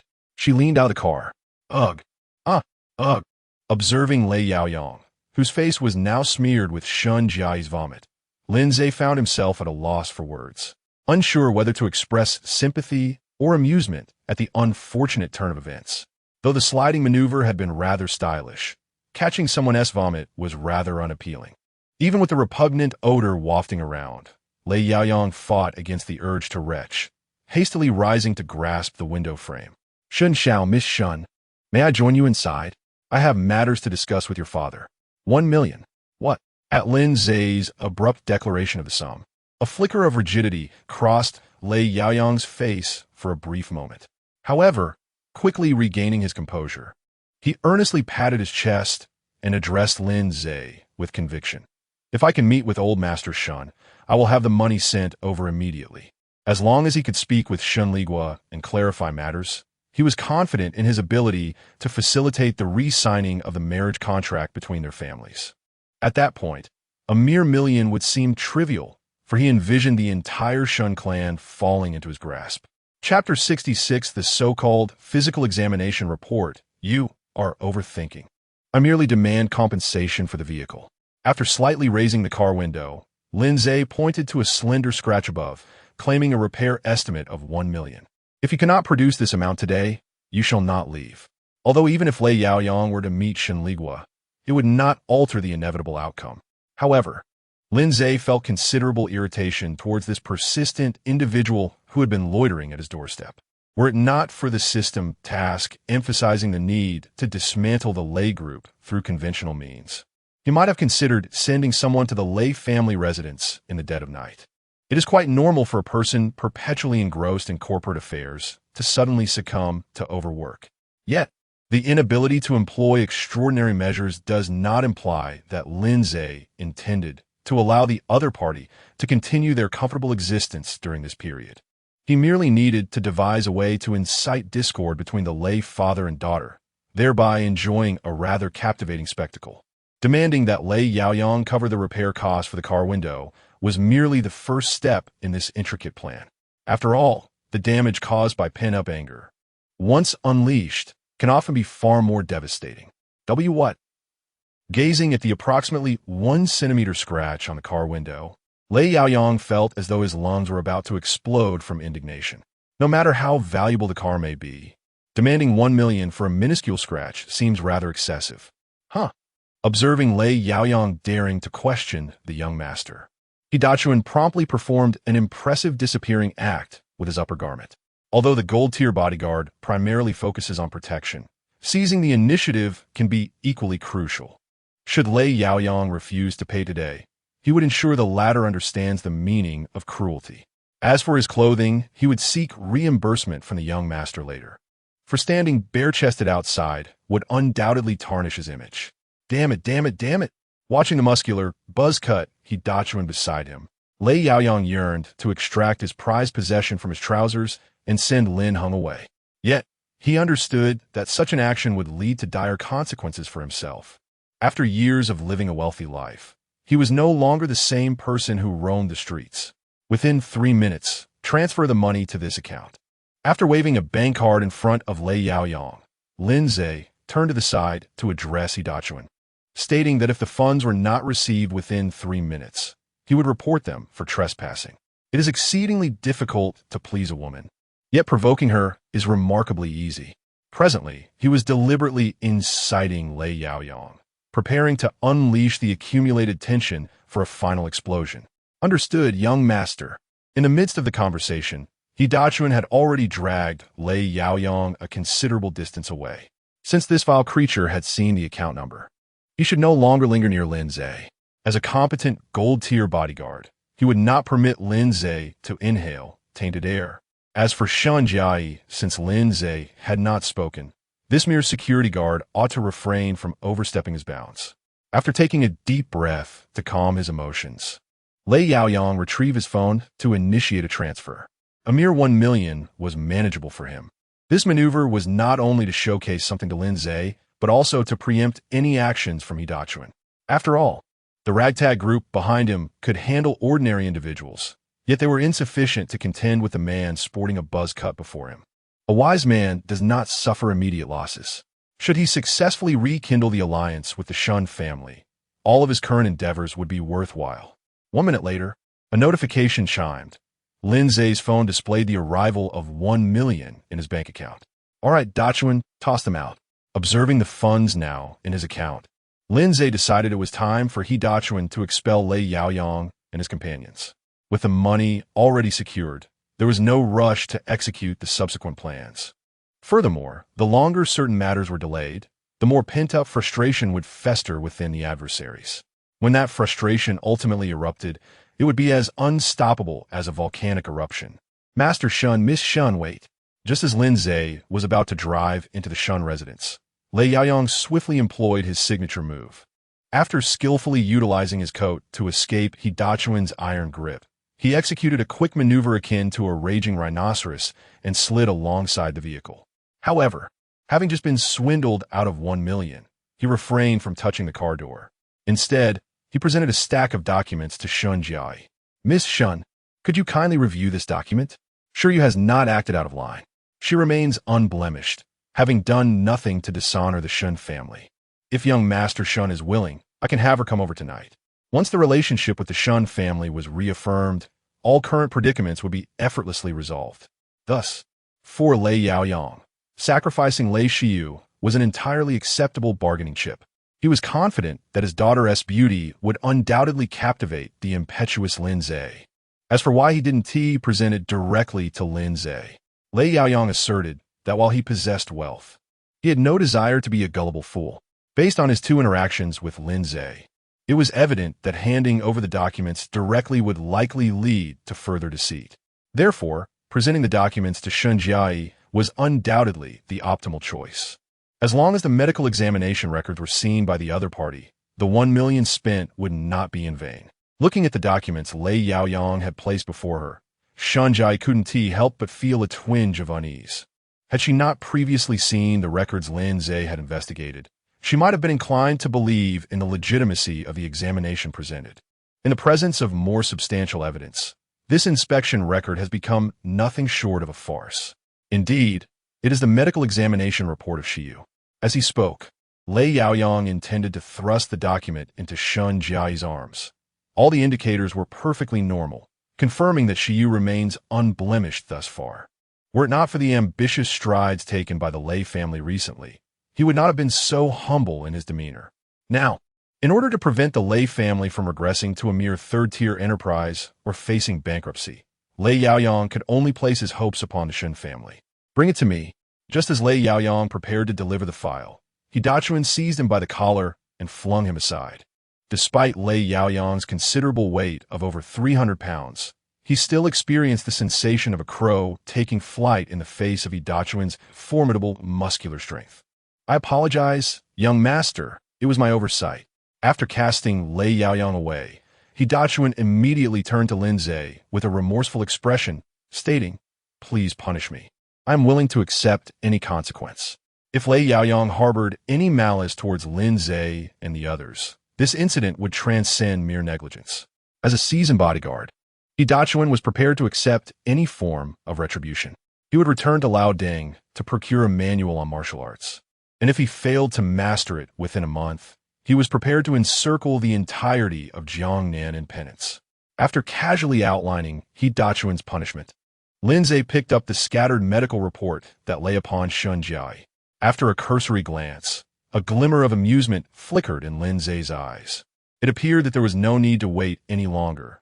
Tonight, he would witness a splendid spectacle unfold. With this thought, Lin Ze descended from the vehicle, document in hand. Chapter 67. Provoking the Lei father and daughter preparing for show. Upon witnessing Lin Ze alight from the driver's seat, Lei Yaoyang disregarded the pain emanating from his rear. Swiftly rising from the ground, he hurriedly approached Lin Ze. Young Master Shun, this child, Shiyu, is merely a tad impulsive. However, rest assured, she remains a wholly genuine and innocent young lady. Should you harbor any intentions, I can certainly arrange for her to visit you this evening. With Lin Ze's descent from the vehicle, it was evident that he held some interest.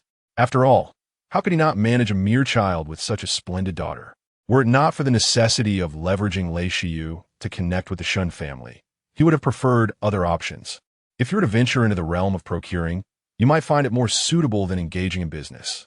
Observing Lei Yaoyang, who bore an uncanny resemblance to a broker, Lin Ze chuckled and tossed the documents in his hand at him. After all, business requires intellect, whereas procuring merely demands eloquence. Stirring up indignation and accumulating resentment, he anticipated that by the evening, this pent-up anger would culminate in a rather entertaining spectacle. Shun, young Master Shun, what do you mean by this? Although Lei Yaoyong was seething with anger at Lin Ze's actions, he recognized the prevailing circumstances. Ultimately, he suppressed his wrath and donned a feigned, benign smile. Confronted with the disingenuous smile on Lei Yaoyong's face, Lin Ze pointed to the scattered documents at his feet. Any individual with a modicum of sense would not present a pile of fraudulent documents before me. It is inconceivable that you believe we cannot uncover some truths regarding the Shun families standing in Jiangnan. Before Lei Yaoyong could finish his retort, Lin Ze turned towards the Pagani, offering a subtle reminder. You might wish to investigate this hospital. While Lei Xiu may be a minor character, Tang Hao, the child of destiny, warrants attention. It is likely that upon learning of his beloved's distress, he will take unexpected actions. Even if he does not, influencing his state of mind would not be a squandered opportunity. After all, this was merely a casual strategic move, and whether it bore fruit was of little consequence. No, this cannot be. Gazing at the scattered health reports before him, Lei Yaoyong clenched his fists tightly. If Lin Ze's assertions were indeed accurate, it would imply that he had been deceived by Lei Xiu. However, that was not the crux of the matter. The pivotal concern remained. If Lei Xiu were compromised, then the Lei family would irrevocably lose their chance to align with the Shun family. The thought of the Lei family regressing to a third-rate enterprise, or facing the specter of bankruptcy, ignited a fierce unwillingness in Lei Yaoyong's eyes. After dedicating over a decade of diligent toil to establish the Lei family within the ranks of second-tier enterprises, he resolutely vowed that he would not allow them to fall from this status, regardless of the cost. Driving toward the Concord Hospital, Lei Yaoyong picked up the medical examination report bearing the name of the attending physician from the ground before turning to take a seat in the same nanny vehicle he had arrived in. The immediate priority was to confirm the veracity of the situation at the hospital. Only then could the next steps be determined. As for why he did not directly inquire with Lei Xiu, the possibility of this report being fabricated suggested that the other party might resort to further deception.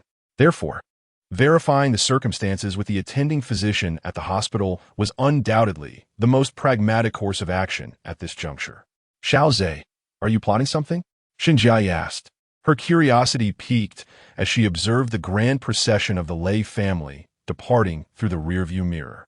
Although her time with Lin Ze had not been extensive, she was aware that he did not engage in frivolous endeavors. If he had truly wished to ignore Lei Yaoyong, there would have been no need to exit the vehicle for idle chatter.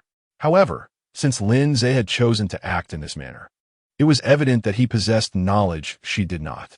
You'll find out in due time. After starting the vehicle and gradually steering it into the Shun residence, Lin Ze turned to Xinjiai.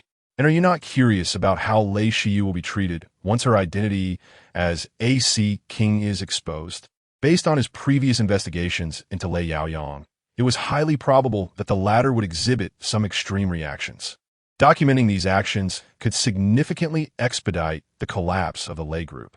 Presently, some small enterprises hesitated to cease their collaborations with the Lei Group, unwilling to abandon ongoing projects. Yet, once certain events ignited a fervent discussion online, even the most reluctant businesses would have to reconsider. After all, relinquishing a small piece of profit could prevent one from being ensnared in a larger turmoil.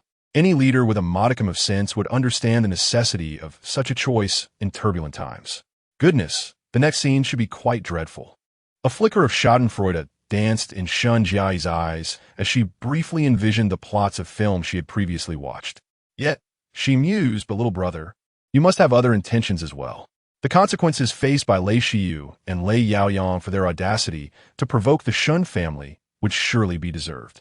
However, what intrigued Xinjiai most was the deeper meaning behind Lin Ze's actions, accelerating the downfall of the Lei Group. As for the method meeting Shun Jiai's Navi bright-eyed gaze, Lin Ze could not help but shake his head in resignation. Just watch and learn. You'll surely find this tactic useful when you start your own company. Business warfare was never a turn-based game. Once a competitor's vulnerabilities were identified, one had to strike decisively.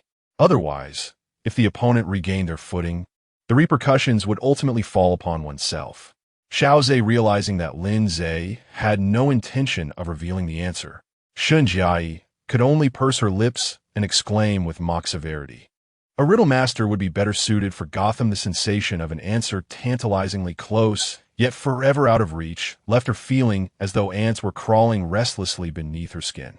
Though she was indeed curious about the answers, Shunjai did not press the matter. After all, there is a significant difference between being informed by others and discovering the truth oneself. Currently, she was engrossed in preparations for her company, recognizing the value of acquiring knowledge wherever possible. The riddle maker was not at a loss either, as he had at least managed to place a hat on Gordon. In response to Shunjai's half-jesting remarks, Lin Ze reciprocated with a similar lightheartedness, to swiftly grasp the movements of his adversaries. The simplest method would be to enlist the help of hackers or other specialists. Although the lay residence appeared unchanged on the surface, it had been equipped with numerous devices by Lin Ze. Only after confirming that he could procure the desired footage would he disclose these matters to Shunjai. As for the methods Shunjai would employ to execute this task, that would depend on her capabilities and comprehension. No one can rely on the assistance of others indefinitely. Growth remains the enduring theme of life. It is believed that, under the relentless pressure, Shunjai will ultimately undergo a profound transformation. She must diligently practice, for she cannot disappoint the young master. Meanwhile, as the Pagani gracefully entered the parking area, Hidachuan, with a serious expression, began his own training. He planned to return to the Lin family later to seek AO by S counsel and have him assess his recent progress. In their last sparring match, he had managed to endure for 2 minutes and 30 seconds. With the dedication he had invested over this period, he hoped to reach at least 2 Kuin this time. Just as Hidachuan prepared to train, a faint sound caught his attention. Chapter 68, Dr. Zhang Yida. In gratitude for everyone's support, today's installment is a 4-part series. Dear friends, don't nurture it. It will perish, the humble and pitiful author. Ahem, no need to be alarmed. It's just me. After discreetly placing his phone back into his pocket, Wang Dachui emerged from behind a tree that required the embrace of 2 individuals. He had not anticipated that his departure would be thwarted by a puddle of dog excrement. Were it not for his instinctive attempt to evade that mess, he would not have stepped upon a nearby branch. Wang Wanjiao, why are you here? Upon seeing Wang Dachui suddenly appear from the foliage, Hidachuan couldn't help but display a hint of confusion on his face. Logically, the other party should have been occupied with affairs at the Shun residence at this hour. Well, I've come to deliver something to you. As he spoke, Wang Dachui retrieved a golden belt from his pocket. Until one reaches the pinnacle of the golden bell shield technique, practitioners possess a specific vulnerability. Once this vulnerability is attacked, the practitioner is rendered incapable of condensing their golden body for a brief period. Based on your recent habits, it seems that this vulnerability is situated near your navel, correct? As the esteemed housekeeper of the Shun family, he would never allow any security flaws to exist. Despite his often disheveled appearance, Wang Dachui was indeed a formidable practitioner at the late Outer Realm stage. It was not overly challenging for him to discern the weaknesses of someone like Hidachuan, who had diligently trained but remained at the early Outer Realm stage. Yes, I have only reached the 8th level thus far. Faced with Wang Dachui's revelation of his shortcomings, Hidachuan felt no anger. After all, some truths were known not only to him, but also to Lin Ze, who was well aware of the situation. Moreover, Wang Dachui, as the chief steward of the Shun residence, might have acquired this information from Lin Ze himself. Furthermore, Wang Dachui's current demeanor did not suggest that he was intentionally seeking trouble with him. Do not be so candid when facing adversaries in the future. Observing Hidachuan's forthright admission of his abilities, a flicker of exasperation crossed Wang Dachui's face. This was not the first time he had felt exasperated by the straightforwardness of the young man brought forth by his master. Nevertheless, despite his frustration, he handed over the golden belt, which had been meticulously crafted from composite materials adorned with gold, as per the master's special instructions. Unless subjected to repeated fire from a Barrett rifle, no one could strike your vulnerable spot. I understand. From now on, I want to even remove it when nature calls. Upon receiving the golden belt from Wang Dachui, Hidachuan immediately wrapped it around his waist. This was a tangible token of Lin Ze's affection for him, and he vowed to wear it for a lifetime. After witnessing He Dachuan's heartfelt declaration, Wang Dachui twitched his lips and turned to leave. The performance had concluded, and the task was accomplished. It was now time to return and organize the video footage. Indeed, Wang Dachui's presence here is not solely to present He Dachuan with the golden belt, but also to record instructional videos for the future young master or young princess, guiding them on how to confront someone like Lei Yaoyang, who is rather lacking in intelligence. Undoubtedly, Wang Dachui's actions are entirely for the benefit of the future heirs of the Shun family, and are certainly not aimed at pleasing Xiao Mei. Meanwhile, as He Dachuan and Wang Dachui engage in idle chatter, Lei Yaoyang has already arrived at Concord Hospital. While he may appear submissive in front of Lin Ze and others, he exudes an air of superiority when dealing with ordinary individuals. Surrounded by a cadre of bodyguards and empowered by wealth, he swiftly locates the physician responsible for Lei Shiyu's medical report.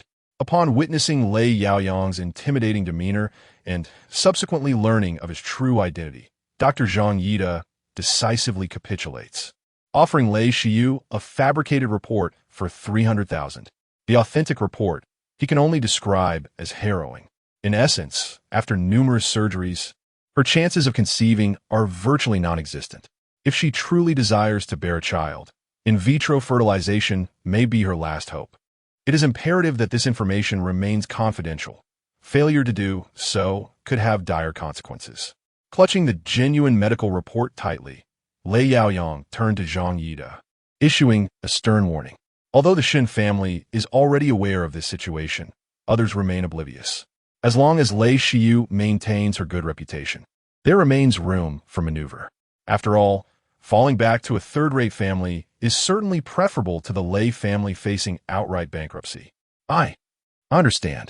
I will keep this secret without fail, Zhang Yida stammered, feeling the weight of the menacing bodyguards before him. Even without explicit threats, he would have kept this matter to himself, as it pertains to his professional integrity. Should he be discovered for fabricating a medical report, he risks losing this lucrative and relatively easy job that allows him to earn extra income during night shifts. The thought of this made Zhang Yida feel utterly beleaguered. A mere few $100,000 in a night of indulgence seemed trivial compared to the gravity of the current predicament. I hope you remain true to your word. As he spoke, Lei Yaoyang, accompanied by his entourage of bodyguards, strode purposefully towards the office exit. Now that the actual situation has been confirmed, he must contemplate how to resolve matters concerning Lei Shiyu. The path with the Shun family appears to be fraught with obstacles. To prevent the Lei family from succumbing to bankruptcy amidst this turmoil, he must resort to finding suitable alternatives. Given Lei Shiyu's physical allure, attracting some less discerning individuals should not pose a significant challenge. You understand what to do, correct? Upon arriving at the underground parking garage, Lei Yaoyang turned to the bodyguard by the window, instructing him to be discreet and not leave any undesirable traces. He preferred to rely on his own methods rather than depending on the secrecy of others. After all, only the deceased remains silent, and it is only the dead who cannot divulge what should remain concealed. Rest assured, my lord, I shall ensure everything is handled discreetly. A Fu promptly assured Lei Yaoyang upon receiving his instructions. Furthermore, a servant from the household had just called to inform that the young lady had returned home. That wretched woman, clenching his teeth as he gazed at the damning medical report in his hand, Lei Yaoyang commanded the driver, "Take me home." How dare she deceive him for so long? Today, he would make Lei Shiyu pay the price. Just as Lei Yaoyang's vehicle exited the underground parking lot, a figure slowly emerged from the air defense gate. Looking at the empty parking spaces, he whispered into the phone, "Young master, as you anticipated. They are preparing to take action." Chapter 69. A mind full of love-struck and lowly humans. Do not attempt to trick me. At this moment, within the confines of the Shun residence's third floor, in Lin Ze's bedroom, he felt no need to concern himself. Merely recording everything would suffice. As he listened to the information relayed by his subordinates, a glimmer of amusement flickered in his eyes. He reminded them to ensure that both the video and audio were preserved, along with the entirety of the incident captured on film. What constitutes a business war? It is the strategic exploitation of every opportunity to undermine one's opponent. If it can be established that Lei Yaoyang instructed his bodyguards to commit murder, then the Lei family could be dismantled swiftly. As for Zhang Yida, he would simply be a casualty of circumstance, rather than saving the individual and introducing uncertainty. It was more prudent to leverage him as a piece of advantageous evidence. Furthermore, even if Lei Yaoyang's directives were ambiguous, they would not suffice to accuse him of inciting his bodyguards to violence. Yet, with the right context, it would be enough to sway certain individuals' judgments. Understood, young master. I will follow them closely. Knock, knock, knock. Young master, are you in your room? Yes, inform me of any updates. Upon hearing a voice from outside the door, Lin Ze concluded the call abruptly. Logically, the person should not have been at his door at such an hour. Surely, they were not drawn here by some infatuation to seek him out. Indeed, the one at the door was Bai Wanqiu, the young maid whom Lin Ze had tasked with furthering her education. Is there something you need? Upon opening the door, Lin Ze was met with the sight of Bai Wanqiu clutching a notebook, her face a canvas of various emotions, including anxiety. Teacher Song mentioned she needed to return to the company to attend to matters, and I still have some areas that I don't quite understand. As she spoke, Bai Wanqiu shyly tightened her grip on the notebook. The young master said, I could come to you if I had questions, so I came to find you. Come in. What do you need clarification on? After welcoming Bai Wanqiu into his room, Lin Ze guided her to his desk. He exhibited considerable patience towards those who would eventually work for him. One must invest to reap rewards. Knowing that Bai Wanqiu would not switch allegiances, he deemed it more beneficial to cultivate her potential rather than hire a seasoned veteran.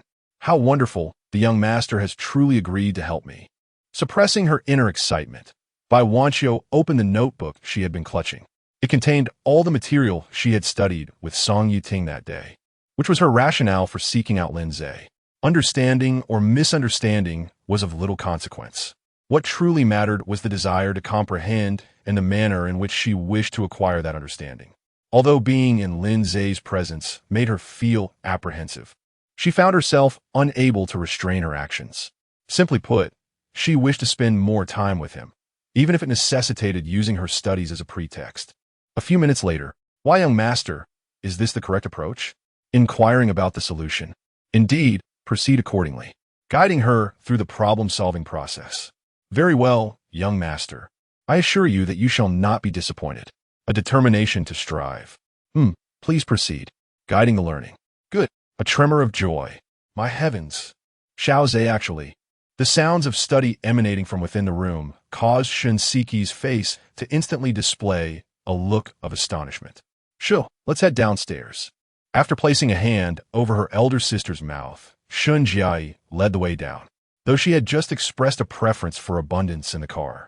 This turn of events felt rather swift. To prevent her younger brother from prematurely embracing the mundane comforts of life, she deemed it necessary to discuss this matter with Xiao Wanqing and the others. As for Bai Wanqiu's identity within the room, they were not particularly concerned, as the Shun family had no need to rely on anyone. Thus, regardless of the background of Lin Ze's future spouse, as long as there was mutual affection, it sufficed. TSK. Indeed, all beautiful girls are just a facade. Upon overhearing the sisters' faint whispers at the door, Lin Ze could not help but feel a flicker of boredom. How could these mundane beings be so consumed with thoughts of romance and procreation? He was engaged in a serious endeavor, diligently imparting knowledge of stocks and futures. Why, young master? What is it? Noticing Lin Ze turning to glance at the door, Bai Wanqiu's face also displayed a moment of confusion. It's nothing, please continue. Redirecting his gaze to Bai Wanqiu's stunningly exquisite visage, Lin Ze half-jokingly remarked, if you excel in your studies, there will be rewards to follow. Rewards? Recalling the events of the previous day, a fleeting, ambiguous emotion glimmered in Bai Wanqiu's eyes. It was a blend of shyness and anticipation. It seems I may have strayed a bit. Observing the peculiar expression in Bai Wanqiu's eyes, a faint, elusive smile graced Lin Ze's lips. It appeared that after the lesson, he would need to contact the finance department to arrange a salary increase for Song Yiting. People do change, yet such transformations cannot occur multiple times in the short term. Besides imparting knowledge to Bai Wanqiu, Song Yiting was also responsible for subtly influencing her character. Although the direction of that influence seemed to veer slightly off course, Lin Ze found no displeasure in the outcome. After all, in this society, the more innocent individuals tend to meet untimely ends. He did not wish to painstakingly cultivate Bai Wanxiu only for her to falter when faced with certain challenges. Meanwhile, as Lin Ze and Bai Wanxiu engaged in their intimate learning, a different kind of busyness unfolded in the hall of the Shun residence. This is splendid news. Is this not a wonderful development? Upon hearing Shan Jiaye's account of the entire situation, Shen Ligua's face immediately brightened with excitement. For him, as a traditional man, the concept of continuing the family lineage held immense significance. If Lin Ze could be blessed with a few grandsons or granddaughters, he would surely awaken with joy several times during the night, even in dreams. However, the condition remains that the prospective partner must possess an unblemished reputation. Someone akin to Lei Shiyu would be entirely out of the question. After all, once the child is born, there remains no guarantee of paternity.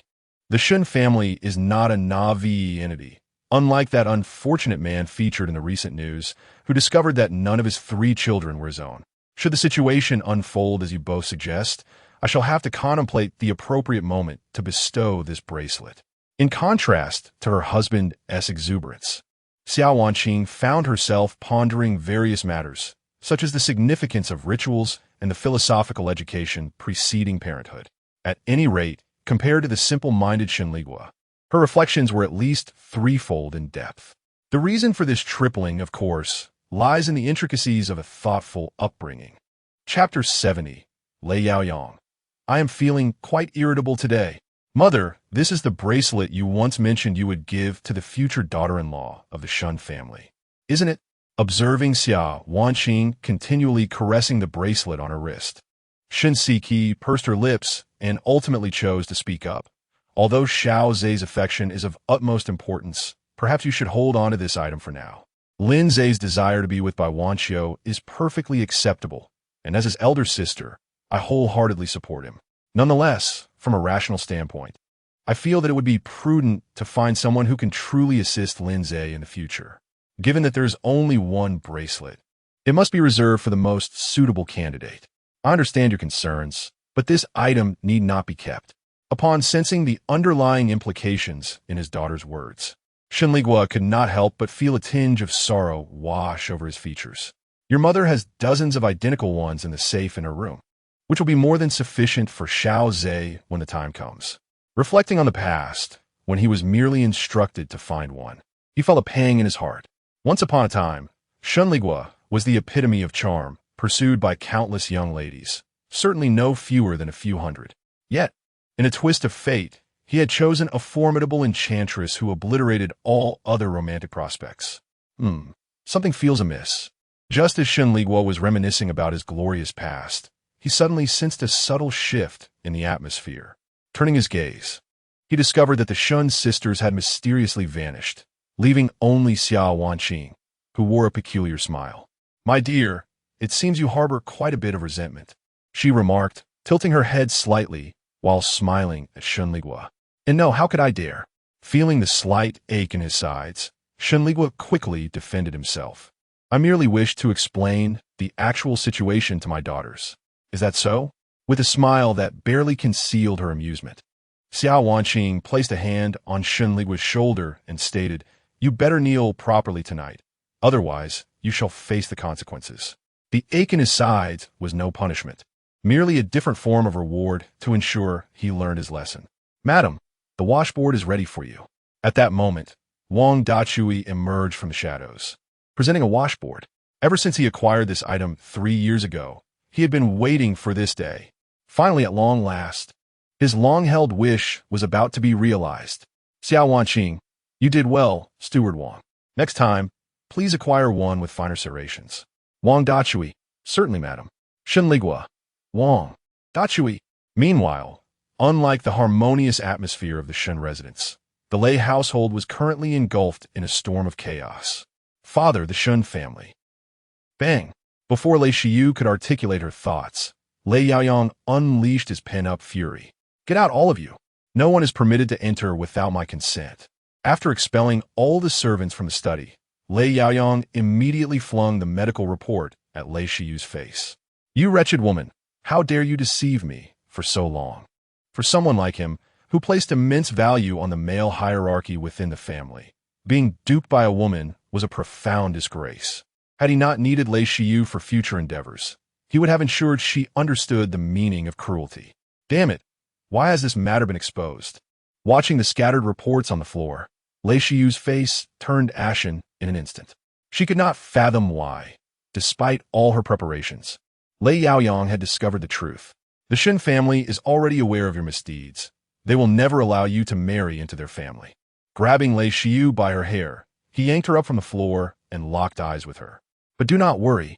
I will not let you have an easy time. He continued, I will find a suitable candidate for you. Since the path to the Shun family is closed, we must seek an alternative route. Though there are few enterprises in Jiangnan that rival the Shun family, there are still plenty of older lecherous men. As long as we can avert the bankruptcy of the Lei family, you will have served your purpose. No, Father will give me another chance. Sensing the underlying meaning in Lei Yaoyang's words, Lei Shiyu hurriedly pleaded, I will find a way to secure Lin Ze's affection. As long as I can conceive his child, the Shun family will certainly not turn a blind eye. Born into a prominent family, she understood all too well the elder generation's obsession with lineage. If she bore a son, its significance would only amplify. Rather than being wed to an old, wealthy, and unattractive man, it would be wiser to seek an opportunity with Lin Ze. How optimistic you are. After roughly throwing Lei Shiyu back to the ground, Lei Yaoyang gazed down coldly at her. During this time, I will search for a suitable candidate. If you manage to win Lin Ze over before I find someone, perhaps I may let you off the hook. Although she was prepared for the worst, being merged into another family or living under someone else's roof, if Lei Shiyu could truly conceive Lin Ze's child, it might stabilize the current situation of the Lei family. After all, once the Shun family made a move, their pressure could be significantly alleviated. If they could weather this challenging period, the Lei family could regain their footing. I will not disappoint you.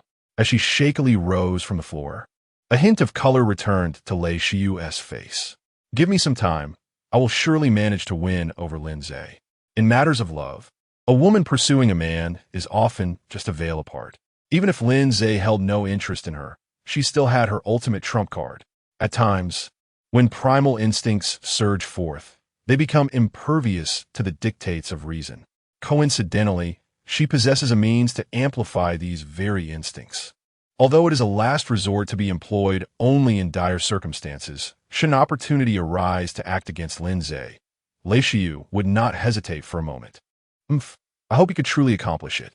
Gazing at Lei Shiyu's visage, which bears an uncanny resemblance to that of his late wife, Lei Yaoyang stepped forward and grasped her shoulder firmly, expressing his heightened frustration. Chapter 71. The second persona of Shangguan Ming the next day. At 6:30 in the morning, within the confines of the Shen residence on the third floor, in the room occupied by Lin Ze.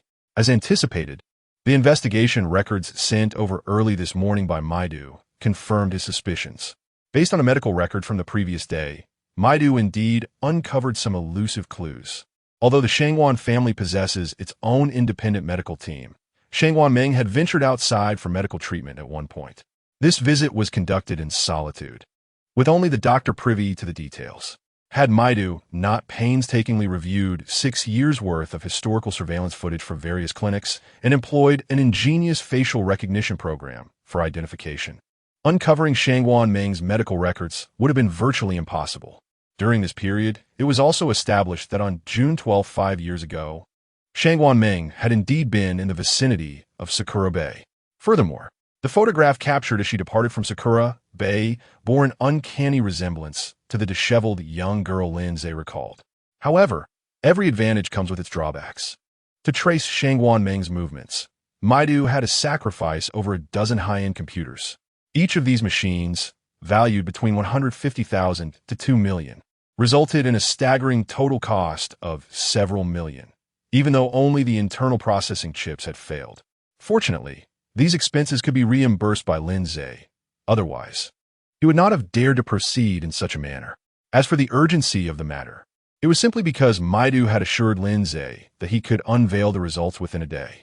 Thus, to meet the deadline, It was imperative to maximize the machine's output. Otherwise, following the standard protocols for data filtering would have taken no less than a month.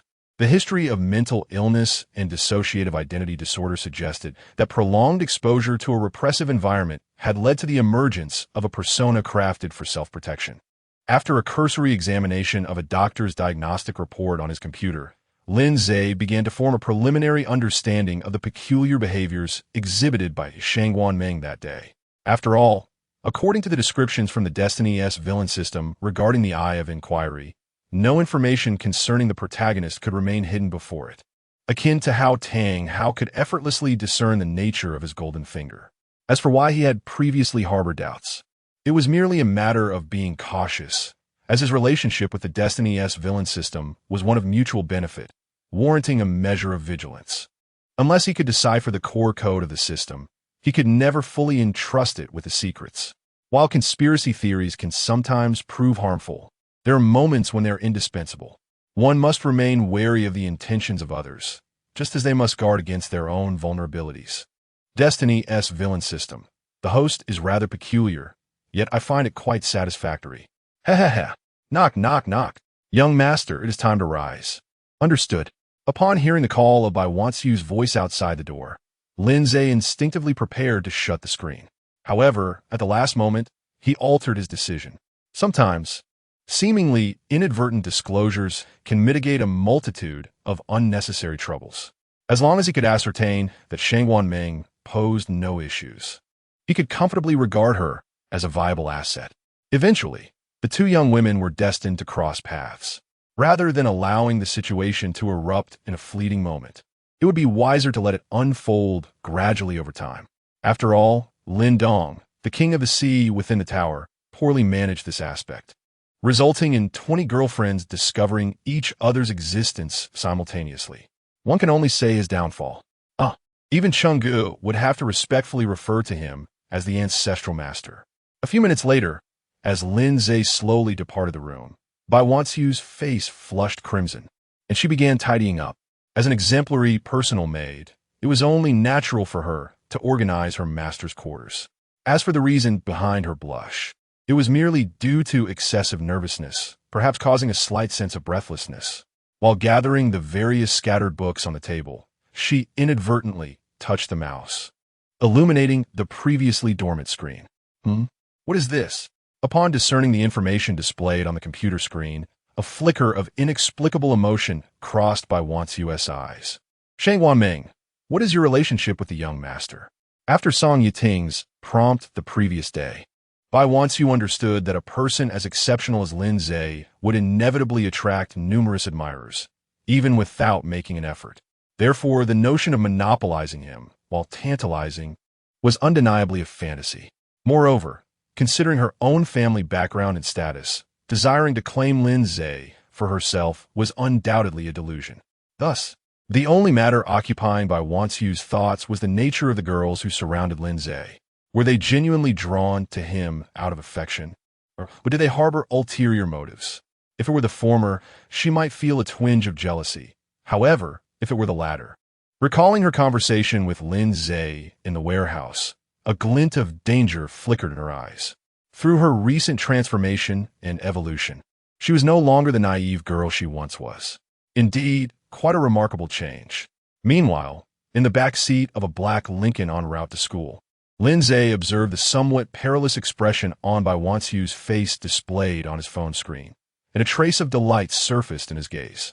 The process of awakening deep-seated desires within a person and guiding them to change was undeniably gratifying. It resembled the divine act of creating humanity, molding them into a preferred form. The young master smiles, rather lecherously. Might something significant be about to transpire? Noticing Lin Ze's smile from the back seat, Wang Dakui quietly activated the car's dashcam. He absolutely could not miss capturing any spectacular moments for the future little master and little princess to enjoy. As the thought of Xiaomei's expression upon witnessing those scenes crossed his mind, a profoundly lewd smile involuntarily crept across Wang Dachui's face. Wang Butler, if I see that smile again, you should be dismissed. Upon noticing Wang Dachui's expression, which was even more abstract than the Dragon King's crooked grin, Lin Ze suddenly found the images on his phone less appealing. For reasons unknown, he felt as though the other party was scheming against him. Smile fades, focus on driving, and refrain from indulging in such nonsensical thoughts. Observing the abrupt disappearance of Wang Dachui's smile, Lin Ze cheerfully resumed his engagement with the phone. It became evident that a smile does not vanish. It merely shifts to another individual.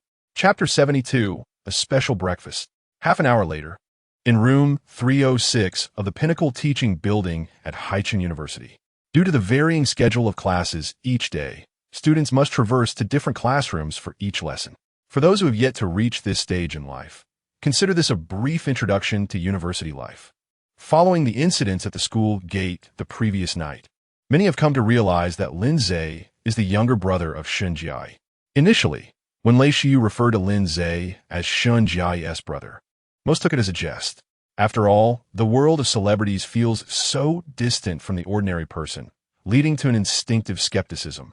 However, having witnessed the scene at the school gate firsthand, it became undeniable that the two were indeed siblings. Thus, upon Lin Ze's entrance in a classroom today, numerous students greeted him with enthusiasm. It is evident that the majority of these eager individuals are fans of the illustrious Shun Jiai. Damn it, it should be me basking in the limelight. In the corner of the classroom, Tang Hao watched with growing envy as Lin Ze was lauded by the crowd. Despite a night of rest, his head still throbbed like a swollen melon. Compounding his frustration was the viral video circulating on the campus forum, showcasing his frantic attempts to strike Lin Ze's palm. Now, Tang Hao had unwittingly become a campus figure of notoriety, dubbed the victimized brother. Were it not for his fear of Lei Shiyu being swept away by Lin Ze, he would have deemed it unnecessary to attend school today. After all, he had never relied on his own efforts for exams, but rather on the art of copying others to reach his current standing. Therefore, the pursuit of knowledge held little significance for him. His priority was to safeguard his cherished Lei Shiyu. Naturally, if an opportunity to undermine Lin Ze arose, Tang Hao would not hesitate to take action. After all, he found Su Guanming to be irresistibly charming and had no intention of relinquishing his affections. Good morning, A's. Just as Tang Hao was lost in his envious reverie, the object of his infatuation, Su Guanming, unexpectedly approached Lin Ze, shedding her usual shyness to greet him warmly. She seems different from yesterday. Noticing the shift in Su Guanming's demeanor, Lin Ze quickly surmised that she might have altered her persona. If yesterday's Su Guanming could be likened to a bashful young girl, the one before him now concealed a fervor beneath her demure exterior. Good morning. After tucking away his own contemplations, Lin Ze responded to Su Guanming. Regardless of the number of personas within her, to him, it mattered not. Dissociative identity disorder is a condition, and he happened to be a physician. Should any of her identities seek to cause trouble, he could easily eliminate them on a physical level. Though this might render Su Guanming a mere shell, personalities are not immutable. They can indeed be transformed. Fortunately, Ace did not sense anything amiss.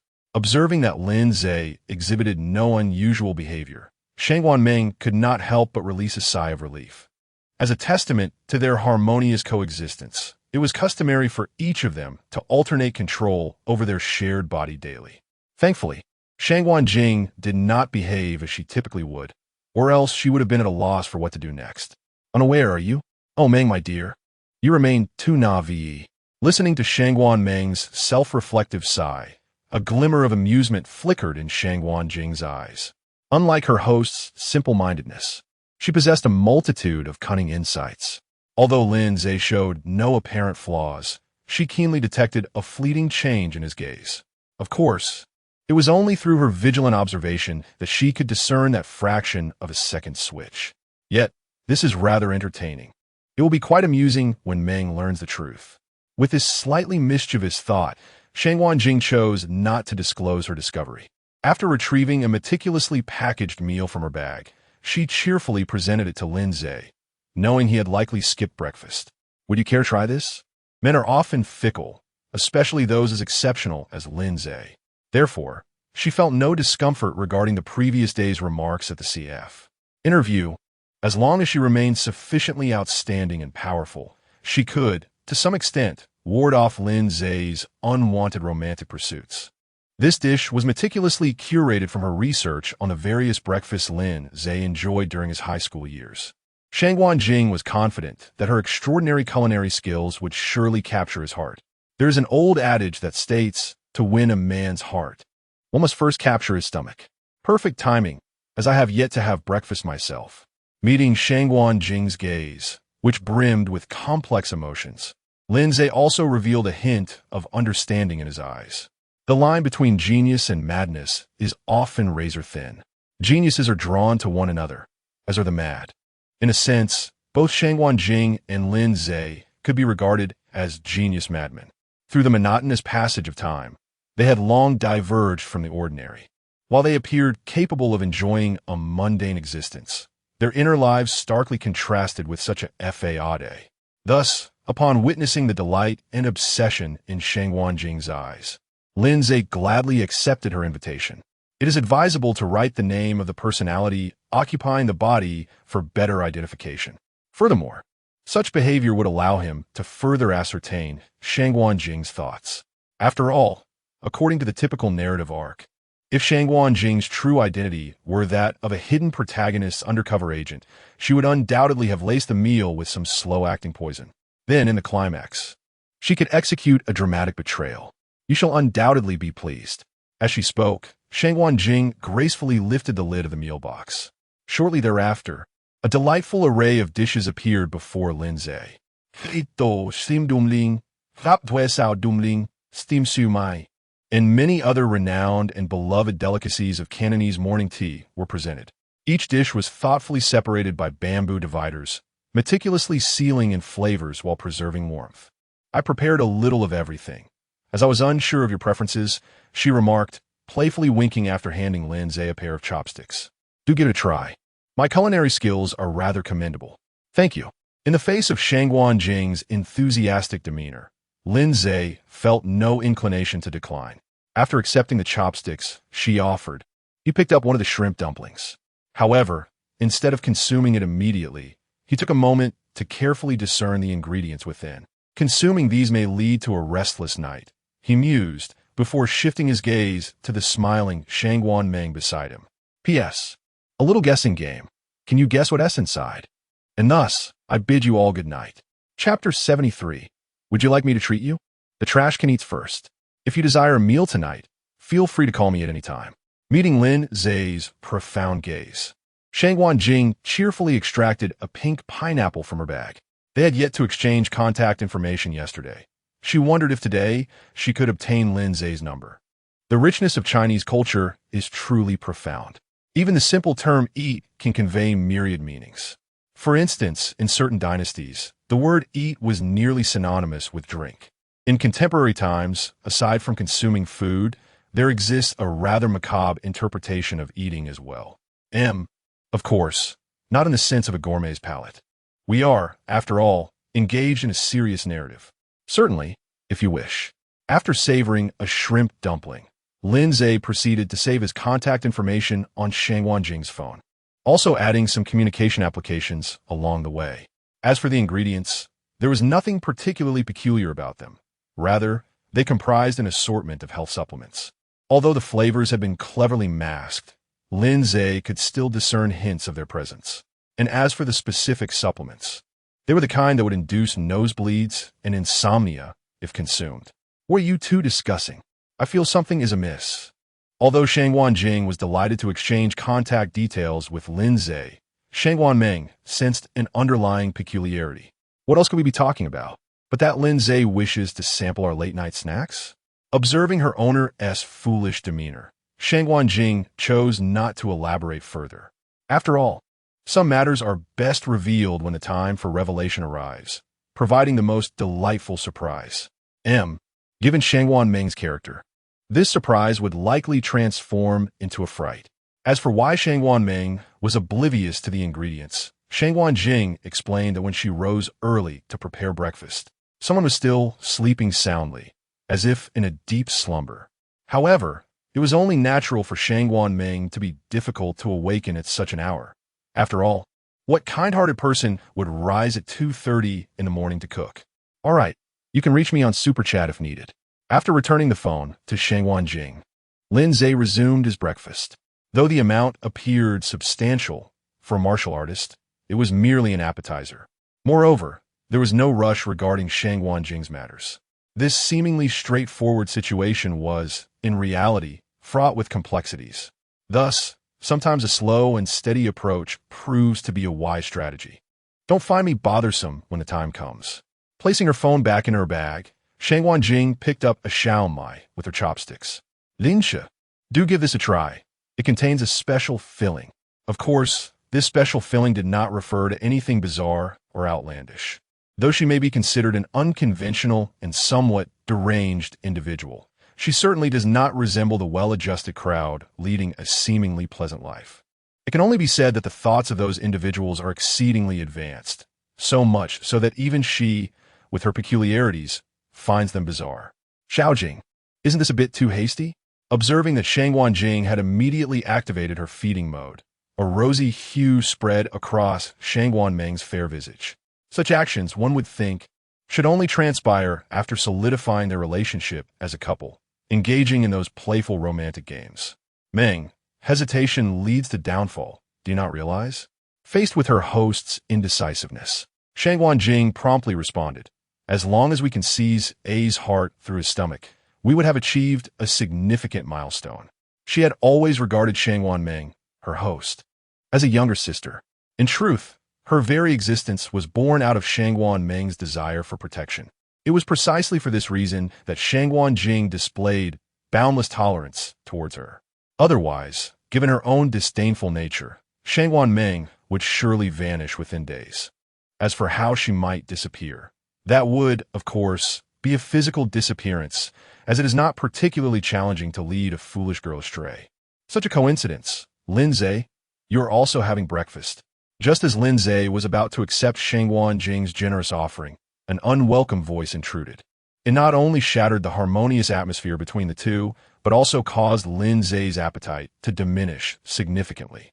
After all, encountering an annoying individual while dining is bound to affect one's appetite to some extent. I also brought breakfast.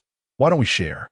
Regrettably, Lei Shiyu remained oblivious to Lin Ze's blatant annoyance. After placing a lunchbox on the table, she continued speaking to herself. This is something I personally made this morning. Do give it a try and see if you like it. Based on her years of experience in charming suitors, she believed no man could resist the persistent allure of a beautiful woman's tender advances. Lin Ze's personal grievances were inconsequential.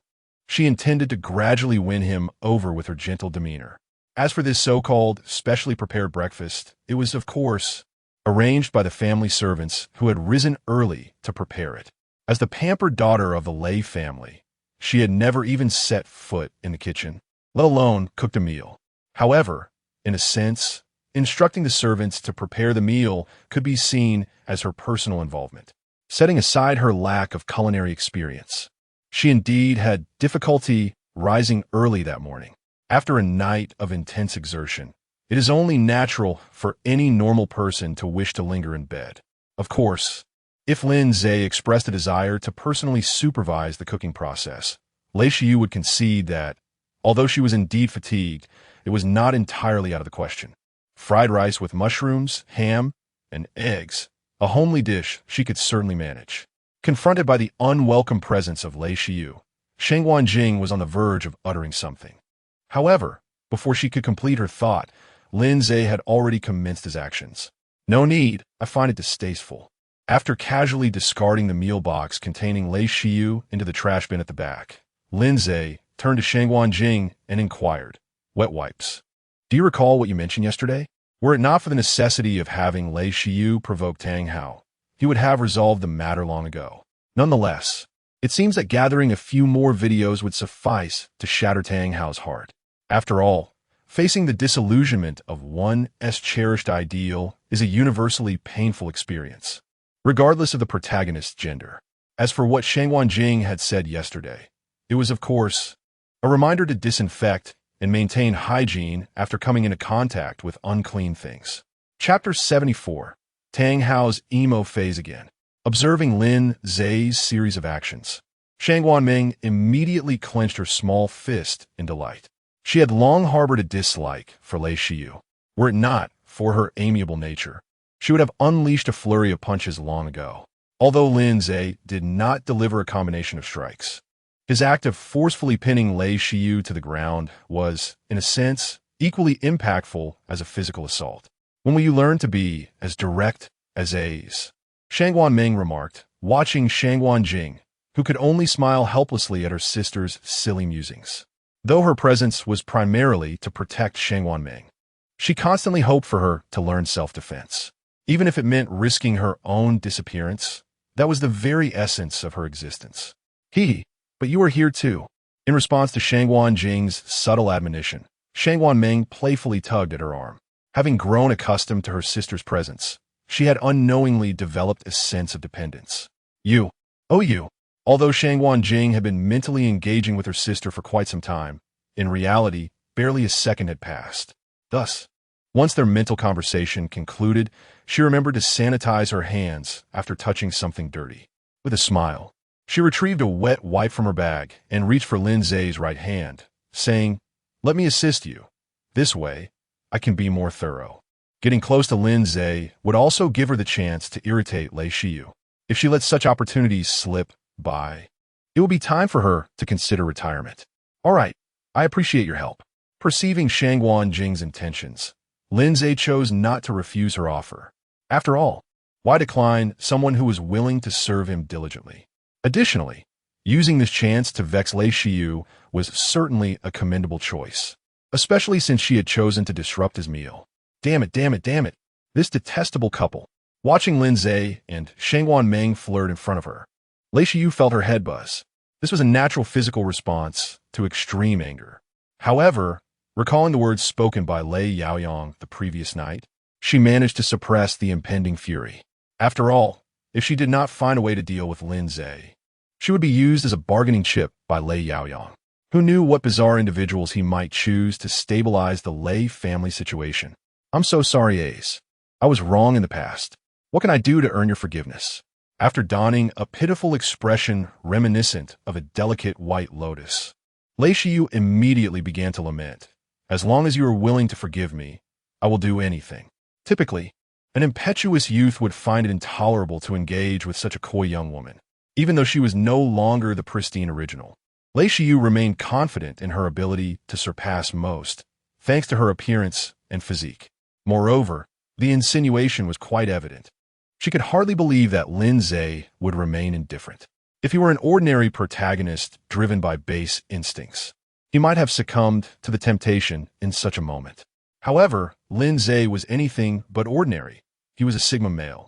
Thus, confronted with Lei Shiyu's blatant hints, he merely offered a slightly amused smile. Really, you would do anything? Lin Ze isn't actually going to forgive this woman, is he? Calm down, Xiaoming. Lin Ze is not like that. After soothing the agitated Shang Wanming, Shang Wanjing remained composed, gently wiping Lin Ze's palms. The unspoken understanding between the two assured her that there was no need for undue concern. She firmly believed that Lin Ze would not forgive Lei Shiyu. Indeed, men are all the same. Upon hearing Lin Ze's inquiry, a flicker of disdain crossed Lei Shiyu's mind. She had expected him to be formidable. Yet here he was, seemingly eager for a taste of indulgence. Despite her thoughts, she maintained her pitiful demeanor, reiterating, "If you are willing to forgive me, I will do anything." Earlier that morning, Lei Yaoyong had arranged for a small bottle of pills to be delivered to her. It was said that if consumed at the right moment, there was a significant chance of achieving the coveted scenario of triplets. Time was of the essence. Both her body and circumstances had reached a critical point. Prolonging the situation would result in Lei Yaoyong abandoning her, and her past indiscretions made it unlikely for her to conceive naturally. Thus, this bottle of pills had become her last glimmer of hope. "Shiyu, you mustn't." Upon hearing Lei Shiyu's blatant suggestion, Tang Hao, who had initially intended to lay low for a while, immediately rose from his seat, eager to intervene. Even though she was far removed from his idealized image, the unsettling truth remained. Many were reluctant to accept the tarnished reality of their cherished illusions. "No, are you out of your mind?" As the prospect of success loomed, Lei Shiyu was nearly driven to the brink of fury by Tang Hao's unexpected interruption. If his actions caused Lin Ze to reconsider, she would have nowhere to express her despair. It felt akin to having hooked a colossal fish only to have the line snap at the last moment. If accompanied by a fitting soundtrack, collecting memories, the fisherman's tale unfolds as such. Overwhelmed with tears in the restroom, I found myself unable to eat for several days. This matter is between Az and me, and does not concern you. Yet, despite my anger, Lei Shiyu maintained an impeccable faade. After all, our primary focus is Lin Ze, and it is essential to adopt a persona that he would find acceptable. Since he can embrace the delicate persona of Shang Wanming, he would surely appreciate a similar version of myself. As for Shiyu, confronted with Lei Shiyu's nearly resolute words, Tang Hao clenched his fists in fury. Lin Ze, I must convey to you. But as he began to speak, he abruptly swallowed the words back, recalling the fear that had engulfed him yesterday. Dominated by Lin Ze's imposing presence. Chapter 75. The third party enters. I have no interest in indulging your perverse whims. Observing the conflicted expression on Tang Hao's face, Lin Ze seized the opportunity to deliver a pertinent jab. Though it was somewhat regrettable that the other party did not rise to the occasion, the embarrassment displayed was already sufficiently entertaining. After all, the still maturing Tang Hao could not maintain his composure in the face of ridicule. The shame and frustration swelling within him were bound to alter his mindset significantly. If one wished to prevent Tang Hao's aspirations from shattering, the heavenly Tao would undoubtedly utilize his fortune to keep him lucid. This way, Lin Ze could both weaken his opponent and gain a decent amount of fortune himself. For Lin Ze, either outcome would be considered a favorable result. Zhu and me, ha. This is killing me with laughter. Mei Sanyang. Indeed, such a person is nothing but a clown. Nie Xiaoqian. To call him a clown is even a compliment. Li Songguang. Sharing a class with such a person is a disgrace. You all. Faced with the relentless mockery from Lin Ze and the surrounding students, a surge of fury ignited within Tang Hao. However, having experienced ridicule yesterday, he refrained from making any rash decisions. After all, after enduring certain situations multiple times, it becomes quite challenging to maintain emotional fluctuations. Indeed, one cannot rely solely on this tactic of milking the sheep. Gazing at Tang Hao's fortune, which had scarcely changed, Lin Ze felt little disappointment. Rather, if he could consistently exploit this tactic, it would undermine the legitimacy of Tang Hao as a child of fortune, as one favored by the heavens of this realm. Rapid growth is a standard trait of every fortunate individual. Given that Tang Hao had been consistently thwarted by him, he was bound to experience considerable growth during this period. However, as the old saying goes, as long as one's resolve does not wane, solutions will always outnumber difficulties. In light of Tang Hao's slight progress, Lin Ze deemed that if the stimulation was insufficient, he could simply amplify it. Since you claim anything goes. Turning to the side, where Lei Shiyu was playing the role of an ostrich, Lin Ze feigned a smile as he continued, You should be with Tang Hao. I believe you two would make quite the pair. Based on his understanding of Lei Shiyu, there is absolutely no possibility of her being with Tang Hao. Unless Tang Hao could navigate his path to success without obstacles, he would remain a mere background character in her eyes. For Lei Shiyu, who wished to avoid being compromised, a minor character was hardly worth her investment. Tang Hao, sure. Lei Shiyu, no. At the very moment Lin Ze's words fell, two voices resonated almost simultaneously. However, Tang Hao's response was tinged with excitement, while Lei Shiyu's was devoid of emotion, or rather, instinctively laced with disdain. Shiyu, why do you treat me this way? Faced with Lei Shiyu's unequivocal rejection, Tang Hao's previously stabilized mindset crumbled once more. The jests of others held little significance for him. However, the disdain from the girl he had long harbored feelings for was an overwhelming blow. Were this to occur in a world of martial arts, it would certainly unleash a wave of inner demons. In modern parlance, one might describe this as an impending descent into darkness. The effect is rather remarkable. Yet again, 300 points of fortune have been credited, observing the mere 1,700 points of fortune remaining to Tang Hao. Lin Ze could not suppress a glimmer of amusement in his eyes. It would not be long before this foolish boy would be offline. After all, in novels, the protagonist's surname could be anything except for Tang. Such is the way of fate. As he lifted his bowl to eat, the power of venting frustration was undeniably immense. Even after having traversed into this world for over a decade, Lin Ze still found it difficult to acclimate fully. Should he find himself in that realm, he would undoubtedly make the other party grasp the essence of despair. World consciousness, where's the truck? Hurry up, where is it? Tang Hao, we are merely friends. Witnessing the infatuated fool display a wounded expression, Lei Shiyu instinctively felt the urge to slap him. Just when she was on the verge of success, why did he have to disrupt her plans? Yet, considering the persona she was maintaining, Lei Shiyu opted instead for more tactful words, urging him not to overthink it. Their relationship was unattainable. Shiyu, I have always Shiyu, are you here? Just as Tang Hao prepared to muster his courage for a declaration of love, an abrupt voice drew the attention of most in the room.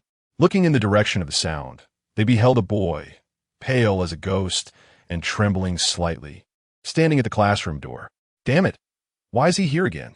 Upon recognizing the individual at the entrance, Lei Shiyu felt she might truly collapse. Why, oh why? Did everyone have to appear at this moment? Just when success was within reach, why did they have to come and ruin this rare opportunity? Shiyu, you are indeed here. After pinpointing the almost fractured Lei Shiyu among the crowd, Zhang Yinan sluggishly made his way into the classroom. Indeed, this unexpected third party was none other than the faux young master, Zhang Yinan. After toiling in the police station's holding cell for an entire day and night, he had finally secured his release. Logically, upon exiting the prison, he should have immediately gone to the hospital for a health check. However, fearing that any delay might jeopardize his control over Lei Shiyu, Zhang Yinan abandoned the thought of a medical examination. After all, he was down his last 2 cards. If he were to completely lose Lei Shiyu, he would have no grand performance left to deliver. Given the current attitude of the Shun family towards Lin Ze, it was nearly impossible to rely on Shun Yuwei to reclaim his position. Thus, enlisting Lei Shiyu as his final refuge has become an urgent objective for Zhang Yinan. As for what would happen if Lei Yaoyang were to disagree, Zhang Yinan confidently stated that as long as there is a trio of offspring, there would be no room for dissent. Lei Yaoyang retorted, "You must be overthinking this. I could easily drag you out to feed the dogs, believe it or not." Regardless of Zhang Yinan's true intentions, his recent entrance has undeniably intensified the atmosphere.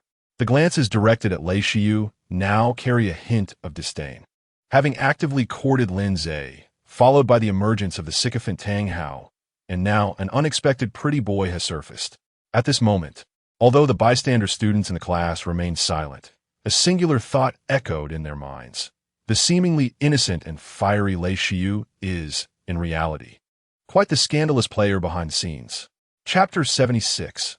Overindulgence in the Wallace set. How intriguing, truly captivating. As the situation grew increasingly bizarre, Lin Ze chuckled softly, applauding the few individuals present. It was indeed you, Lei Shiyu, who knew how to play the game. The master of time management, was it not you? In fact, he had received word earlier that Zhang Nianan had emerged. Initially, he had intended to orchestrate a minor medical mishap for the other party. Yet unexpectedly, Zhang chose to forego a visit to the hospital. However, this turn of events proved fortuitous. By leveraging the scheming nature of Lei Shiyu, the queen of green tea, he could incite a rivalry between the two fated individuals, Tang Hao and Zhang Nianan. Regardless of who emerged victorious, he stood to gain from the outcome. Do not slander Shiyu. Upon hearing Lin Ze's blatant mockery, Zhang Nianan believed his moment had arrived. Thus, he hastily scuttled over to Lei Shiyu's side, suppressing his tremors as he boldly addressed Lin Ze. What master of time management? Shiyu is merely an innocent girl. As for the trembling he experienced, it stemmed from the discomfort of his bodily pain and the lingering shadows from his last encounter at the Shen residence. That electric therapy session had not only failed to rid him of his afflictions, but had also left him with a rather humiliating experience. Each time he recalled that day, he instinctively tightened his legs. Given the current circumstances, if he did not pay close attention to his bodily control, he could easily find himself in a rather embarrassing predicament. Who are you? The sudden appearance of Zhang Nianin sent Tang Hao's composure spiraling. He and Lei Shiyu were not from the same high school. They had met during a mathematics competition. At that time, Tang Hao had just discovered his newfound ability of clairvoyance, which allowed him to shine amidst the mediocrity of his former school.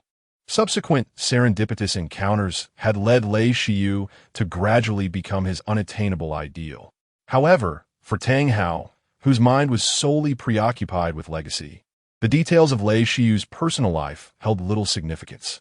Hence, he had never taken the initiative to investigate Zhang Nianan, her former fiancée. Who am I? I am, of course, Shiyu's fiancé. Grasping Tang Hao's collar with fervor, Zhang Nianan adopted a serious expression. And who might you be, ugly man? Why do you so shamelessly utter Shiyu's name? The act of seizing his opponent's collar was not born of bravery, but rather necessity. Failure to do so would lead to a loss of control. Due to genetic factors from both parents, Zhang Nianan stood at just over 1.7 meters tall. Although Tang Hao's appearance left much to be desired, he nonetheless stood around 1.78 meters, bolstered by years of confrontation with local toughs. Thus, with his height and strength combined, Tang Hao effortlessly lifted Zhang Nianan off the ground. This sudden sensation of weightlessness rendered Zhang unable to control the contraction of his legs. Consequently, he was left with no choice but to cling to Tang Hao's collar for support, inadvertently achieving his goal of maintaining some semblance of modesty. No, you are certainly not my fiancé. Witnessing Zhang Nianan's utter disregard for decorum, Lei Shiyu felt utterly numb. Just when hope was beginning to glimmer, these individuals, one and all, seemed intent on subjecting themselves to unnecessary torment. Though perhaps she had been a tad fickle and deserved some measure of retribution, it was the unfaithful parties who ought to bear the brunt of punishment, not the foolish Zhang Nianan and the sycophantic Tang Hao. P.S. Zhang Nianan's demeanor and treatment of others can be likened to the foolish Zhu from the drama Qin Man, See He Yuan. Goodness, is this truly the infamous scene of a debacle? Observing the three of them embroiled in endless debate, Shangwan Meng felt she was indeed gaining a new perspective. In the past, Shangwan Jing had primarily dealt with matters through wit. Such a scene reminiscent of a love triangle among the affluent was rare. After all, for the truly wealthy and astute, love is but an accessory.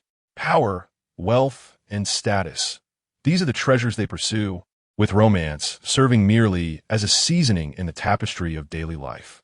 Who would elevate mere condiments to the status of a staple during mealtime? Let this be a lesson to observe and learn. There will surely be no shortage of such individuals around Lin Ze. After discreetly storing away the wet wipes used to clean Lin Ze's hands, Shangwan Jing quietly stood beside him, indulging in the spectacle. At times, one must yield the spotlight to their partner. This not only reflects respect, but is also a crucial element in nurturing their relationship. Shiyu, how could you? Slap. Before Zhang Nianan could finish his sentence, Tang Hao delivered a resounding slap to his face, admonishing him to be silent. Shiyu is not someone you can call out. Unable to contend with Lin Ze, surely he could take on this weakling. The indignities suffered in recent days had been rather excessive, making this an opportune moment for release. Of course, this refers to a proper outlet. Those with mischief in mind should exercise restraint. You scoundrel! Slap! You! Slap! Having received several hard slaps from Tang Hao, Zhang Nianan endured profound physical and psychological trauma. Consequently, the equilibrium he had desperately maintained shattered in an instant, triggering a series of unfortunate reactions. Accompanied by a rush of foul air, a noxious, yellowish liquid began to trickle down Zhang Nianan's pant leg. Ugh! You repugnant creature! Faced with a sudden onslaught of odor and moisture, Tang Hao's expression shifted dramatically. Given the proximity between them, his pants were inevitably splattered as well. Upon contemplating the desecration of his pristine, newly acquired waist-cinching trousers, Tang Hao forcefully hurled Zhang Nianan to the ground. I shall never. Suddenly, an eruption interrupted his incantation, accompanied by a cacophony of sounds. I'm no longer clean, mother. Punish him, punish him. Before Tang Hao could articulate the remainder of his thoughts, a fountain-like explosion abruptly interrupted his spell. Simultaneously, the onlookers, initially gathered to witness the spectacle, erupted into piercing screams of despair. Undoubtedly, the most unfortunate souls in attendance were Tang Hao and Lei Xiu, who were closest to Zhang Yinan at that moment. They not only bore the brunt of the calamity, but inadvertently ingested a considerable amount as well. Chapter 77. The Armor of Excrement. Ugh.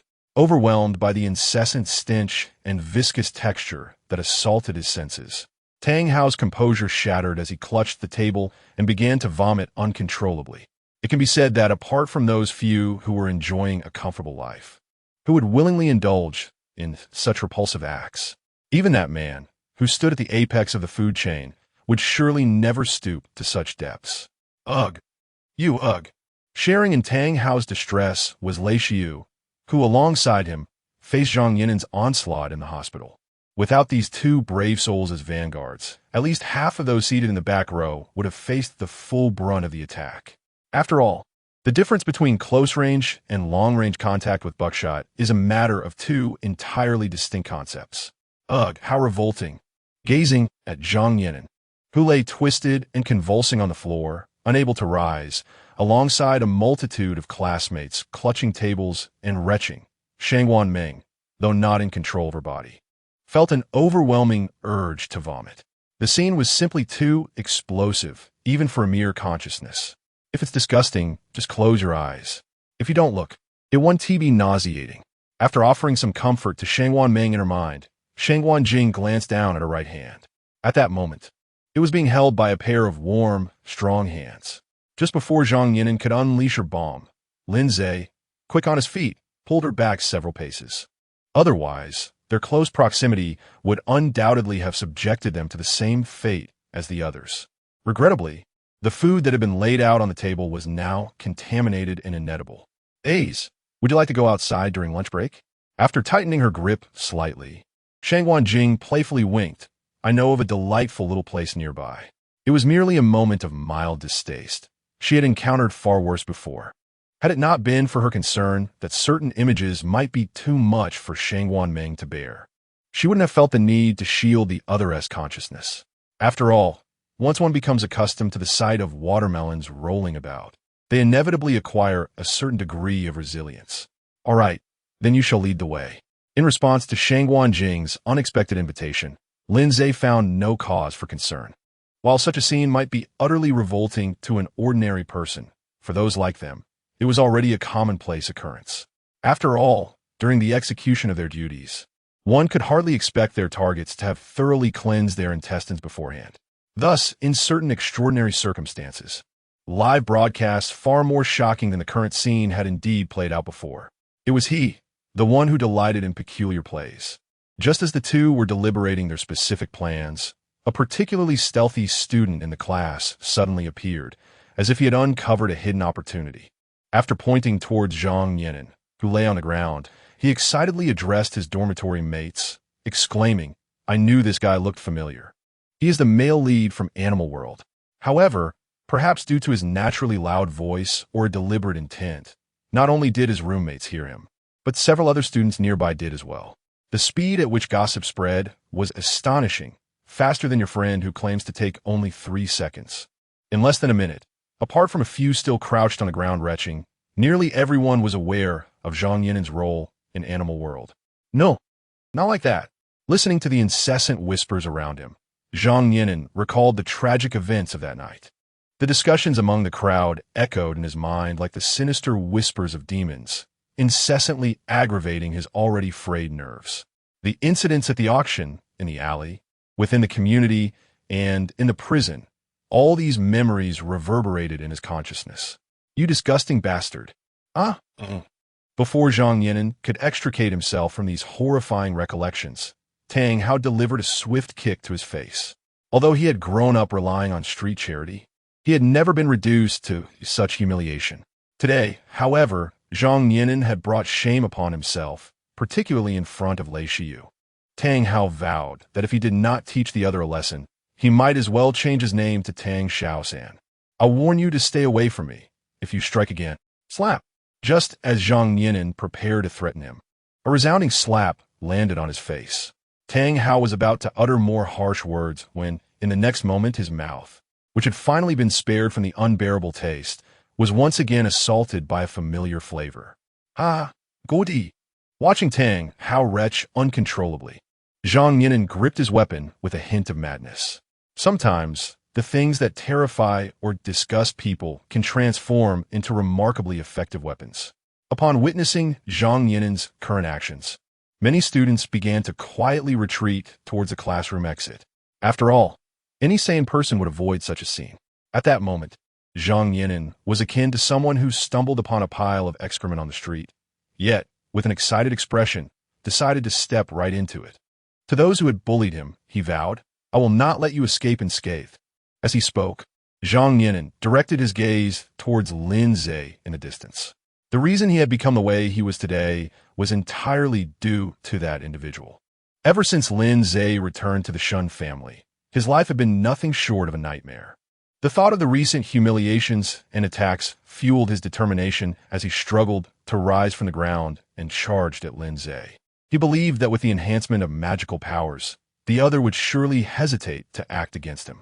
In simpler terms, Zhang Yinan now resembles a character from a Shaw Brothers film, one that could transform into a monstrous entity made of oil. However, while that character-esque form is composed of petroleum, his is fashioned from scattered fragments of mosaic. Although these mosaics continue to emerge and multiply, they still fail to completely envelop him in a protective armor. Ah, the terror of a fragmented armor, indeed. Chapter 78, A Fatal Encounter with a Chicken. As Zhang Yinan began his charge towards Lin Ze, Tang Hao could no longer ignore the wave of nausea washing over him. He swiftly redirected some of his attention to the unfolding situation. It must be said that Zhang Yinan's unique enchantment was indeed excessively harmful to an ordinary individual. Thus, Tang Hao could vividly envision the pitiful state Lin Ze would find himself in once Zhang Yinan closed the distance. At that moment, all he would need to do was discreetly record the grim spectacle, and he could leverage the video to stage a remarkable comeback. After all, in this information age, trends change with astonishing rapidity. When a new and more sensational topic arises, the previous one fades away at an unimaginable pace. Ah, that disgusting fellow is coming closer. Observing Zhang Yinan's dark, twisted movements as he crawled and scurried towards her, Shang Wanmeng felt an immediate surge of anxiety, clutching her arms tightly. If Zhang Yinan were to lay a finger on her, she feared that her life would be forever tainted. Be careful, Ace. In contrast to Shang Wanmeng, who could only adopt a defensive stance, Shang Wanjing was eager to take the initiative. With so many resources available at their disposal, there was no reason for her to fear an ordinary person like Zhang Yinan. In other words, if Shang Wanjing so desired, Zhang Yinan would find himself in quite a predicament in no time. As for why she hadn't yet acted, well, let us just say there were certain interferences at play. Rest assured, he wouldn't have a chance. However, before Shang Wanjing could make her move, Lin Ze reached for a mop nearby. To the astonishment of the surrounding students, he swiftly and accurately struck Zhang Yinan's companion with the mop. Crack! The strike, whether in terms of speed, strength, or angle, was executed flawlessly and resulted in a decisive blow. Zhang Yinan immediately doubled over, covering his groin, providing the audience with an impromptu display of a rather muddled martial arts performance. Yet the mop did not cease its motion after hitting Zhang Yinan. Instead, it bounced off the floor a few times before striking Tang Hao's companion at an odd angle. In an instant, the classroom floor welcomed yet another unfortunate disciple of the martial arts. However, compared to the previous individual's level of discomfort, it was evident that Tang Hao had only recently begun his training. Done. Are you leaving now? As he gazed at Zhang Yinan, writhing on the ground and wailing in agony, Lin Ze expressed his boredom with a slight curl of his lip. Continuing to exploit the situation seemed increasingly difficult. Rather than linger in this room, reeking of grains and discomfort, a stroll around the school seemed far more appealing. And as for skipping class, with the Shun family backing him, having donated several teaching buildings, he could afford to miss an exam without the slightest concern. Such was the predicament. Though the privilege of being a special dog was often despised, who wouldn't he wish to bask in the allure of being seen as one? Let us go. It reeks in here. After casting a glance at the still retching Lei Xiu, Shangwan Jing spoke with a hint of profundity. Moreover, there are quite a few carriers of the germs. We should hasten our departure from this place. What seemed like an ordinary glance concealed numerous implications. Lei Xiu, who was infatuated and entangled with many, might very well have contracted certain viruses. Coupled with Zhang Yinen's recent indulgence, these pathogens would only proliferate. All right, let us proceed to the establishment you mentioned. As they spoke, Lin Ze took Shangwan Jing's petite hand and led her out through the back door of the classroom. Ze, does this count as a date? Observing her right hand still firmly held by Lin Ze, Shangwan Jing instinctively wrapped her arm around his. Look at us now. Don't we resemble a couple that has been together for quite some time? The classmates, unfamiliar with her, were of no consequence to her. The outcome was utterly irrelevant. If one were to label her as love-stricken, it would not be entirely inaccurate. After all, Shangwan Jing and Shangwan Meng were, at their core, the same individual. Despite their significant personality differences, they shared an intrinsic essence. Thus, their shared affection for Lin Ze was naturally in perfect harmony. However, unlike the more reserved Shangwan Meng, Shangwan Jing was decidedly more direct and audacious. As for Shangwan Meng at this moment, she had undeniably metamorphosed into a being known as Steam Princess under the influence of this bold declaration. That depends on how you interpret my words from yesterday. In response to Shangwan Jing's forthright confession, Lin Ze refrained from giving a direct answer. If he wished to avoid becoming the next Chang'e, sometimes it was prudent to remain silent and allow the initiator of the question to exercise their choice. In such scenarios, the initiator often finds themselves in deep contemplation, pondering whether to continue the relationship. If one genuinely cherishes the other, they might subtly guide the situation. As for Sigma male like Lin Ze, he would certainly leave it to Shangwan Jing's discretion. If she allowed things to unfold naturally, that would be the ideal outcome. Yet, should she become muddled and seek to provoke, Lin Ze would have no choice but to apologize. I believe I can manage. Ze, I don't foresee myself losing. Indeed, reality did not disappoint Lin Ze. Faced with the ball returned to him, Shangwan Jing chose not to pass but instead delivered a powerful volley. Given that they had reached this juncture, there was no reason for her to dawdle. However, had Shangwan Meng confronted Lin Ze in a similar manner, she likely would have struggled to articulate even a few words. So, that means you've agreed, correct? Upon glancing at the smiling Shangwan Jing, Lin Ze's eyes sparkled with amusement. It was regrettable that she had arrived a moment too late. She could now only rank second. Teasing a Na'vi domestic kitten is quite amusing, yet the untamed spirit of a wild kitten possesses its own unique charm. He is rather curious about the expression that the extroverted and wild Shangwan Meng might wear upon receiving this news. At times, it is indeed better to lay one's cards on the table sooner rather than later. The longer one delays, the more likely it is that dramatic scenes reminiscent of rooftops, watermelon knives, and basketballs will emerge. Although Lin Ze does not fret over the possibility of such events befalling him, he is not like the infamous Liu Xiaohui, who prefers to accumulate troublesome matters before addressing them. With the luxury of time at hand, it is far more prudent to resolve issues one by one. Those who can accept the situation may come together, while those who cannot should simply part ways. When rational thought prevails over emotional impulses and physical desires, individuals are often led to make the most judicious decisions. In this world, no one is indispensable. It is in the best interest of both parties to part ways early if they are not suited for one another. Chapter 79. Congratulations. Your surgery was a resounding success. You're now a girl. The second one? Upon hearing Lin Ze claim that he was only in second place, the self-satisfied smile on Shangwan Jing's face momentarily faltered.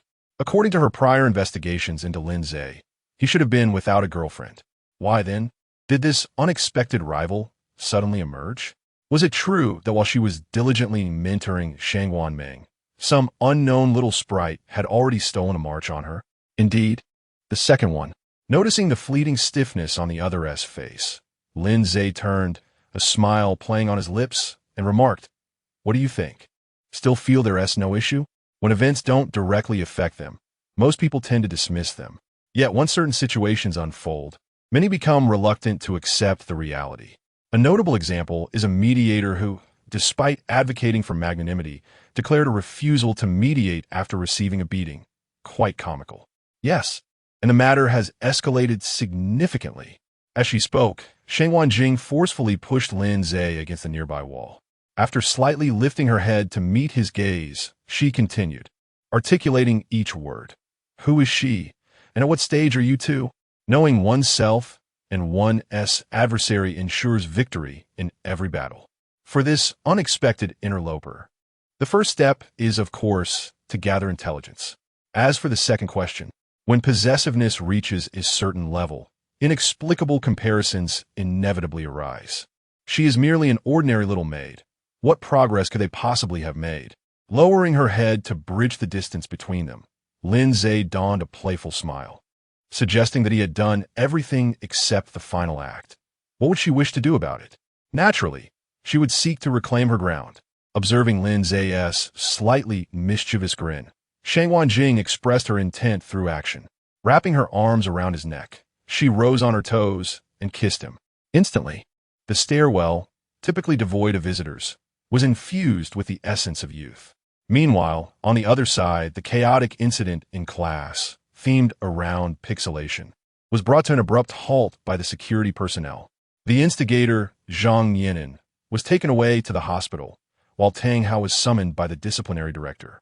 The reason for the hospitalization? Zhang Yinan found herself in a precarious situation of being besieged from both sides. The school, wishing to avoid any complications, could not simply allow her to collapse there.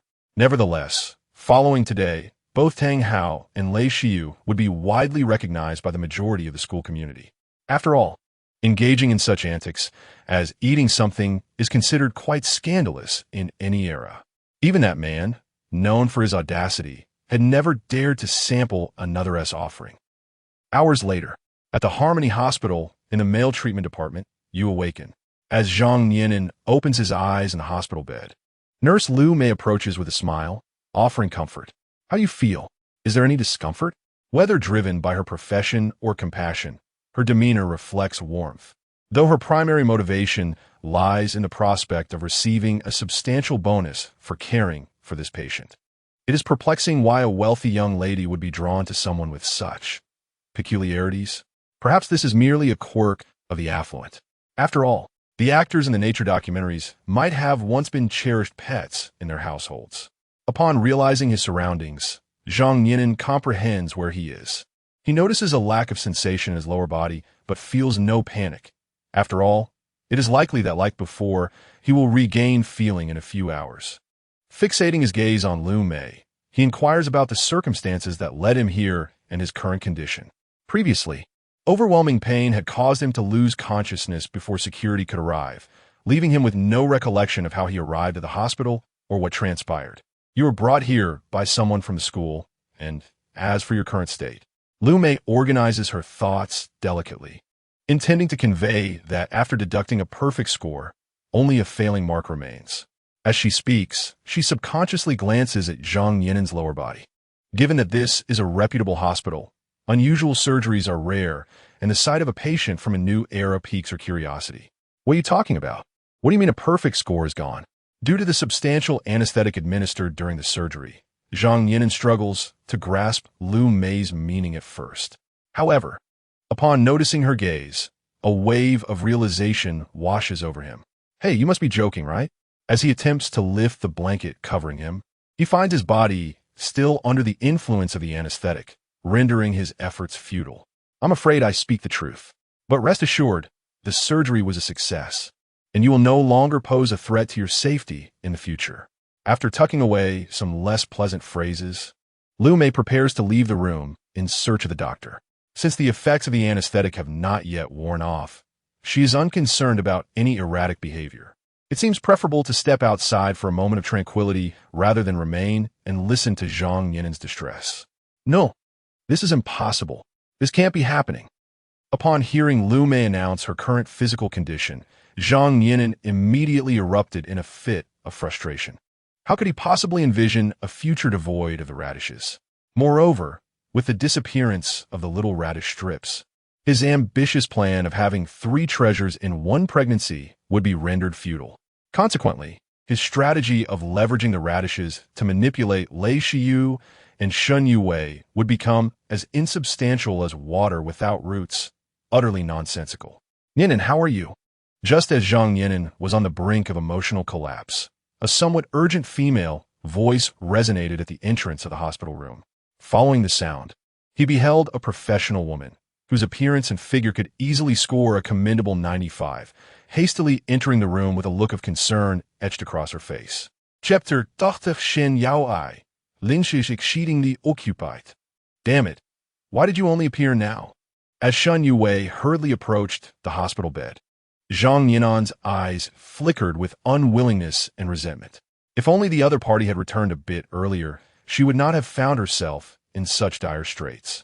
Yet, upon realizing that her only remaining leverage lay in the hands of Shun Yue, Zhang Nianin swiftly suppressed her emotions, donning a pitiful expression.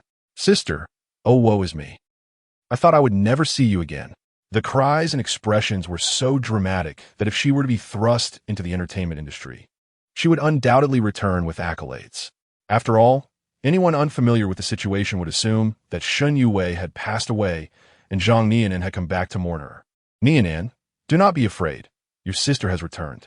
Faced with the tearful Zhang Nianin, Shun Yue felt her heart shatter into a myriad of pieces. Under the influence of Zhang Nianin's naive charm, she immediately directed her focus toward Lin Ze. Rest assured, Nianin, I will not allow that man to wreak havoc in our home any longer. I shall take you home shortly. With me around, no one could drive you away. Just 2 minutes after landing at the airport, she received a call from the hospital. Upon learning of Zhang Nianin's hospitalization, Shun Yue disregarded the secretary's attempts to deter her and hastily drove to the hospital. The reason for her previous absence from the hospital room was to ascertain Zhang Nianan's condition with the doctor. Although the latter had transitioned from being a brother to a sister, she harbored no disdain for this change. Moreover, she firmly believed that no one could expel Zhang Nianin from the Shun residence, as her contributions over the years would undoubtedly compel Shun Liqua to heed her opinions. What do you mean you want to take me back to the Shun family? Upon hearing Shun Yue's intention, Zhang Nianin felt utterly bewildered. It had dawned on her that returning to the Shun family was an impossibility. After numerous encounters with Lin Ze, she had never emerged victorious. If she were to heed Shun Yue's suggestion and return to the Shun residence, who knew what kind of chaos Lin Ze would conjure? Thus, Zhang Yinan's sole desire was to obtain money from Shun Yue, an abundance of it. She envisioned herself traveling abroad to explore the black market, perhaps to procure some Kunlun slaves for organ transplantation. Is something the matter, Nianin? Are you feeling unwell? I shall summon a doctor immediately. Observing Zhang Yinan's prolonged silence, Shun Yue feared that something was amiss with her health. No, not at all, sister. I do not wish to trouble you. Shun Yue's heartfelt concern snapped Zhang Nianin back to reality. With trembling hands, she grasped Shun Yue's right hand resting beside her, her eyes reddening as she quietly sobbed. If you take me back, our parents will surely blame us. I do not necessarily have to return to the Shun residence. As long as you do not disdain me, that is sufficient. A return is certainly out of the question. The various tragedies I have previously encountered have marked the Shun household as a perilous place in my mind, unless absolutely unavoidable. I have no intention of confronting Lin Ze directly. Nianin, observing Zhang Yinan, who is transformed yet continues to express concern for her. Shun Yue resolved firmly in her heart. After tucking him in gently, she assured him with a soft demeanor, "Rest well, Nianin. I will take care of everything." "Yes, I believe in you, elder sister." Seeing Shun Yue relinquish the idea of taking him back to the Shun residence, Zhang Yinan could not help but exhale a sigh of relief. The primary objective at this stage is to secure funds from Shun Yue. The obsession with returning to the Shun family has become a relic of the past. Once I acquire sufficient resources from her, I will be able to accomplish numerous tasks, either directly or indirectly. Due to the lingering effects of the anesthetic in his system, after exchanging a few casual words, Zhang Yinan once again succumbed to slumber. "Nurse, I wish to discharge myself." Observing Zhang Yinan in deep sleep, Shun Yue immediately sought out Lu Mei, who was standing at the door. Very well, Miss Shun. I shall arrange that at once. As she spoke, Lu Mei retrieved a document from the card. You may sign the discharge paperwork at your convenience. We will need to enter it into the records shortly. She had no desire to partake in the games of the affluent. To avoid future complications, it was prudent to prepare a few essentials. After all, everything being done is in accordance with procedure. Neither in public nor private could they find fault with her. All right, go ahead and take care of it. After taking the discharge documents from Lu Mei, Shen Yue swiftly began to fill them out. During this process, she also took the opportunity to contact the Shun family's private medical team. Although the hospital's treatment conditions were satisfactory, the bustling atmosphere left much to be desired. The Shun family's private medical team, serving only their kin, naturally offered a level of professionalism and confidentiality far superior to that of public hospitals. Minutes later, young Master Lin, the person you instructed me to monitor, has departed. Observing Zhang Yinan being taken away by the Shun family's private medical team, Lu Mei continued. It seems that Miss Shun intends to bring Zhang Yinan back to the Shun residence. Indeed, Lu Mei, or rather Zhang Yinan's attending physician, was among the personnel Lin Ze had long since arranged. Otherwise, there would have been no necessity for surgical intervention when conservative treatments were available. Everything was meticulously orchestrated by Lin Ze as a grand gesture for Zhang Yan. Regardless of the hospital they found themselves in, the staff were to ensure the delivery of a quintet of tranquility packages. After all, unlike Tang Hao, the protagonist with a clear advantage, Zhang Yinan, the false young master, appeared to possess a unique ability to entice women into doing his bidding. Although the individual in question possesses an appearance and physique that can only be described as slightly below average, the enigmatic allure of their hypnotic charm has the capacity to easily captivate those unsuspecting NPCs yet to awaken. Lin Ze cannot afford to remain in constant subjugation to this person. Thus, the most straightforward and expedient solution lies in stripping away their ability to enchant these women. After all, no matter how formidable and inscrutable the hypnotic aura may be, the presence of a flaw invariably incites an instinctive aversion in others. You have done well. The funds will be transferred to your account shortly. Upon hearing Lu Mei's report, Lin Ze cast a glance towards the bathroom, from which the sound of water incessantly flowed, discreetly signaling for this matter to be disseminated. You understand my meaning. Of course, young Master Lin. I assure you, I will not disappoint. Very well, then. With those words, Lin Ze unilaterally terminated the call with Lu Mei. Compared to the imminent demise of Zhang Yinan, there were evidently more pressing matters at hand. 50,000. Yet the water remains stagnant. Chapter 81. A lifetime of strength. Several hours later, after boarding the black minivan parked by the roadside, Shangguan Jing, her complexion glowing, blew a kiss to Lin Ze. She, Shangguan Jing, has never been one to yield to others. Although certain matters had been preempted by a mischievous little cat, now that she was aware of the rivaless existence, she would certainly not allow them to seize the advantage entirely. See you tomorrow. Make sure to rest a bit, she said, observing Lin Ze's amused smile as he noticed her slightly trembling legs. Of course, if you're too exhausted, we can postpone to the day after. As for frog jumps, they indeed serve their purpose in weight loss. However, after numerous repetitions, one would undoubtedly find their legs weakened the following day. Anyone who has experienced it once would never forget that sensation. Don't underestimate me. After playfully sticking out her tongue at Lin Ze, she turned to the driver, Sherry, exclaiming, Drive, I need to get back to work. A professional manager can alleviate many troubles. Yet she must remain vigilant over certain talents if she wishes to protect her enterprises. After all, these ventures are her future dowry, and she will not allow anyone to cast their greedy eyes upon them. Why has it come to this? Until Lin Ze's figure vanished from the rearview mirror, Shangguan Meng covered her face in a mix of shame and anger. The events of the past 6 hours felt akin to a leap from a bus to a jet plane. She had never anticipated that Shangguan Jing would dare to act so boldly. Xiao Meng, don't you desire it? I do want to, but isn't this too fast? Don't forget, there's still a sneaky rival around as. Do you wish to risk falling behind? But such matters. You go tomorrow.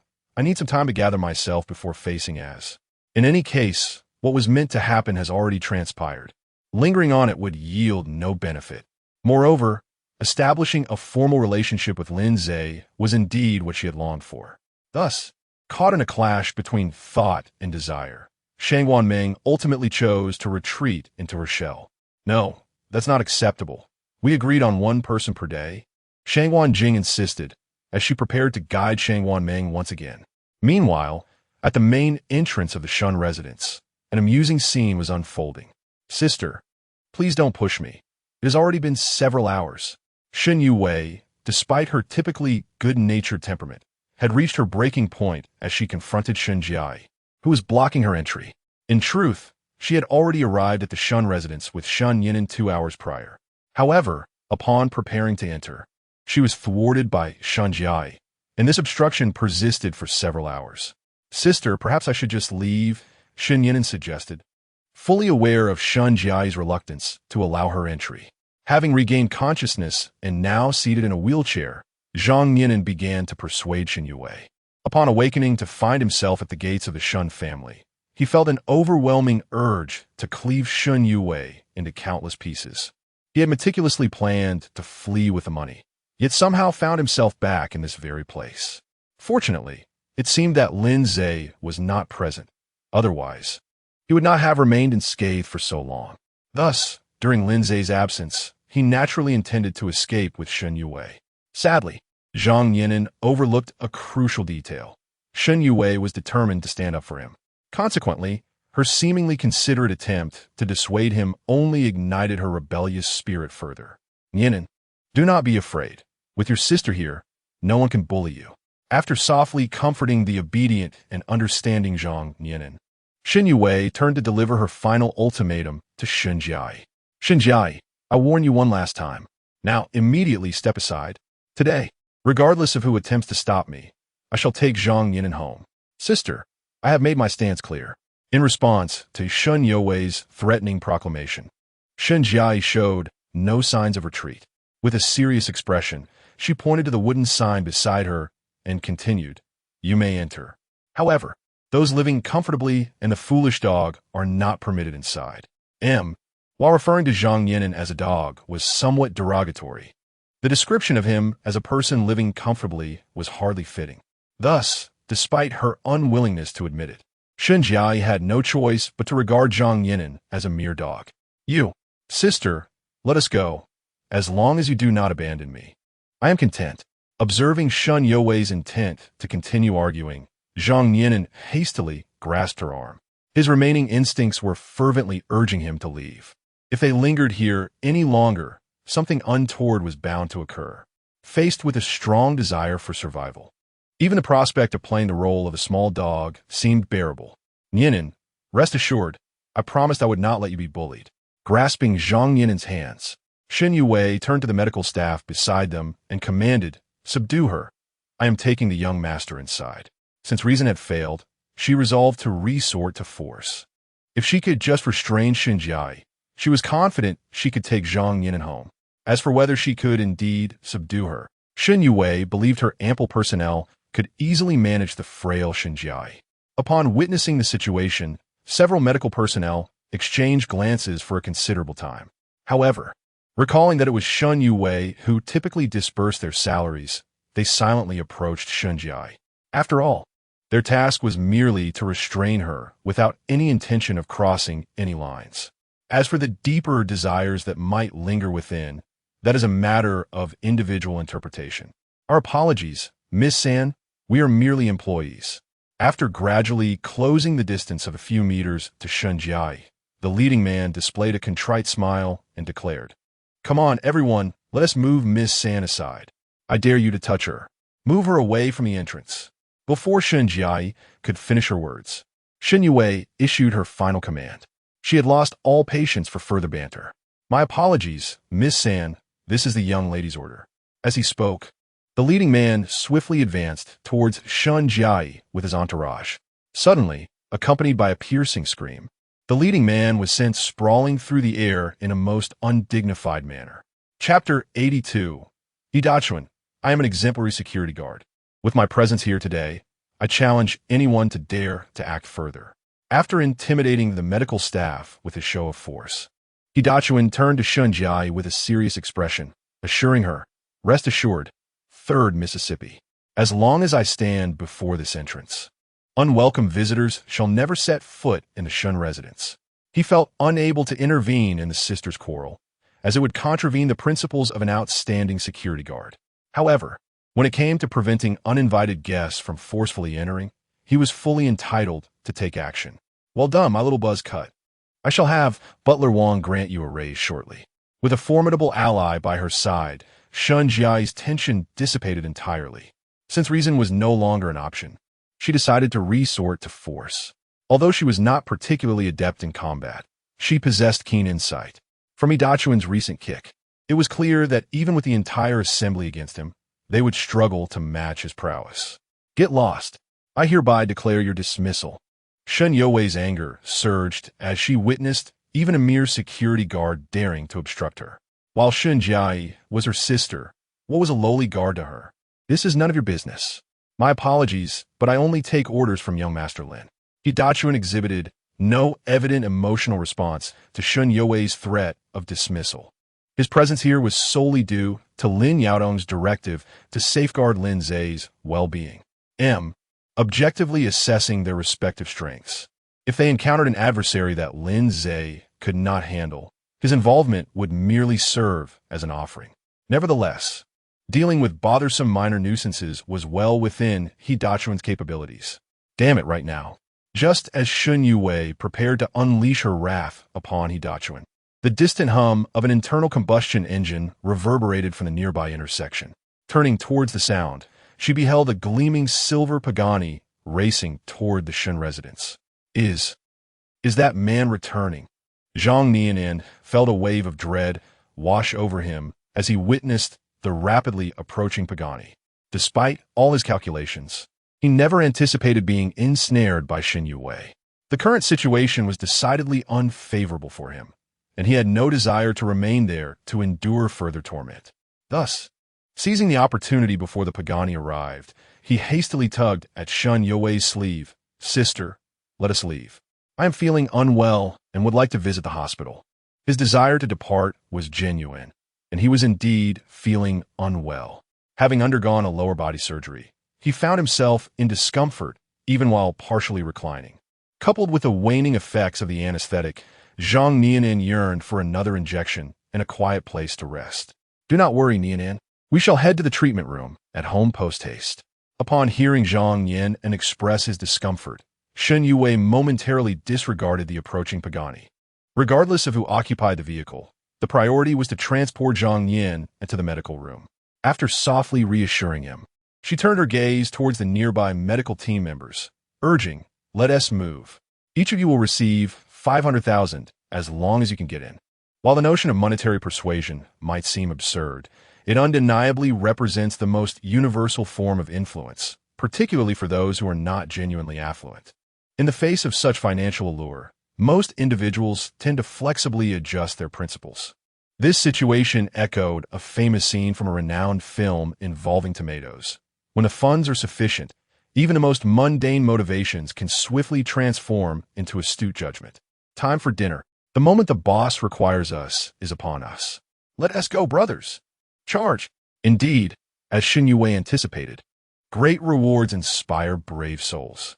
Faced with the staggering sum of 500,000, many chose to conveniently forget Hidachuan's earlier kick and began to surge toward the target. If they could eliminate the bothersome individual with a buzz cut, the remaining task would be effortlessly managed by Shun Jai. Why must you force my hand?" Hidachuan lamented, observing the horde of medical personnel rushing towards him. With a resigned shake of his head, he proceeded to display an impressive maneuver, weaving through the crowd with an unusual gait. Moments later, the sounds of bodies hitting the ground echoed repeatedly as the medical staff succumbed to a silent slumber. "Not bad. I've managed to refine the widow's lament technique from Butler AO."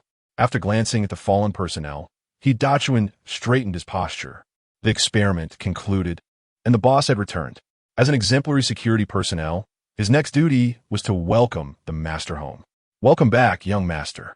As the Pagani halted a short distance from the Shun residence's entrance, Hidachuan swiftly approached and declared, "Please hold on a moment. I will clear the pathway immediately." The entrance was currently obstructed not only by the slumbering individuals, but also by a mobile medical unit. Therefore, if Lin Ze wished to return inside, he had to clear these obstacles. "All right, go ahead." Meanwhile, Lin Ze exited the driver's seat and prepared to relocate the vehicle to the garage, as he would need it again the following day. "Understood, young master. I will. You are the new arrival, aren't you?" Before Hidachuan could finish his sentence, Shen Yue stormed towards them, her voice brimming with indignation. "You mustn't overstep your bounds. Nianen, smack. I had instructed you. Did I not? Do not let wild dogs bark at the door." After a single slap sent Shen Yue flying several meters away, Lin Ze finally turned his gaze towards Hidachuan, stating, as punishment, "You shall forfeit your salary for this month." Although Hidachuan was tempted to argue that Shen Yue was Lin Ze's kin and that he dared not act before understanding the situation, he realized that, given the events that transpired, any defense would be futile. After all, it was merely a month's wages. Up until now, he had already accrued a debt of over 30 years of salary to Lin Ze. Thus, facing the loss of a single month as pay, he felt no need for alarm.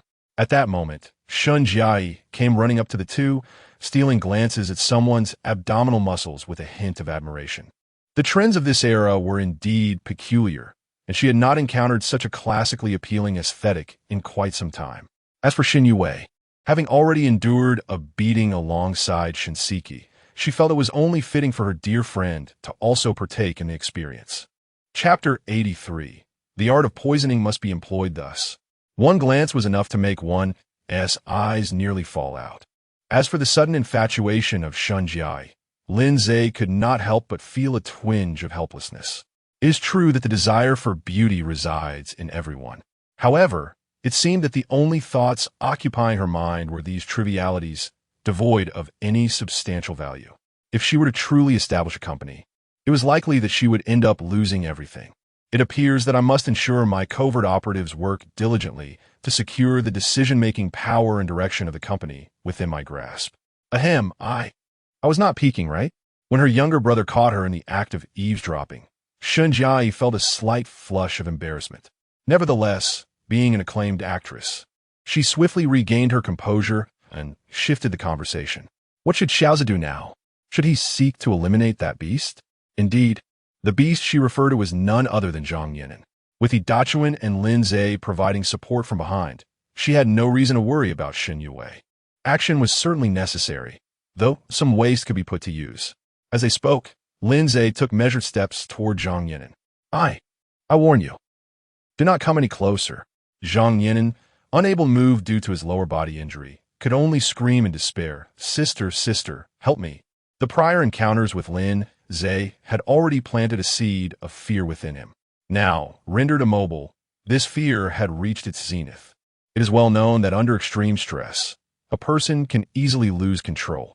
Thus, a foul and noxious gas soon permeated the air, while the white sheet covering Zhang Yinan became stained with a hue reminiscent of mashed potatoes mixed with ketchup. "Why you? Don't come any closer." Upon hearing Zhang Yinan's piercing cries, Shen Yue struggled to rise from the ground, trembling. Lin Ze's slap had indeed been forceful, leaving her dizzy and disoriented. It was evident that she would likely suffer a mild concussion from this encounter. Protecting him, huh? Observing the trembling Shun Yue, who still stood before Zhang Yinan, Lin Ze felt a flicker of amusement in his eyes. Since the bond between the siblings was so profound, he deemed himself not to be unreasonable. A choice must be made. Who among you is willing to accept the punishment for the other? Zhang Yinan's luck value had dwindled to a mere 1,000 points. In other words, if Shun Yue could be dealt with, it would effectively signal the end for him. Hence, this straightforward moral dilemma naturally became the swiftest means of resolution. As for the likelihood of success, with a single punch, Lin Ze shattered the tree beside him, causing those still cognizant in the vicinity to instinctively quicken their breaths. "You wretched scoundrel, do not think to spare me. I beseech you, grant me mercy." Before Shun Yue could utter the remainder of her words, Zhang Yinan, overwhelmed by despair, immediately erupted in a furious roar. "Go torment her. inflict suffering upon this foolish woman. I had no intention of returning. It was she who insisted on dragging me back. Following Lin Ze's terrifying blow, Zhang Yinen's mind plunged into a state of acute tension. The humiliating and torturous scenes he had endured at Lin Ze's hands flickered before his eyes like a relentless lantern show. Under such oppressive emotional strain, Lin Ze's visage gradually warped and twisted in Zhang Yinen's perception, ultimately transforming into a grotesque and fearsome demonic countenance. In that moment, all pretense and the pursuit of wealth faded from his thoughts. He yearned solely to escape this place, to flee from the terrifying demon that was Lin Ze. Yinen, what are you saying? Upon hearing Zhang Yinen's outburst, Shen Youwei's face displayed a look of incredulity. She could scarcely comprehend that he would utter such words. Was this truly the same brother from her memories, the one who had always stood protectively before her? What did I say? Are you not aware of what I have expressed? Facing Shen Youwei's look of disbelief, Zhang Yinen, in a frenzy, continued, I told you long ago to leave this place. Yet you persist in your foolish charade. If it were not for the need for money, do you think I would align myself with you? If I were not incapacitated, I would have dealt with you already. Smack. Do you know what you're saying? After a resounding slap struck Zhang Yinen's face, Shen Youwei's emotions began to spiral out of control. The cherished memories of yesteryears clashed violently with the starkness of the present, exacerbated by Lin Ze's earlier display of dominance, causing her to involuntarily retch a crimson stream. Sister, you ugh.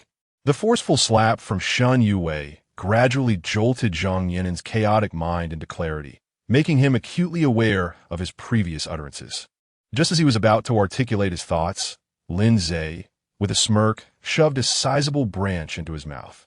Enough! The time for games ends here. After stuffing the wood further into Zhang Yinen's mouth, Lin Ze turned to Shen Youwei, remarking, It seems you have been made a fool of, haven't you? There are myriad methods to provoke an emotional breakdown, and among the swiftest is the combination of drugs and psychological pressure. As for when the deed was done, Lin Ze merely wished to convey that the act of shattering the log not only served to exert psychological pressure, but also conveniently disperse some powder into Zhang Yinen's vicinity. No, it shouldn't be like this, Shen Youwei thought, her gaze darting back and forth between Lin Ze and Zhang Yinen, until she could no longer bear the strain and collapsed to the ground. She never anticipated that the brother she had painstakingly protected harbored such vile thoughts in secret. Under immense psychological pressure, Shen Youwei ultimately succumbed, her eyes rolling back as she fainted. As Shen Youwei completely lost consciousness, Zhang Yinen's fortune began to plummet at an alarming rate. It only ceased its descent when it reached a precarious 200 points. Is there still 200 left because Lei Shiyu hasn't perished yet? Observing the scant 200 points of fortune remaining with Zhang Yinen, Lin Ze couldn't help but reflect deeply. Although the opportunity to eliminate him had presented itself, it still felt somewhat wasteful. Furthermore, if utilized wisely, it could significantly impact Tang Hao as well. With this thought in mind, Lin Ze retrieved a silver needle from his pocket, reassuringly stating, Fear not. Yet once he heard it all, Zhang Yinen, Shun Jiai, this is utterly ruthless. Chapter 84, A Special Reward Drawn. 2.5 hours later, in a room on the 3rd floor of the Shin residence. Young master, everything has been handled as per your instructions. As he observed Zhang Yinen, whose body twisted and crawled on the surveillance feed, Maidu continued to report to Lin Ze, I have thoroughly cleared this area. He cannot escape the monitoring range. Excellent. Send a few unwell individuals over first. Lin Ze, his expression impassive, gazed at the Shun family members conversing in the small garden below with Shen Youwei. Once it is confirmed that he is infected, arrange for him to meet with Tang Hao. There will undoubtedly be a unique resonance between children of fortune. By the design of fate, these two will inevitably join forces against me. He had just utilized silver needles to disrupt Zhang Yinen's nerve points, rendering him a mere paralyzed figure, capable only of distorted crawling. Thus, Zhang Yinen was essentially incapacitated, alleviating any concerns of him causing a commotion. Instead, it would be more advantageous to leverage him to orchestrate a scheme against Tang Hao. As for the specifics of the design, he could only chuckle, For those who understood would know. Understood, young master. I will immediately have Garen arrange for some round-faced, bearded individuals. Very well. Contact me if there are any developments. After severing communication unilaterally, Lin Ze gently tapped the glass before him. With Zhang Yinan completely out of the picture at the Shen residence, he now needed to consider the matter of Shen Yue. If she were to regain her senses like the others, that would be acceptable. However, if she intended to oppose him, he would have to devise some subtle maneuvers. After all, compared to the other members of the Shen family, Shen Yue was entirely a stranger to Lin Ze. Never mind, it was better not to dwell on that for now. Redirecting his gaze from the group in the garden, Lin Ze addressed the system in his mind. System, commence the lottery. I desire something grand this time. After a period of fervently accumulating resources, he now possessed over 6,000 points of villain value. While these points could be used to upgrade skills, they still fell short of his aspirations. The most efficient method of utilization at present was, indeed, through the lottery. After all, investing 6,000 villain points would guarantee items worth at least 8,000 in the marketplace. Such an opportunity, where profit was assured, was not one to be hesitated upon. As for why not opt for the first tier, Lin Ze could only declare that the greater the storm, the more valuable the fish. Compared to lower tier draws, the higher tiers not only offered superior items, but also increased the probability of obtaining certain coveted items. Ding! The grand lottery draw commences. Accompanied by a chilling mechanical announcement, Lin Ze's 6,000 villain points promptly vanished. After a rapid spin, the grand wheel began to decelerate gradually. When the pointer finally rested upon the minuscule 3% probability, the wheel ceased its rotation entirely. Ding! Congratulations to the host for an extraordinary stroke of luck. Having drawn the future subplot valued at 99,999, The Return of the Wolf King by Tianyu. Due to the fortunate encounter with you, my luck has skyrocketed, hasn't it? After a brief internal retaliation against the so-called destiny of the great villain system, Lin Ze began to delve into the so-called future subplots. It must be said that as a child of fortune akin to the Dragon King, Bai Tianyu's future subplots predominantly revolve around women. Besides the almost domesticated little maid at home, there are also 5, 6, 7, or even 80 attractive women. After eliminating some inconsequential figures, only 2 remain as Lin Ze's focal points. One is the puppet master behind a certain underworld organization in the Jiangnan region, and the other is a female CEO of a second-tier enterprise. As for others like doctors, nurses, or campus beauties, they are entirely outside Lin Ze's sphere of interest. After all, these characters exist solely to allow Bai Tianyu to indulge in ostentatious displays of superiority. His ability to establish himself domestically is largely due to the assistance of these 2 key figures. It appears that by preemptively assimilating these 2 factions, Lin Ze could significantly undermine Bai Tianyu's standing. Of course, aside from these ostentatious displays and an array of beautiful women, Bai Tianyu also possesses various opportunities, the most significant of which is the inheritance of martial arts found within a concealed cave in the outskirts of Jiangnan. One cannot help but marvel at the privileges of a child of fortune. Observing Bai Tianyu casually strolling out to seize the opportunity of the cave, Lin Ze found himself at a loss for words. After all, the cave is not situated in some remote wilderness, but rather in a landscaped area of Jiangnan suburbs, frequently visited by tourists. Despite the throngs of visitors, none have discovered it, yet Bai Tianyu happened to pass by and pinpoint its location with precision. Such treatment, akin to being spoon-fed by fate, inevitably stirred a tinge of envy within Lin Ze. Look at the privileges he enjoys. Were it not for having witnessed the introductory plot, one might mistakenly believe Bai Tianyu to be the true transmigrator, with Lin Ze merely playing the role of a local minor villain. What? Do you aspire to be a protagonist? Hearing Lin Ze's veiled insinuation, the destiny of the great villain system could not help but scoff in disdain. She detested those self-righteous villains, especially those who cloak themselves in grandiloquent justifications, preaching love and peace while practicing violence. Protagonists? Not even a dog would take such a role seriously. As they spoke, Lin Ze turned to open the laptop on the table, pondering his own decision to take on such a role, finding it absurd to be perpetually pursued and targeted. compared to being the child of fortune adorned with mocking skills. He preferred the freedom of being a grand villain. Without the burdens of heroism, he could act as he pleased, unencumbered by a gaggle of fools pursuing him to ridicule, ultimately leading to some ostentatious scene of humiliation. The most prudent approach when encountering such individuals is, of course, to bulldoze right through them. If they dare to mock him, they surely have already prepared their graves. Good deeds should be taken to their conclusion, and one should escort the Buddha to the west. As a paragon of destiny, it is only fitting that I ensure its delivery to your doorstep, is it not? Haha, how astute, truly astute. After casting aside the small devilish creature I had been toying with, a flicker of joy danced in the eyes of the great villain system. So, my illustrious host of villainy, what do you intend to do next? Chapter 87 Lin Ze's Arenuments. Naturally, it involves the mischief that villains delight in.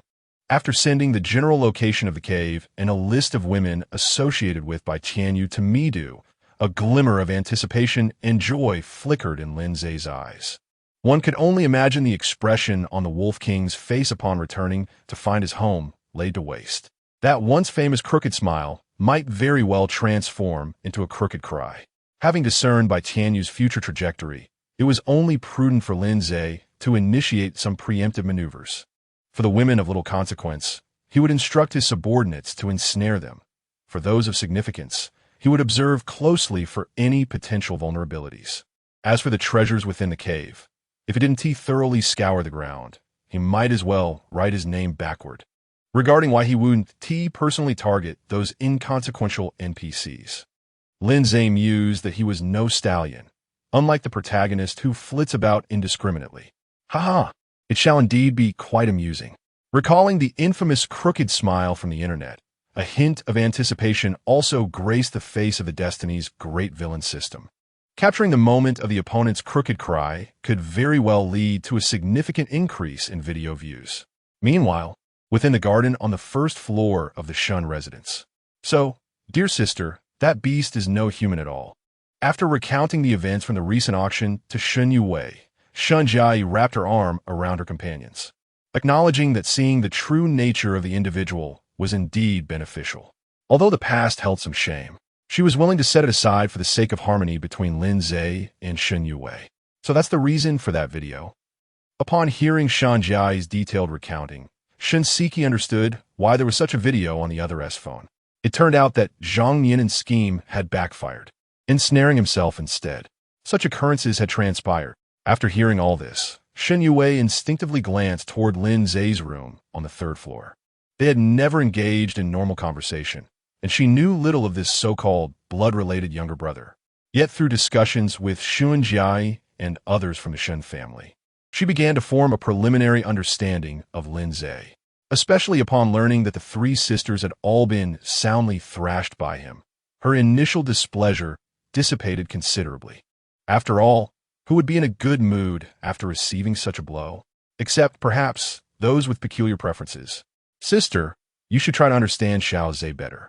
Noticing the shift in Shun Yuwei's demeanor, Shun Jiai seized the moment to assert, trust me, he is an exceptionally talented child. Through her interactions with Lin Ze, she had come to appreciate him more deeply. Shun Jiai felt fortunate, relieved that she was not an enemy of Lin Ze's. Observing the current state of the Lei family, one can easily discern the ruthless nature with which Lin Ze treats his adversaries. Indeed, dear sister, Xiao Ze is exceptionally talented. After enveloping Shun Yuwei with one arm, Shun Siki joined in support, noting that it was Lin Ze who had healed their third sister, even when she had intentionally sought trouble before. This clearly indicates how much he values his family. If Lin Ze were truly indifferent to the Shun family, why would he bother to treat the foul-mouthed Shun Jiai? After all, if he chose not to intervene, no one would be the wiser. Allowing her to continue suffering would suffice. Yet, recalling the recent events that transpired before the entrance of the Shun residence, a hint of helplessness crossed Shun Yuwei's face. Given the prejudice and dissatisfaction she harbored, what good tone could possibly emerge? Furthermore, she was still grappling with the revelation of Zhang Yinen's true nature. Thus, how to face Lin Ze had become a significant dilemma for her. Do not worry, Xiao Ze will not mind too much, Shun Jiai reassured. provided you do not act foolishly again. Observing her elder sister caught in a web of indecision, Shun Jiai quickly assumed the role of a mentor. Tomorrow, you should. As for why she was so familiar with this, how could she forget a road she had traversed herself? May Xiao Ze and elder sister cultivate a harmonious relationship. Watching Shun Yue absorb Shun Jiai's guidance, a flicker of contemplation passed through Shinseki's eyes. Although it was highly probable that Lin Ze would not take things too seriously, an old adage cautions against tempting fate thrice. Therefore, to be safe, she resolved to approach Lin Ze later to engage in some persuasion. Later that evening, at 11:30, gazing at Bai Wanxiu's blushing retreating figure, Shun Siki awkwardly remarked, "If I claim to have merely passed by Xiao Ze, you surely would not believe me, would you?" Lin Ze responded, "What do you think? While having meat twice a day might become tiresome, ultimately, the allure of meat surpasses that of vegetables." Clearing her throat, Shun Siki, meeting Lin Ze's somewhat speechless expression, swiftly turned and dashed toward her room. "I still have some work matters to attend to. You continue with your tasks." "I'll continue with what, exactly?" Watching Shinseki's figure vanish faster than a rabbit, Lin Ze turned to the Destiny's greatest villain system within his consciousness. With her fair skin, striking beauty, long legs, and a face that blends youthful innocence with mature elegance, the Destiny's greatest villain system remarked, "Please turn right upon exiting." Meanwhile, in a desolate alley of the old city, Zhang Yinan, now half paralyzed, seethed with fury. "Damn it, Lin Ze, I will make you regret this." She had transformed into a twisted version of herself, a caricature of vengeance. Not only was his speech somewhat vague, but even the most fundamental movement had become a challenge. Additionally, his lower body wounds had begun to fester. Consequently, if he wished to advance, he could only do so by contorting himself to crawl. However, the most frustrating aspect was that after all this time, he had yet to encounter a single soul. Was this reasonable?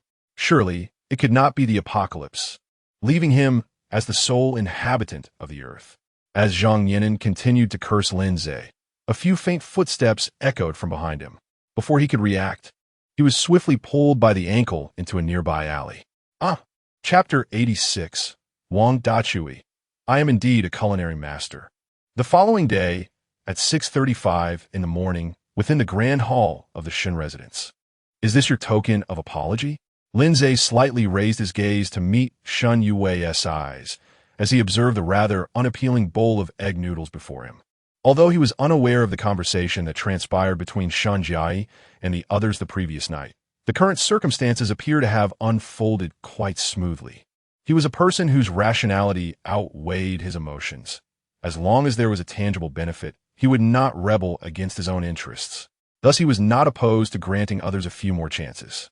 This was one of the primary reasons why he had chosen not to coldly dismiss the Shun family as earlier antics, considering that the affairs of the Lin group were already quite overwhelming.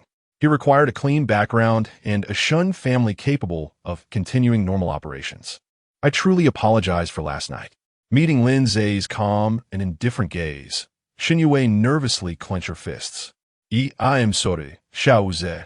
It was my elder sister who momentarily lost her clarity of thought. After learning about the other S character from her two younger sisters, she had deliberately risen early to prepare a breakfast of apology. As for why they were alone in the dining area, it was simply because the rest of the Shun family wished to afford the two of them some space to resolve any misunderstandings. After all, both Lin Ze and Shin Yue were relatives connected by blood. Thus, witnessing their harmonious interaction had become the Shun family's greatest aspiration. Your words are quite perilous. In the midst of conversation, Lin Ze pushed the food on the table towards Shun Yue, urging her to eat this, and once she had, he would forgive her.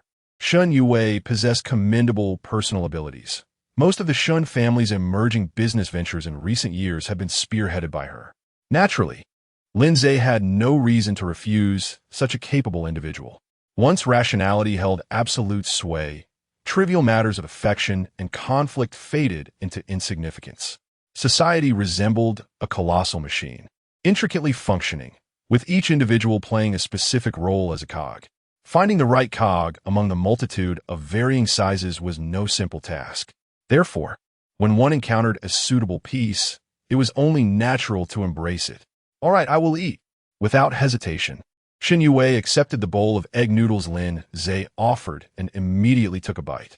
This was a specially crafted breakfast she had prepared under Wang Dachui's guidance, and she believed the taste could hardly be disappointing.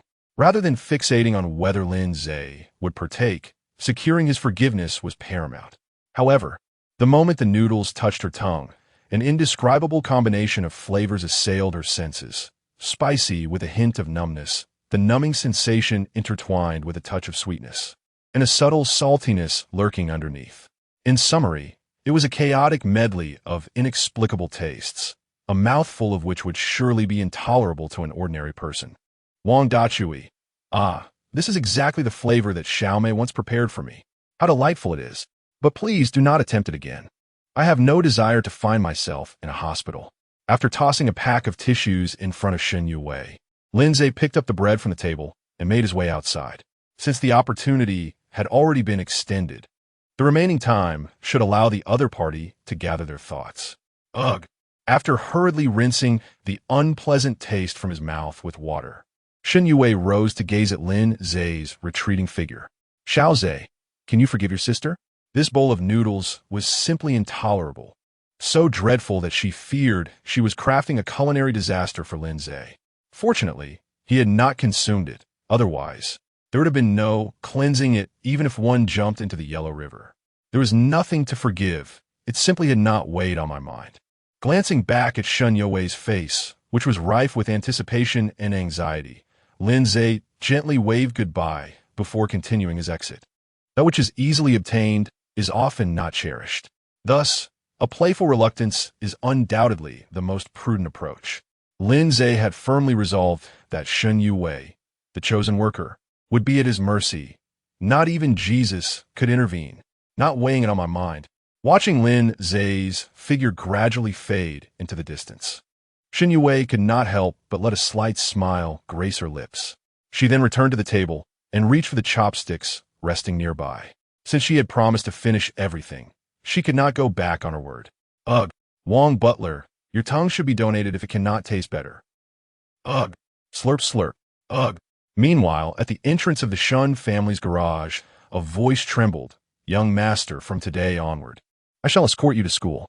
As Bai Wansu's cheeks flushed while opening the back door for Lin Ze, a flicker of infatuation and shyness crossed her eyes. After accidentally catching a glimpse of a mark on his neck yesterday, she had been unable to shake the thought from her mind. It had taken great resolve to prepare to take that step, only to be interrupted midway by Shinseki. Whether she had succeeded or had yet to begin, Bai Wansu would not find herself in such an awkward situation if it were not for the interruption. It was akin to a kiss being abruptly halted by the return of the girl's parents. One could easily imagine the boy's state of mind thereafter. As for why she was assigned to escort Lin Ze to and from school, it was of course due to Shun Siki's little report. In a bid to embrace a grandchild sooner rather than later, Shun Ligua made a decisive gesture. After all, sometimes a vehicle serves not just to transport people or goods, but also as a temporary resting place, especially when embarking on a road trip without a hotel to stay in. The car becomes the last resort for many. Today would just be an exception. Once seated in the back of the car, Lin Ze turned to her and said, "From now on, focus solely on your studies. Do not concern yourself with anything else, understood?" Understanding the subtle nuances of the moment, Bai Wanxiu, with a hint of vulnerability in her expression, gently inquired, "Sir, have I somehow displeased you?" The notion of being disregarded felt akin to self-reproach, and in this tangled web of emotions, she instinctively believed she had incurred Lin Ze's disfavor. Do not overthink. Let Wang Dachui handle these trivial tasks, he reassured her. Meeting her with those slightly forlorn eyes, Lin Ze reached out and playfully tapped her forehead. You must master everything so that you can assist me more effectively. Do you understand? I understand, she replied, covering the spot where he had tapped her, a foolish grin spreading across her face. But as long as you need me, I am willing to do anything for you. Despite the slight ache in her head, her only desire was to remain in his good graces. Through their shared experiences, she had become utterly enchanted by him, evidenced by her audacious actions the previous night. Is there truly nothing I cannot do? Lin Ze observed her beaming countenance, and a mischievous smile crept upon his face. Teasing the delicate little kitten had become an integral part of his daily routine. Well, if it is what you desire. In response to the whimsical query, what is the best treat in summer? The answer was undoubtedly old popsicles, of course. Chapter 87, Dual Personalities, Dual Play. An hour later, at the east gate of Haichin University. Ah, Ace, you're here. Upon seeing Lin Ze emerge from the back seat of the vehicle, Shangwan Meng shyly approached him. Good morning. I prepared breakfast for you. Indeed, this seemingly timid individual is none other than Shangwan Meng's primary persona. Following the chaotic events orchestrated by Shangwan Jing yesterday, she had been thoroughly consumed by Lin Ze, although she felt no discomfort regarding this outcome. The rapid transformation of their relationship was somewhat overwhelming, leaving her in a state of bewilderment. In summary, Shangwan Meng was now characterized by a blend of shyness and nervousness, uncertain of how to interact with Lin Ze directly. One person, one day. Having sensed the shift in Shangwan Meng's demeanor, Lin Ze had begun to discern a pattern. The bold individual from yesterday was likely her alter ego, while the timid one before him was her primary persona. Following the pattern of one persona per day, he anticipated that the audacious personality would re-emerge tomorrow. The thought of her slightly manic expression during her previous exuberance made Lin Ze jest. What's this? Feeling shy today? Upon meeting Lin Ze's enigmatic smile, Shangwan Meng instantly transformed into a flustered state, recalling the vivid images she had witnessed in her consciousness yesterday. She couldn't help but feel a twinge of discomfort in her legs. Though cultivators may possess robust physiques, the psychological impact was beyond the capacity of mere physical endurance. Oh dear, this is quite embarrassing. Observing how easily Lin Ze had managed to engage Shangwan Meng, Shangwan Jing felt a pang of frustration, rubbing her temples in exasperation. After all the effort she had put into last night's impromptu lessons, was it all for naught? Shuden T1 directly approached the matter with fervor, followed by a teasing and provocative exchange. You should head back now, and remember to study properly, all right? Noticing Shangwan Meng had entered her flustered mode, Lin Ze refrained from further teasing and turned his attention to Bai Wanqiu, who was stepping out of the driver's seat. It must be said that the privileges and advantages enjoyed by those favored by fate are indeed considerable, despite having no prior exposure to financial knowledge. Bai Wanqiu had managed to learn a great deal in just a few days. To quote Song Yiting, this woman is terrifyingly capable, provided there are no unforeseen circumstances. Given time, Bai Wanqiu would undoubtedly shake the business world. Understood, young master. Wanqiu will not let you down. After assuring Lin Ze of her commitment, Bai Wanqiu shifted her gaze to Shangwan Meng. She had gleaned some insights about her while tidying up the room that day. Among the information, the mention of dissociative identity disorder was of particular interest to her. It was clear that this bashful individual before her was the primary persona requiring protection. As she recalled how she had been outmaneuvered the previous day, a flicker of dissatisfaction crossed Bai Wanqiu's eyes. However, upon reflecting on the events that had transpired in the car moments ago, she swiftly retracted that sentiment. After all, in a certain sense, she had not truly been defeated by her opponent. Is this the little maid, as mentioned? She appears to be rather unremarkable, she mused. Noticing Bai Wanqiu's gaze upon her, Shangwan Jing instinctively began to scrutinize her in return. She had long harbored a curiosity to gauge the audacity of this little wildcat who dared to intrude. Yet, despite the myriad thoughts swirling in their minds, neither woman revealed her inner calculations. After all, Lin Ze was still present, and neither wished to create any unnecessary complications. Some matters are best resolved in private, for the benefit of all parties involved. Well, it seems neither of them harbors any erratic intentions. Lin Ze, unaware of the subtle exchange between the two young women, perceived no disturbance. In fact, he considered it potentially beneficial for certain relationships to flourish. Come on, it's almost time for class. As he spoke, Lin Ze turned back to pat Bai Wanqiu on the shoulder, advising her to take her time on the way back and to remember to brush her teeth before class. I understand. Meeting Lin Ze's enigmatic gaze, Bai Wanqiu instantly transformed into a flustered version of herself. At times, Individuals can summon unexpected boldness, but once that fleeting moment passes, they revert to their former selves. Keep up the good work. After giving Bai Wanqiu a slight raise of his eyebrow, Lin Ze turned to take Shangguan Ming's hand, leading her toward the school gates. Fairness prevails. Everyone should receive equal treatment. Though a tad fatigued, those who practice martial arts can certainly endure such minor hardships. Young master. Watching Lin Ze and Shangguan Ming walk hand in hand into the campus, Bai Wanqiu clenched her delicate fist, silently vowing that she would not disappoint him. I will stand proudly by your side one day. Her words, shrouded in a peculiar air of danger, could have easily been accompanied by an ominous soundtrack, reminiscent of a certain skilled knife wielder atop a rooftop. As Bai Wanqiu made her silent promise, Lin Ze and Shangguan Ming had already arrived at a pathway on campus. Since the first period of the day was physical education, they did not head to the academic building, but instead proceeded along the path toward the sports field. Such classes were a privilege reserved for freshmen, and thus the path to the sports field was sparsely populated. What's this? Do you still wish to bury your head in the sand? Lin Ze teased, glancing at Shangguan Ming, who appeared almost ready to submerge herself in the depths of Mount Everest. Or do you regret your choice to be with me? And no, I do not regret it, she stammered. After nervously grasping Lin Ze's right arm, Shangguan Ming, her cheeks flushed, spoke hesitantly. I am merely a bit anxious. I harbor no regrets. Once an obsession takes root over time, it can easily cause one's actions to subconsciously gravitate towards it. Being with Lin Ze is Shangguan Ming's obsession, rendering the notion of regret utterly impossible. After all, she has longed to be with him even in her dreams.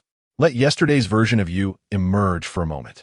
Observing Shangguan Ming's blushing complexion and anxious demeanor, Lin Ze gently clasped her right hand in return, remarking, "Surely, the person you are now is not the same as yesterday." The duality of personality, a dual approach, while is quite intriguing, it can occasionally become a vulnerability. Therefore, under favorable circumstances, he naturally wishes for Shangguan Ming's dominant persona to grow stronger as well. The prerequisite for achieving this goal lies in bringing her dual personality into the open. Chapter 88, Tang Hao's Heroic Rescue.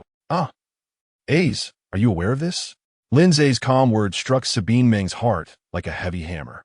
Although she had come to accept Shangguan Jing's existence, the notion of a dual personality could only be classified as a mental disorder.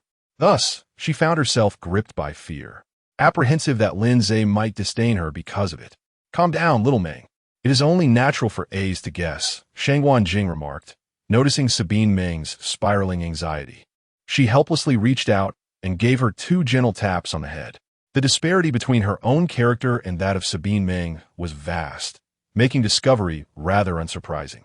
In fact, if Lin Ze had not noticed anything amiss, she might have been the one taken aback. I'm not a fool. How could such an obvious change go unnoticed? As they conversed, Lin Ze gently patted Sabine Ming's shoulder. There's no need to be tense.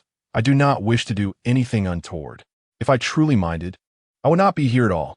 Compared to the unpredictable Sabine Ming, who often fell into a steam-powered mode, he found himself preferring the company of Shangguan Jing.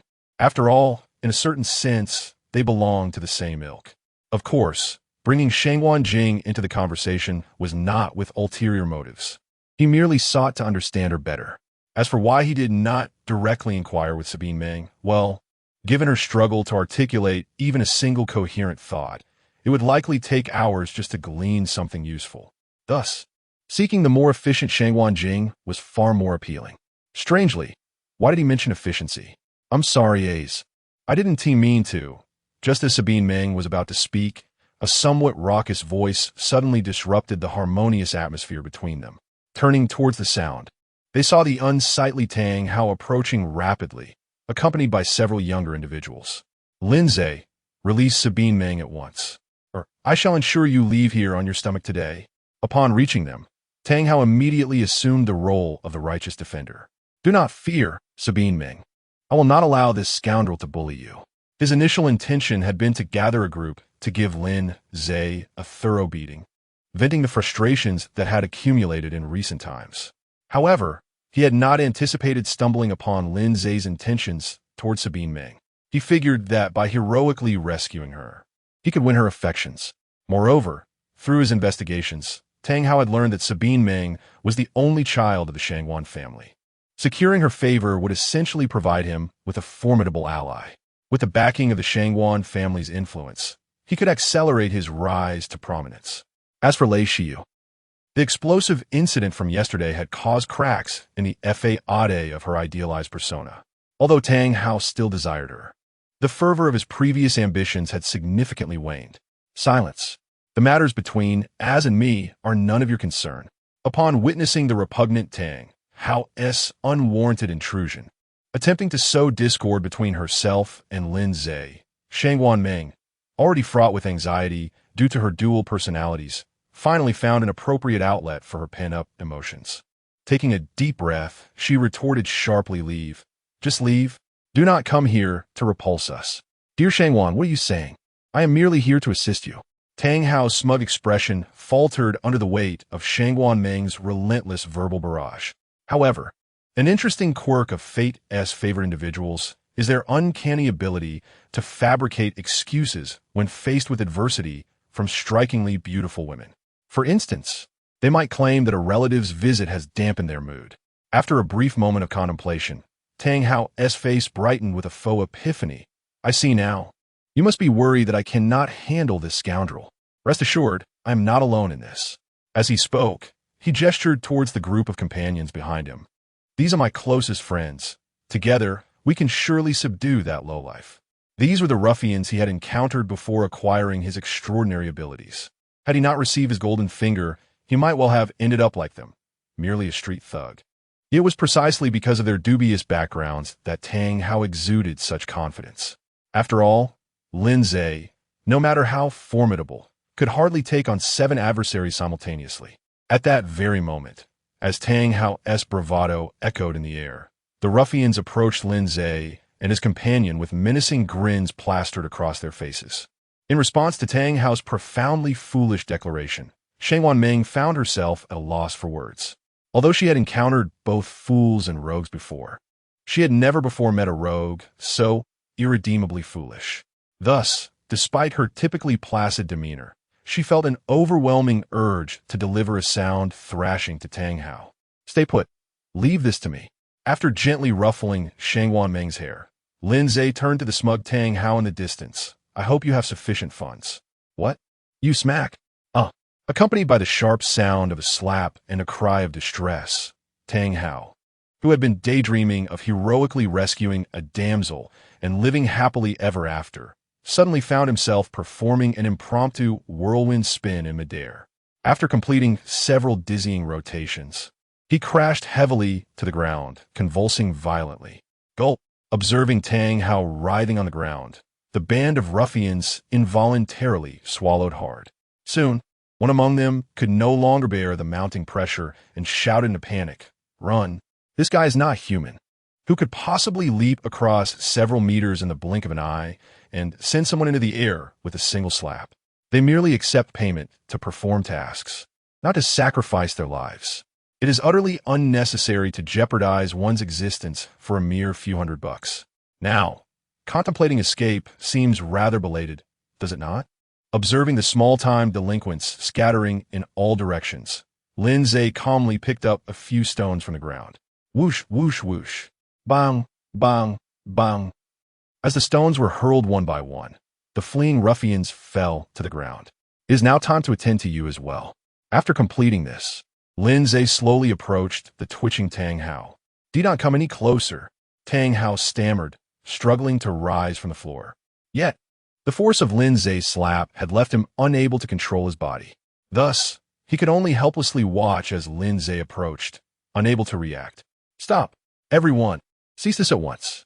Just as Lin Ze squatted before Tang Hao, preparing to act, a somewhat urgent voice rang out at that moment. Chapter 89, Guo de Biao. Indeed, it is a familiar tactic. Having dealt with the minor, the major has now arrived. While Lin Ze mentally scoffed, his hands remained unwavering in their actions. Crack! Ah! Accompanied by a piercing scream that echoed through the heavens, Tang Hao's right arm twisted grotesquely. Anyone with a modicum of common sense could readily discern that every joint in his arm had dislocated. If not promptly reset, the long-term consequences would undoubtedly be dire. Ding. Congratulations to the host for triggering the task. Resolve the greatest opportunity of the Son of Destiny. Tang Hao. Guo de Biao. Task reward. Peter Griffin's Constitution from copyright home. Even pulling radishes in the field daily will not tire you. P.S. It can be interpreted as an indestructible physique. TSK, TSK, TSK. Who knew you could be quite considerate? Upon witnessing the sudden emergence of a system task, Lin Ze could only remark on its timely arrival. After all, now that he had a girlfriend, enhancing his physical prowess was imperative. The Destiny-esque great villain system. Blushing version, stop. Didn't TU hear me tell you to stop? Observing that he had already spoken, yet Lin Ze dared to lay hands on Tang Hao. The corpulent, middle-aged man immediately wore a furious expression. He turned to the nearby security guard and bellowed, "Seize him at once." As the dean of the finance department at Haichen University, he had not encountered such audacity in a student for quite some time. If he didn't impart a profound lesson today, he might as well write his name, Guo de Biao, backwards. This, gazing at Tang Hao's severely contorted right arm and the group of unconscious ruffians sprawled on the ground, several security guards exchanged glances. They stared at one another for what felt like an eternity, yet none dared to step forward.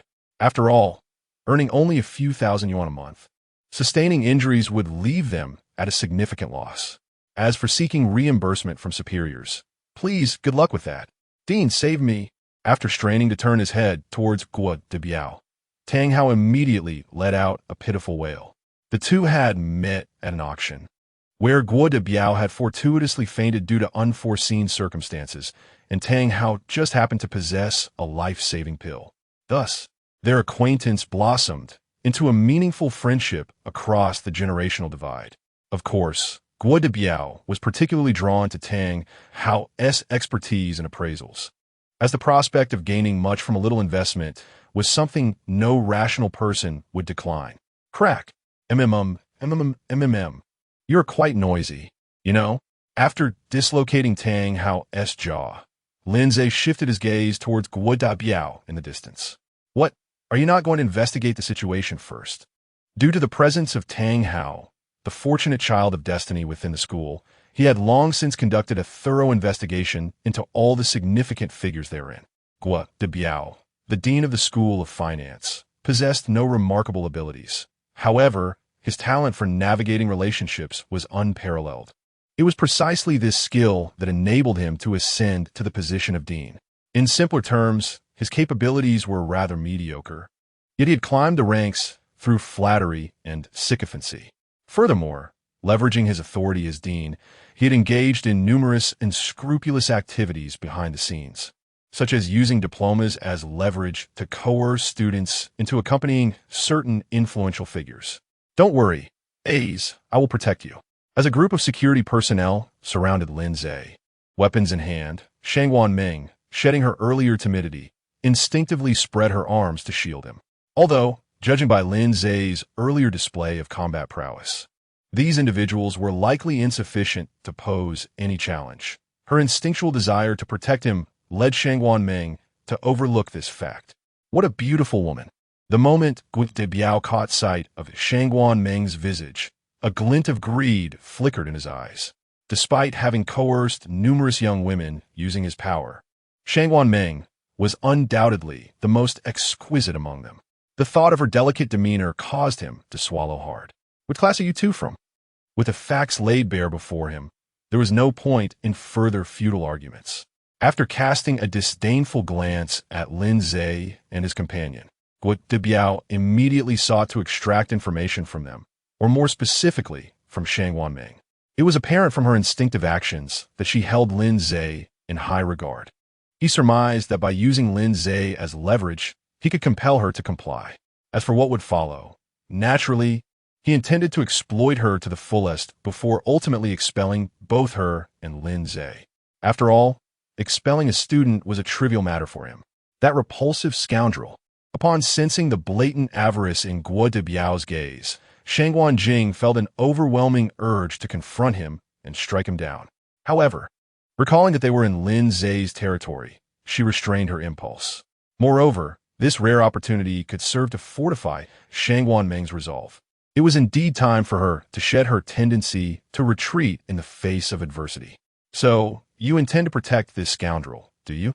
As he spoke, Lin Ze deftly adjusted Tang Hao's chin back into place to avoid the emergence of an even older adversary after dealing with the current one.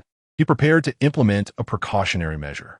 Although this safeguard might not be necessary, it was certainly better than having none at all. Brother Gua, save me. Please save me. Regaining control of his chin, Tang Hao, disregarding the pain, once again pleaded with Guo de Biao. Kill him. Hurry, kill this bastard. He could never have anticipated that Lin Ze could truly be so formidable, effortlessly dispatching them all. Now, he could only place his hopes on Guo de Biao, yearning for the latter to extricate him from this predicament. Rest assured, Brother Tang, I shall handle everything. After assuring Tang Hao, Guo de Biao immediately addressed Lin Ze and his companion. You two must come with me at once. Slap. Ah.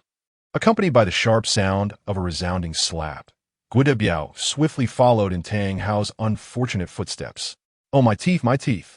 Gazing at the scattered teeth on the ground, tainted with tomato sauce, Guo de Biao let out a wail reminiscent of a slaughtered pig. How dare you strike a teacher? I will not let this go unpunished. Just wait. Slap. You. Slap. Someone come quickly. Save me. Slap. Slap. Slap. Chapter 90. The collapse of fate. Your gaze is quite displeasing to me. After lifting the now disfigured Guo de Biao, Lin Ze delivered a powerful punch that shattered his teeth entirely. At times, certain privileges necessitate discreet execution in less populated areas. With a considerable number of students gathered around, it was evident that he could not simply escort Guo de Biao away. However, opportunities abound in private, so there was no need to rush. Damn it, how dare he? As he beheld Guo de Biao, now resembling a pig, Tang Hao's mind was engulfed by an overwhelming tide of despair. Just as he had never anticipated being outmaneuvered by Lin Ze, he was equally astonished that Lin Ze would dare to lay a hand on Guo de Biao. In that moment, a feeling of hopelessness began to envelop Tang Hao's heart. What on earth is happening here? Just as despair took hold of him, an elderly man with white hair arrived on the scene. Principal, save me. Guo de Biao cried out, his voice laden with desperation as he spotted the old man appearing in the distance. With the most powerful figure in the school present, he was certain that Lin Ze would not dare continue his arrogance. If he could successfully extricate himself from Lin Ze's grasp, he would ensure that Lin Ze understood the true meaning of despair. With the connections he had cultivated over the years, it would be more than sufficient to see Lin Ze imprisoned for a considerable time. Principal, please help us. Meanwhile, Tang Hao also noticed the elderly figure among the crowd. The familiar appearance and attire instantly revealed him to be Lu Haizhu, the president of Haichen University. Now, he and Guo de Biao were united in their cause. All they needed to do was to expose Lin Ze as the bully he was. Not only would this clear Tang Hao of his prior blemishes, but he could also leverage his status as a victim to achieve much more. Silence. Lu Haizhu's authoritative command silenced both individuals as he approached Lin Ze with a grave expression. Just as Tang Hao and Guo de Biao anticipated that Lu Haizhu would confront Lin Ze, the next words spoken by Lu Haizhu left their smug expressions frozen in disbelief. Young Master Shun, what exactly is going on here? As he spoke, Lu Haizhu cast a glance at the unconscious thugs on the ground. Do not worry. Simply tell the truth. The Shun family, being the most generous benefactors of Haichen University, had contributed significantly over the years. From Shun Yue to Shun Jiai, the Shun family had collectively donated to numerous small initiatives. Moreover, Lu Haizhu was not a mindless brute. He understood the necessity of assessing the current situation. With Guo de Biao, Tang Hao, and the unconscious individuals on the floor, a preliminary analysis of the situation indicated that, regardless of the perspective taken, Lin Ze appeared to be the one wronged. Though this deviates somewhat from the traditional narrative. After scrutinizing Lu Haizhu, Lin Ze began to recount the events leading up to the incident. The tale is somewhat lengthy, so allow me to be succinct. It all began with, "No, you are in." Slap. When an adult is speaking, children should refrain from interrupting. After delivering a resounding blow that sent Tang Hao sprawling to the ground. Lin Ze pressed his foot firmly against the back of the latter's head. The situation unfolded thus. Initially, thanks to this demonstration of authority, the previously reluctant Guo de Biao wisely chose to silence himself. Or perhaps, from the moment he heard Lu Haizhu address Lin Ze, he had already abandoned any notion of further argument. Due to his recent business trip, engaging in dubious dealings, he had failed to gather the necessary information about this year's financial backers in a timely manner. He had intended to review the details upon his return, but who could have anticipated that he would inadvertently offend the school's most significant benefactor? Now, Guo de Biao could only hope to minimize his presence in hopes that the impending punishment might be less severe. Is there anything else you wish to know, Principal Lu? After briefly summarizing the events, Lin Ze lifted his foot from Tang Hao's head. Although he wished to rid himself of him entirely, sometimes desires do not align with reality. Tang Hao still possessed over 1,700 points of fortune, and forcibly removing him could lead to unforeseen consequences. Furthermore, if he did not seize this fortune for himself, even in slumber, he would be compelled to awaken and chastise the author. As the pressure from Lin Ze's foot was released, Tang Hao eagerly lifted his head to inhale the fresh air, having just experienced an overwhelming sense of suffocation that made him feel as though he might perish at any moment. Lin Ze, cease your fabrications. You were clearly intent on wrongdoing towards classmate Guo, and we merely intervened to uphold justice. After taking a few deep breaths to calm his racing heart, Tang Hao immediately launched into self-justification. He could not believe that Guo Ming, the very person in question, was present, yet Lin Ze would persist in maintaining his deceit. It was the audacity of the child of fortune, unwavering in his belief that Guo Ming would undoubtedly choose him, viewing Lin Ze merely as an obstacle in their path. You cannot make such baseless accusations. It is you who sought trouble with me and A's. Meeting Tang Hao's gaze filled with hope, Guo Ming displayed a look of utter disgust. Were it not for A's presence, Sobi. With her innocent facade, plaintive words, and pitiful expression combined, she evoked instinctive, unflattering judgments from those around her. Thus, when the crowd redirected their attention to Tang Hao and his companions, their gazes were tinged with disdain and loathing. No, it is not as such. I clearly was merely. Slap. Do not utter a word. Are you not aware of your own foul breath? After delivering another resounding blow to Tang Hao's face, Lin Ze turned his attention to Lu Haizhu before him. So, Principal Lu, how do you intend to handle these rascals? Fate operates much like an astutely functioning tape. When a segment encounters a malfunction, the subsequent portions are inevitably affected. Had the painting not been intercepted at the auction, perhaps the outcome might have taken a different turn. After all, a Minister of Education carries considerable weight. For someone of such stature, safeguarding Tang Hao would be as effortless as eating or drinking. Alas, time cannot be reversed, and that painting never fell into Tang Hao's possession. Thus, his fate today was already sealed. Security, apprehend this group at once. After taking a deep breath and issuing the command to the security personnel, Lu Haizhu turned his gaze towards the pretentious Guo de Biao. Your moral integrity is in question. I shall submit a report to the Ministry of Education. For now, you should return and reflect. Having uttered this, his eyes shifted to the still-buried Tang Hao. As for you, I hereby officially announce your expulsion from the school. From this day forth, you shall no longer be a student of Haichen University. With the truth laid bare, he could not remain passive. Legally, Lin Ze and his companion were victims, while privately, the Shun family represented the school's benefactor. Thus, imposing penalties on Guo de Biao and Tang Hao became an inevitable course of action. Chapitre 91, Maritime Transport Route. It is over. Everything has come to an end. Upon hearing Lu Haizhu's final judgment, Guo de Biao's face turned pale, and he collapsed onto the ground. The loss of his current status and position signified that he had forfeited the power to restrain certain individuals. Should those individuals expose his past misdeeds, he would undoubtedly spend the remainder of his life in servitude to the state. Contemplating this, Guo de Biao's gaze toward Tang Hao was suffused with resentment.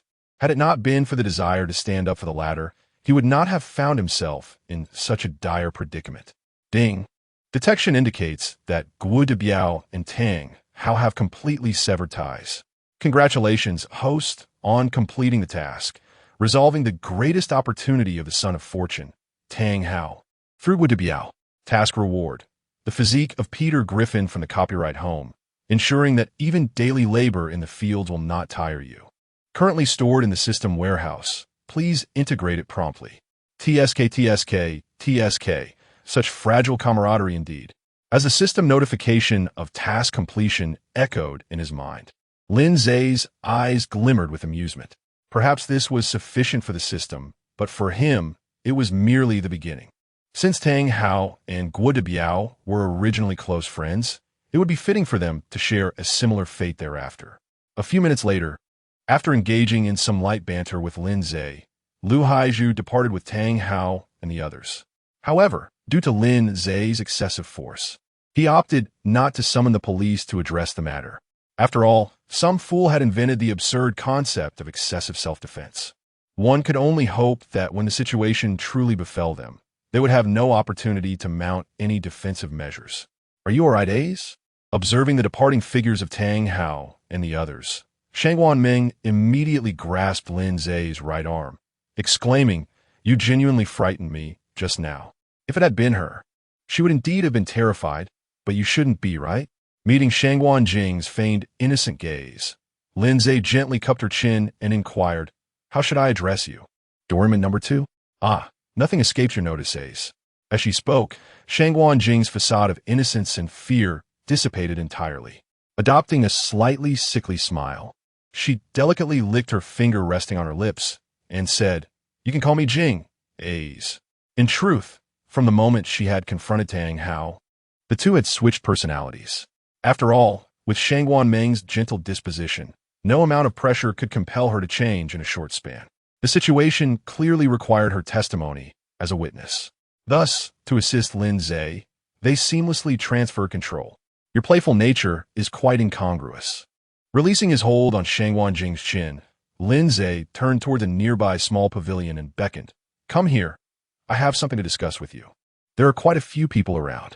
After bouncing over to Lin Ze's side, Shangwan Jing half-jokingly remarked, "Could it be that you A's enjoy outdoor kisses?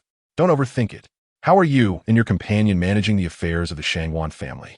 In response to Shangwan Jing's light-hearted banter, Lin Ze simply raised a hand and gestured dismissively.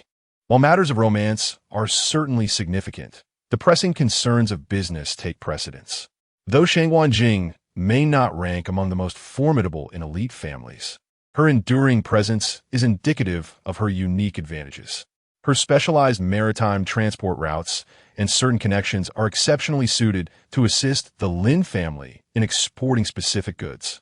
As for what those goods entail, well, those in the know are well aware that they are of serious nature. "Come on, you weren't saying that yesterday." Covering her forehead where Lin Ze had playfully tapped, Shangwan Jing continued with a hint of melancholy. "Those who disobey have all been eliminated. The Shangwan family now heeds only my commands." Ever since she emerged within Shangwan Ming and successfully took control of her body, she began systematically silencing dissent within the family. Adhering to the principle that wildfires cannot be extinguished, the Shangwan family has since become devoid of any opposing voices. After all, those who dared to oppose have all received the family bucket treatment, neatly departing to another realm. Excellent. Retrieving an item from his pocket, Lin Ze handed it to Shangwan Ming, stating, "I require the Shangwan family's maritime routes to assist in transporting certain goods abroad." This isn't right, is it? Upon seeing the item presented before her, Shangwan Ming instinctively widened her eyes. After all, such matters are typically not for the faint of heart. "Calm down, as if we don't engage in such business at home," Lin Ze reassured her, fully aware of the dual personality situation. Thus, Shangwan Jing opted not to communicate with Shangwan Ming telepathically this time, instead engaging in a candid monologue to the air. To ensure the family's longevity, certain auxiliary ventures are of utmost importance. After taking the reins of the Shangwan family, Shangwan Jing also inherited several lucrative side businesses from the past. The small toys Lin Ze wishes to export are among the more profitable ventures. "What's wrong, Xiaoming?" Are you opposed? Directly addressing Shangwan Jing, Lin Ze inquired candidly.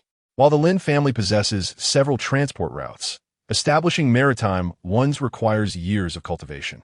Therefore, leveraging Shangwan Jing's established routes would be immensely beneficial for him. Furthermore, this would firmly bind the Lin and Shangwan families together, creating a symbiotic relationship where their fortunes rise and fall in tandem. In this increasingly complex society, where individuals might resort to using their bodies to craft traps, trust remains a delicate issue. Although he and Shangwan Jing are indeed together, complete trust is still somewhat lacking. This endeavor not only aims to solidify the connection between their families, but also serves as a means to gauge each other's intentions. After all, trust is akin to constructing a house. Without a solid foundation built from the ground up, it is all too easy for things to go awry. No, Xiaoming simply has not been exposed to such matters. After gently shaking her head with a soft smile towards Lin Ze, Shangwan Jing reached out to embrace his arm. So, Lin Ze, what reward might I receive after assisting you? In comparison to the interests and costs demanded by transactions, what she truly desired was the person of Lin Ze himself. Although the reality diverged significantly from her expectations, it nonetheless resonated more closely with Shangwan Jing's innermost desires. The disparity between you two is indeed quite apparent. Observing the slight obsession in Shangwan Jing's eyes, Lin Ze raised an eyebrow and continued, So, Miss Jing, what reward do you seek? Shangwan Jing replied, I want you. Once certain things have commenced, they tend to evolve uncontrollably. Meanwhile, as Lin Ze and Shangwan Jing were enveloped in their sweet ambiguity, another captivating drama was unfolding within the security office of Haicheng University. Chapter 92. Tang Hao enters the station. You scoundrel! I swear I will kill you. With a fierce expression, Guo Debiao seized Tang Hao by the collar and roared, If it weren't for you, how could I possibly have ended up like this? Due to the near-total loss of his teeth, every garbled shout from Tang Hao resulted in an additional layer of spittle adorning his face. Huh! Had it not been for my intervention, you would have been dead long ago. Not one to back down, Tang Hao retaliated by grasping Guo Dabiao's collar in return, asserting, You, a mere waste, dare to call yourself the director? Reduced to this state and losing your position. If I were you, I would simply find a rope and hang myself. With Guo Dabiao having lost his power and appearing ready to sever ties, Tang Hao saw no reason to show him any leniency. Devoid of any utility, Guo Dabiao was, in Tang Hao's eyes, less than a stray dog. You bastard! I will beat you to death. Bang!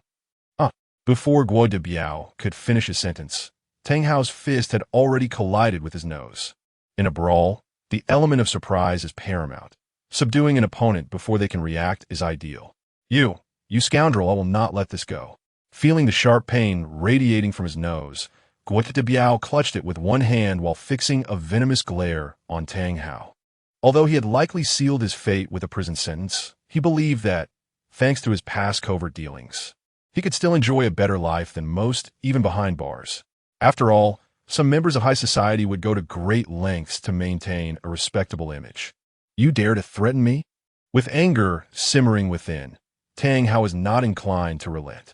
Spitting derisively, he swiftly advanced and delivered another punch to Guo Dabiao's nose. Damn it, I will fight you to the end.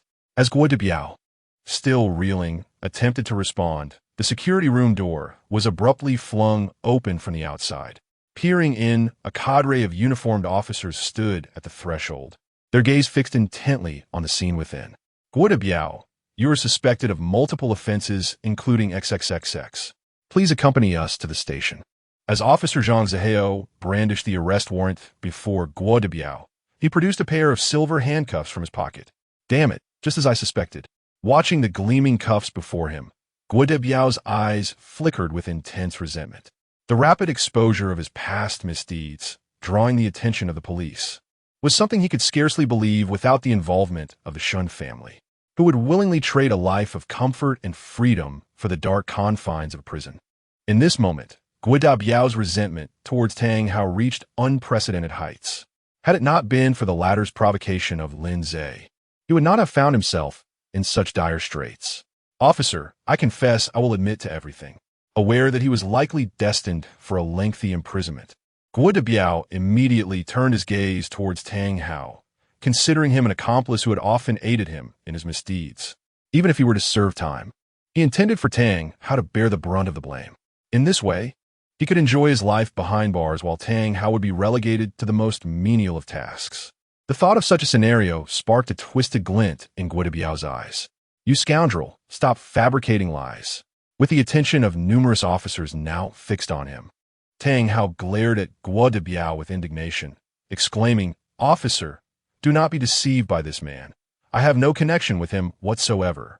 Judging by the current situation, it was evident that Guo Biao was embroiled in serious offenses. If he were to be implicated, who could predict the consequences? Moreover, he, Tang Hao, a person of destiny endowed with extraordinary abilities, could not afford to be wrongfully accused and confined to the police station. How would he navigate the world upon his release? "Come with us. Once the investigation is complete, we will release you," said Zhang Zehao, presenting a silver bracelet to Tang Hao. "Very well, I will accompany you." Observing the officers poised to draw their weapons should he refuse, Tang Hao, despite his reluctance, complied and donned the silver bracelet.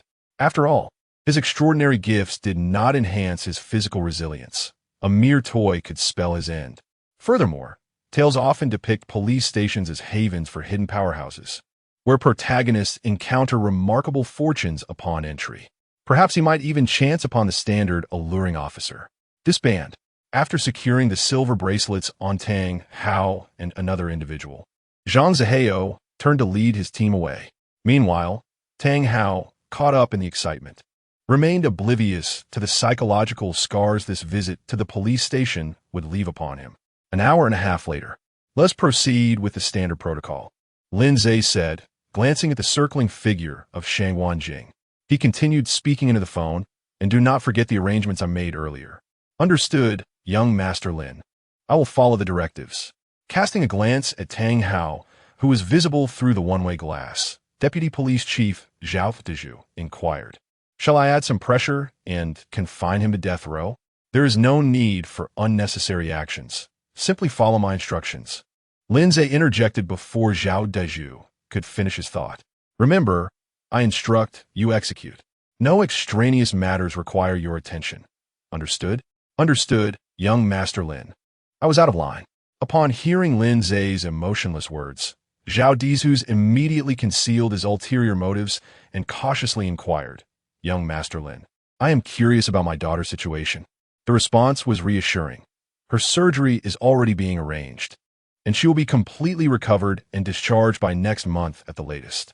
As he spoke, Lin Ze sent a message to Zhao's phone, detailing the specifics of the surgery and the list of personnel involved, inviting him to reach out should there be any questions. Once a person develops attachments, they inevitably acquire vulnerabilities. Zhao Dezu, a seasoned operative under Lin Ze's command, had once been susceptible to greed, easily swayed by monetary temptations. However, his current weakness lay in his only daughter. This narrative, while somewhat cliché, proved to be exceedingly effective, a daughter afflicted with leukemia and a father occupying a high position. In another urban fantasy narrative, such dynamics would serve as a pivotal aid in the protagonist's ascent.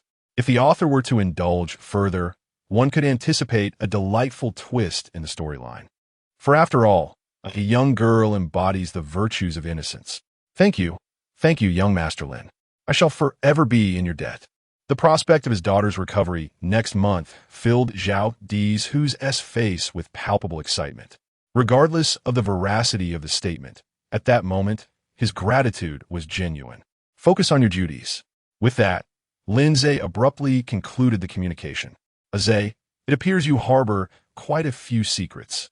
Observing the end of Lin Ze's conversation, Shangwan Jing languidly draped her arm over his shoulder, her curiosity piqued. "I long to uncover all your secrets." "Rest assured, the day will come when you learn everything," Lin Ze replied with a smile, grasping her fidgeting hand. "Are you interested in accompanying me to a certain place shortly?" "Why shortly?" she asked. "Because we have work to attend to now." Chapter 93, The Night Rose Bar. 2.5 hours later. Outside the Night Rose Bar in Jiangnan. Isn't this the territory of the Black Snake Society?" as she observed the restless youths loitering around the bar. Shang Wanjing couldn't help but show a hint of confusion in her eyes.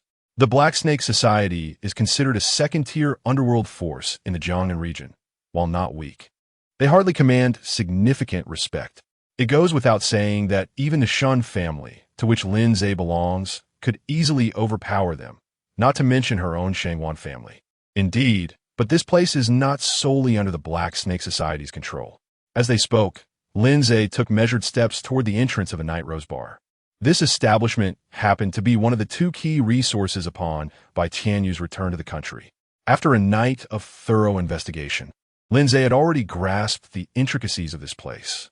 He had come with two intentions today: to subdue or to annihilate the opposition. Stop.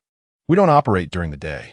Before Lin Ze could reach the entrance, a brash young man blocked his path, suggesting he wait until after 8 to indulge. Just as he was about to dismiss Lin Ze, he noticed the innocent and charming Shangwan Meng nearby. Are you here to have some fun, little sister? Let me take you inside for a good time. Bang! With the sound of bodies colliding, the young man was sent crashing through the door. How dare you flirt with me? Clearly, you have no idea how to stay alive. After lightly adjusting her slightly wrinkled skirt, Shang Wanjing turned to Lin Ze and stuck out her tongue. He started it. I was merely acting in self-defense. Having already been simmering with frustration from her earlier encounter with Tang Hao, she had vented much of her pent-up anger on Lin Ze, but remnants still lingered. Thus, when faced with the young man's insolence, Shang Wanjing could not afford to show leniency. The Black Snake Society was nothing but a trifling nuisance in her eyes. Yes, you are merely acting in self-defense. As he observed the approaching members of the Black Snake Society, Lin Ze directed his gaze toward Wang Dachui. Wang, get to work. I need to enter and find someone. It's time for you to put your skills to use. Otherwise, you'll rust away. Understood, young master. While Wang Dachui was uncertain why Lin Ze had come to this place, as an exemplary and discreet butler, he prided himself on asking no questions. His sole task was to assist Lin Ze in gaining entry to the bar, and the specifics would soon reveal themselves. Who are you? Why are you trying to Bang, bang, bang. With the sounds of bodies colliding, the members of the Black Snake Society, known for their robust sleep quality, began to fall one by one.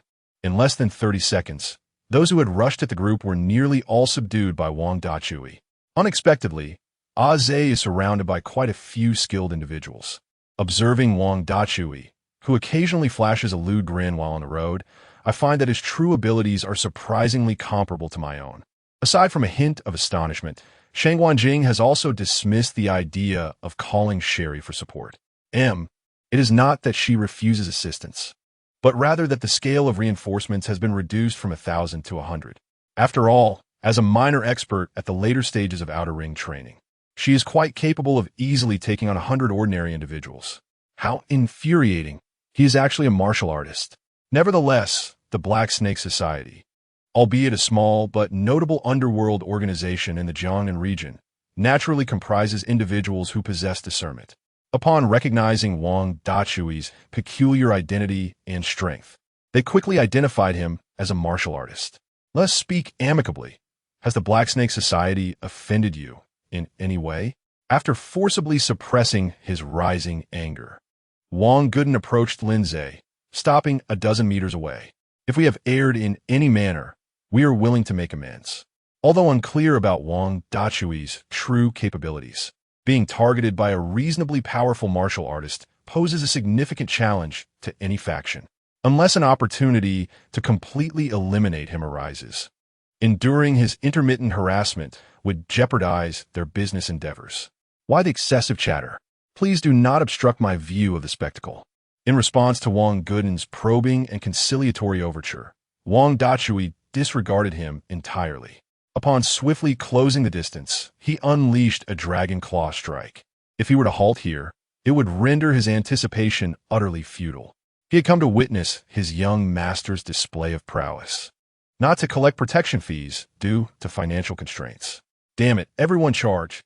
Noting Wang Dachui's disinterest in negotiation, Wang Gooden immediately commanded his lackeys, kill this bunch of scoundrels. With no room left for discussion, he resolved to eliminate the opposition completely.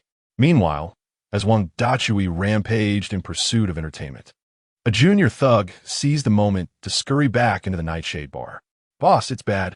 It's really bad." Stumbling into a private room, Wu Kaxian shouted in a panic, "There are people fighting outside. Calm down." Hearing this, a burly middle-aged man adorned with extensive tattoos furrowed his brow. Pushing the woman beside him aside, he rose and walked slowly towards the visibly distressed Wu Kaxian. "Boss, outside." Crack. "Ah, did you not learn to knock before entering?" Discarding the shattered liquor bottle carelessly, Xia Haish seized the shrieking Wu Kaxian and demanded, "Speak. Who dares to recklessly intrude upon the Black Snake Society?" While the Black Snake Society may appear as a second-rate force on the surface, however, those who truly navigate the treacherous waters of the underworld are well aware that such displays are mere FAAs. Thus, unless absolutely necessary, few would dare to provoke this enigmatic creature. After all, no one desires to approach the proverbial hedgehog, only to be pricked without reaping any reward. While injuries sustained during confrontations are not inherently terrifying, those drawn to the scent of blood pose a significant threat to the wounded. I do not know. There are 3 individuals in total. The intruder is a middle-aged man, accompanied by a young man and a woman. As the sensation of suffocation enveloped him, Wu Kaxian hastily divulged all he knew. Crack. Worthless. The information was as good as silence. After discarding the utterly incapacitated Wu Kaxian aside, Xia Haish contemplated the situation outside. As for the necessity of eliminating the opponent, although the woman is merely an object of his desire, she is not someone just anyone can behold. Those who witness what they ought not to will inevitably pay a price for their indiscretion. Chapter 94. The second daughter of the Liu family, Liu Bang. Just as Xia Haish was preparing to step out of the private room to assess the situation, the door was violently kicked open from the outside. A few bruised and battered ruffians tumbled into the room. A bunch of useless fools, observing the moaning and writhing figures on the ground. Xia Haish's face was suffused with a savage emotion. The interruption of his enjoyable affair was already infuriating, and being thrust into the very heart of the chaos only heightened his displeasure. Quite a lively scene indeed. After escorting Shangguan Jing into the room, Lin Ze cast an appraising glance at the furious Xia Haish. Faux serpent, let the true serpent emerge. Damn, who on earth is this guy? Upon hearing Lin Ze refer to him as a faux serpent, Xia Haish's expression subtly shifted. However, he chose not to elaborate, swiftly drawing a dagger from his waist and launching an assault on Lin Ze and his companions. Regardless of the opponent's identity, it was prudent to neutralize the threat first. If it turned out they had no significant backing, he could simply dispose of them in the river. Wang Butler, do not kill him. As Xia Haish advanced menacingly with his blade, Lin Ze calmly led Shangguan Jing to the side, remarking that all his limbs could be rendered useless, as long as he retained a breath of life. Understood, young master, you can rest assured. As they spoke, Wang Dachui produced a small toy from his pocket. Times have changed. One must evolve with the era. A few minutes later, accompanied by a piercing scream, Xia Haish's remaining left hand was grotesquely twisted. Seizing the moment of his opponent's pain-induced lapse, Wang Dachui swiftly incapacitated both of Xia Haish's legs. In an instant, the once imposing Xia Haish was reduced to writhing on the ground like a serpent. You have 2 choices. Approaching the now utterly defenseless Haish, Lin Ze used his toe to lift the man's head, presenting his options. Either he would kill him immediately, or he would summon Lu Ruoyan to meet him. Who are you? Hearing Lin Ze utter the name of his powerful backer, Haish's eyes widened with shock and disbelief. Could it be, you are from the Liu family of the capital? The information regarding that individual was so well concealed that no one but Haish was privy to it. Thus, Lin Ze's sudden revelation of the name was enough to leave Haish in a state of astonishment. I detest repeating myself. After removing the nail from his little finger, Lin Ze smiled and inquired once more, you have 10 seconds left. After that, prepare to meet your demise. You might as well give up. I will never. A few minutes later, a sultry voice resonated. Haish, did you summon me for something? A strikingly attractive woman entered the private room. However, Upon observing the scene within, her countenance darkened instantly. "Heish, how dare you betray me?" After cursing at the bloodied Heish sprawled on the floor, Lu Rian swiftly retrieved two small firearms from her thigh. In these times, one must be adequately prepared when venturing out. Just as Lu Ruyan aimed her weapons at Lin Ze, a figure swiftly appeared beside her and snatched the firearms away. Little girl, playing with such things can be quite perilous. After kicking the two Desert Eagles into his pocket, Wang Dachui quietly retreated to the doorway. Though often playful in demeanor, he, the esteemed butler Wang Dachui, would never tarnish his reputation in critical moments. "Who are you?" Realizing that her subordinates and weapons had been neutralized, Lu Ruyan was compelled to engage in verbal negotiation. "Did Lu Tian send you? How much did he offer you?" "I am willing to double it." Since her arrival in the Jiangnan region, she had maintained a low profile, avoiding any deadly enemies. Therefore, the only suspect capable of linking Heish to her and drawing her out was undoubtedly her older brother, Lu Tian. Lu Ruyan, who had come to Jiangnan 3 years ago and single-handedly founded Yinning Company, remained composed. Lin Ze gently swirled his wine glass. As everyone assumed, she was merely fortunate to catch the government's favorable winds. Yet, unbeknownst to them, she hailed from the prominent Lu family in the capital. Being the second daughter of the current head, Lu Tianhua, she had been forced to Jiangnan to escape the oppression of the eldest son, Lu Tian. Upon seeing Lu Ruyan for the first time, Lin Ze had already confirmed her identity. Name, Lu Ruyan. Age, 24. Identity, second daughter of the Lu family in the capital. CEO of Yinning Company in Jiangnan, mastermind behind Heish Association, leading expert in the field of top-tier chips. One of the protagonists from the timeline of the Wolf King's return, she provided significant assistance for the Wolf King to secure his footing in Huaxia. The Lu family is considered a prominent clan in the capital. Although there exists a considerable gap compared to first-rate families, they still wield enough influence to dominate enterprises in local cities. The selection process for the family heir, however, mirrors the excellent model of the Xuanwu Gate incident. Regardless of whether from the main lineage or a branch, those who are sufficiently exceptional have a chance to ascend to the position of family head. Thus, each transition in leadership often brings forth a tempest of bloodshed. In the original narrative, Lu Ruyan triumphed over her most formidable rival, Lu Tian, thanks to her connection with Bai Tianyu. Otherwise, given the disparity in hard power between the two parties, Lu Ruyan would have no chance of turning her fate around in this lifetime. What exactly do you wish to convey? As Lin Ze laid bare all her secrets, Lu Ruyan's expression unexpectedly settled into a calm demeanor. After all, if the other party were indeed sent by that scoundrel Lu Tian, it would be impossible for them to engage in this lengthy conversation. Quite simply, I propose a transaction with Miss Lu. After placing his wine glass on the table, Lin Ze leaned forward, resting his hands on his knees as he continued.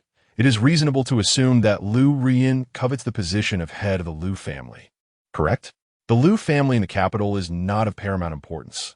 What truly matters is Lu Ruyan herself, or rather, the research capabilities she possesses.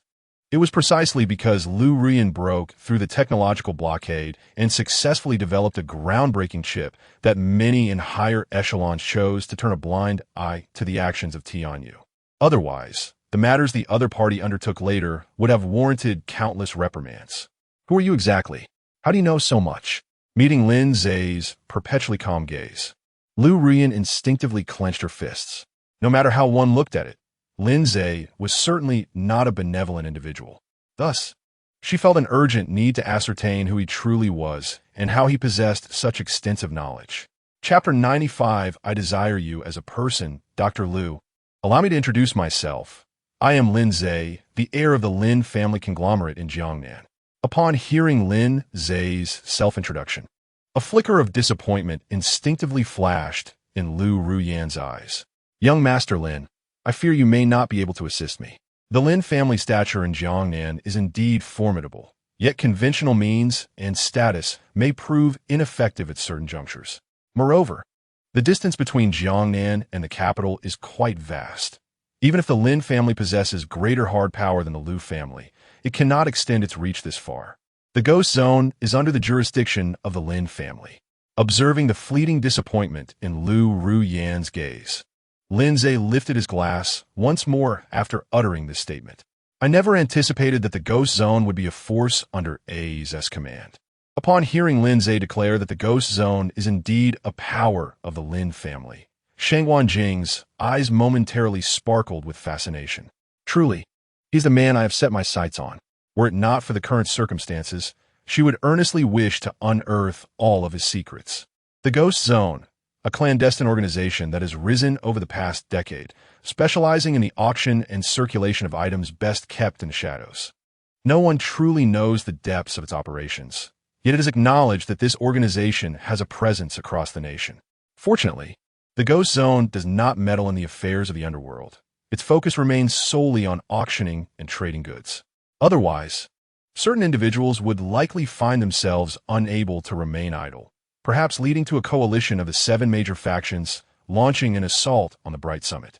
In these times, the world may lack many things, but it is not short of audacious fools. Once, a certain young master from the capital sought to showcase his bravado by deliberately instigating trouble. As a result, following the Halua saves Grandpa scenario, his entire family was drawn into the fray. Since that incident, the name of the Ghost Zone has reverberated throughout the underground world, becoming one of those entities that must not be trifled with. Evidence. Do you possess any evidence to substantiate this claim? Upon hearing Lin Ze assert that the Ghost Zone is a covert force of the Lin family, Lu Ruyan's eyes indeed revealed a glimmer of intrigue. However, as a person of discernment, she did not choose to trust him based solely on a single statement. After all, the words originate from Lin Ze's lips, and he may say anything he pleases. Perhaps it would be prudent to eliminate this woman. Observing Lu Ruyan's audacity to question Lin Ze, Shangguan Jing promptly offered her support. When one's life is threatened, decisions are often made with greater urgency. She intended to deny Lu Ruyan any further time for contemplation, aiming to expedite the resolution of the situation. After all, she had numerous inquiries to make of Lin Ze. As for where and how to ask, such matters are subjective.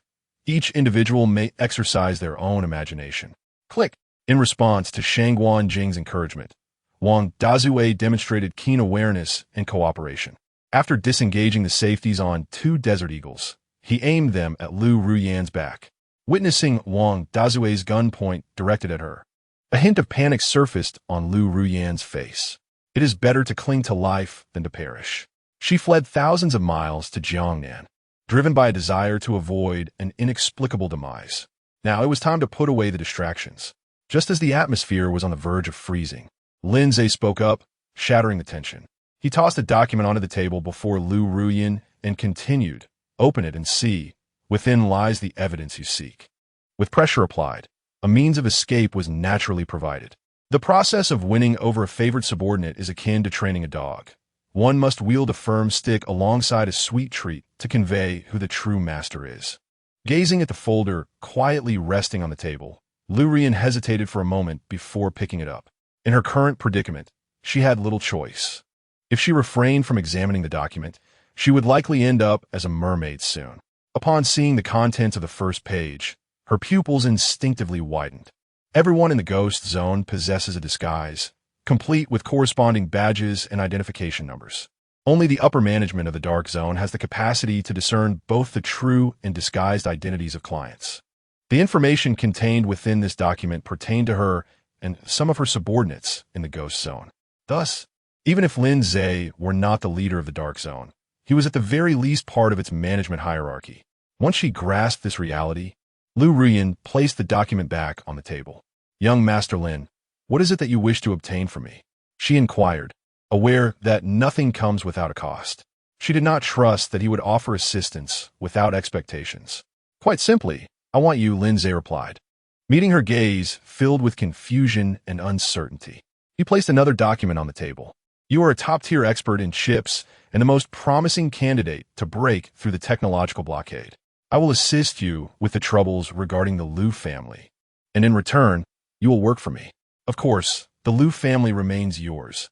I have no interest in it. After all, it is merely a second-rate power, unworthy of my attention. Besides, the Lu family's foundation is not particularly clean. Even if acquired, it cannot serve as a pawn. Rather than wasting time assimilating it, it is better used as a means to win over Lu Ruyan. After all, if she can break the chip blockade, her value would far exceed that of dozens of Lu families. Very well, but I have one question, Lu Ruyan responded, hearing Lin Ze's conditions without feeling the slightest sense of injustice. The Lu family selection method, akin to nurturing a poisonous creature, would not spare her even if she did not compete. What question? Lin Ze asked. How do you intend to assist me? As she spoke, Lu Ruyan fixed her gaze directly into Lin Ze's eyes.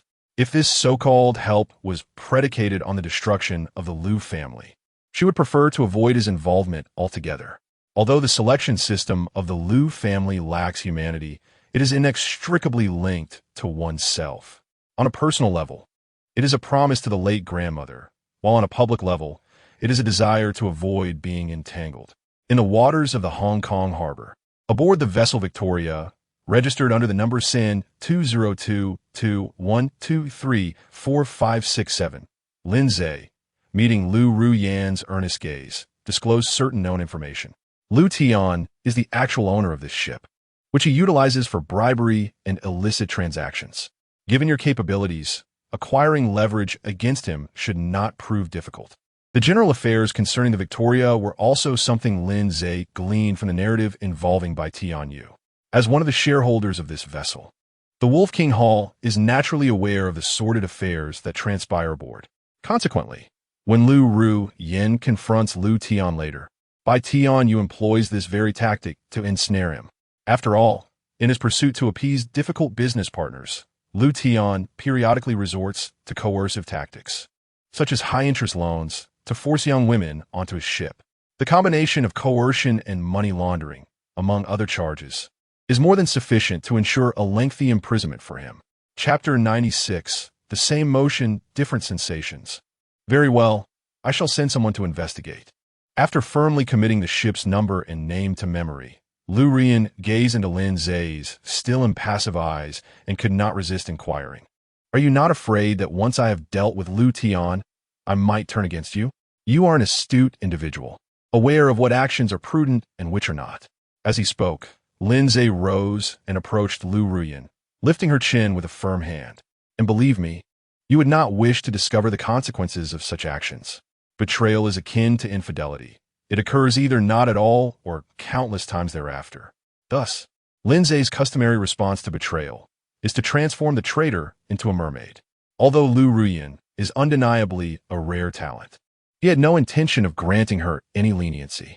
Should she choose to turn against him afterward, Lin Ze would merely offer her a family-sized meal deal, so to speak. Ha ha ha. I trust one shall not witness that day.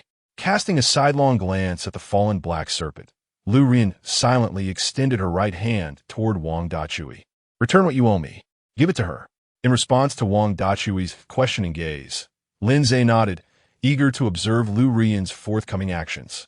As for safety, he was confident he could swiftly sever her neck before she could lay a hand on him. Aware of the situation, Wang Dachui reluctantly returned the handgun to Lu Ruyan, remaining vigilant for any sign of treachery, ready to act should she make any sudden moves. I have stated before, I detest traitors. Upon receiving the 2 desert eagles from Wang Dachui, Lu Ruyan gracefully approached the prostrate black serpent. Boss, grant me one more chance, I promise. Bang. Opportunities are singular. It is you who failed to cherish them. Watching the defiant black serpent collapse to the ground, Lu Ruyan quietly returned the desert eagles to her thigh. Since he had chosen to betray her, it was certain he would do so again. Rather than harboring a ticking time bomb, it was more prudent to seek a replacement. Young Master Lin, if there is nothing else, I shall take my leave. Having dealt with the overly knowledgeable black serpent, Lu Ruyan intended to return and organize her personnel's actions. Once Lu Tian, the greatest obstacle, was toppled, no one in the Lu family would pose a threat to her. With business concluded, it was time to attend to personal matters. As Lu Ruyan prepared to turn away, Lin Ze grasped her slender wrist. Compared to strangers, I prefer to trust my own. Lin, young Master Lin, Shangguan Ming, this isn't right. Shangguan Jing, we're doomed. Another sister is about to emerge. Wang Dachui, close the door. Close the door. This is not something I should witness. At this moment, within the confines of the Jiangnan City Police Station, a distressed Tang Hao exclaimed, "Officer, I am truly wronged." Facing two middle-aged male officers seated before him, he fell on the brink of despair. The promised presence of alluring female officers and potential romantic encounters seemed nothing but a cruel deception. Zhao Dizhu's remarked, "Finally, all the female officers have been dispatched for duty. Spare us the theatrics. If you are innocent, we shall investigate." Interrupting Tang Hao's lamentations, the middle-aged officer continued, "For now, you shall remain here at the station, which will facilitate our inquiries." "Officer, you cannot do this. I have done nothing wrong. It is that man surnamed Gua who has defamed me." Upon hearing the decision to detain him, Tang Hao fervently defended himself, insisting, "I am merely an ordinary university student. How could I possibly engage in any wrongdoing with him?" With the absence of the enchanting female officer, he feared that the accompanying opportunities would also dissipate. Knowing full well that he had nothing to lose, he was reluctant to languish in a dark and dismal cell, although standard procedure dictated a maximum detention of 48 hours. That duration could still afford him ample time to devise a plan. "Take him away," commanded the middle-aged officer, maintaining an impassive demeanor. "Please, officer." Despite Tang Hao's desperate pleas, he was ultimately escorted to the holding cell. "Behave yourself.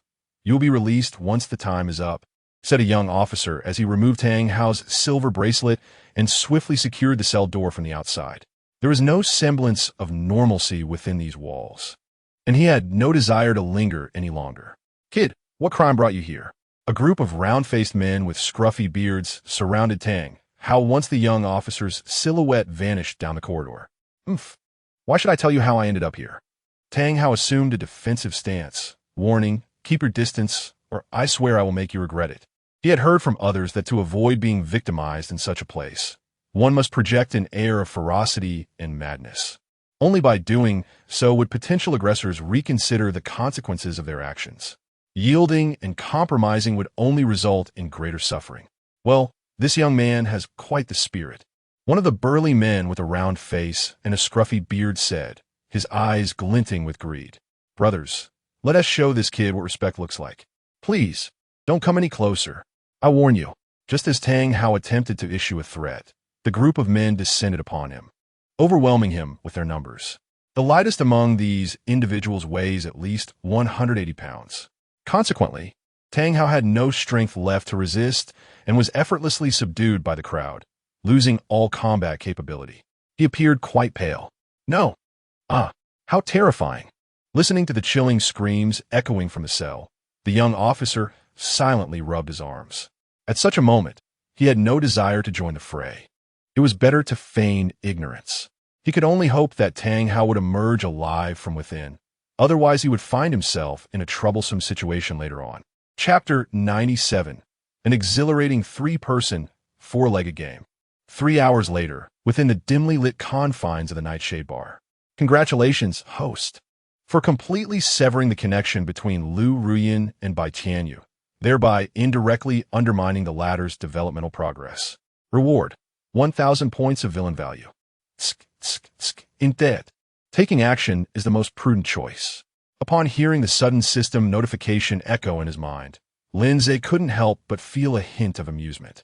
It seems that no matter how obstinate a person may be, there always comes a moment of total subjugation. Just as Lin Ze pondered his next steps, Lu Ruyin propped herself up on the bed with her arms. However, due to the pain from her wounds and her overall weakness, she fell back onto the bed within mere seconds. If she couldn't rise, she might as well rest. A little indulgence could be beneficial for her spirit. Gazing into Lu Ruyin's eyes, which were filled with indignation yet tinged with fear, Lin Ze gently pulled her into his embrace. "What? Do you have objections to my actions? How could I dare?" she replied, her voice quaking. With a light smack to her head, Lin Ze then grasped her chin, stating, "Let's converse properly, or I might just consider extending my hours." I was wrong." Upon hearing Lin Ze's words, Lu Ruyin immediately capitulated. Analyzing her current physical state, she realized that there was no guarantee she could get out of bed for work the following day. Should she engage in frivolities with Lin Ze, Rising from the bed would be utterly impossible. Where did I err? Can we talk about it, sister? Witnessing Lin Ze effortlessly tame the sarcastic Lu Ruyan, Shangwan Jing. With a languid expression, tease, don't be shy, just say it, so I can enjoy a good laugh. It's far more delightful to share joy than to revel alone.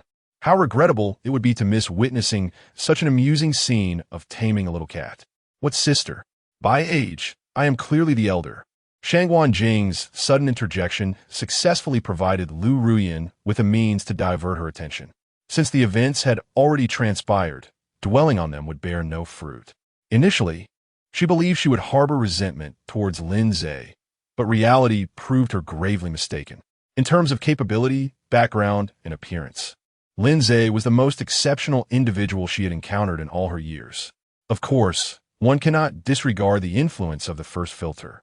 After all, whether male or female, one's first love tends to cast a unique glow over them.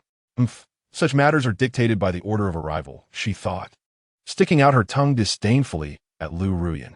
Turning to Lin Ze with a playful demeanor, Shangwan Jing cooed, "Ah, Ze, you agree with me, right?"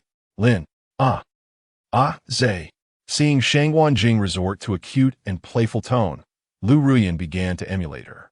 Although it felt peculiar to address Lin Ze in such a manner for the first time, an unfamiliar sensation blossomed within her heart.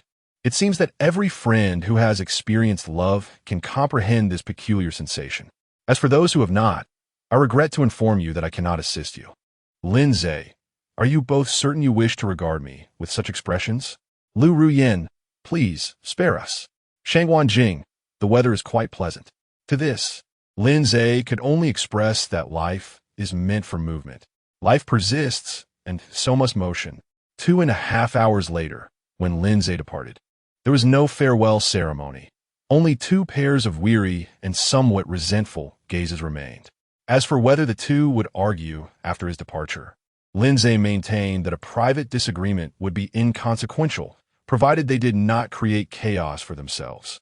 Moreover, matters that could be resolved privately do not constitute true issues. Young master, shall we head directly home now? Upon witnessing Lin Ze emerge from the secluded room, Wang Dechue promptly stowed away his phone. Earlier, the elders had called to inquire whether he was on a date with Miss Shangwan. I informed them that he was studying in the library. As for the matter concerning Miss Lu, I refrained from mentioning it to the elders. Regarding Shangwan Jing standing up for Lin Ze that morning, Lu Haizhu had already conveyed the news to Shun Ligua. After all, as the sole young master of the Shun family, Lin Ze's troubles could not go unreported. Shangwan Jing served as a pawn to divert attention. Otherwise, if the Shun family ceased their support for Haicheng University, a blemish would mar Lin Ze's otherwise flawless record. As for why Wang Dechue did not disclose the actual circumstances to Shun Ligua, there exists an old Chinese adage: those who recognize the times are the true talents. Wang Dechue had witnessed Lin Ze's methods and saw no need to invite discomfort upon himself. Well done, Lin Ze remarked as he slowly made his way outside after sealing the door to the secluded room. Fetch some female nurses and ensure no one approaches this room. Understood. Young master, I will arrange it immediately. Observing the recently closed door, Wang Dechue pondered before inquiring, should we prepare some tools to prevent any unforeseen occurrences? There's no need. Let things unfold naturally. In response to Wang Dechue's inquiry, Lin Ze shook his head dismissively. You know what to do regarding today's events. Anything I wish to avoid can easily be managed through my medical expertise. Today, I have been accompanying the young master in the library. Indeed, you have been with me in the library. After gently patting Wang Dechue's shoulder, Lin Ze smiled and exited the room. Conversing with an astute individual is a simple matter. Had a less discerning person been present, they might have inadvertently caused a physical disappearance. After all, this society is not lacking in naive fools. Individuals like Wang Dechue, who possess a rare blend of wisdom and folly, can indeed be regarded as a vulnerable species. As he gazed at Lin Ze's retreating figure, a quiet sigh of relief escaped Wang Dechue's lips. It appeared that his recent allegiance had led him to the right conclusion. Although pledging loyalty to Lin Ze seemed akin to serving the Shun family, Wang Dechue understood the profound distinctions that lay between the two. Once a person has glimpsed a broader horizon, the desire to advance further becomes irresistible. He had been stagnating in the later stages of his development for over a decade. And how many decades could one truly have in life? Now, presented with the opportunity to engage with deeper realms through Lin Ze, Wang Dachui could not let this chance slip away. If he had previously been merely the steward of the Shun residence, he now belonged unequivocally to Lin Ze's side. He hoped fervently that his choice was not misguided. With a soft murmur of that thought in his heart, Wang Dachui turned to follow Lin Ze. Chapter 98. Alas, the poor male, supporting character of the tragic tale. Half an hour later, on a national highway leading back to the Shun family, the black Qian screeched to a halt, leaving behind a trail of rubber. "Young master, there is someone ahead on the road," Wang Dachui remarked, observing a disheveled figure slumped on the ground a few meters away, exuding an unmistakable air of a vagabond. After making this statement, he prepared to exit the vehicle to assess the situation further. It was now past 8 in the evening, and this stretch of highway was typically devoid of passersby. Thus, the sudden appearance of this drifter piqued Wang Dachui's vigilance. Should the individual exhibit any peculiar behavior, he was ready to take immediate action. Do your systems contain an abundance of feckless men? Why are there so many of these fated individuals? In stark contrast to Wang Dachui's watchful demeanor, Lin Ze's eyes glinted with a hint of amusement and jest. Name: Xiao Chun. Age: 23. Identity: a top talent in finance, possessing extraordinary comprehension and insight within the field. Financial investment advisor for the Su Group and a key architect in its growth and success. Plot development: the fiancé, already engaged, sent him deep into the mountains for reflection to please her true love. Protagonist: Halo, 3000, not yet fully awakened, awakening condition. Personally slay the fiancé, and the green tea man. Well, everyone has their own interests. Lin Ze shrugged with a hint of exasperation directed at the Destiny's greatest villain system. The system then turned its attention to Xiao Chun, who was conversing with Wang Dachui in the distance. What do you intend to do? This fellow is unlike the previous Lu Mubai. From the awakening conditions required by Xiao Chun, it was evident that his heart was likely steeped in darkness. Of course, it was also plausible that he had succumbed to utter depravity following relentless torment. Nurturing a treacherous wolf could easily lead to backlash. How much villainous merit can one acquire by eliminating him before his awakening? Lin Ze inquired, voicing his curiosity to the system. Eliminating an unawakened fated child would not grant him the entirety of their fortune. It was akin to knowing there was a wealth of money in a bank, yet only being able to withdraw one's own deposits. Furthermore, the conditions for Xiao Chen's awakening bore an uncanny resemblance to a revenge narrative typical of protagonists in popular literature. Therefore, to avert futile efforts in the end, Lin Ze resolved to prepare for the worst. Let us say a 50-50 chance. If he genuinely appreciates your assistance, perhaps you could claim it all, much like with Lu Mubai. As he spoke, the Destiny's greatest villain system cast a glance at Xiao Chun in the distance. However, I suspect this fellow is inherently rebellious. Be cautious lest you find yourself outmaneuvered in the end. In the realm of web literature, for prominent surnames stand out: Yilin, Xiao, and Chu. Generally, those bearing these surnames tend to eschew a prolonged existence beneath others. Should one become a guardian to such individuals, one must tread carefully, for the consequences could be dire. Rest assured, I merely seek to infuse a modicum of amusement into the monotony of life. Upon lowering the car window, Lin Ze addressed Wang Dachui, who was not far off. Bring the person over. Understood, young master. Upon hearing Lin Ze's directive, Wang Dachui abandoned his intention to hurl Xiao Chun down the slope. He was no saint, inclined to meddle in others' affairs. Although Xiao Chun seemed to have recognized him, this did not necessitate any intervention on his part. Wiping the grime from his hands and face to avoid soiling the young master's eyes, Wang Dachui tossed a handkerchief before Xiao Chun and pulled him up from the ground. Even a beggar must observe decorum when in the presence of a king, regardless of his poverty. Shun, young master Shun, did Su want to send you to fetch me? As he was assisted by Wang Dachui to the vehicle, Xiao Chun voiced his foremost concern. He had no prior connection with the newly returned scion of the Shun family. accustomed to the indifference and selfishness of the affluent. He found it difficult to believe that the other party would stop out of benevolence. Thus, the most plausible scenario was that Lin Ze had been summoned by Su Wanner to locate him. Have you lost your wits from blood loss? Lin Ze's face bore a look of mockery and disdain in response to Xiao Chen's somewhat foolish inquiry. Could it be that, at this moment, your thoughts remain ensnared in matters of love? When one is on the brink of fulfilling a long-held desire, they often instinctively shed all pretense. Of course, the primary aim of this query was to discern Xiao Chen's intentions. If the answer were to be one of self-sacrifice akin to that of a tormented soul, Lin Ze believed it best to send him on his way.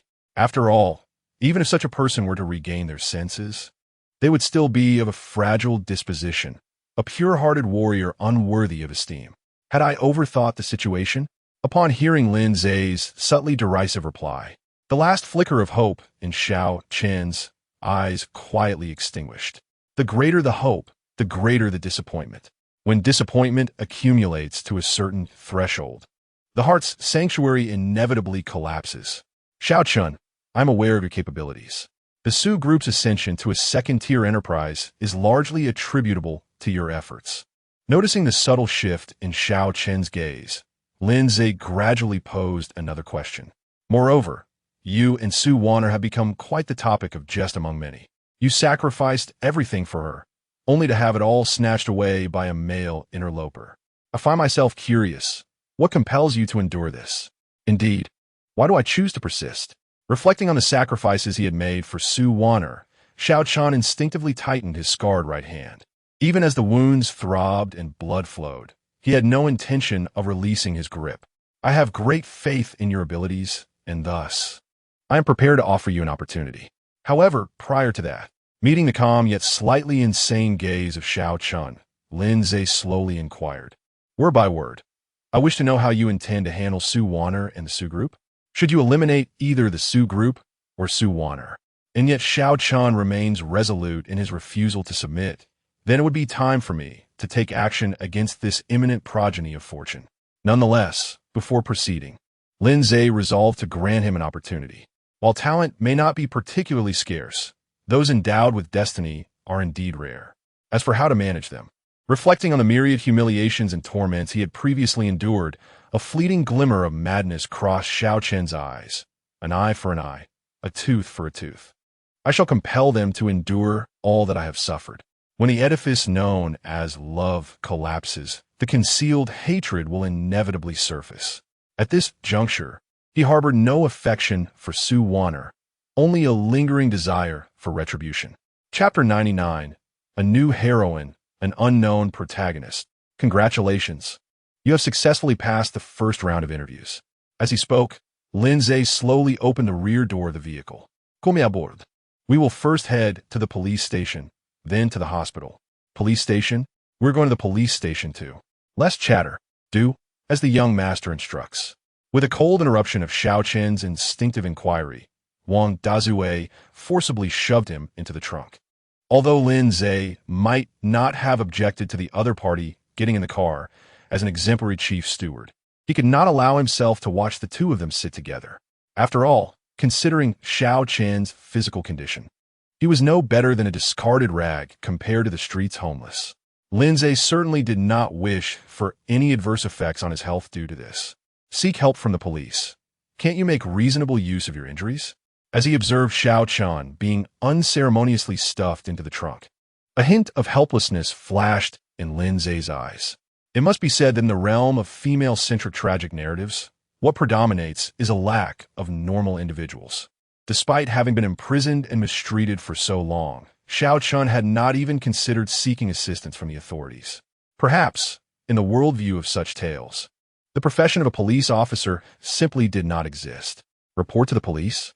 Upon hearing Lin Ze's words, Xiao Chen instinctively sought to retort.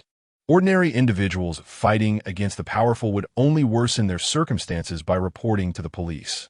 However, upon recalling the Shun family's status in Jiangnan, he promptly swallowed his words. While the Su Group might appear formidable in the eyes of common folk, to the Shun family, they were hardly more significant than ordinary people. In the face of absolute strength and power, So-called justice only emerges under specific circumstances.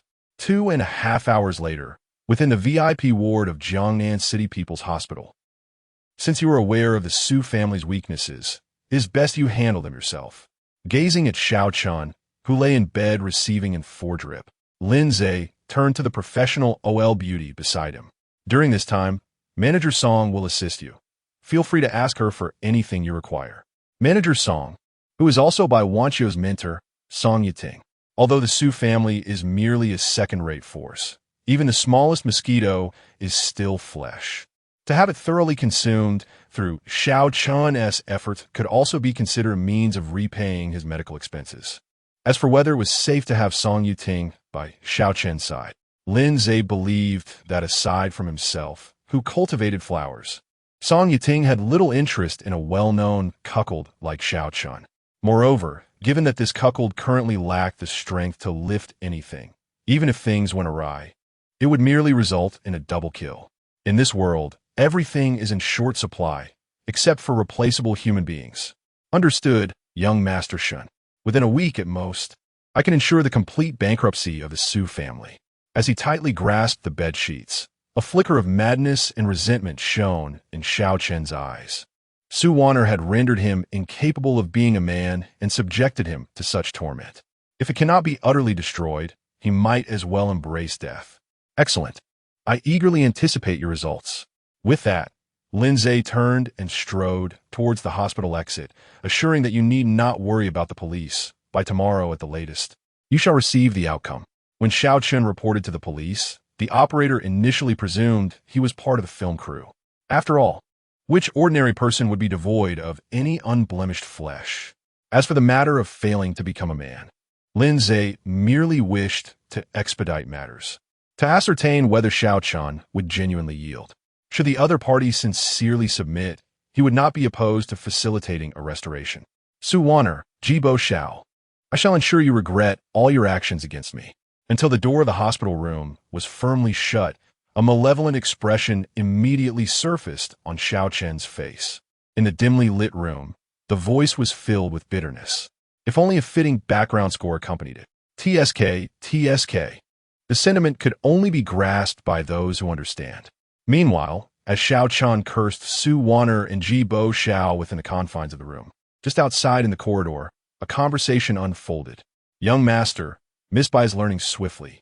She has now mastered most of the theoretical knowledge and merely needs opportunities for practical application.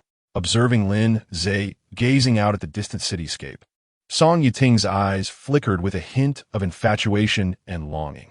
Humans often cannot encounter those who are truly remarkable. Otherwise, even when aware that the endeavor bears no fruit, they will rush forward like moths to a flame. You have done well in this matter. Turning to glance at the poised and intellectual figure of Song Yiting beside him, Lin Ze gently tucked a stray lock of hair behind her ear. The Su Corporation will take 30%. The remainder will be allocated to the company's operations. To sustain a vast commercial empire, one must have capable individuals at their side. Otherwise, attempting to manage everything personally would lead to exhaustion, even for the most industrious. As for Song Yiting, who had already passed the assessment and demonstrated exceptional capability, Lin Ze was more than willing to reward her. Money is an inexhaustible resource. To sacrifice goodwill for immediate gain is undoubtedly the most foolish course of action. However, unlike previous circumstances, Lin Ze noticed an intriguing piece of information beside Song Yiting. Name, Song Yoting. Age, 26. Identity, general manager of a subsidiary under the Lin Group, a diligent genius. One of the unknown storyline's heroines. Thank you, young master. Feeling the warmth emanating from his presence, Song Yiting's cheeks flushed as she softly inquired, "Do you have time later? I would like to invite you for a late-night snack." She did not genuinely possess a fondness for cultivating lilies. Rather, there was no room left in her heart. "Sure, where shall we go?" In response to this almost overt invitation from Song Yiting, Lin Ze chose not to decline. After all, an employee who has toiled diligently deserves a small token of appreciation. How about the Vignette Collection Hotel? As Lin Ze did not decline her invitation, a hint of surprise blossomed on Song Yiting's face. The vignette collection not only offers splendid scenery and exceptional service, but also marks the beginning of their candid interactions. Venturing into such a meaningful place for a late-night snack seems to provide an ideal setting for the development of certain matters. Very well, let us proceed there. After gently grasping Song Yuting's delicate chin, a playful expression emerged on Lin Ze's face. Miss Song, it will be too late to have regrets later. I shall not regret it, not ever. Recalling the moment when Lin Ze rescued her from peril, Song Yuting clasped his arm in response. As long as you, young Master Lin, do not find me burdensome, I will remain by your side.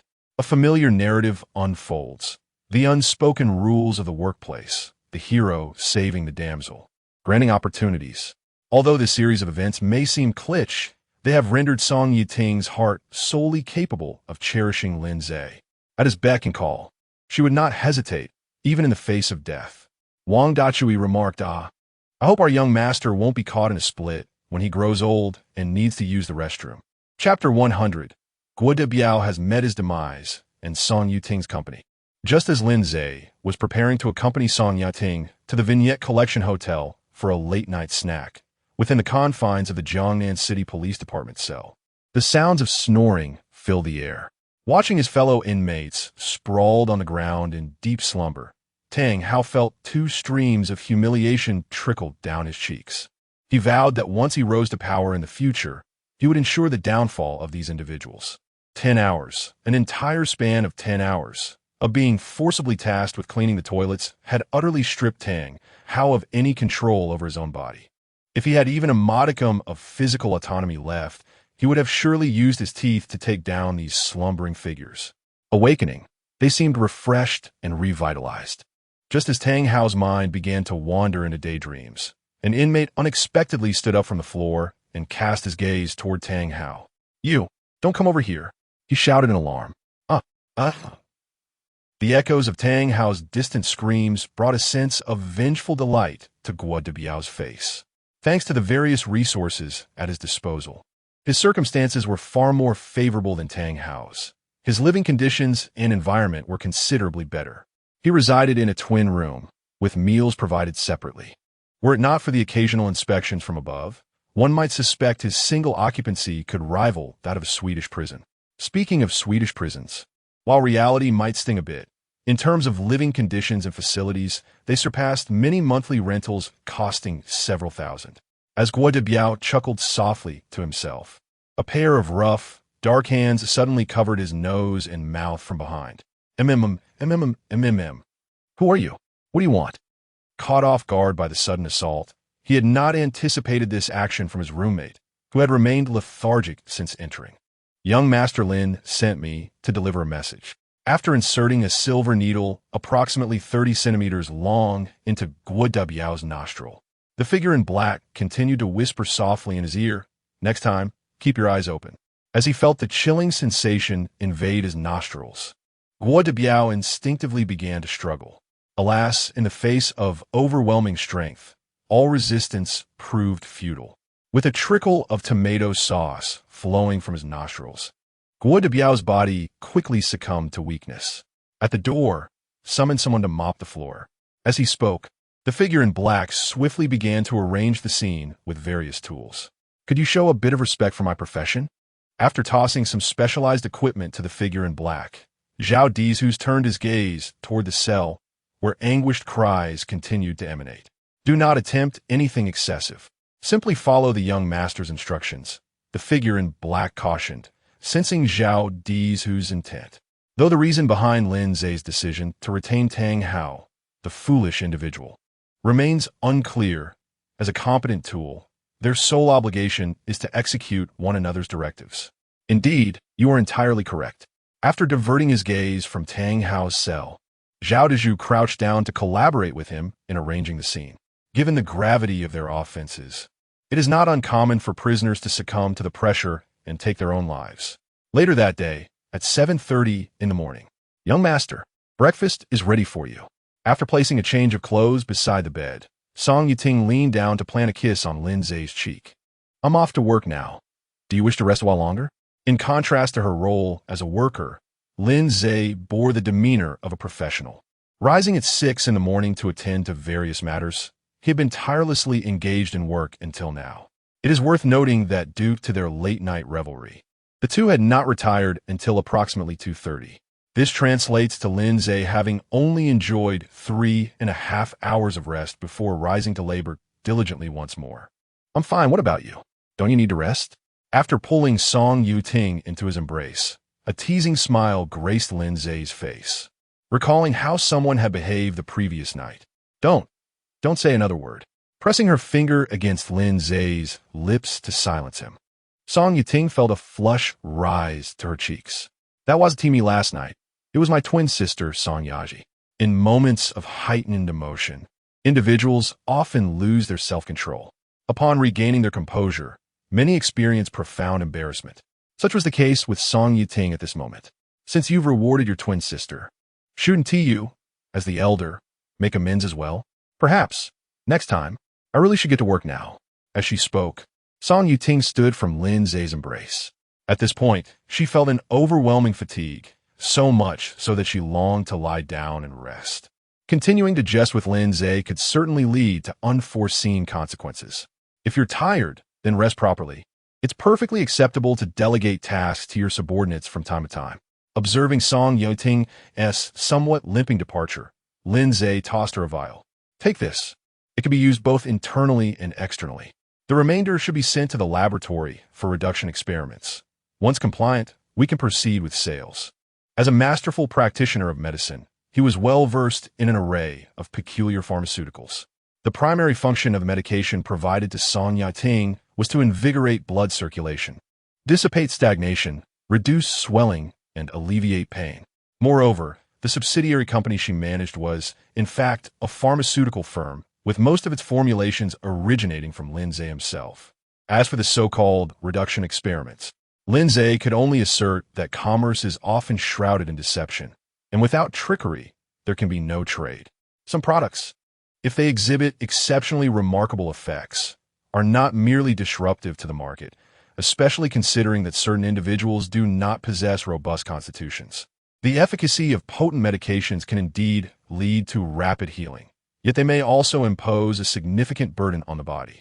Under normal circumstances, one might not encounter any issues.